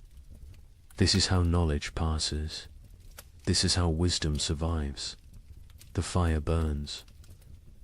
Between them, not for warmth now, for ceremony, for focus, for connection. Flames dance, sparks rise. The tribe watches, reflects, prepares to speak their truths. The chief begins. His voice carries weight, authority earned through survival, through sacrifice, through leadership in darkness. He speaks of the winter, its harshness, its cruelty, its lessons. He names those lost. Mira, the infant, their names spoken aloud, remembered, honored. He speaks of choices made, rationing food, sending the trek, hiding the seed. Hard choices, choices that saved them, choices that cost them. Leadership is burden. This winter proved it again. He carries these decisions, will carry them forever. Cross speaks next. He describes the hunt before the storm, the desperate race, the near miss with the bison's horn. He shows his torn fur, his scar, physical proof of survival, of risk, of success. He speaks slowly, choosing words carefully. Each word teaches. He talks about the trek, the frozen plain, the endless walking, the night without shelter, the valley discovered, the game found. He does not glorify, does not exaggerate, simply states, truth is lesson enough. Truth needs no embellishment. The other hunters add details. Each perspective matters. Each view completes the picture. One speaks of exhaustion, another of fear, another of hope sustained. Together they create full understanding, complete knowledge, shared experience. Breck holds up his damaged hands. 3 fingers gone. Stumps healed now, scarred. He speaks of tracking the goat, days alone, nights frozen, the desperate throw that killed, the impossible drag back. His voice is steady, no regret, no bitterness, only statement, only fact. He says he would do it again, would sacrifice again. The tribe is everything. Individual is nothing. This is core truth. This is survival principle. This is what separates humans from animals. Willingness to suffer for others, to die for others. If necessary, the women speak. Myra's daughter tells of her mother's final days, her weakness, her continued teaching, her peaceful end. Tears flow, but also pride. Mira lived well, died well, left legacy. This is all anyone can hope for. The baby's mother speaks, briefly. Her voice breaks. She cannot say much, but she says enough. Her child lived weeks, new warmth, new love, new mother's touch, short life, but life nonetheless. She will honor it, will remember it, will carry it forward. Other women discuss food preservation, what worked, what spoiled, leather eating, bone boiling, every technique examined, every method evaluated. They share improvements, better ways, smarter approaches. Next winter, they will do better. This is the point. Always improve.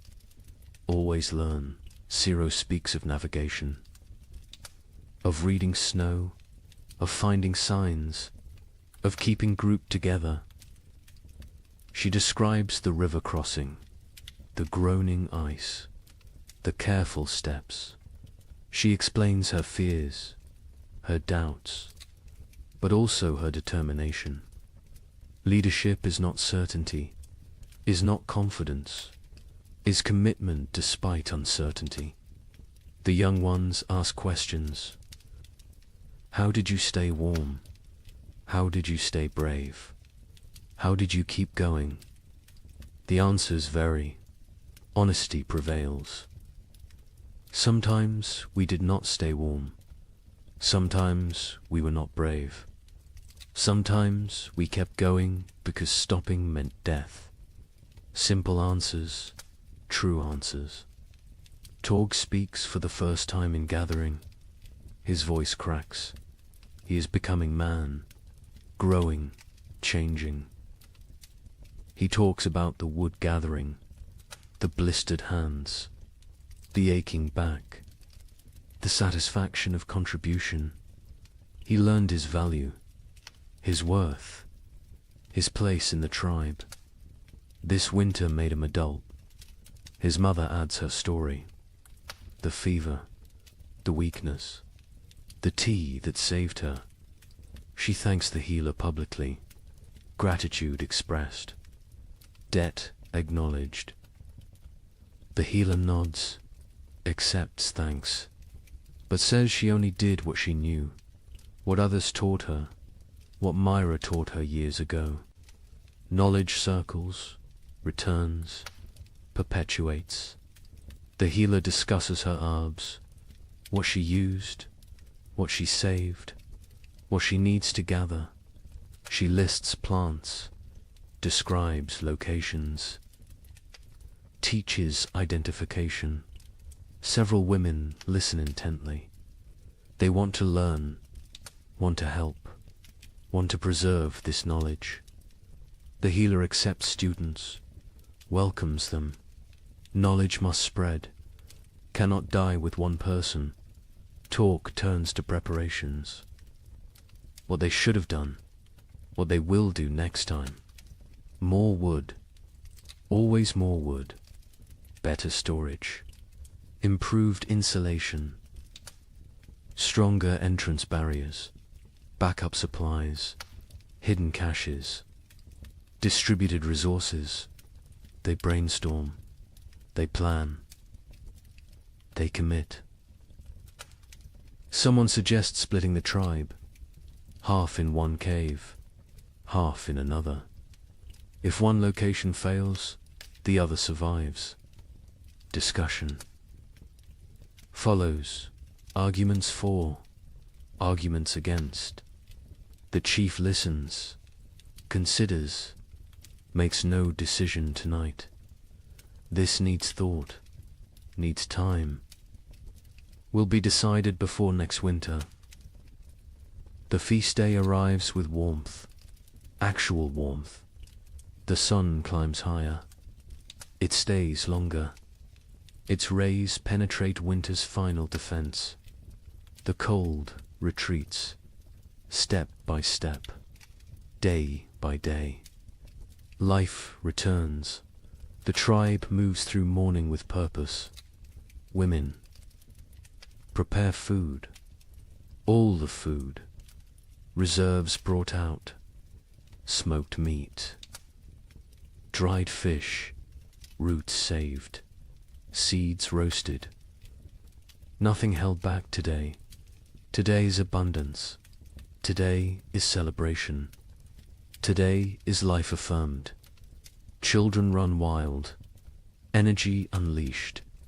Months of confinement explode into motion.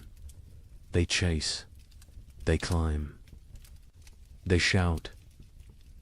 Their laughter echoes off rocks, off trees, off the sky itself. Parents watch with full hearts. This sound, this joy, this is why they fought, why they suffered, why they survived. The hunters bring fresh game, killed this morning, deer and rabbits. Prepared quickly, cooking now. The smell fills the valley, rich, savory, irresistible. Mouths water, anticipation builds. The feast approaches. By midday, everything is ready. Food covers flat rocks, arranged, displayed. More food than seen in months, more than anyone remembers. It looks impossible, looks like dream, but it is real, earned, deserved. The chief stands. He raises his hands, silence falls, even children quiet. He speaks briefly, thanks the spirits, thanks the ancestors, thanks the tribe.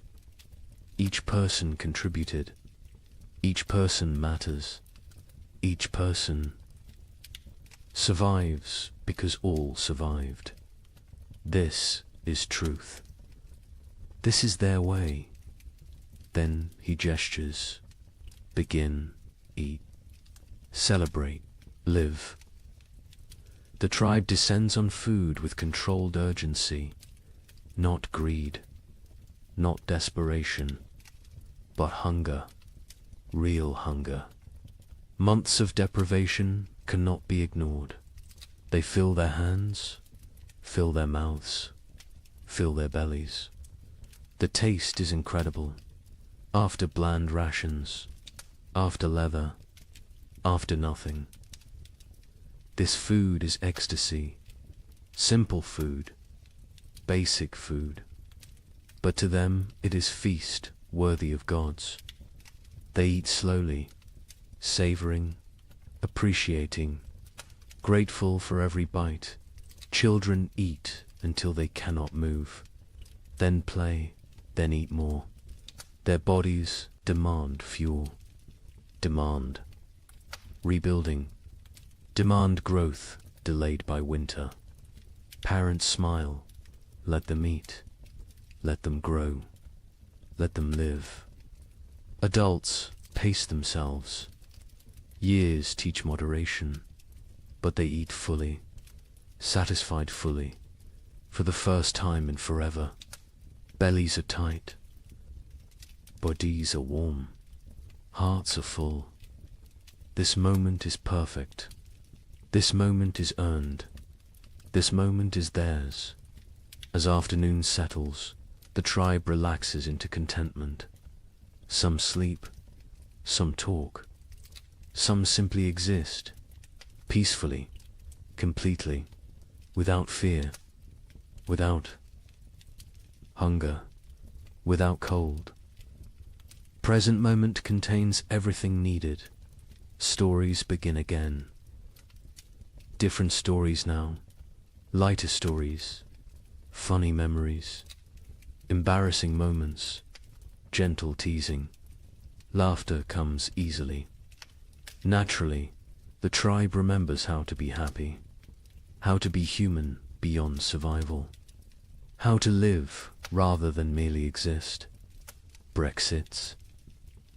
With young hunters, he demonstrates techniques despite damaged hands, shows them tracking signs, explains animal behavior, shares decades of knowledge. His hunting days may be over, but his contribution continues. Different form, same value, same importance. The healer sits with her new students. They examine plants, learn properties, memorize uses. She teaches patiently, thoroughly. She knows she grows old. She must pass knowledge before she cannot, before it dies with her. The young women listen intently. They understand the gift. They accept the responsibility. Sira walks the valley's edge, exploring, mapping, planning. Her mind is always forward, always preparing. She finds new water sources, better hunting grounds, strategic locations. Information is survival. Knowledge is power. She gathers both constantly. Craw sits alone briefly, watching his tribe, his family. He feels his age, his exhaustion, his mortality, but also satisfaction, pride, purpose. He has lived well, provided well, protected well. If death comes tomorrow, he is ready. He is complete. He is content, but death does not come. Life continues.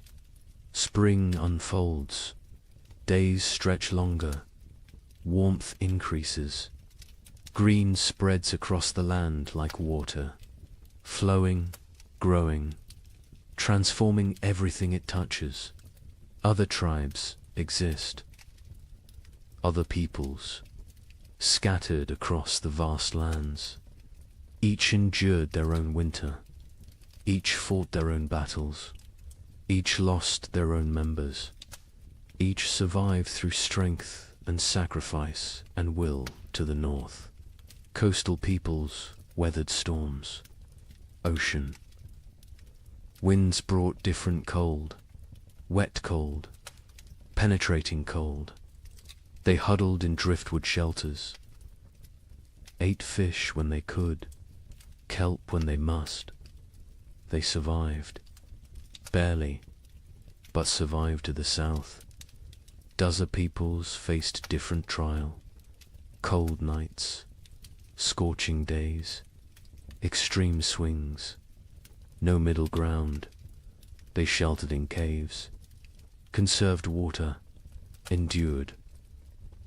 They know survival has many faces. Cold is only one. Each environment tests differently. Each demands different strengths.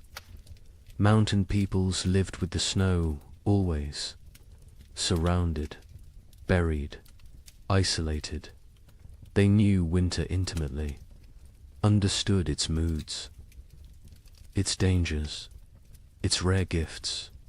They moved with the seasons, migrated, adapted, survived through flexibility, through knowledge, through respect for nature's power. Plains peoples tracked the herds, followed them south, followed them to survival. They lived nomadic, always moving, always hunting, always one step ahead of starvation. Their winter was journey, was constant motion, was different struggle, same stakes. All these peoples, all these tribes, all these humans, connected by nothing except species, except determination, except refusal to surrender.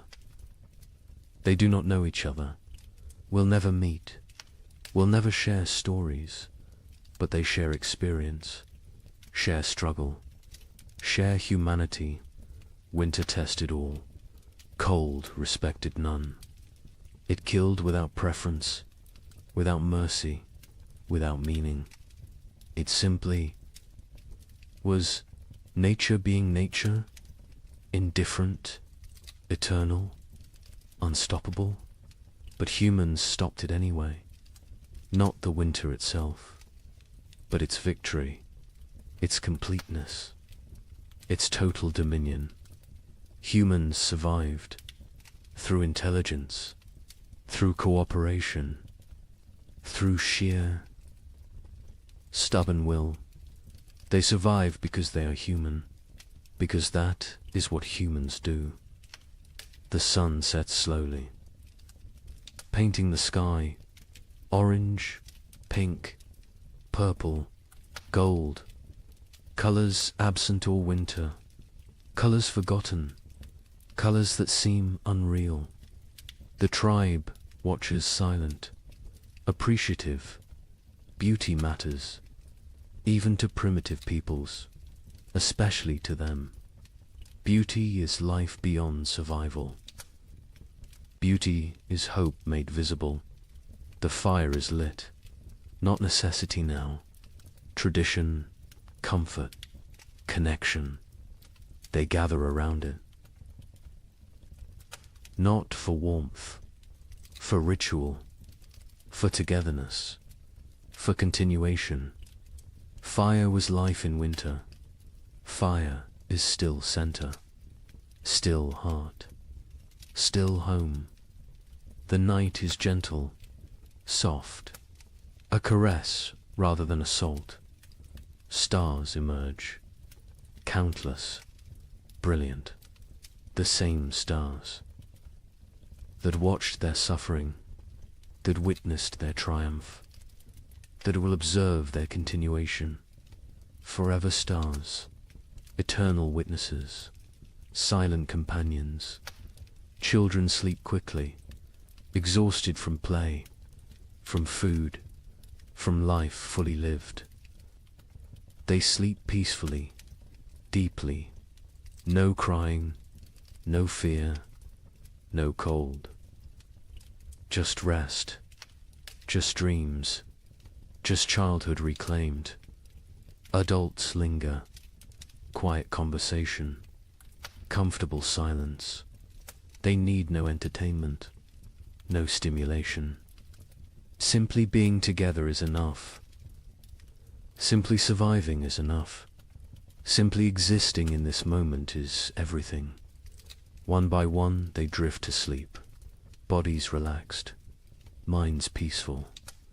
The tribe sleeps well, under stars, under sky, under the protection of their own strength, their own unity, their own humanity.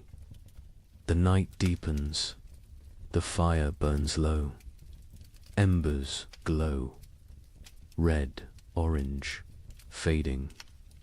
The valley is silent, peaceful, safe. Life sleeps, life rests. Life prepares for tomorrow, somewhere. In the darkness, a wolf howls, distant, lonely, calling to pack, calling to family, calling for connection. The sound carries, echoes, fades. The tribe does not wake, does not fear. Wolves are neighbors, not enemies. All creatures struggle. All creatures survive. All creatures seek pack, seek family, seek belonging. The echo continues. Not just wolf, but all sounds, all voices, all stories. They echo through time, through generations, through eternity. This tribe will fade. These people will die. But their echo continues. Their legacy persists. Their survival matters. Because they are not the end. They are the beginning. The foundation. The root. From them come others. Many others. Countless others. Every human alive carries their echo. Their determination. Their refusal to quit.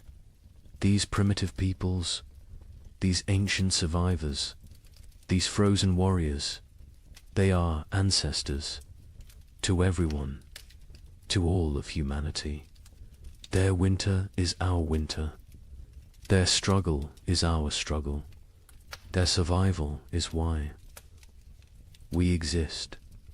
The night holds all of this, all of history, all of future, all of possibility. It holds the sleeping tribe, the dying fire, the silent stars. It holds everything that was, everything that is, everything that will be.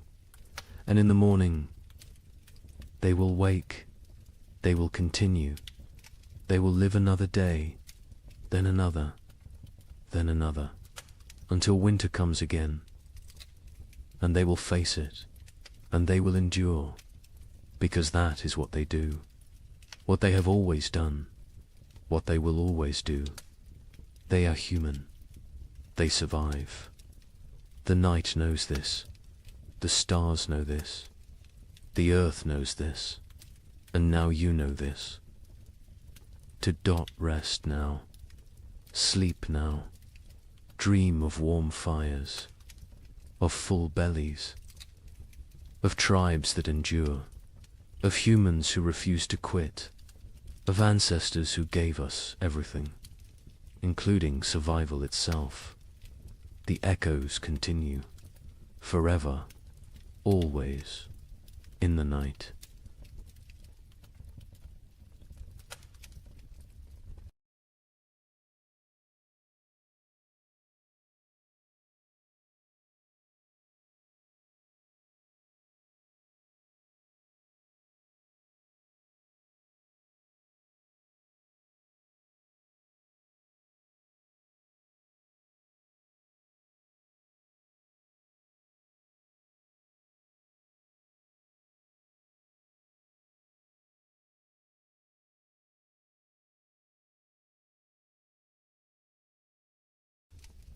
Good evening and welcome back, friends.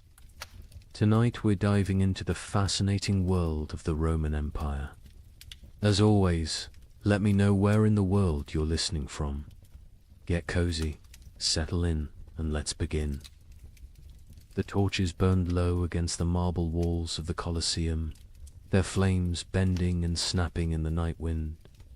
Smoke curled upward, painting the corridors in shifting shadows that seemed alive. Somewhere deep within those walls, cages rattled. The guttural growl of a lion broke the silence, followed by the shrill cry of a panther pacing its enclosure. The air was thick with the scent of straw, iron, and blood. Men shuffled forward, not as spectators, but as the hidden workforce behind the spectacle animal keepers, trainers, guards, and gladiators themselves, step echoing with the knowledge that dawn might never come for them. Imagine it, the roar of 50,000 Romans thundering like a storm overhead. Yet before the games even began, death was already at work in the corridors below. Lions lunged against their bars, their claws scraping sparks across iron. Elephants, chained and restless, shifted their massive weight, shaking the earth beneath the workers' feet. A single slip of a chain, a missed strike of the trainers. Staff and the arena would claim another victim before the audience ever saw the sand-stained red. Now, ask yourself, what would it feel like to wake each morning knowing that your job itself, the task you were paid or forced to perform, was a gamble with death? Not a soldier in battle, not a rebel hunted by Rome, but a worker, a laborer, a craftsman whose daily duties carried a sentence no law had to write. Would you sleep at night, or would your dreams be haunted by the growls from the cages, the weight of the stones above your head, or the smell of lead dust clinging to your breath? History books love to tell us about emperors, senators, and generals. They speak of triumphs, victories, and architectural marvels, but rarely do they dwell on the hands that bled to build those monuments, or the men and women whose very survival depended on risking their lives in silence.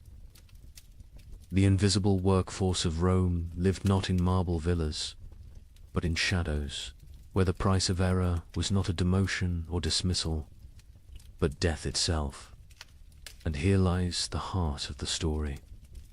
Beneath the grandeur of Rome, beneath its arches, its mosaics, its golden halls were professions so perilous that to call them jobs is almost an insult. These were death sentences disguised as livelihoods. Jobs where poison lingered in the very air, where the swing of a sword was part of your morning routine, and where the applause of the crowd was sometimes the last sound you ever heard. Over the next hours, you will hear the untold accounts of these deadly professions, some spectacular, some hidden in the grime of Rome's underbelly, and others so strange they seem pulled from nightmares.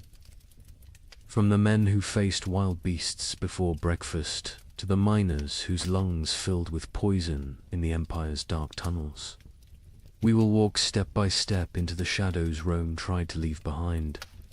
But let this question guide you as we begin. If your job demanded your life as payment, would you accept the risk for glory, for survival, or simply because you had no choice?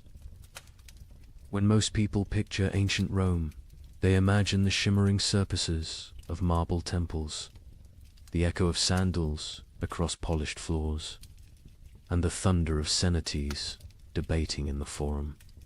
They think of emperors draped in purple robes, feasts piled high with roasted boar and honey cakes, and gladiators striding into the arena beneath the roar of 50,000 voices.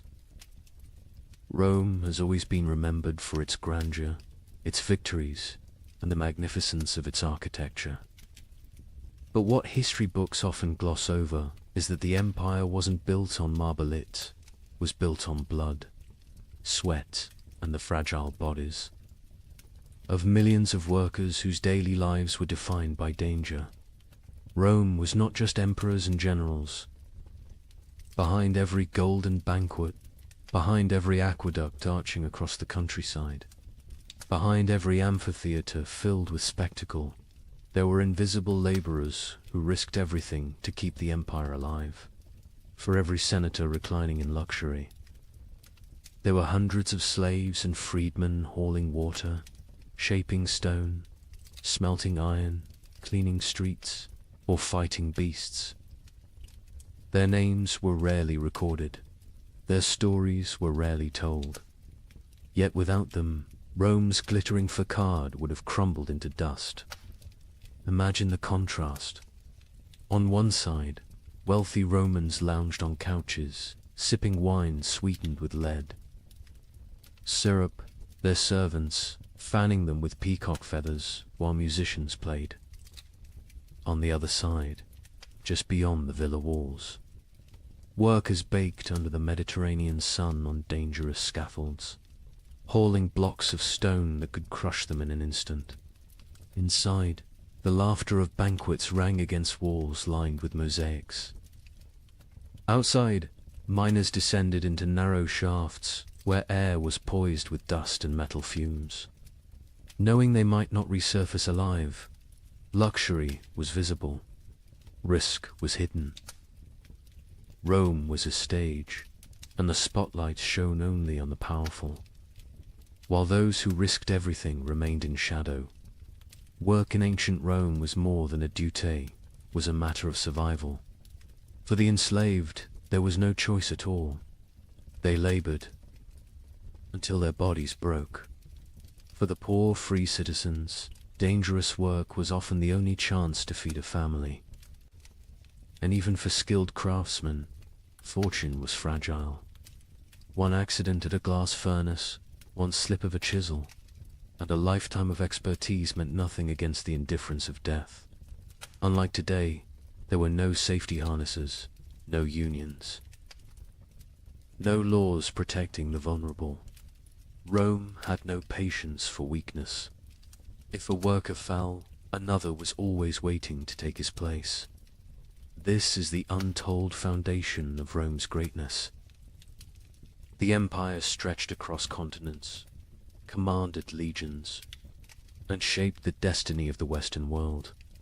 But it was held together not just by marble and laws. It It was held together by expendable lives. The amphitheaters that dazzled crowds were built by hands calloused from stone and bloodied by accidents. The shimmering purple robes of emperors were dyed by workers suffocating in vats of poisonous mollusk brine. The wine that filled silver goblets was poured by servants who would never share in the feast. Now pause and ask yourself, would you trade your office, your workshop, your school, or your daily commute for the mines of Hispania, where men choked on poisonous dust in darkness for the promise of silver Rome craved? Would you exchange your cubicle or construction site for the sands of the Colosseum, where gladiators bled to entertain a restless mob? Could you imagine waking each morning knowing your work itself might kill you not because of war, not because of rebellion, but because your role in society was considered disposable? That is the contrast that makes Rome so haunting. Its glory was dazzling, but it was built on invisible suffering. Every aqueduct meant water for cities, but also corpses crushed in its construction.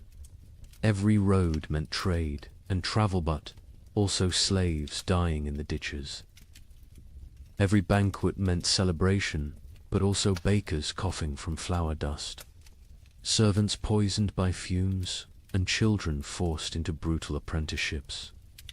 Rome was not just a civilization of luxury, it was a civilization of calculated risk, where millions lived knowing their value extended only as far as their usefulness to the empire. As we step deeper into these stories, keep this in mind.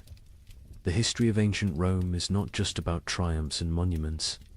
It is about the unseen workers who carried the weight of empire on their shoulders, often until those shoulders broke.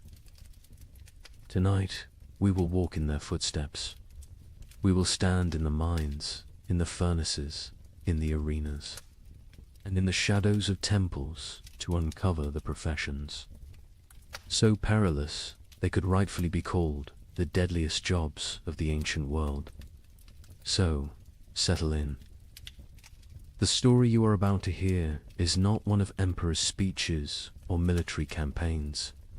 It is the story of ordinary men and women whose names we will never know, but whose risks carved Rome into the world's memory.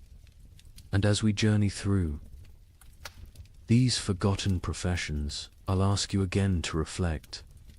How safe is your work compared to theirs? And more importantly, would you have survived in their place? Beneath the Colosseum, night was never silent. Torches sputtered against damp stone walls, smoke trailing upward into the labyrinth of corridors. From the shadows came the sound that froze even hardened gladiators in their tracks, the rattling of iron bars, the scrape of claws against cage doors, the guttural growl of beasts that did not belong to Rome but had been dragged here from the farthest corners of the empire.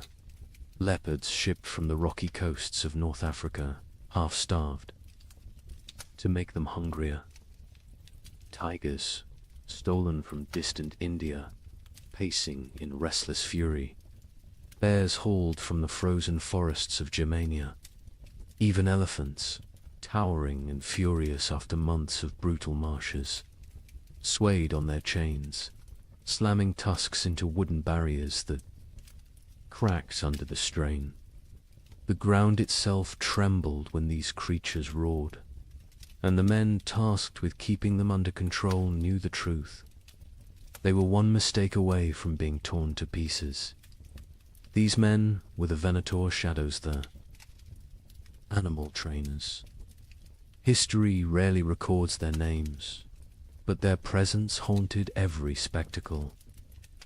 Before the crowd even took their seats, before a single gladiator raised a sword, these workers had already stared death in the eye. Their jobs were simple in description, yet terrifying in practice. Feed the beasts, transport them, prepare them for combat, and release them into the arena at just the right moment. But simplicity on paper did not translate to safety in reality. Feeding a lion wasn't a matter of tossing meat over a wall.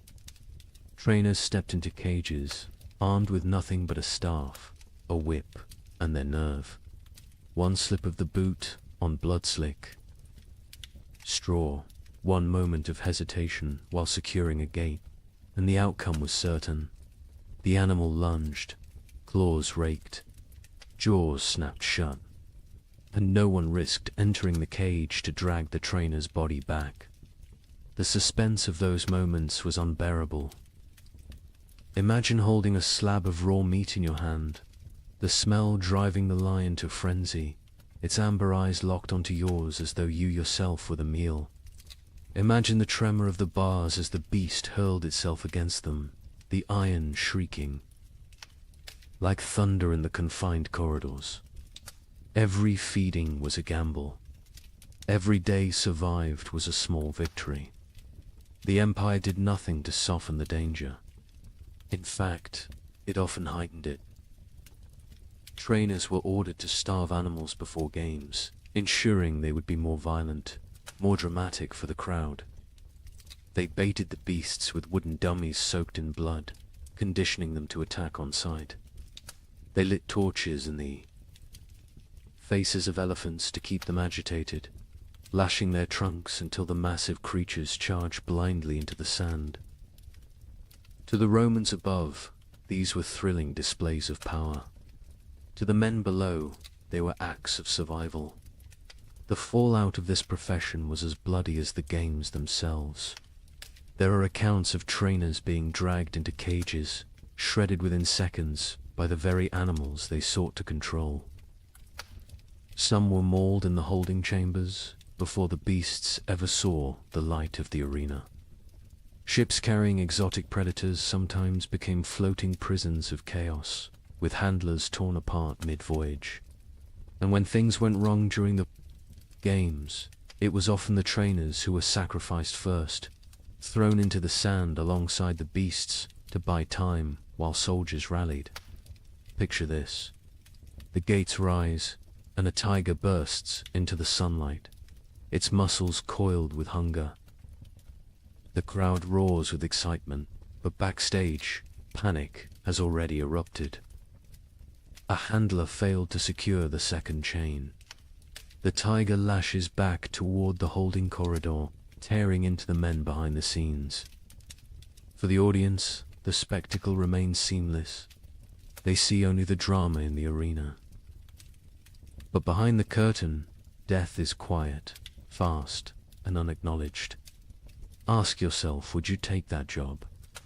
Would you trade your office, your tools, or your classroom for a torch and a whip, walking daily into the jaws of lions? These trainers did not choose their fate freely. Many were enslaved, others condemned prisoners. Some were criminals whose punishment was not execution but servitude in the cages. Yet a handful were free men spatialists who took on the role for pay, prestige, or the faint hope of avoiding poverty. Their skill with animals might buy them survival, but it also chained them to constant peril. And here lies the chilling truth. Rome didn't care if they lived or died. The empire had endless replacements, slaves, captives, debtors. If a trainer was mauled, his death wasn't a tragedy, it was a footnote. The games continued, the crowd cheered, and the emperor smiled. The expendable lives of these men fueled the endless appetite of spectacle. So the next time you picture the Colosseum filled with roaring beasts and clashing swords, remember the hidden figures in the shadows, the ones who coaxed half-starved. Predators from their cages, who held their breath each time an iron gate groaned open. Who knew that at any moment the sand might drink their blood instead of the gladiators. Their work was not honored. Their names were not recorded. Yet without them, Rome's greatest spectacles would never have existed. They lived every day, with death brushing at their heels, and more often than not, death caught up. And as terrible as this sounds, these animal trainers were only the first link in the Colosseum's deadly chain of professions. Others stood in workshops, hammering weapons that decided life or death. Others knelt in the sand, stitching wounds under the gaze of the emperor himself.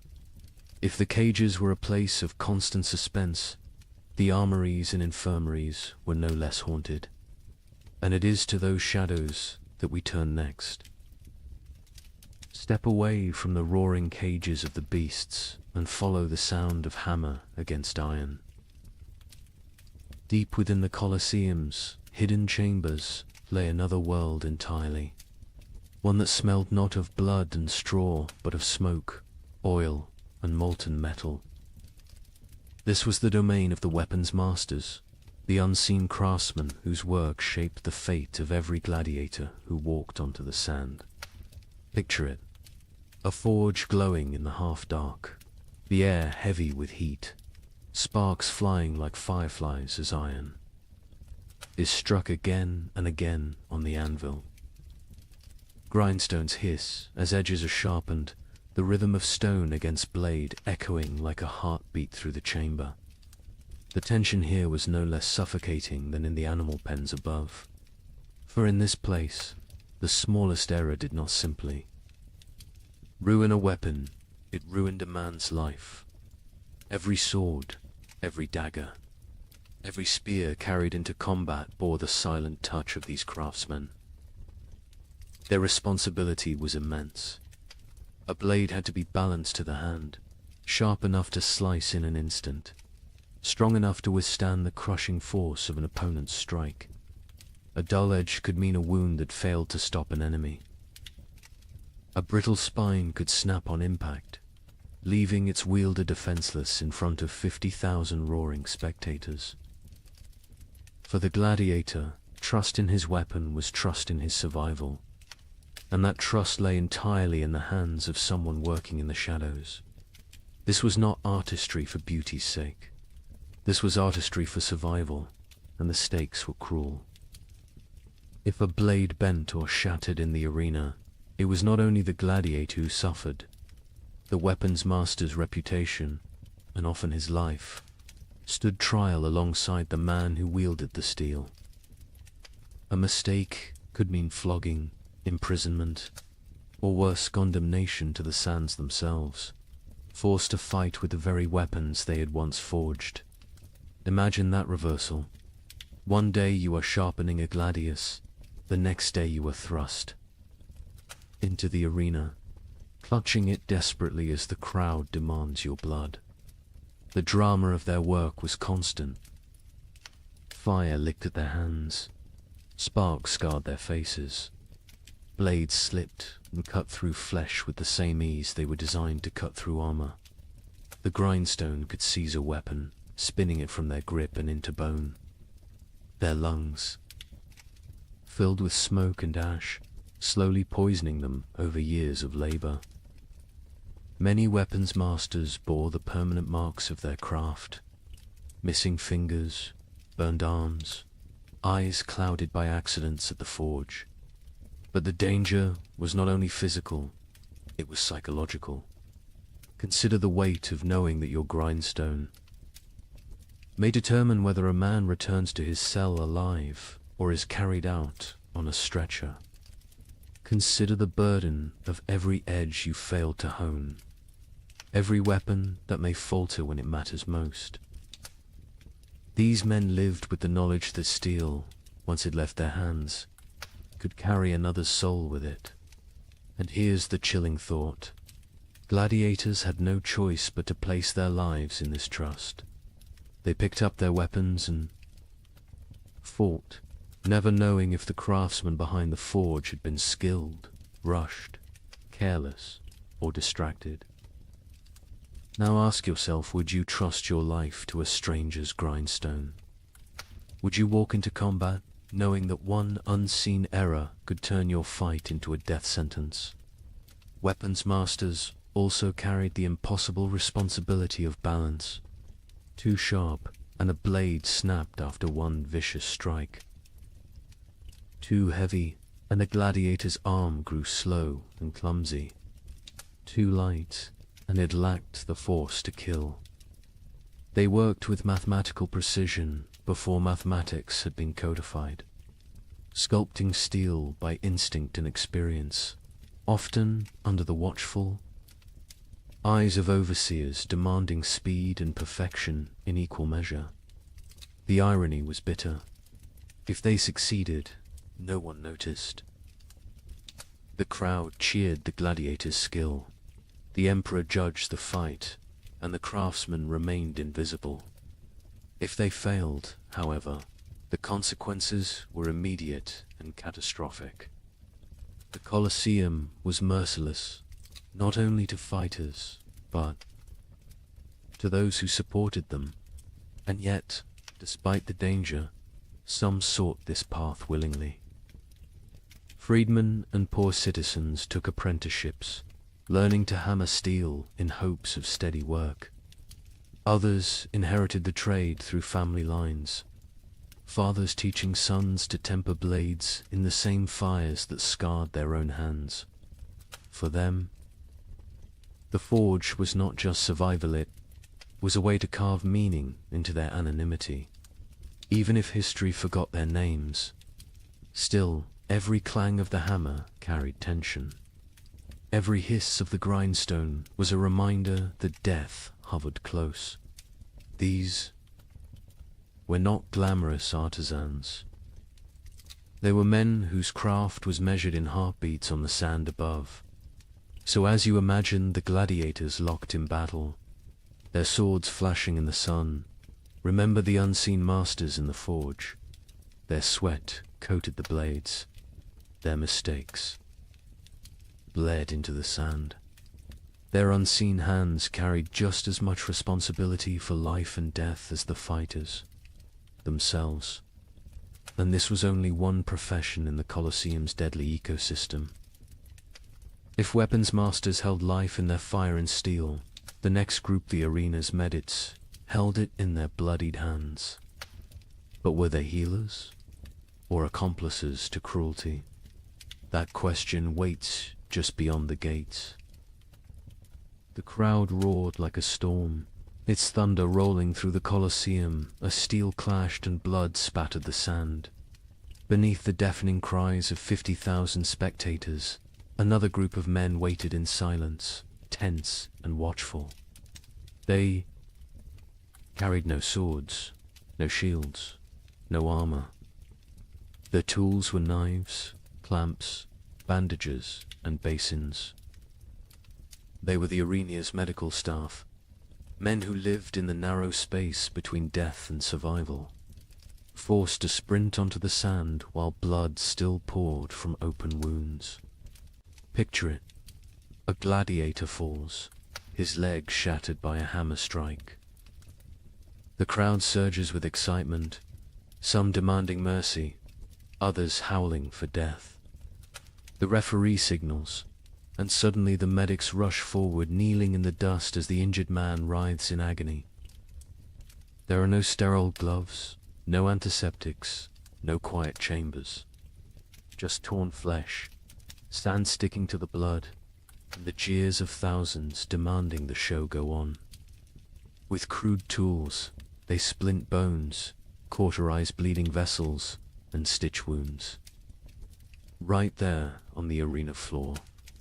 Every second is a battle against time, infection, and the chaos raging around them. The suspense of their work was constant. At any moment, a wounded fighter could lash out in delirium. An enraged beast might break free from its chain, charging not only the gladiators, but the men trying to patch them up. These medics operated with danger pressing in from all sides, never knowing if they themselves might leave the arena alive. But here lies the darker question. Were these men truly healers? Or something far colder? For the gladiators they treated were often not citizens but slaves, prisoners, or the condemned. The care given was rarely about compassion. It was about utility. To Rome, a gladiator was an investment, and the medic's job was to keep that investment alive, just long enough to spill more blood for the crowd. Imagine being stitched together, with crude sutures only to be shoved back into combat minutes later. Picture a broken arm strapped hastily with splints so the fighter could grip a weapon again. Pain was ignored, infection was inevitable, and survival was a gamble. The medic's purpose was not to restore health, but to maintain the spectacle.